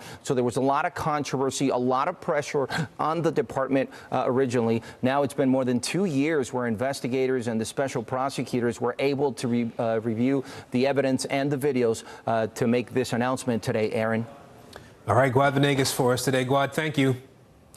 Well, it is another closely watched day of primaries in 3 key states, Florida, New York, and then the primary runoffs in Oklahoma as well. 2 powerful Democrats pitted against each other for a seat in New York.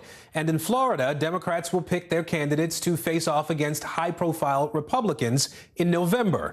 NBC News Deputy Political Editor Ben Camisar is standing by. Let's start with NBC's Shaquille Brewster live in Florida for us today. So, Shaq, we know that whoever wins Democratic race for governor today in the primary is going to face Governor Ron DeSantis, the Republican incumbent there in November. Right. How confident is each candidate here going into today's voting?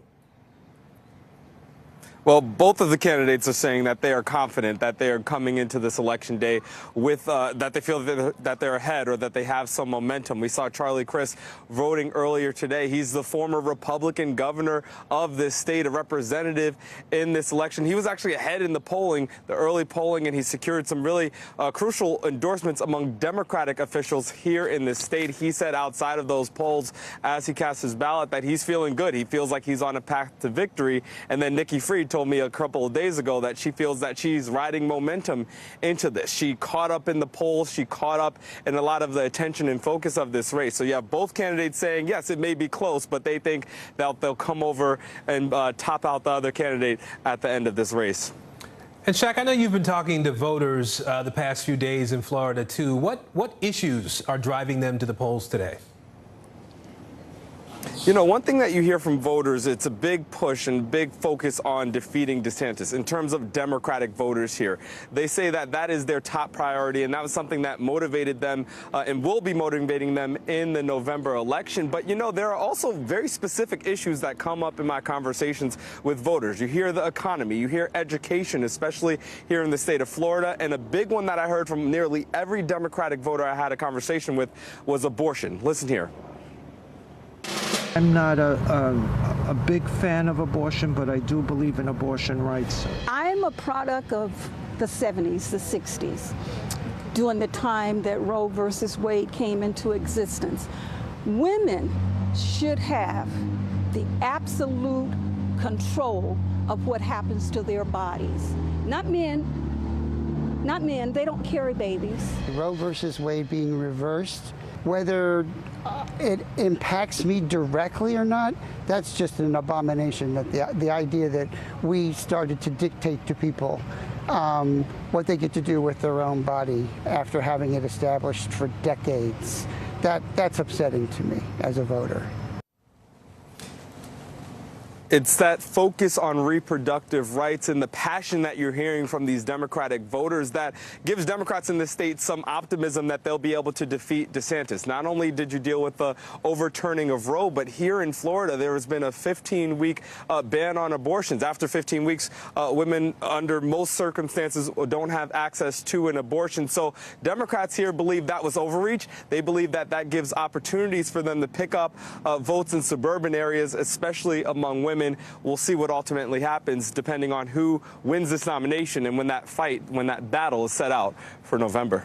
All right, going to be a long night in Florida. Shaq Brewster for us there today. Shaq, thank you. Let's bring in NBC News Deputy Political Editor Ben Camisar now. Ben, I want to touch on this Senate primary in Florida first, if we can here. It's likely setting up a battle in November between the incumbent Republican Senator Marco Rubio, as we've noted, and Democratic Representative Val Demings, who we've heard, whose name we've heard obviously much in the last couple of years. What could that potential matchup look like? Yeah, so I think, starting off, Democrats were not super optimistic about Florida. They've been trending in the wrong direction over the past couple of years there in voter registration and with Hispanic voters there as well. In Demings, I think a lot of Democrats are really excited about her candidacy. I mean, she's a great fundraiser. She's got a great profile. She's a former police chief and congresswoman. But still, it's going to be a really tough battle, even despite, Demings being really well funded. Again, this is a state that has trended right over the past couple of years. So I think we're looking forward to, as political watchers, we're looking forward to a close race. The big question is going to be, can Demings shock the world here and get over the hump where Democrats haven't in recent years? And in New York, Ben, they're also holding primaries today and redistricting sort of shuffled things around in New York. What are you keeping a close eye on today? Man, I should narrow it down to just a few. There are so many good primaries in New York that really tell all the stories about, the Democratic side and the Republican side. There's a lot going on. You've got the one on your screen right here, the 12th district. It's unfortunately for a lot of Democrats, it's pitting two incumbent Democrats against each other. In Nadler and Maloney, they're both committee chairs. They're both longtime Democrats that have been in Congress for the exact amount of time. They're running against each other due to redistricting. You've got a really important primary for Democrats in the 10th district, where there's a slew of candidates who are extremely qualified, yet only one's going to be able to make it out of there. And you've got some really good progressive versus moderate divide races, too, where we're keeping tabs on. And then on the Republican side, just two things. Well, one thing to note on the Republican side, the Buffalo area, where you've got a really incendiary Republican running against a little bit more of a middle-of-the-road Republican with Carl Palladino versus Nick Langworthy. And then there's also the special election in New York's 19th in the Albany area that's going to send a new member to Congress. There's a lot going on today. Indeed there is. Ben Camisar for us today. Ben, thank you. There is some disappointing housing data out today. New home sales plunged in July, down almost 13% from June. There is some good news, though, for renters out there. And the nationwide labor shortage is not letting up either. Employers across the country are having a hard time filling open positions. We're covering both stories for you today. We're going to start with CNBC real estate correspondent Diana Olick. So, Diana, first, let's break down the latest housing data, if you can, for us. What does it mean for people who are looking to buy right now?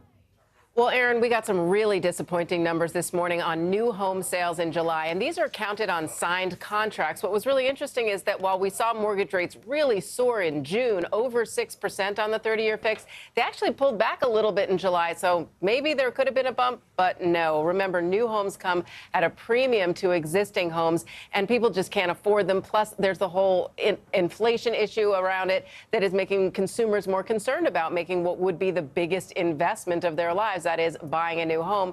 So the builders were really hurting today, and we don't expect it to get any better going forward, Aaron.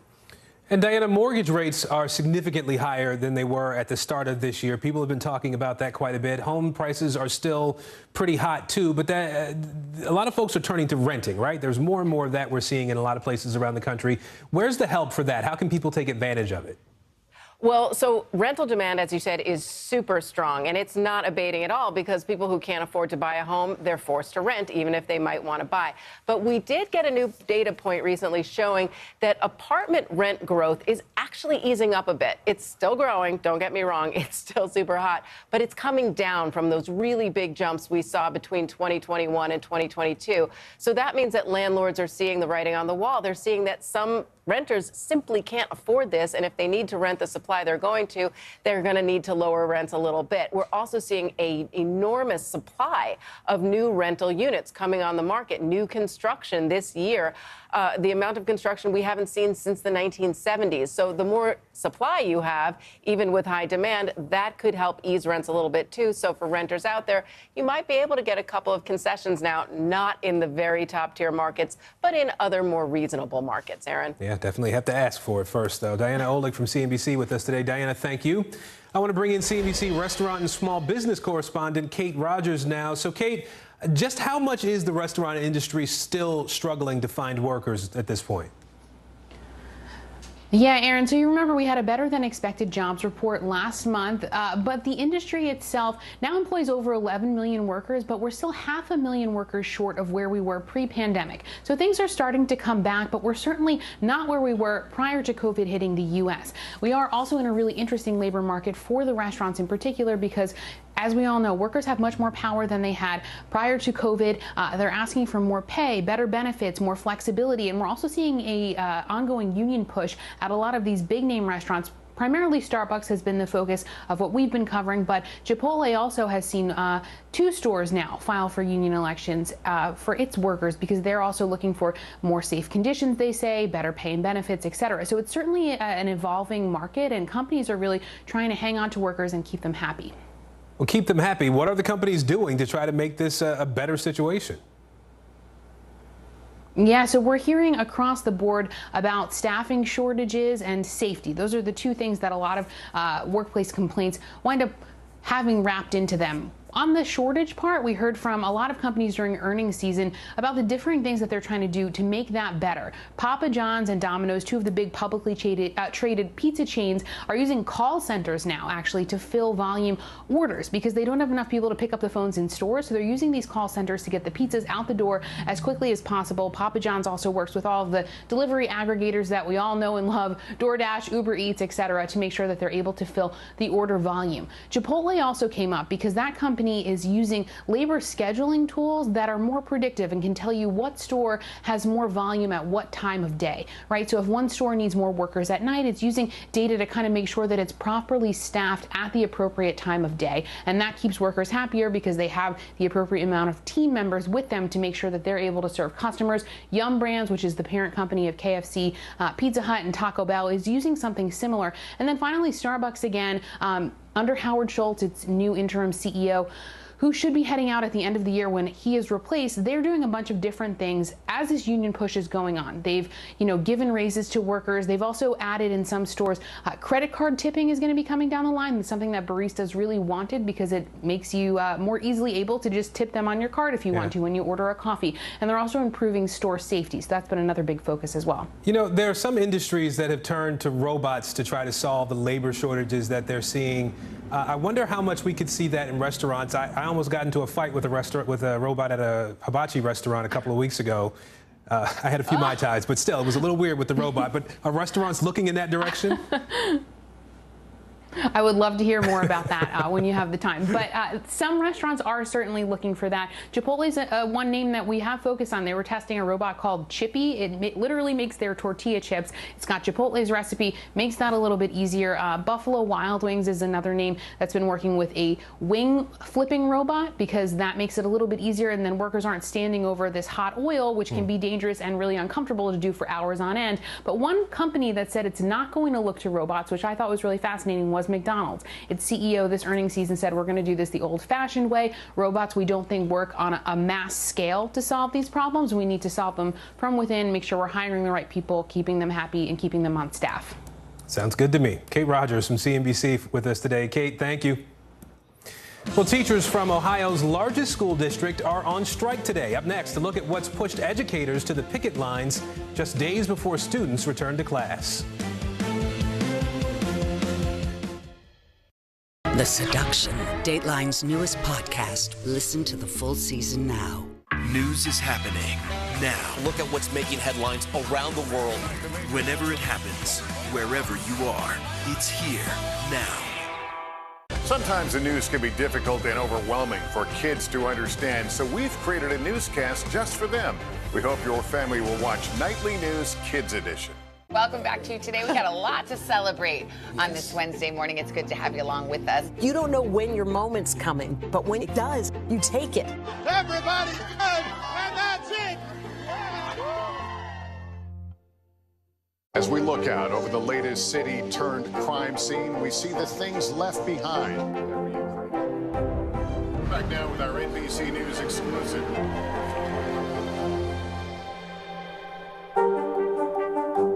NBC News, streaming free now. We're here to start conversations because it's not my job to tell you what to think. My job is to think about what you tell me. Now Tonight with Joshua Johnson, weeknights at 8 on NBC News Now. Live from Ukraine, from Uvalde, Texas, from Mayfield, Kentucky. To cover the news, you have to be in it.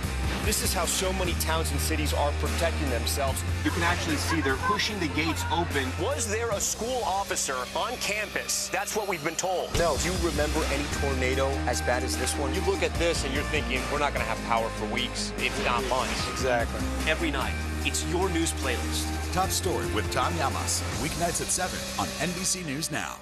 Hallie Jackson Now, weekdays at 5 on NBC News Now. News is happening now. Look at what's making headlines around the world. Whenever it happens, wherever you are, it's here now.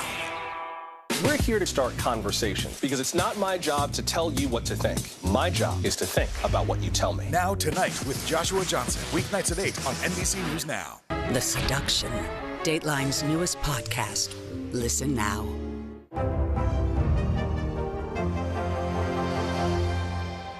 Welcome back to Today. We got a lot to celebrate on this Wednesday morning. It's good to have you along with us. You don't know when your moment's coming, but when it does, you take it.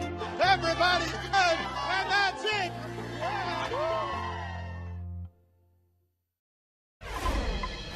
The White House says it's getting close to a decision on student loan forgiveness, which could come as soon as tomorrow. The president is expected to cancel $10,000 per borrower, making $125,000 or less a year. He's also expected to extend the current federal student loan payment pause. While this is welcome news for many, it does fall short of the $50,000 in cancellation some Democrats have called for. Now, as students head back to school, teacher strikes are sweeping across the country.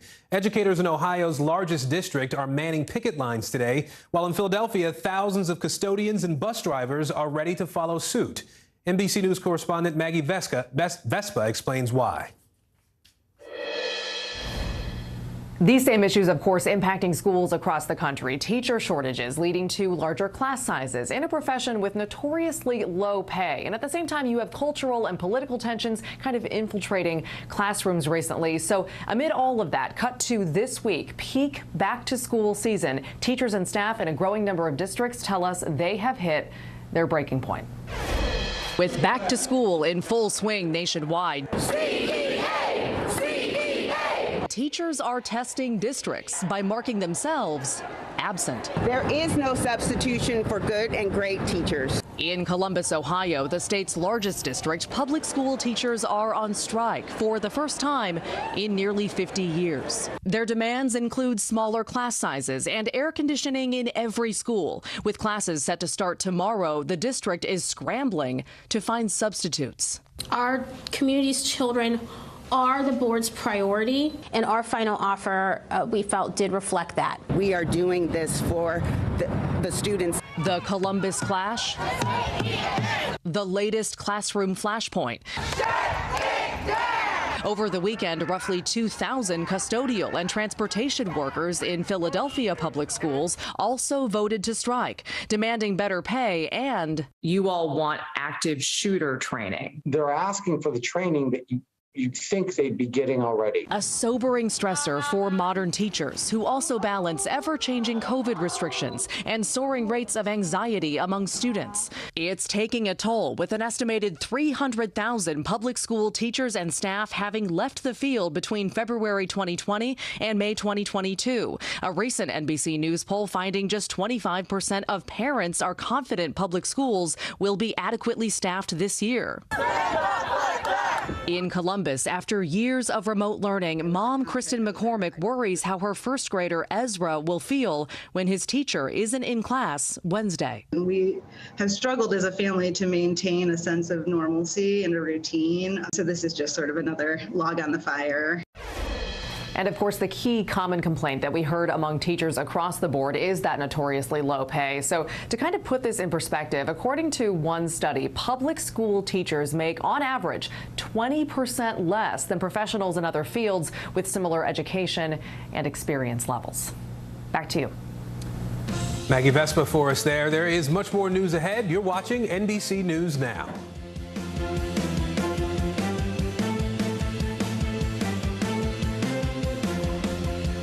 Right now on NBC News Now, look at what's making headlines around the world. We've got 3 new developments just this afternoon. We begin this hour with breaking news. This is what it looks and feels like to try to escape Ukraine. I don't want us to say goodbye.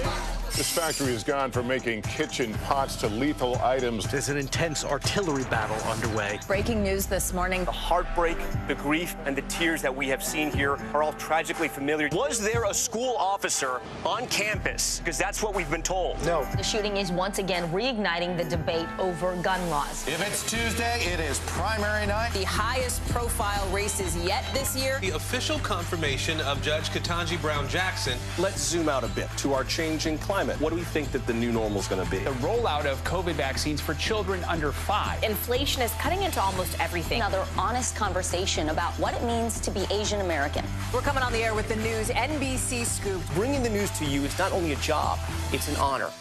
Let's go. This is a critical choke point for this fire.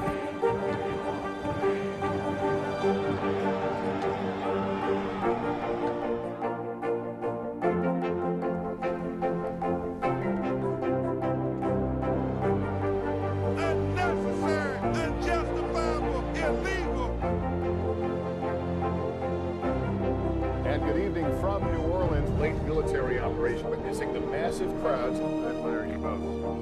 Nice to really spend some time with you. Appreciate it.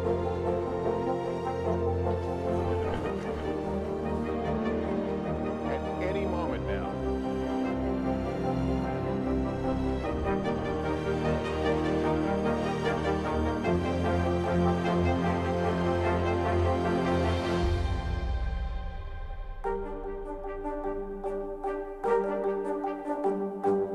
Live from Ukraine, from Uvalde, Texas, from Mayfield, Kentucky.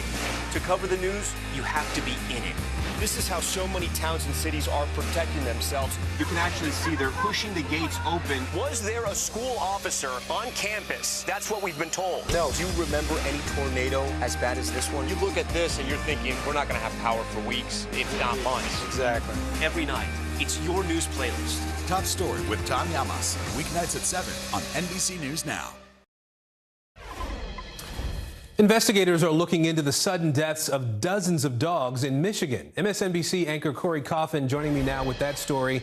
So, Corey, what else can you tell us about these bizarre deaths? Yeah, Aaron, investigators believe the deaths are linked to a mysterious canine parvovirus-like illness. More than 30 dogs inside a county shelter in the northern part of the state have died, and more than dozens have become ill. Now, most of these deaths happened within 3 days of the animals getting sick.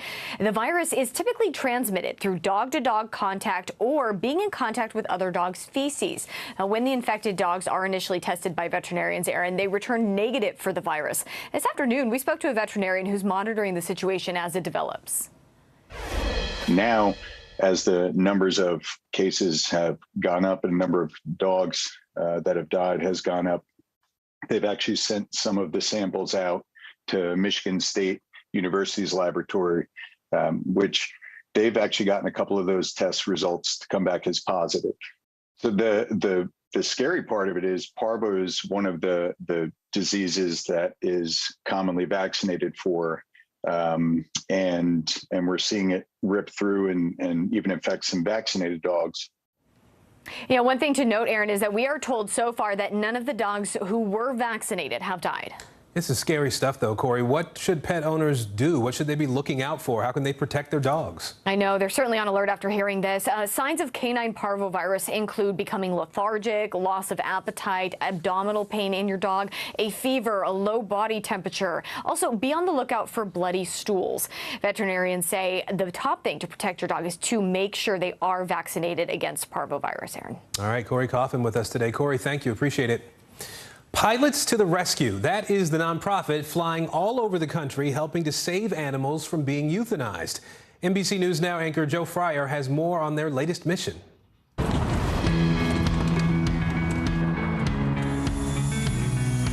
Here we go. They took off from New York in a small jet, flying 1,500 miles with 2 pilots and not a single passenger on board. Here we are flying into Beaumont, Texas. But they knew they would not return empty-handed. There you go. That their hands would soon be full of paws. You're a good girl. 26 dogs, most of them puppies, were waiting here in Beaumont, Texas. All of them rescues. You ready for your flight? Including Scarlett and her babies, discovered behind a house. If we didn't step in, she would probably have been euthanized due to space at the shelter. Now, thanks to the nonprofit Pilots to the Rescue, these dogs are heading to the East Coast. The faster that we can get them out there, the faster they can be adopted. Michael Schneider is the group's top dog. When I started Pilots to Rescue back in 2015, I was searching for something. I was searching for a sense of purpose. That purpose? Developing a network of trained volunteer pilots who fly around the country picking up endangered animals. The need is great. In America, nearly 1 million dogs and cats are euthanized every year. When you get to these locations and see these pets, what goes through your mind? What goes through my mind is I'm doing great work and I'm saving these animals' lives. And one thing I realized doing this work is a lot of times the animals save us. During the pandemic, when Michael's corporate events job drastically slowed down, he turned the nonprofit into a full-time gig. So it took me 45 years to realize what I wanted to do when I grow up. This is a real passion of mine. And it gives me such a sense of fulfillment, and I love doing this work. It's tremendous. On this trip, he's getting help from Victor Gergenti, a fellow pilot who's donating his plane and his skills. Victor figures this flight is costing at least $4,000. Boeing pitched in to help with some of the expenses this time. Usually, it comes out of his pocket. You know, everybody says it's better to give than receive. Well, until you do a dog animal rescue mission, you have no idea how much better it is to give than receive. Come on, Molly, you're flying first class. Finally, it's time to load up the pups. Getting all the crates to fit is like a game of Tetris. It's packed in there. But before you know it, there's skyward. Here's the clouds at 17,000 feet. The view from the cockpit, topped only by the sight behind it. They're all sleeping. Mama and her pups. The dogs just seem to know they're flying toward a better life. You're a good passenger, as we say. Good passenger. When they land, volunteers with Amazing Mutt's Puppy Rescue are waiting. I will be taking 6 home with me. Ready to care for the canines and find them new homes. This is the baby. She's the runt. This one. For Scarlett and her babies, now firmly on the ground, things are finally looking up. Many times I've saved the families too, because they say they're the best part of their lives, you know, they're their best friends. That kind of energy that comes back to you is priceless. And that's really why I do this work. Joe Fryer reporting there. I'm Aaron Gilchrist. Thank you for making us a part of your day. Meet the Press Now is up next.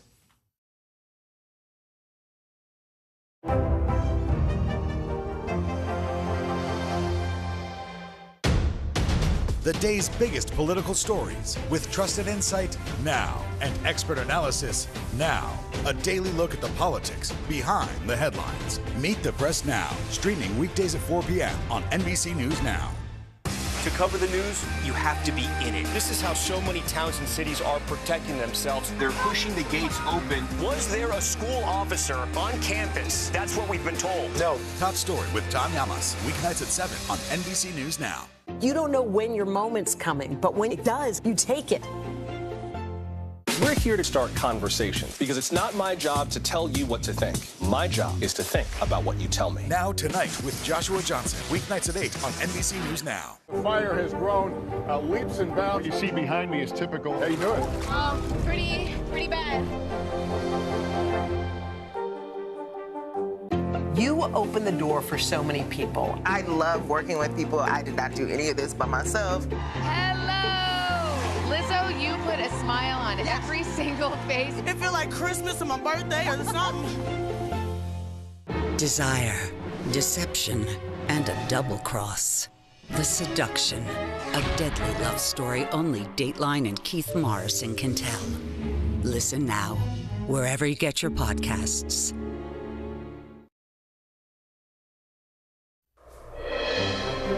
If it's Tuesday, new reporting on the volume of sensitive and top secret documents that were found inside former President Trump's Florida home, what it means for national security and for the criminal investigation surrounding Mr. Trump and his allies. Plus, polls are open and voters are voting in key states. Today's contests have it all, from controversial candidates to member versus member matchups, and a special election that could give us big clues about November. And sources tell NBC News President Biden is poised to cancel billions in student loan debt in an announcement that could come as soon as tomorrow.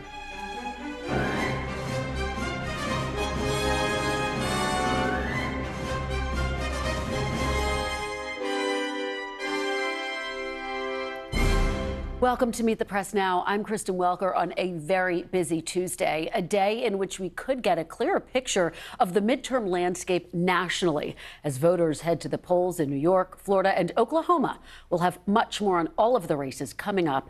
But we do want to begin with new reporting on the recent search of Mar-a-Lago, what led up to it, what the FBI found, and why the Justice Department took unprecedented action to search the home of a former president. Overnight, the New York Times reporting that so far the U.S. government has retrieved more than 300 classified documents from Mar-a-Lago. And according to newly disclosed correspondence between the National Archives and the former president's lawyers, more than 700 classified documents were among 15 boxes of material turned over in January alone. That includes documents marked top secret compartmented information, the special category reserved for some of the nation's most important and most sensitive secrets. That letter sheds light on why the apparent level of alarm was so high inside the government about the amount of sensitive information that was being housed at Mar-a-Lago in the run-up to the FBI search. Now, additionally, in court documents filed by Mr. Trump's team, his lawyers have now confirmed the sequence of events leading up to that search, including being served a grand jury subpoena for classified documents and a visit from top counterintelligence agents. In that filing, Mr. Trump also asked a judge to appoint a special master to oversee the handling of documents that were seized. We know from the search warrant documents that have been unsealed that FBI agents found nearly a dozen sets of material marked classified when they executed their warrant. This all comes just 2 days before a court-ordered deadline facing the Justice Department to propose redactions to the sworn affidavit it used to justify the search. For more now, I'm joined by NBC News Justice and Intelligence correspondent Ken Delanian, Bradley Moss, an attorney who specializes in national security matters, and former U.S. Attorney Barbara McQuaid. She's also an NBC News legal analyst. Thanks to all of you for starting us off on this very big day. And Ken, I want to start with you here.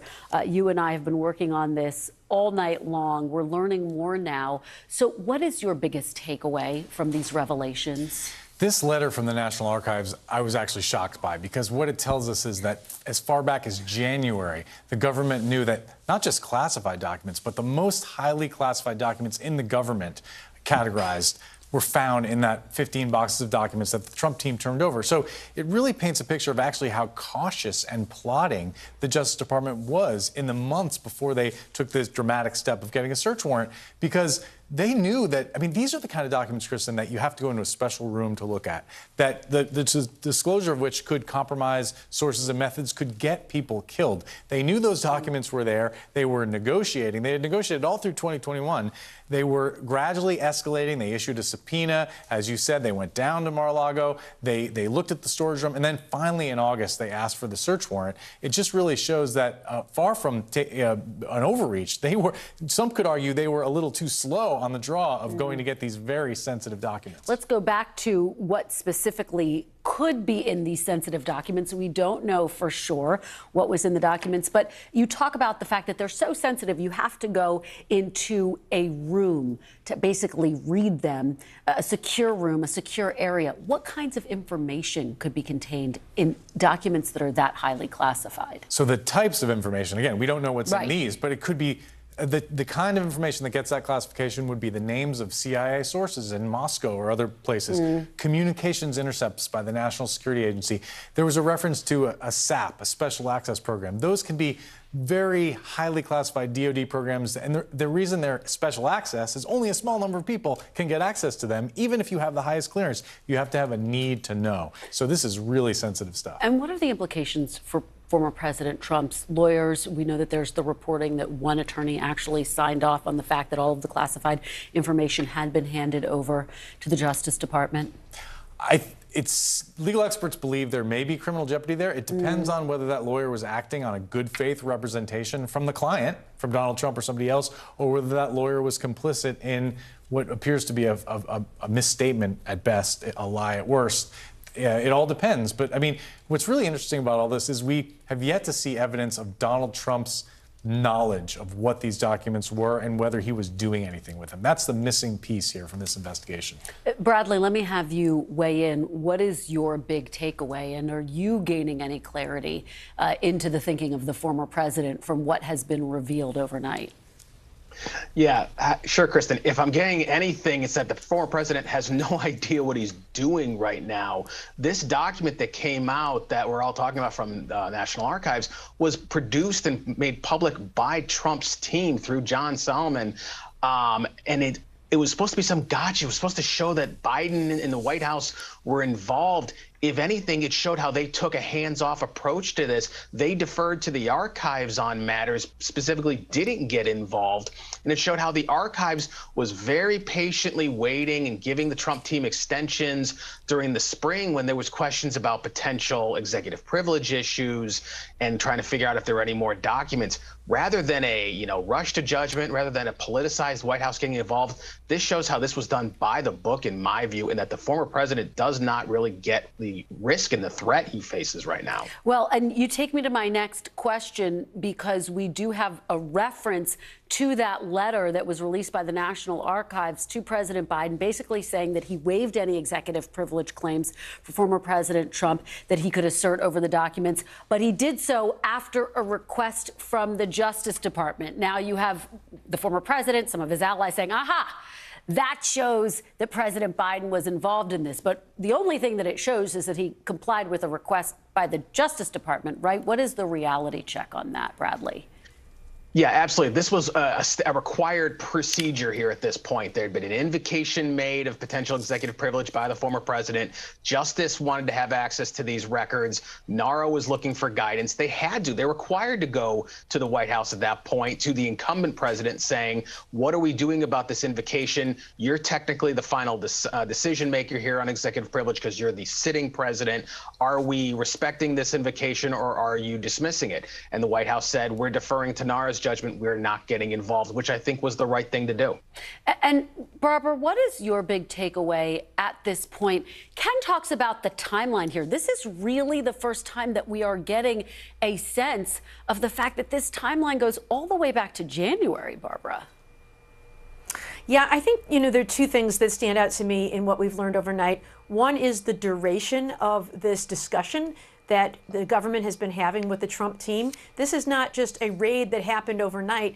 This was the culmination of months and months of conversations. First, a request for voluntary compliance, then a subpoena, and then finally, when that didn't work, a court-authorized search. The second thing that stands out to me is the sheer volume of documents. This isn't just, well, someone boxed up my office and I guess a few stray classified documents got mixed in because sometimes I took them up to the residence with me when I was doing some work after hours. It's hundreds and hundreds of documents. And so those two facts, I think, go to the willfulness of Donald Trump's violation of the law here.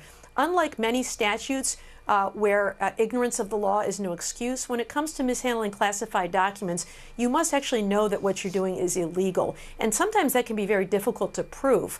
But I think the duration and the volume will help prove the willfulness. Donald Trump knew that he was holding on to these documents against the will of the government, and yet he persisted. So I think that just makes the case stronger for the Justice Department. And Barbara, when you talk about the volume, let me read a part of that letter from the National Archives. It reads, among the materials in the boxes are over 100 documents with classification markings comprising more than 700 pages. Some include the highest levels of classification, including special access program materials. And again, those revelations overnight from the New York Times that the FBI seized as many as 300 documents with classified markings. Barbara, at last check, DOJ was still going through these documents to determine exactly exactly what's in them? How much of a challenge is this just to determine what may be at stake here? Well, the classifications on the documents will be clearly marked, but what they really need to do is a damage assessment. Whenever you have a spill of classified information, some inadvertent disclosure, you need to assess whether any damage has been done. As Ken mentioned, this could include the name of a source residing in Moscow. Is that person's life in danger? Has some method of collection, some technology that's being used to collect signals intelligence, for example, been compromised such that now it's being used to send false information for collection by U.S. intelligence agencies? That needs to be assessed, and there's an urgency to that. Every day that goes by that those are out of the hands of the government is a day that that information could be jeopardized and people's lives could be in danger. And so I know Donald Trump has asked for a special master to review these documents. My guess is they're done because of the urgency required to look at these documents and assess that damage. And I want to get to his request for a special master in just a moment. But Bradley, I want to just have you weigh in on what Barbara just laid out and really the gravity of what may be in these documents. You know, a lot of people are watching this from their homes, and they're probably a little confused about this dispute over documents. We have talked about the fact that there are classified documents involved, but just what is the gravity here? I mean, Barbara and Ken have been talking about it, but how do you see this? Sure. So the records that we're all particularly concerned about, those we've been discussing in terms of things that are top secret with either sensitive compartmented information access issues or sensitive or special access program requirements, those are the types of records that if they are provided, if they are leaked out to unauthorized individuals, could cause exceptionally grave damage to the national security interests of the United States. Those are not just, you know, potential sources in Moscow. That's methods by which we intercept phone calls. That's methods by which we take satellite imagery. That's any number of intelligence methods by which we collect information that is then provided to decision makers, up to and including the president, to make not only military decisions, national security decisions, and foreign policy decisions. That's our most basic. Those are the crown jewels of national security. So if that stuff was exposed, and we don't know truly what the security was like at Mar-a-Lago, we know there's been problems within the past there. If that got exposed, if that got out, that could harm national security, just like when we had major leaks in the past, like when Edward Snowden leaked everything he did. It was a significant damage to our intelligence community. And I want to follow up on Barbara's point about the special master. Ken, talk about the request. What specifically is former President Trump requesting in a special master? They're asking the judge to appoint an independent lawyer to review the material that the FBI is seizing and take out, for example, things that are subject to attorney-client privilege or other kinds of privileges. Now, the FBI is already doing that. They have a filter team, they call it, of lawyers and FBI agents who are going through. This would be another set of eyes who would be independent and appointed by the judge. And it's not unprecedented. There was one in the Michael Cohen case when the FBI seized his documents from his home and office. But at this point, as Barbara said, it may well be that they've already gone through all the documents. So it's not really clear what a special master would achieve. And Barbara, it sounds like you're not expecting them to comply with that request. Well, the judge will have to make a decision on it. But as Ken said, it happens in certain cases, especially where there's an assertion of attorney-client privilege, where it is a lawyer whose office has been searched, as it was with Michael Cohen.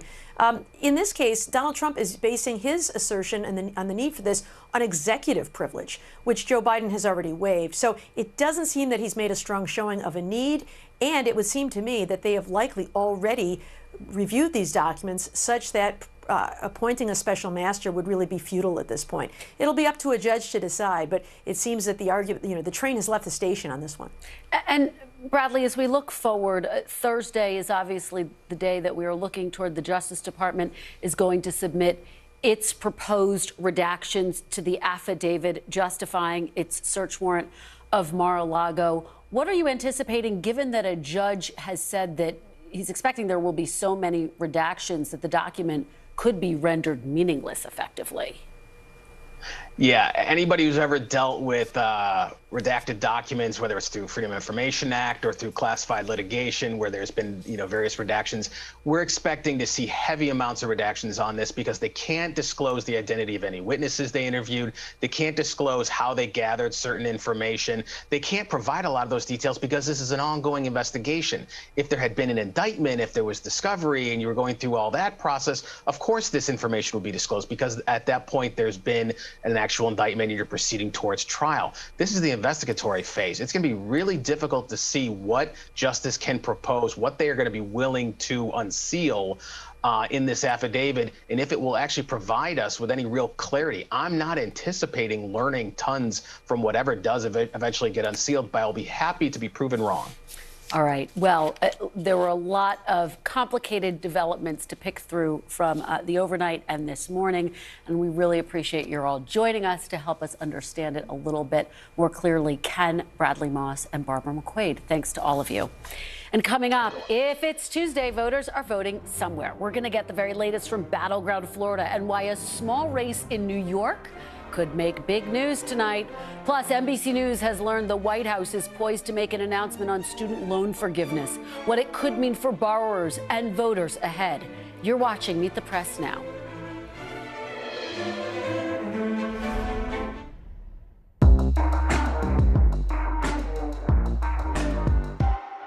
Sometimes the news can be difficult and overwhelming for kids to understand. Ukraine and Russia. Could you help me understand what's going on? So to help make sense of it all, we've created a newscast just for them. We hope your family will watch Nightly News Kids Edition.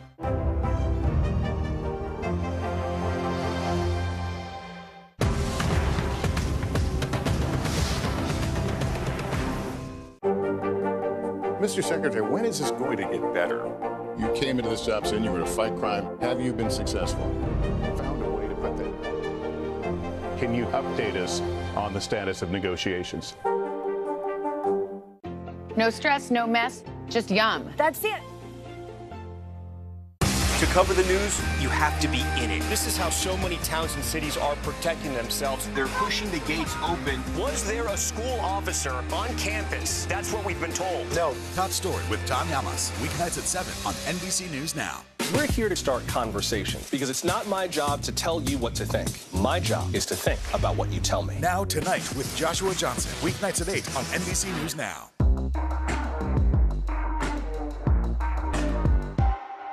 The Seduction, Dateline's newest podcast. Listen to the full season now.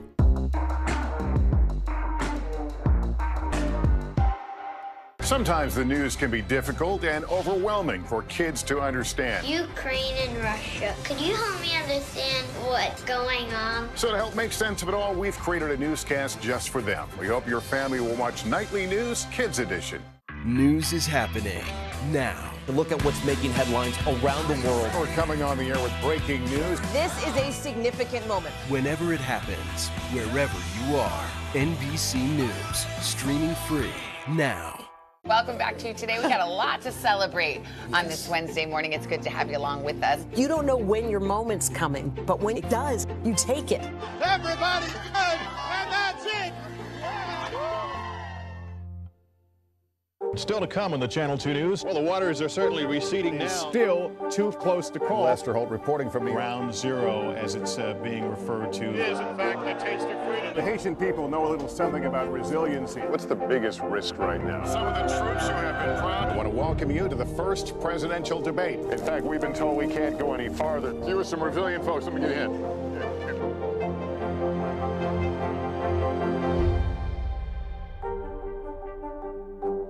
Here's what's happening in your neck of the woods.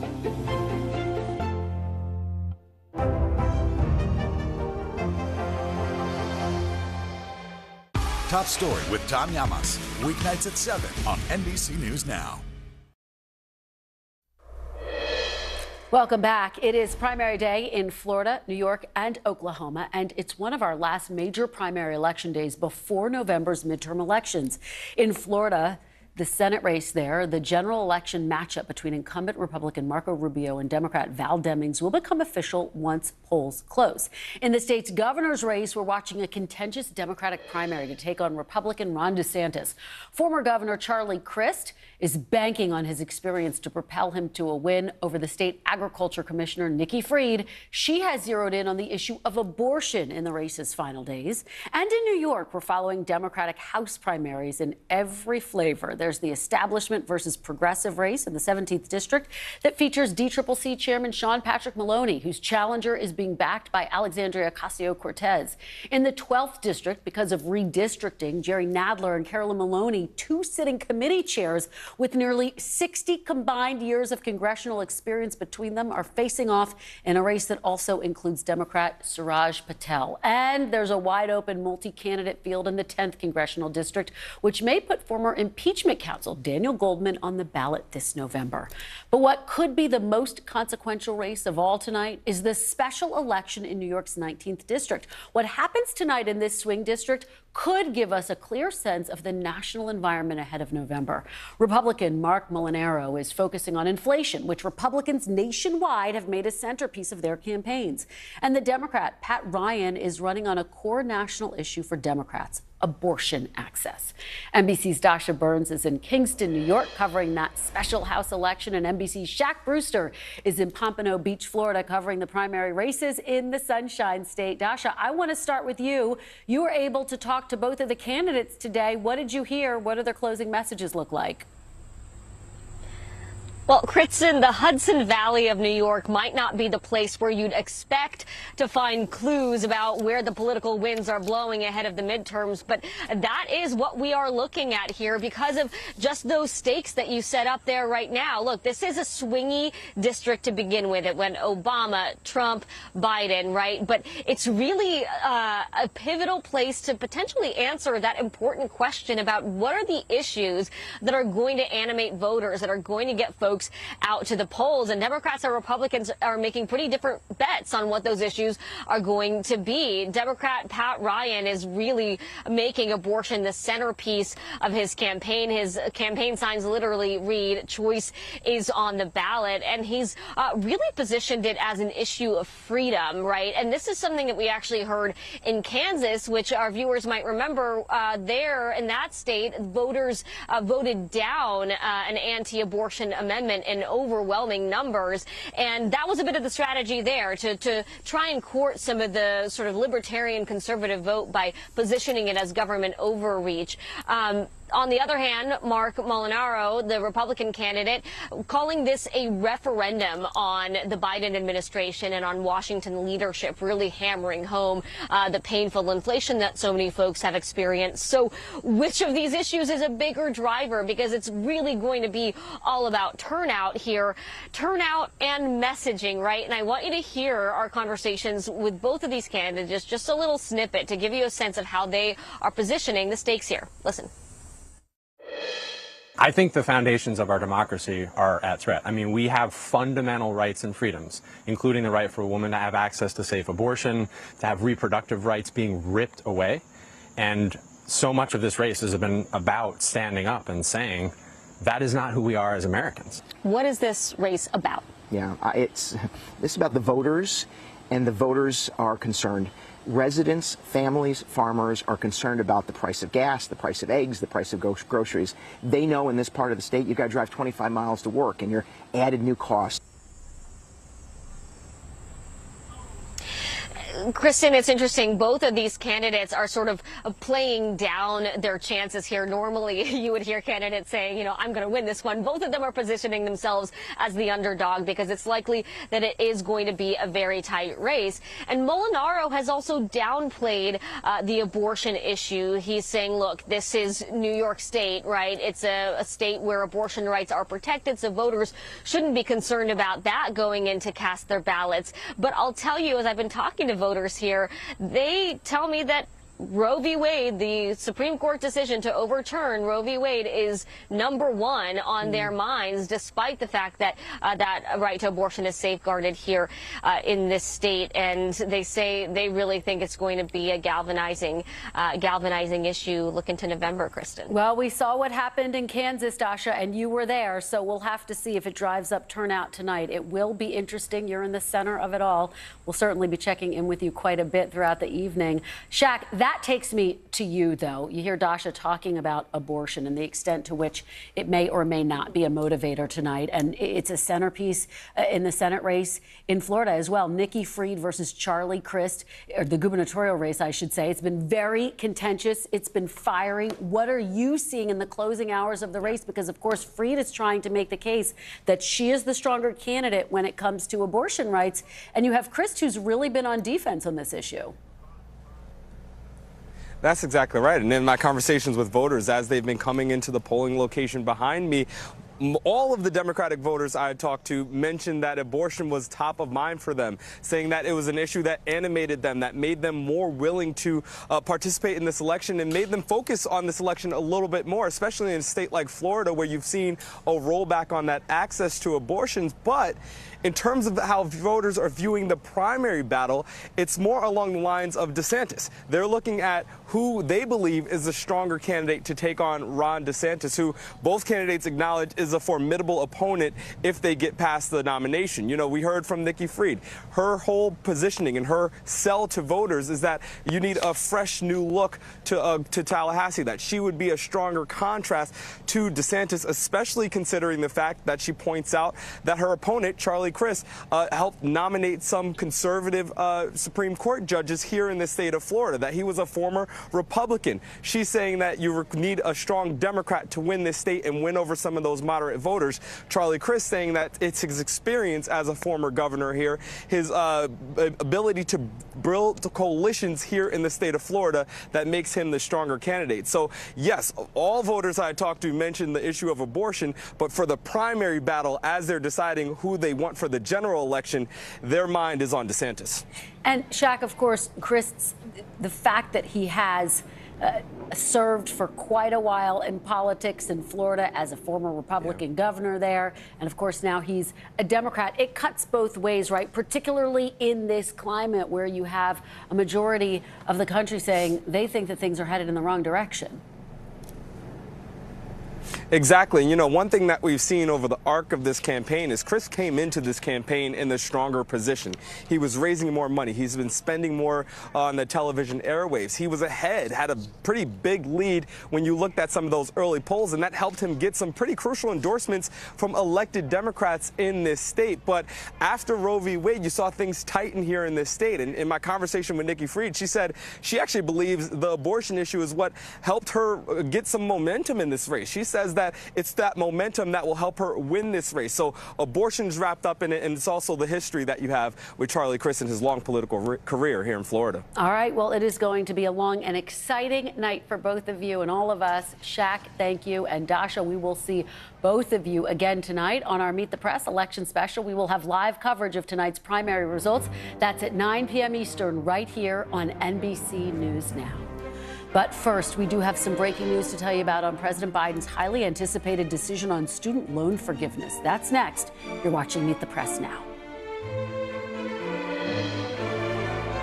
To cover the news, you have to be in it. This is how so many towns and cities are protecting themselves. They're pushing the gates open. Was there a school officer on campus? That's what we've been told. No. Top story with Tom Yamas. Weeknights at 7 on NBC News Now. Here's what's happening in your neck of the woods. From Brooklyn, we're next to the subway station. The state's reservoirs are alarmingly low. War will pass them by.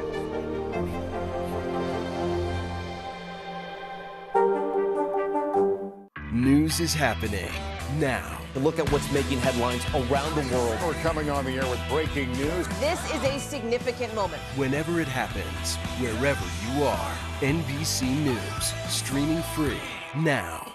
The Seduction, Dateline's newest podcast. Listen to the full season now. Sometimes the news can be difficult and overwhelming for kids to understand, so we've created a newscast just for them. We hope your family will watch Nightly News Kids Edition. From Brooklyn, we're next to the subway station. The state's reservoirs are alarmingly low. War will pass them by.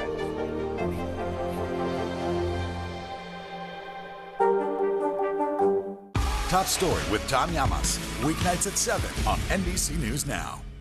Hallie Jackson Now, weekdays at 5 on NBC News Now. News is happening now. Look at what's making headlines around the world. Right now on Morning News Now. We're coming on the air with breaking news. And this is a significant moment. Whenever it happens, wherever you are, NBC News, streaming free now.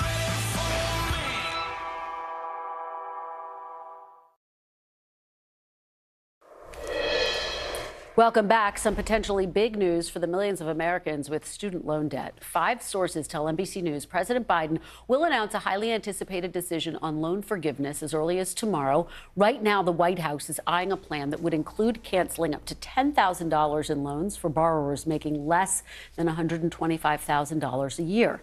This comes after Secretary of Education Miguel Cardona told Meet the Press on Sunday the administration was planning an announcement on the issue this week. Joining me now with the very latest is NBC News White House correspondent Monica Alba. She's been working her sources on this issue throughout the day. So, Monica, what's the very latest? What are you expecting? Well, I know you were working those sources right along with me, Kristen, of course. This announcement has been expected for some time, and the big question was exactly what President Biden and the White House were going to do to address this, which affects more than 45 million students who have some kind of debt from their education. So the White House maintains that no final decisions have been met or made. And what's notable about that is now we know there's going to be an event actually taking place at the White House tomorrow afternoon to talk about all of this. But some of the specifics are still up in the air. And that shows you just how much negotiation and how many deliberations have been going on behind the scenes with senior White House officials, with outside groups, with lawmakers on Capitol Hill.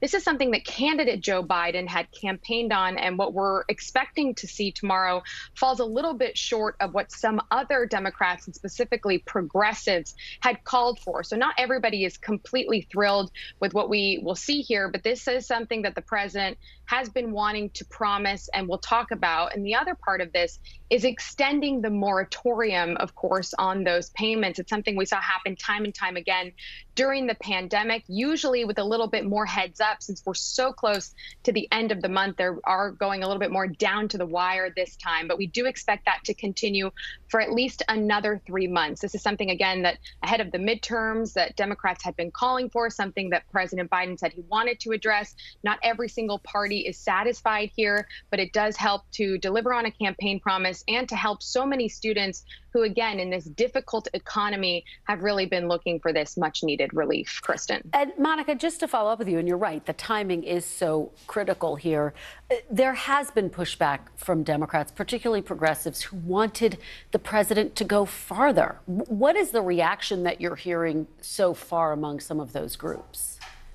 Yeah, repeatedly we had heard from senators like Elizabeth Warren, for instance, who really wanted to see a bigger number than this $10,000 number. And there were echoes of that throughout the Democratic Party, hoping that the president could do that. But in my conversations with White House officials, this is a situation where they vowed to do something, but they felt not everybody was going to be satisfied and they weren't going to be able to do everything. And of course, they feel like something is better than nothing. But I can also tell you that a lot of these borrowers are feeling like they have been left in limbo, not knowing how to plan financially for all this time. And again, we have to wait until tomorrow to hear all of the specifics of how this is going to be rolled out and exactly who it may affect. There could be additional criteria, and we just don't have that information at this time. So a lot of worried people thinking, how am I going to be able to handle this without all the information?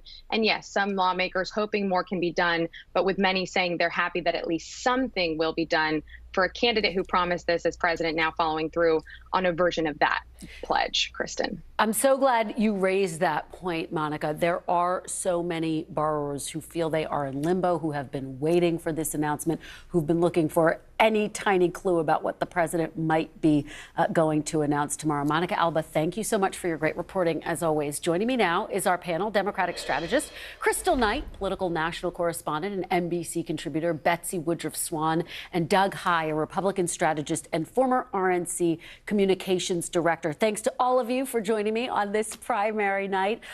Betsy, I want to start with you and the reporting that Monica was just talking about. How significant is this announcement politically, particularly when you do have some progressives who have said they wanted to see the president go farther? The politics are really complicated. The NAACP put out a statement this afternoon lambasting this reported proposal, saying it doesn't go nearly far enough, saying the administration needs to do much more. Very, very critical, very straightforward about the position that that organization, which is obviously a key part of the Democratic Party's base, is taking on what reportedly Biden's team could be announcing as soon as tomorrow. And at the same time, there's also pushback from some economic advisors to the White House who worry that this move could actually increase inflation by increasing consumer spending. So it's understandable that it took Biden's team so long to get to this point. The benefits, of course, of student loan cancellation are obvious. A massive number of Americans stand to have their debt alleviated by this move. But it's not just as simple as that. Crystal, what are you hearing? Well, what I'm hearing is that folks want to know, as much in advance notice that they can about what the president's plans are. To get down to the wire where we are right now is really putting a lot of folks in limbo. I just paid off my student loans maybe 2 or 3 years ago, and so I understand what it feels like to not know if I have to pay another $800, a month payment, and not understand, where that next money is going to come from. So if we're thinking about how you account for your finances, inflation is high. There are a lot of things that people are feeling economic burdens from right now. People need to know in advance. I do think that, $10,000 is helpful. And we have to remember, this president has already canceled more student loan debt than any other president in U.S. history. So he has done something, but I do think that he can go further. He campaigned on this. He should deliver on his promise. Doug, what do you think the reaction will be for Republicans on the trail? Again, we're talking about the timing of this, right? And it comes on the heels of the president who's going to say he's had some legislative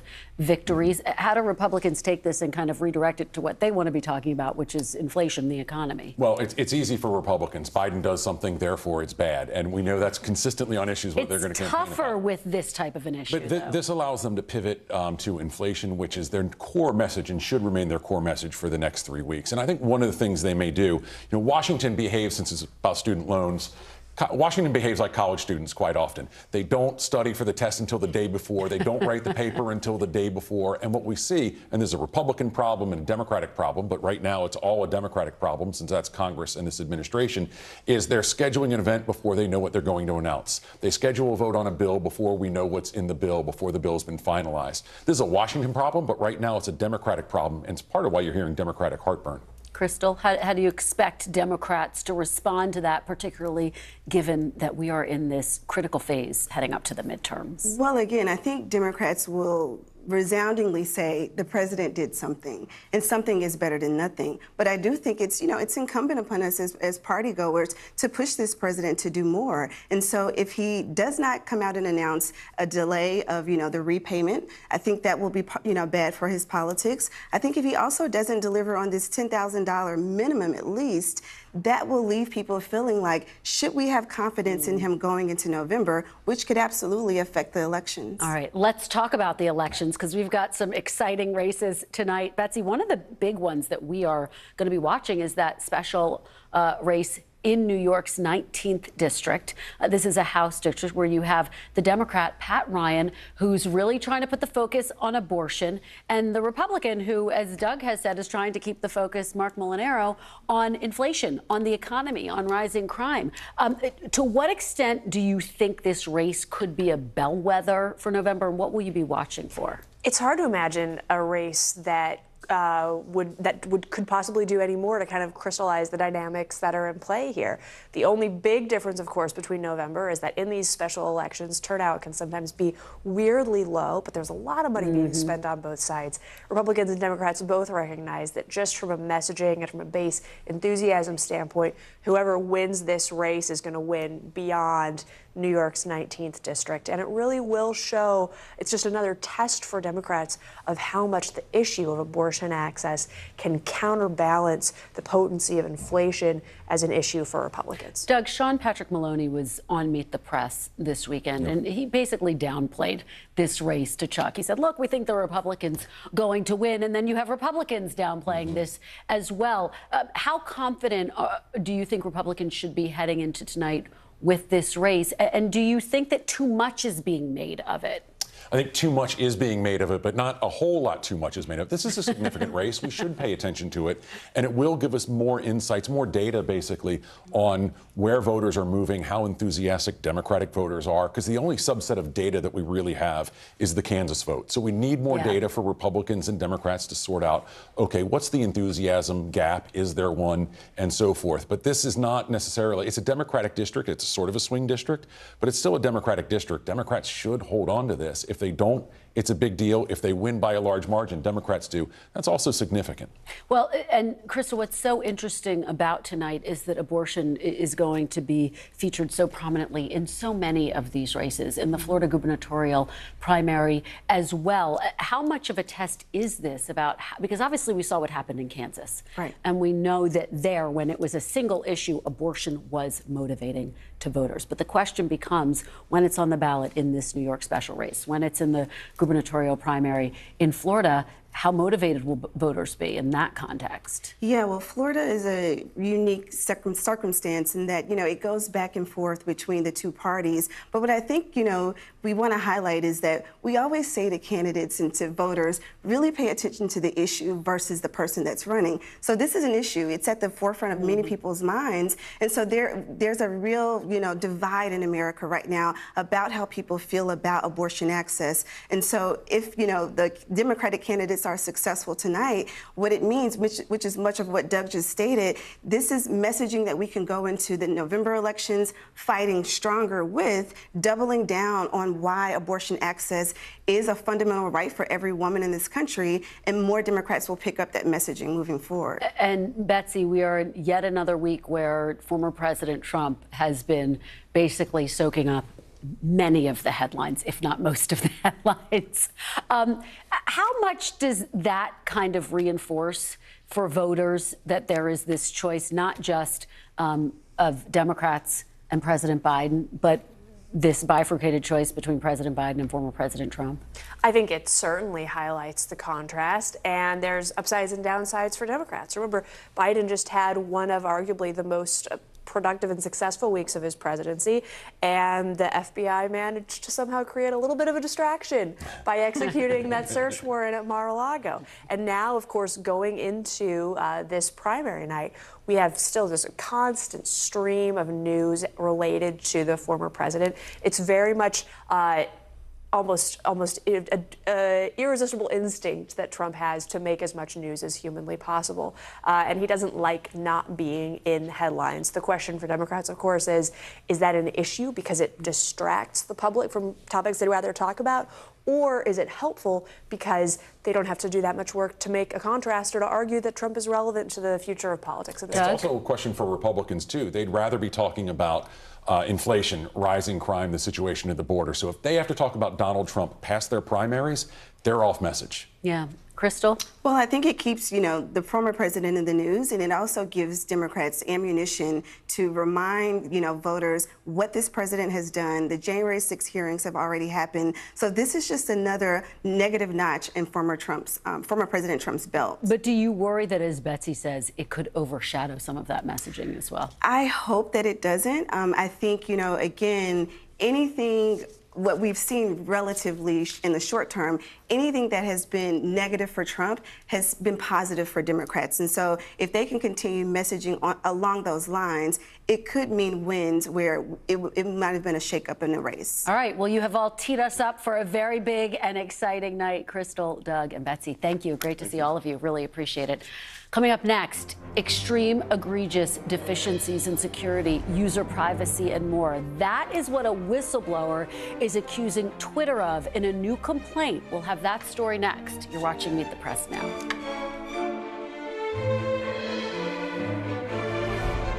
Live from Ukraine, from Uvalde, Texas, from Mayfield, Kentucky. To cover the news, you have to be in it. This is how so many towns and cities are protecting themselves. You can actually see they're pushing the gates open. Was there a school officer on campus? That's what we've been told. No. Do you remember any tornado as bad as this one? You look at this and you're thinking, we're not going to have power for weeks, if not months. Exactly. Every night, it's your news playlist. Top Story with Tom Llamas, weeknights at 7 on NBC News Now. Sometimes the news can be difficult and overwhelming for kids to understand. Ukraine and Russia. Could you help me understand what's going on? So to help make sense of it all, we've created a newscast just for them. We hope your family will watch Nightly News Kids Edition. Desire, deception, and a double cross. The Seduction, a deadly love story only Dateline and Keith Morrison can tell. Listen now, wherever you get your podcasts. Tonight, I interviewed Secretary of Transportation Pete Buttigieg about the ongoing delays. You seem to be pointing the finger at the airlines. They're pointing the finger back. Mr. Secretary, when is this going to get better? Top Story with Tom Llamas, weeknights at 7 on NBC News Now. Harry Styles! The Seduction, Dateline's newest podcast. Listen to the full season now. Sometimes the news can be difficult and overwhelming for kids to understand. Ukraine and Russia. Could you help me understand what's going on? So to help make sense of it all, we've created a newscast just for them. We hope your family will watch Nightly News Kids Edition. The Seduction, Dateline's newest podcast. Listen to the full season now. You open the door for so many people. I love working with people. I did not do any of this by myself. Hello! Lizzo, you put a smile on every single face. It feels like Christmas or my birthday or something. We're here to start conversations about the big things happening in our world. Because it's not my job to tell you what to think. My job is to think about what you tell me. Now Tonight with Joshua Johnson, streaming weeknights at 8 on NBC News Now. Top Story with Tom Llamas, weeknights at 7 on NBC News Now. Our show is about sparking conversations around today's biggest issues. The Fed raises interest rates. That controls inflation. Explain how that works. Is part of this that everyone's rethinking their jobs and their relationship to their employers? Could you just remind us why there are 9 justices on the Supreme Court instead of 3 or 20 or 2? It's not my job to tell you what to think. My job is to think about what you tell me. Now Tonight with Joshua Johnson, streaming weeknights at 8 on NBC News Now. No stress, no mess, just yum. That's it.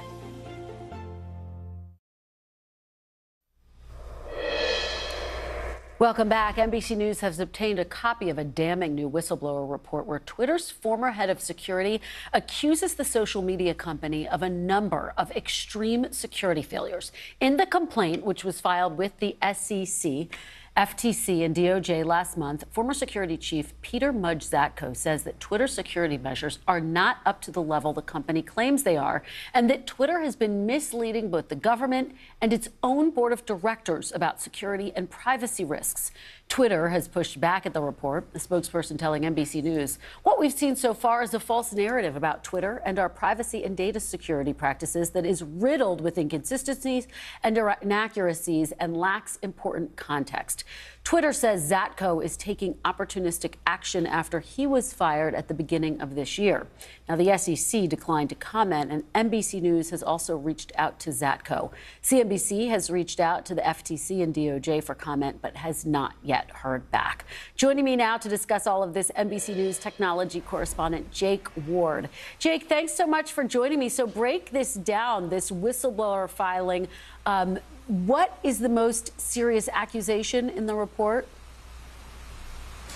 It is hard, Kristen, to rank them because there are so many. They fall into several buckets. One of the big buckets is just a sense that the company does not have the structural safeguards when it comes to privacy that you would expect of a company that handles so many hundreds of millions of people's worth of data.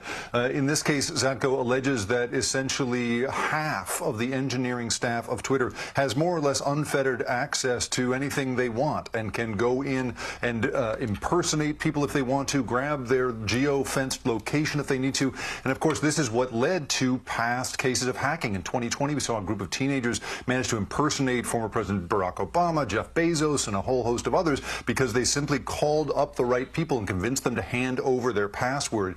You know, beyond that, they also talk about really no internal system for making sure that there aren't bad actors working inside the company. We saw just 2 weeks ago, Kristen, that a former Twitter manager was in fact convicted of being an agent of the Saudi government, and Zatko basically alleges that there are no big internal systems for making sure that doesn't happen. And then, you know, of course, there is the violation of the FTC consent decree that Twitter has been under since 2011. We spoke to the nonprofit Epic, which looks at privacy and emerging civil liberties issues, and they basically said that at this point, if they're found in violation of that, they could be in enormous trouble. And the complaint definitely alleges that they are not living up to the spirit of that. And we know that Congress has a copy of this complaint as well. Are you expecting the next action to be some type of congressional action, a hearing perhaps? Well, certainly we are hearing alarm bells immediately from Congress. Senator Blumenthal's office has already called for the FTC to go after Twitter in this particular case. I mean, it's important to understand here, right, that FTC under Lena Khan, who runs it now, is a very aggressive watchdog and can probably be expected to take some action here if, in fact, these allegations are found to be true. I mean, this company could be up to maybe $46,000 per user per instance of violation.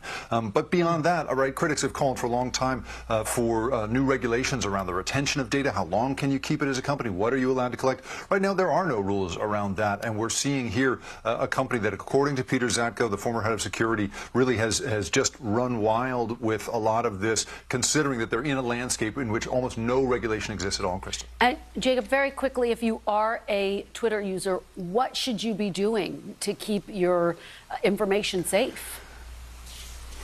Well, you're asking really the big philosophical question that this whole thing brings up, and the answer seems to be not very much. You know, in many cases, according to the complaint, users, in fact, gave over sensitive personal information with an understanding that it would only be used for security purposes. Turns out that maybe marketing materials were aimed at people using that kind of stuff. So there seems to be a sort of a fundamental violation of the trust we hand to these companies.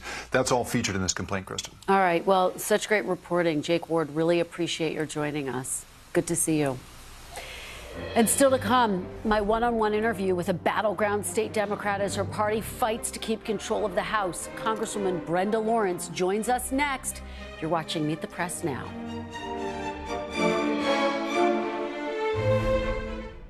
At 73, Prince Charles is still waiting for the job that is his birthright. Do we want Charles? Do we want a monarchy? I'm Keir Simmons, and we'll take on these questions and more in our new podcast, Born to Rule. Listen now. Top Story with Tom Llamas is your news playlist on NBC News Now. And now, you can listen to it as a podcast. Available anytime and anywhere. The fire has grown leaps and bounds. You see behind me is typical. How you doing? Pretty bad. Good morning, I'm Joe Fryer. And I'm Savannah Sellers right now on Morning News Now. We're staying on top of the breaking situation in Ukraine. We are watching dangerous heat this week. Recession, I mean, is that where we're headed? Is there any way to avoid that? Morning News Now, streaming weekdays at 7. Right now on NBC News Now, look at what's making headlines around the world. We've got 3 new developments just this afternoon. We begin this hour with breaking news. This is what it looks and feels like to try to escape Ukraine. I don't want to say goodbye. This factory has gone from making kitchen pots to lethal items. There's an intense artillery battle underway. Breaking news this morning. The heartbreak, the grief, and the tears that we have seen here are all tragically familiar. Was there a school officer on campus? Because that's what we've been told. No. The shooting is once again reigniting the debate over gun laws. If it's Tuesday, it is primary night. The highest profile races yet this year. The official confirmation of Judge Ketanji Brown Jackson. Let's zoom out a bit to our changing climate. climate. What do we think that the new normal is going to be? The rollout of COVID vaccines for children under 5. Inflation is cutting into almost everything. Another honest conversation about what it means to be Asian American. We're coming on the air with the news NBC Scoop. Bringing the news to you is not only a job, it's an honor. The Seduction, Dateline's newest podcast. Listen to the full season now. No stress, no mess, just yum. That's it.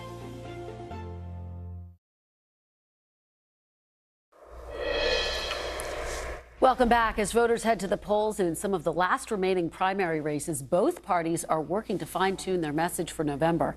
Democrats hope they can build on some of their momentum after a series of wins, from the passage of the Inflation Reduction Act to the abortion vote in Kansas, while Republicans are trying to make this election like many before it, a referendum on the current administration, as the president's approval rating remains stagnant. I'm joined now by Michigan Congressman Brenda Lawrence, who announced earlier this year that she will not be seeking re-election. Congresswoman, thank you for joining me this afternoon. I really appreciate it. You're very welcome. So, Kristen, I'm glad to be here to talk about the state of politics in America right now. Well, we appreciate your being here, and let's get right to it. You are one of the many Democrats who've decided not to seek re-election this year, and now some Democrats feel as though their chances of actually holding on to the House are improving. Do you worry, Congresswoman, that your decision will make it harder for your colleagues to fight to hold on to the House? No, we have been united as Democrats, and I'm still fighting. I am in this seat until January. And I can tell you there was not a lot of hope at the beginning of this year. But as events have happened, as this president, Joe Biden, has shown his leadership, and we're addressing the issues that are important to the people. And we have embraced the concept it has to be the people over politics. And the Republican Party is stuck. They're stuck with messaging, and they're tone deaf. To give you an example, a woman's right to choose, not being open to make sure that they're hearing the people and addressing their concerns. They're going deeper and diving harder. Our candidate in Michigan for governor. Congresswoman, let me ask you, though, given everything you're saying, do you regret your decision at all not to seek re-election, given the new landscape? Absolutely not, because there's many ways to serve, and I will continue to serve. I have given 30 years of my life to public service, and every one of them have been amazing, rewarding. But as I look at passing the baton to the next generations, I look at my legacy and my ability with all the experience and network that I have built to continue to contribute to our party, to make sure that the people of this country are taken care of. This isn't the last time you hear from me. Okay. Well, let's talk about what the strategy should be for your Democratic colleagues moving forward, heading into November. Abortion has obviously been a key focus. We've seen in the past several weeks former President Trump has come back into focus. How much should Democrats be focused on issues like abortion, and how much should they be talking about the former president? We have an example of poor leadership and leadership that we currently have that listen to the people. When you talk about the Inflation Reduction Act, where we're talking about reducing health care, energy bills, prescription drugs, when you look at monkeypox just jumping up out of the clear blue sky, and a president that's able and capable and compassionate enough to invoke the resources that we need to protect our communities and from this new virus. The bipartisan infrastructure bill, which was one I was so proud of, the CHIPS and Science Act. So Donald Trump is Donald Trump. He has proven himself. We have the January 6th committee looking into his crimes. But look at what the Democrats are doing. 9.5 million jobs have been added under this president, Joe Biden. Let me ask you about a major race that we were watching in Michigan very closely. Peter Meyer, who was defeated by an election denier, John Gibbs. And of course, that came after Democrats seemed to be helping Gibbs win by running ads against him. Sean Patrick Maloney was on Meet the Press over the weekend defending that strategy. What do you make of that strategy? Do you support that strategy of propping up election deniers? I believe in supporting the best candidate to represent the people. I am Democrat, and I align with the Democratic philosophy. So do you support that strategy, though, Congresswoman, or do you think it runs the risk of making Democrats look hypocritical? I believe in supporting Democrats. So not supporting election. So it sounds like you disagree with the strategy. Is that a yes? I will tell you, I will always advise and always fight and advocate for Democrats. Okay. President Biden's approval rating still at 42%. Do you want to see President Biden run for re-election? I want President Biden to finish this term that he has, continue to do what he's doing. My goodness, I'm so excited about tomorrow, his ability to reduce student loan debt. Congresswoman, that's not a yes, though. Do you want to see President Biden run for re-election? Is he the strongest candidate in 2024 for the Democrats? I think he's the strongest candidate right now. I'm not going to tiptoe into 2024. As you can see, things change on a regular basis. But right now, if he was up for re-election, I would say absolutely. But I am not going to predict 2024. And we have less than a minute left. What is next for you, Congresswoman Lawrence? Public service. I've learned that clearly in Congress, that it's those who are on outside of the room that influences what happens in the room. And so I will always be in a place where I can have influence on the policies that are happening. And I've seen it over and over again. We're a representative of the people, and it's the voices of the public and advocates and that push the agenda. And so there are ways that you can look at others and say they have more power than the person in the room. So you will see me. All right, Congresswoman Brenda Lawrence, thank you so much for joining me, and thank you for being with us this hour. NBC News Now coverage continues with Hallie Jackson right now.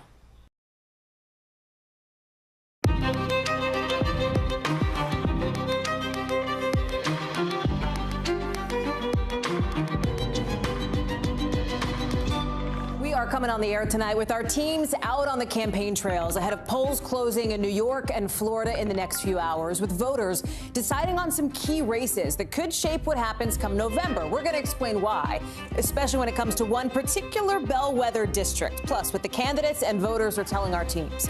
And a verdict in the trial for two men accused of plotting to kidnap Michigan Governor Gretchen Whitmer. A jury finding them guilty today, how the governor is responding, and the message the whole thing sends. Plus, a cybersecurity veteran blowing the whistle on Twitter, accusing the company of big security flaws and lying about them to the government. You're not going to be surprised to hear that lawmakers are now demanding an investigation. We're going to take you live to Capitol Hill.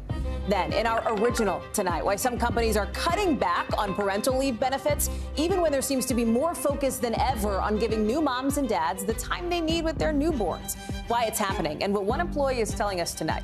And get ready to get a little freaked out with NASA revealing what it might sound like if you happen to be positioned next to a black hole.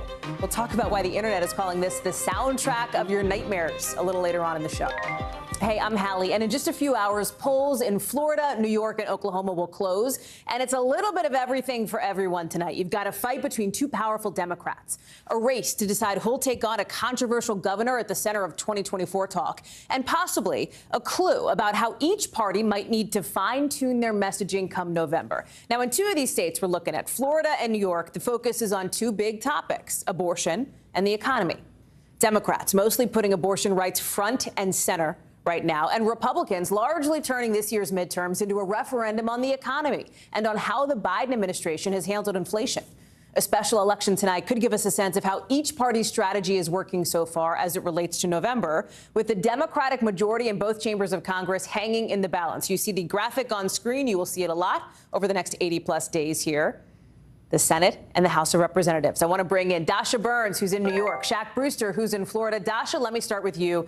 And this special congressional election in New York, right? Not in New York City, but closer to Rochester, where you're seeing kind of this preview of both parties' midterm strategies. And this race is a little bit of the canary in the coal mine, I think, to some political observers about how the strategy for each party might work come November.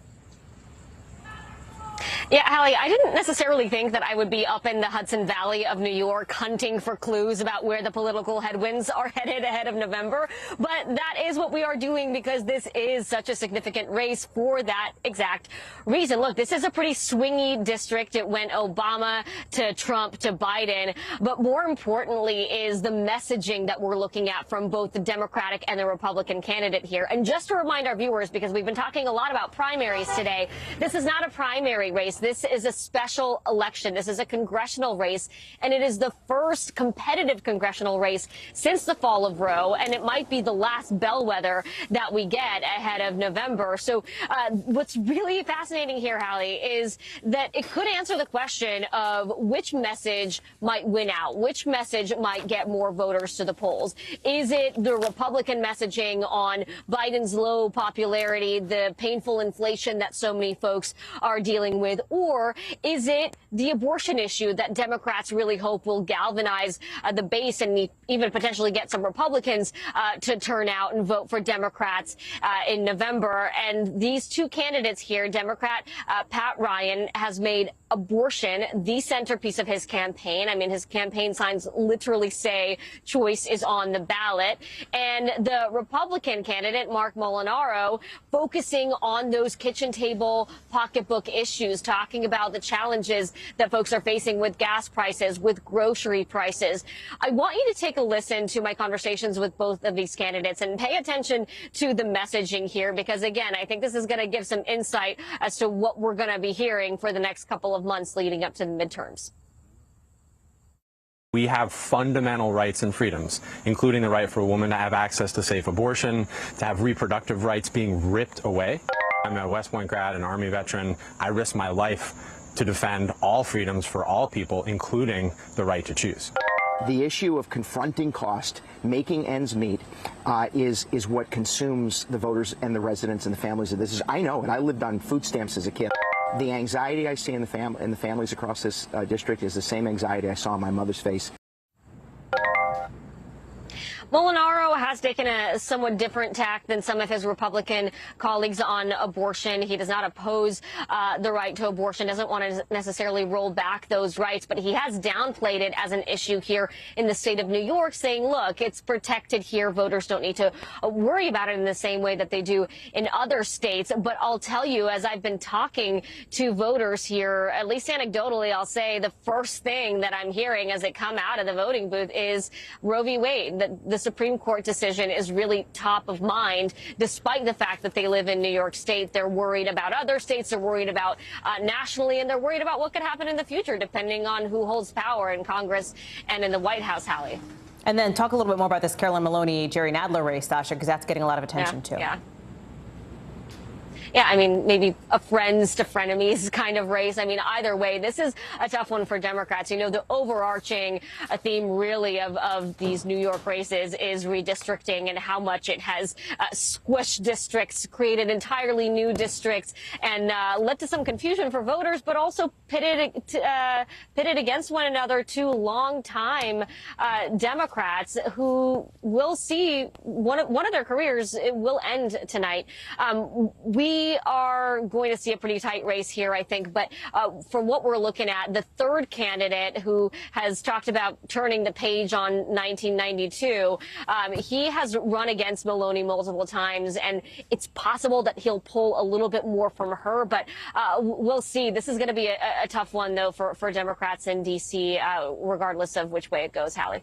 Dasha Burns, thank you very much. Shaq Brewster, let me turn to you, my friend, down in Florida, because the marquee race there, the governor's race, top two candidates set to potentially, one of them will take on Ron DeSantis, the current governor, Nikki Fried, Charlie Crist. You've got Charlie Crist, you know, who's switched parties, outspending Fried on the airwaves. But Fried is casting herself as a different kind of candidate as it relates to abortion access. And I think Democrats are looking at, hey, who could take on Ron DeSantis? Obviously, the controversial Florida governor, popular inside the party, very much so, speculated about to be running in 2024 for president, potentially. Exactly, Hallie. And, you know, that has been the focus from the candidates as they've been making their pitch to voters. But here at this polling location, I've also been hearing voters frame it in that same way. You know, one thing that we hear, Charlie Crist, he says he's done the job before. He was a Republican governor. He secured the endorsement of Democratic officials here. He says it's experience that can help him over the finish line if he wins the nomination. And then Nikki Fried saying, hey, I'm someone new. I'm something new. You should come with me because I will excite the Democratic base. I've been a lifelong Democrat, and I'll help win over suburban women, especially in light of the overturning of Roe.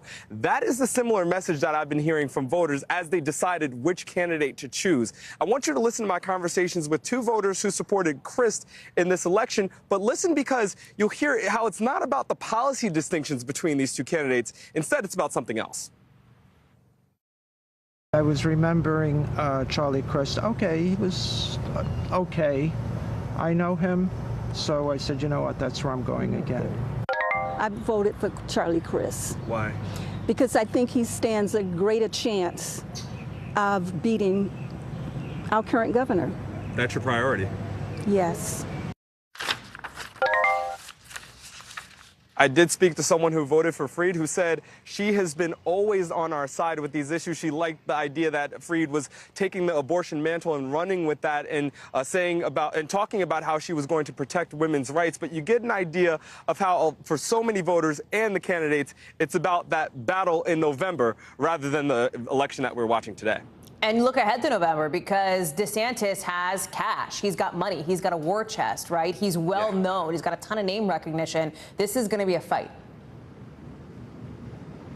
Without a doubt, Hallie, and you're already getting a preview of how these Democratic candidates, whichever one ultimately wins this primary, how they think they will take on Ron DeSantis. Both of them agree that they say abortion is something that gives them an advantage. It's something that can animate their voters, especially in a state like Florida, where there was a ban on abortions passed after 15 weeks. But it's not just abortion here in Florida. Voters have come up and talked to me about education issues. We talked about how education here in Florida has had that cross-section where it's not just about the classroom, but you're hearing a lot of the social issues get involved, the restrictions coming from the state level on how race, how sexuality can be discussed in the classroom. You're hearing voters mentioning that and saying that is something that will drive them to the polls. And we talk about inflation across the country, but unique to Florida is the rise in prices, specifically with rent prices. Those are openings that these Democratic candidates are saying they may have against DeSantis. So although they're behind in polling right now, although they're behind in fundraising, certainly with that war chest that DeSantis has, they believe there's an opening there because of those other outstanding issues, Hallie. Shaq Brewster live for us in Pompano Beach. Shaq, thank you. The National Archives today giving us an idea, new now tonight, of just how sensitive and how many classified documents former President Trump had at Mar-a-Lago. We're seeing this new letter from the agency that was sent to the former president's lawyers in May, saying there were more than 700 pages of classified material, including some of the government's most sensitive secrets, in boxes that Trump lawyers initially turned over in January. And the New York Times is reporting they've gotten more since then. Multiple people briefed say the government has recovered more than 300 documents, additional, right, with classified markings from Mr. Trump since he left office. So if you're like, okay, Hallie, break down the timeline, help me understand it. Boy, you should screenshot this right here, right, because this is how it all went down. A few weeks after the National Archives first got the first set of documents, right, back in January, documents with classified markings, it asked the Department of Justice to take a closer look. By the spring, the DOJ had subpoenaed Mr. Trump for missing documents. Then in early June, the FBI and DOJ officials met with attorneys at Mar-a-Lago. The former president was there, showed up, said hi, apparently. A few days later, the DOJ requested Trump staff secure a room with these documents in them, right? They didn't want them just anywhere. They wanted them in some place that was fairly secure so folks randomly couldn't just pop in and out and stick their hands all over it. By August 5th, the Justice Department applied for a warrant to get the docs, which then led to the FBI search August 8th. NBC News has reached out to the DOJ, the FBI, the Trump team for comment. We haven't heard back. Ken Delanian joins us now. So, Ken, the newest thing here, right, is the understanding from the National Archives, the confirmation from the archives itself that there was a lot of sensitive stuff that was in Mr. Trump's possession, but they didn't get this warrant to go search Mar-a-Lago until August, yes? Yes. I mean, we knew that they had found classified documents in the 15 boxes that they turned over in January. What's new today is that these documents included some of the most highly classified documents that the U.S. government has. Sensitive compartmented information, special access programs. These are the most esoteric intelligence programs, the kind that the disclosure of which can really compromise U.S. national security, even get people killed. So it just tells me that the government would have been really, really concerned from the jump there as soon as they learned that. And yet it wasn't until obviously August that they went and executed the search warrant. And we know there were a lot of steps in between, because the Trump lawyers have also acknowledged in this lawsuit that Donald Trump has filed that they were served a grand jury subpoena. Then the Justice Department came down and visited them. Then they got another grand jury subpoena for surveillance video. And only then did the search warrant happen. And it's really clear from the tone of this letter that the archives released that the Trump lawyers were resisting. They didn't even want the archives to show this stuff to the FBI. Apparently, the archives had to get the former president's permission to show it to the FBI, and that was part of what this letter was about. But clearly, the letter also says, there already was a criminal investigation ongoing as of April, May, when this letter was written, and the Justice Department was taking it very, very seriously. When you look at this timeline now, Hallie, some people may even ask, what took the DOJ so long? They waited an awfully long time after knowing there were sensitive compartmented information in a basement at a golf and swim club in Florida. Sources told the New York Times that investigators want more surveillance video from Mar-a-Lago, right? Why? Is this to try to determine who else may have been in and out of this room where the documents were held? That is certainly what my sources believe, because one of the questions here, we know there was unauthorized possession of classified information.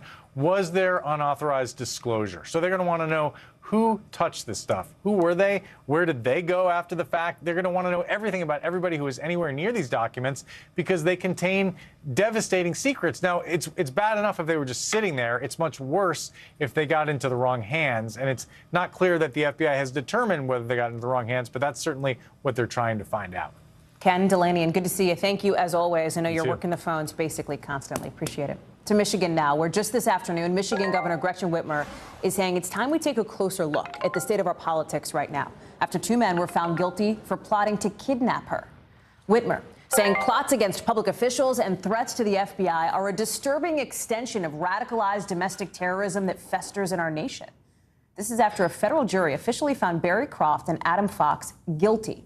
The case brought to trial a second time, basically giving prosecutors a kind of do-over after a jury earlier this year said they wouldn't convict them. These two could now be facing life in prison.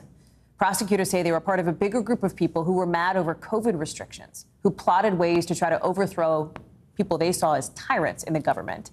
These two chose Whitmer as a target, coming up with a plan to kidnap her at her family's vacation home. Danny Zavalos is joining us now. And Danny, this comes at a time, look, listen, this is an intense political moment for the country. We're going to talk more about violent threats in a second. But you had, Whitmer blaming then President Trump for his rhetoric of being against early COVID restrictions. There was anger, et cetera. Now this guilty verdict seems intended by the jury to send a message given the landscape we're in. 10 years ago, the idea that the president made me do it would even be a concept in American criminal law would have been insane.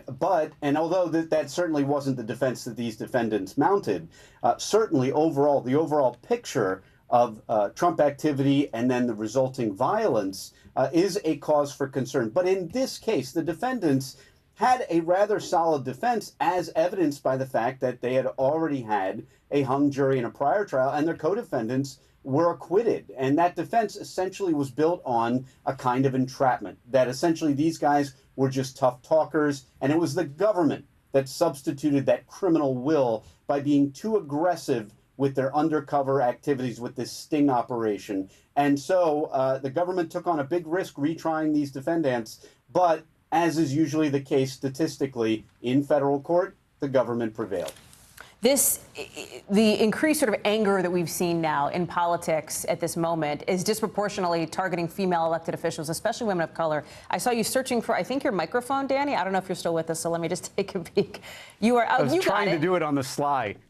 Live TV, man, it's okay. It fell off your lapel. We'll put it back on. Now we can actually hear you as you talk about this moment and this verdict and what it means for women specifically deciding whether or not to run for office.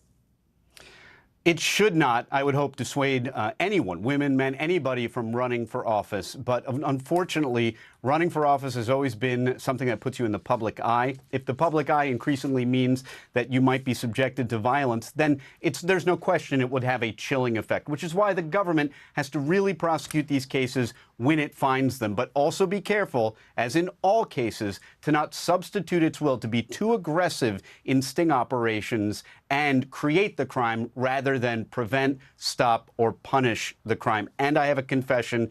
The mic didn't fall off. I actually forgot to put it on in the first place. Danny Savala, so I was going to put you under a lie detector, so thank you. Thank you for coming clean. I appreciate it. It's always good to see you, confessions and all, friend. Appreciate it. We've got some developing news, too, as it relates to this idea of violent threats in the world of politics. The IRS commissioner tonight now calling for a safety and security review after a series of threats, he says, against the IRS and its employees. In a letter sent to agency staffers obtained by NBC News, Commissioner Chuck Rettig points to what he describes as an abundance of misinformation and false social media postings, saying that the safety and security of the agency is important to him, pledging to make every effort to dispel any lingering misperceptions about our work. Many Republicans have criticized the IRS after the agency got new funding as part of that sweeping climate and health care law President Biden recently signed.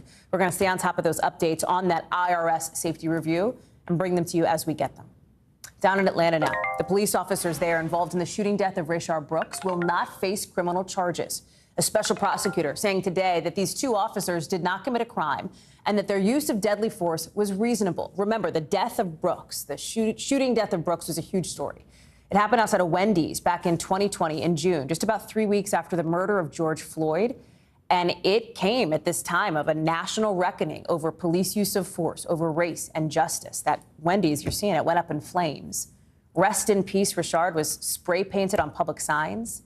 Joining me now is Squad Venegas. Squad, talk to us about how the prosecutor came to this decision, because he laid out in sort of a lengthy discussion the rationale here. Hallie, that is correct. As we looked at these photos of what happened after this incident, well, there was a press conference where they announced that no charges would be brought forward.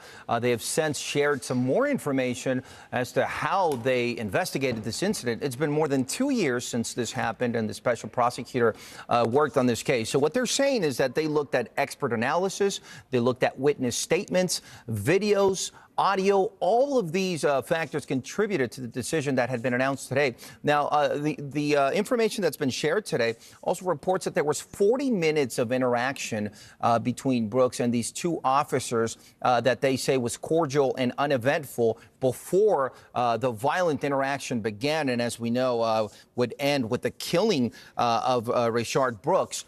This decision announcing that there will be no charges for these officers comes after all of these videos went viral. There was the unrest that we saw, that restaurant was burned down, and now after they've had all this time with the special prosecutor to make this announcement, I should add that the mayor of Atlanta has also sent out a release saying he respects the independent role that the prosecutor played in this case. Also, Atlanta Police, Hallie, has announced that these two officers are employed by the department. They've been on administrative duties, and they're informing that they will go through additional training as they move forward, Hallie. Squad Venegas, thank you very much for that reporting. I appreciate it. In other news tonight, Texas Governor Greg Abbott is announcing just this afternoon he is signing a disaster declaration to help 23 counties affected by big flooding across the state, saying that Texas got hit in this sort of historic fashion, right? You saw some places with more than 15 inches of rain, streets becoming rivers, more than 100 homes damaged.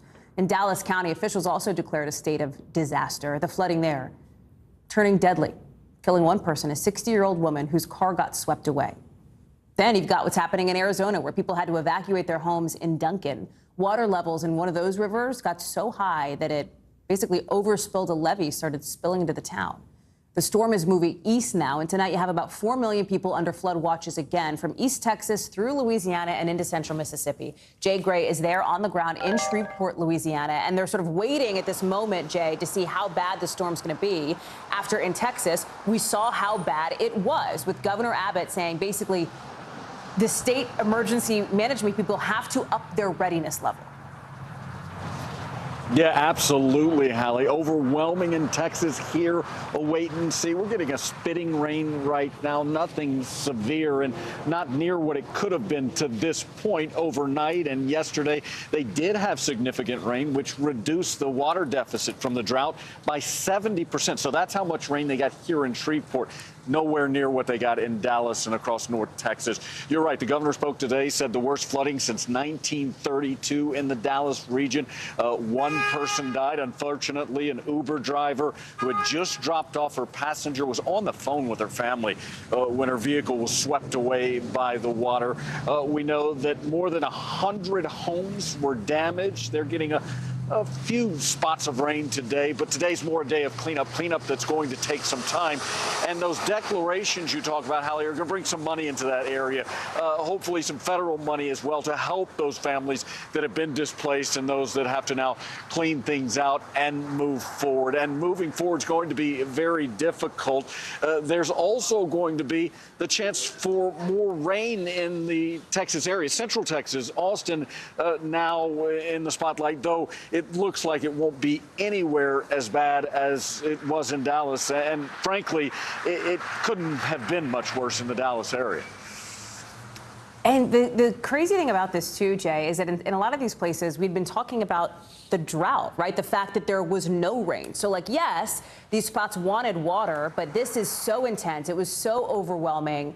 And it is whiplash, I think, for a lot of people.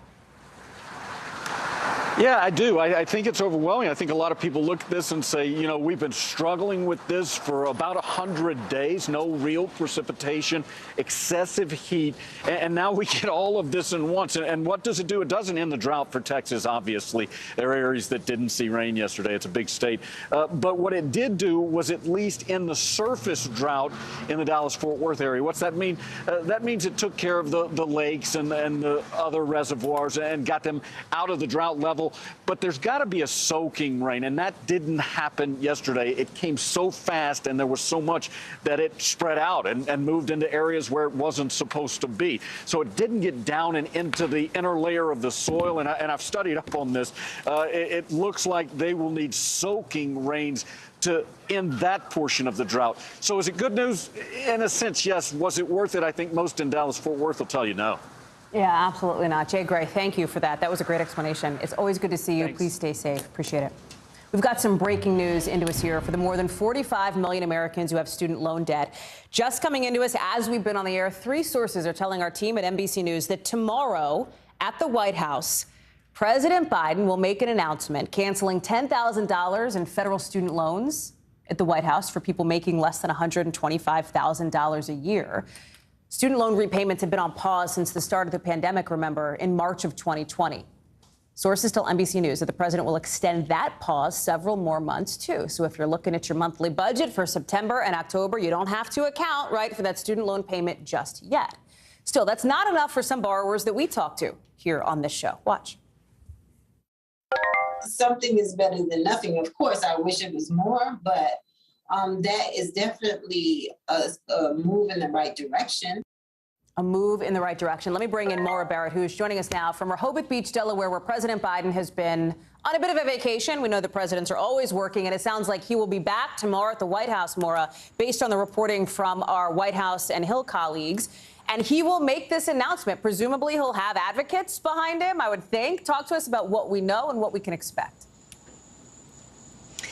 Well, a lot of details still up in the air about what exactly this event will look like. But we do know that it'll be at the White House and obviously coming on the heels of the president closing out his vacation here in Rehoboth Beach. You'll remember he took a bit of a break from his vacation to go and sign the Inflation Reduction Act into law. And there's a lot of speculation on how the forgiveness of some student loan debt, that up to $10,000 for borrowers that make less than $125,000, how that could play into the overall picture for inflation. There's concern across the political spectrum where people are concerned that if borrowers are able to spend more money and drive up inflation, that could negate the benefits that we've gotten from the Inflation Reduction Act.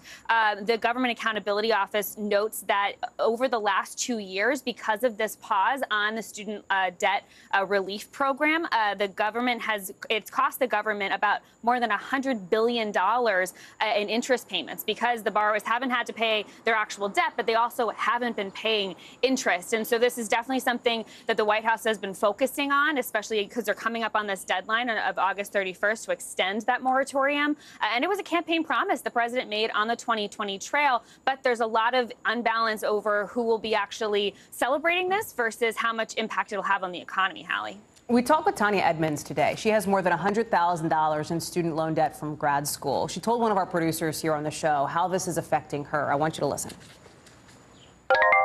It's a real hindrance for me to be able to move on with my life. I can't buy a house. I can't, make any big purchases at this point without going into more serious debt. There's been a lot of debate of whether, is $10,000 enough? How did the administration get to this number? Well, Hallie, I think you ask anybody in any of your circles, or at least in my circles, and I know a lot of our colleagues, it's hard to find anybody that doesn't have any student debt, right? And so there's the argument that a little bit can help, but when you meet people like Tonya, like that, $100,000 is a big chunk of money that does set you back. Now, activists have been pushing, Democratic activists and lawmakers have been pushing the president to up the relief to up to $50,000. The president has said in the past that he would not get to that number again because it's about achieving that balance. Now, according to the latest data from the Education Department, that $10,000 number will settle the balances of roughly a third of those borrowers that you highlighted earlier and cut total debt by at least half for another 20%. And so that will have an impact for anybody that does make less than $125,000 a year that does have some of that student debt. But obviously a lot of contention between how you got to that number. We know that the president's chief of staff, Ron Klain, was on the phone with Democratic lawmakers like Chuck Schumer, Elizabeth Warren, Raphael Warnock, who are all big advocates of student debt relief, urging them to do as much as they can on their ends too. So this might not be the end of the road on student debt relief right now, but obviously a welcome event tomorrow at the White House for a lot of the people that voted for Joe Biden on this key issue. Maura Barrett, thank you much. I know we will be covering that on the show here tomorrow night too. Appreciate it. Coming up, lawmakers say they will be looking into these big new allegations, explosive ones, being made by Twitter's former head of cybersecurity. The concerns this whistleblower wants you to know about. And some maybe not so awesome news about the trees in this country, the threats that 1 in 6 tree species are facing.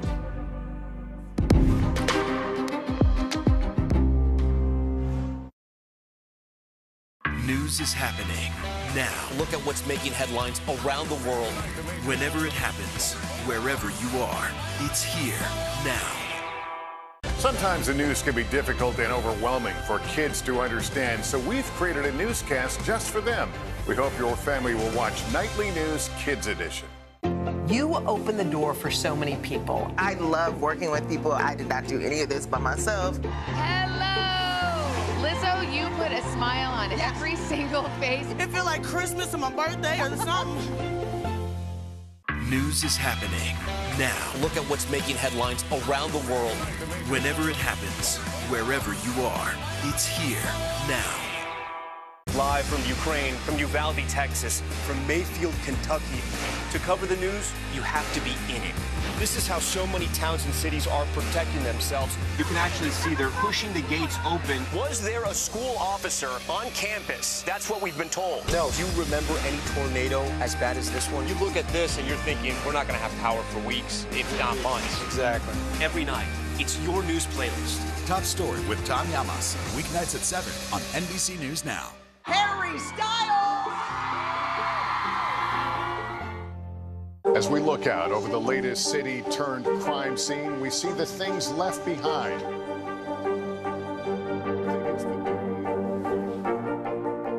Can you tell us what it was like? Our NBC News exclusive.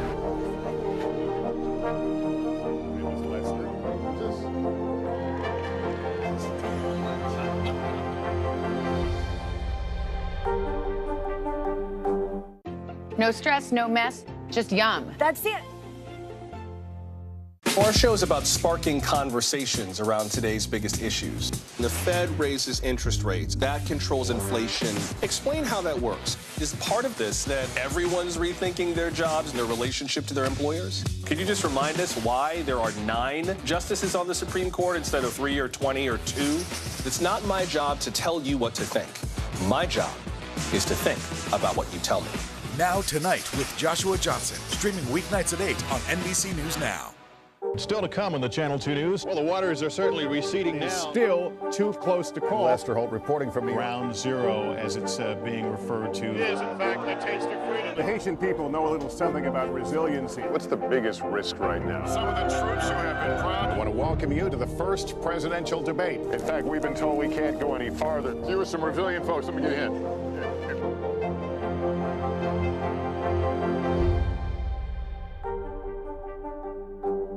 Here's what's happening in your neck of the woods.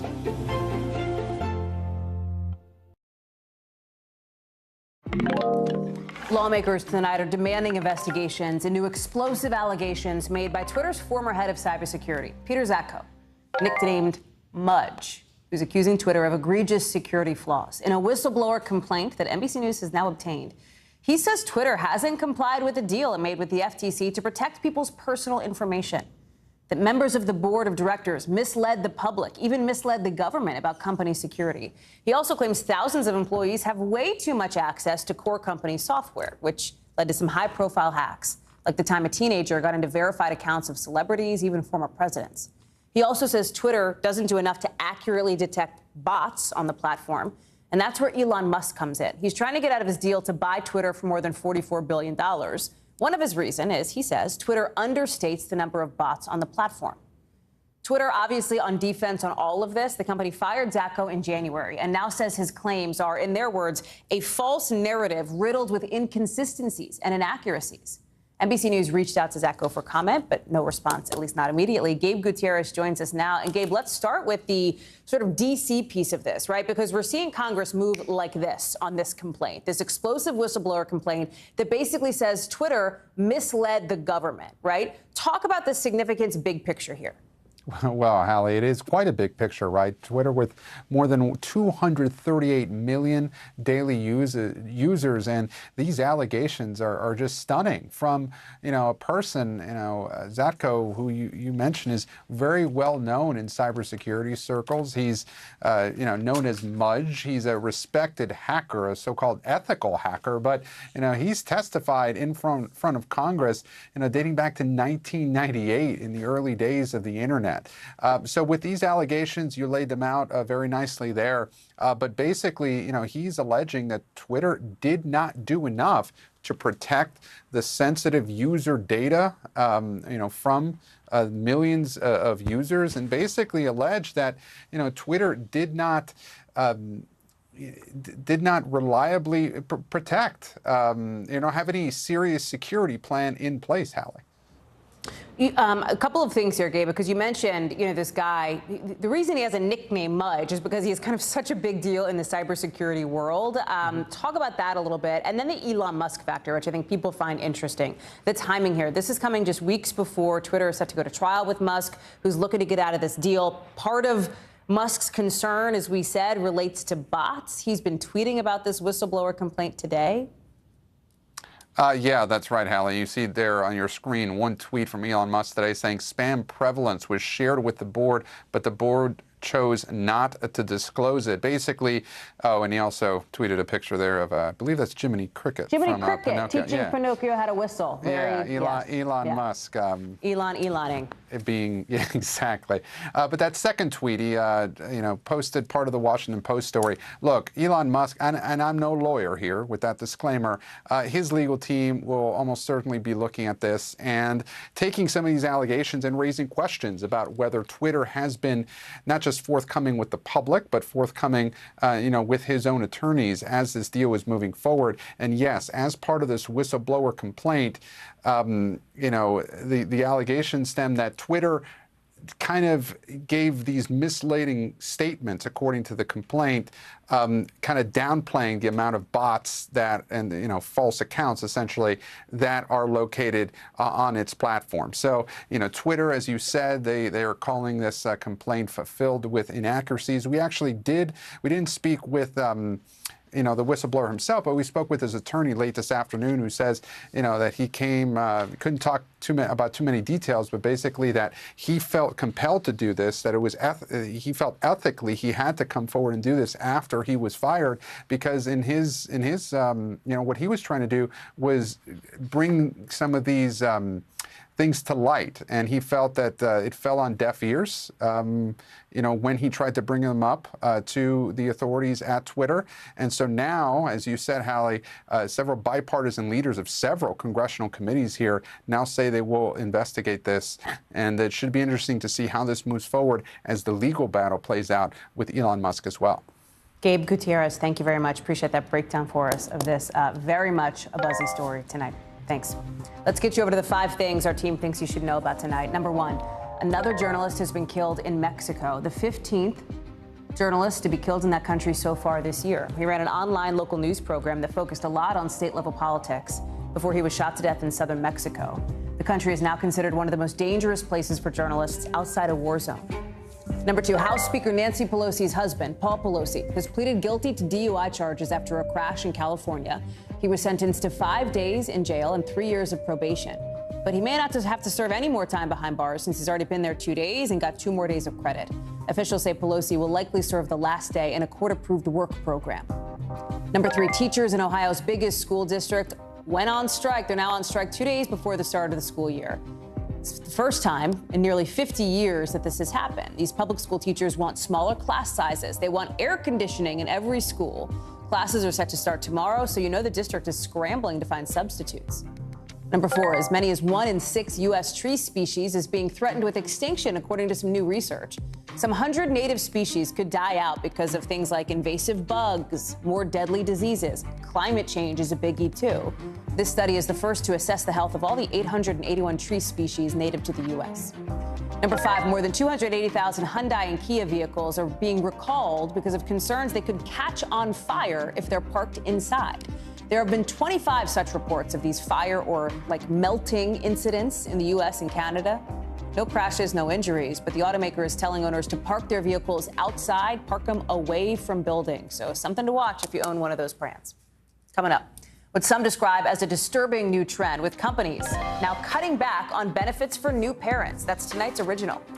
And some pretty scary moments for people on an Alaska Airlines plane. The engine cover, yikes, look at that, totally ripped off. We're talking about what happened in the local tonight.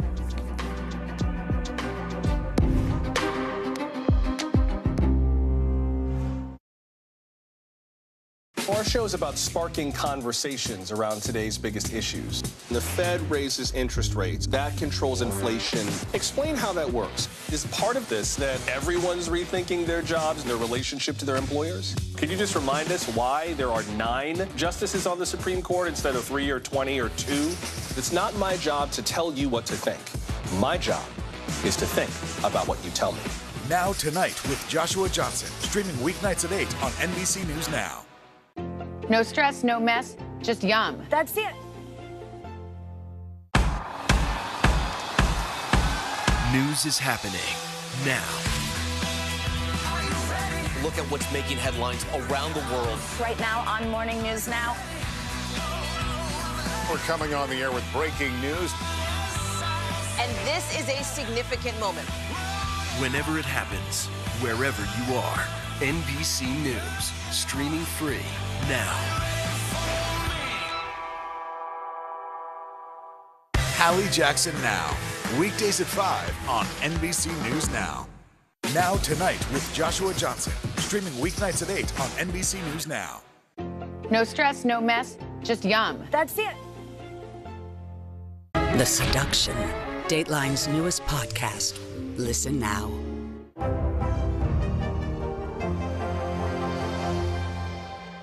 Sometimes the news can be difficult and overwhelming for kids to understand, so we've created a newscast just for them. We hope your family will watch Nightly News Kids Edition. You don't know when your moment's coming, but when it does, you take it. We're here to start conversations because it's not my job to tell you what to think. My job is to think about what you tell me. Now Tonight with Joshua Johnson. Weeknights at 8 on NBC News Now. The Seduction. Dateline's newest podcast. Listen now. So tonight's Original Now with in-depth reporting on a topic we've been keeping an eye on. And today it's about parental leave, which for the most part, over the last 15 or so years, has been something that employers have offered. They've expanded. They have given people benefits, right? Working parents who just have a kid, they get benefits. They get to go away from their jobs, be at home, and get paid for that, right? And in the years leading up to the pandemic, when companies were facing worker shortages, many companies stepped up and maternity and paternity paid time off in a bid to try to bring in strong performers. But here's the thing now. New data is showing a reversal of that trend. As the Wall Street Journal has reported, a recent survey of some 3,000 employers by the Society for Human Resource Management found some companies are cutting back now on paid parental leave for their employees, leaving some potential new parents rethinking their plans. Watch. Devin Ritchie dreams about becoming a father. I've always wanted to be a dad, but as things are right now, I don't think that's going to happen anytime soon. He's a Texas-based customer service rep with Hulu, a streaming service owned by the Walt Disney Company. He tells NBC Hulu recently cut its fully paid parental leave benefits from 20 weeks down to 8 weeks. For a company like Disney to really pull back on something like 20 weeks is just kind of crazy. Hulu declined to comment, but it comes as many companies are now cutting paid parental leave. 35% of employers now offer paid maternity leave beyond what's required by law, but that's down from 53% in 2020, according to a new survey by the Society for Human Resource Management. Paternity leave fell from 44% in 2020 to 27% in 2022 also. I really was surprised at the result. It almost was a little counterintuitive. We're in the middle of a war for talent, and we know that employees value this benefit. So a lot of companies have said, we're going to hunker down. We're going to take some proactive steps to reduce our expense line so that we can successfully not only survive, but thrive on the other side of whatever economic recession were to take place. Only 11 states and Washington, D.C. have laws that require most employers to offer some paid leave to new parents. The other 39 states do not. U.S. federal law lets qualifying workers take up to 12 weeks of unpaid leave after their child is born, but not getting paid is just not feasible for many employees. I honestly don't want to be in a situation where I'm going to have to make a decision between, having a kid or being able to eat next week. The amount of companies offering parental leave benefits over the past 15 years has mostly increased, with a drop during the 2008 and 2009 economic crisis. In fact, the SHRM study shows that compared to 2007, nearly twice as many companies surveyed offered paid maternity leave. But during the pandemic, that was almost tripled. You have employees that have been in a very powerful position with lots of options in terms of their work, and their priorities have shifted. And then you have many employers who are now wanting to transition back toward pre-pandemic systems and costs and benefits. And there's going to be a tug of war that's going to shake out, and we're going to be watching that happen. But for some workers who may be finding their leave cut back, finding a company with competitive leave benefits is top of mind. Companies really need to start appreciating their workers more, because they're going to start losing a lot of hardworking people over things like this. Another number worth noting from this survey, 82% of people, so the vast majority of people, say leave benefits are very or extremely important. This is a close second to health-related benefits at 88%. But here's the thing. People want their leave, people need it. We'll be keeping an eye on that story as it develops, too. NBC News covers hundreds of stories every day. And because you couldn't possibly read or watch or listen to them all, our bureau teams have done it for you. This is what they tell us is going down in their regions in a segment we call The Local. From our Midwest Bureau, former Louisville detective Kelly Goodlett pleaded guilty today to a federal charge in connection to the shooting of Breonna Taylor. She admitted she helped falsify a search warrant of Taylor's apartment and then helped cover it up. This marks the first conviction in the 2020 raid that led to Taylor's death. From the West Coast Bureau, this may not be what you want to see out of your window on a plane, right? An Alaska Airlines flight making an emergency landing after this engine cover, detaches. The airline in a statement said the flight reported an unusual vibration after departure and turned back around. It had taken off from Seattle and was bound for San Diego. Luckily, you see this? Nobody was hurt. From our Southeast Bureau, check this out. You are looking at dinosaur tracks from more than 1 million years ago. Dinosaur Valley State Park in Texas said they discovered the new tracks because of the severe drought that dried up a river. That's amazing. These tracks had previously been underwater under layers of mud. So cool. Still ahead. Meghan Markle dropping a new podcast today. What she said, who she said it with, and why it's making waves when we come back.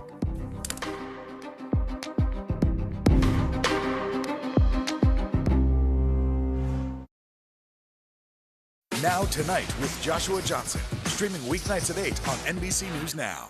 And what do you love about fatherhood? The chaos, the learning. Is climate change one of your top priorities? What's your message to girls who want to make a difference in their own communities? Believe in yourself. Tonight, I interviewed Secretary of Transportation Pete Buttigieg about the ongoing delays. You seem to be pointing the finger at the airlines. They're pointing the finger back. Mr. Secretary, when is this going to get better? News is happening now. Look at what's making headlines around the world. Whenever it happens, wherever you are, it's here now. Live from Ukraine, from Uvalde, Texas, from Mayfield, Kentucky. To cover the news, you have to be in it. This is how so many towns and cities are protecting themselves. You can actually see they're pushing the gates open. Was there a school officer on campus? That's what we've been told. No. Do you remember any tornado as bad as this one? You look at this and you're thinking, we're not going to have power for weeks, if not months. Exactly. Every night, it's your news playlist. Top Story with Tom Llamas, weeknights at 7 on NBC News Now. The indictment of a former president, perhaps candidate for president, would arguably tear the country apart. Is that your concern? Can you update us on the status of negotiations? You open the door for so many people. I love working with people. I did not do any of this by myself. Hello! Lizzo, you put a smile on every single face. It feel like Christmas or my birthday or something. From Brooklyn, we're next to the subway station. The state's reservoirs are alarmingly low. War will pass them by.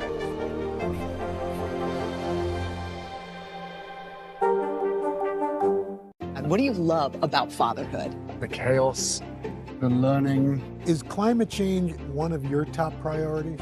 What's your message to girls who want to make a difference in their own communities? Believe in yourself. Top Story with Tom Llamas, weeknights at 7 on NBC News Now. Good morning, I'm Joe Fryer. And I'm Savannah Sellers right now on Morning News Now. We're staying on top of the breaking situation in Ukraine. We are watching dangerous heat this week. Recession, I mean, is that where we're headed? Is there any way to avoid that? Morning News Now, streaming weekdays at 7.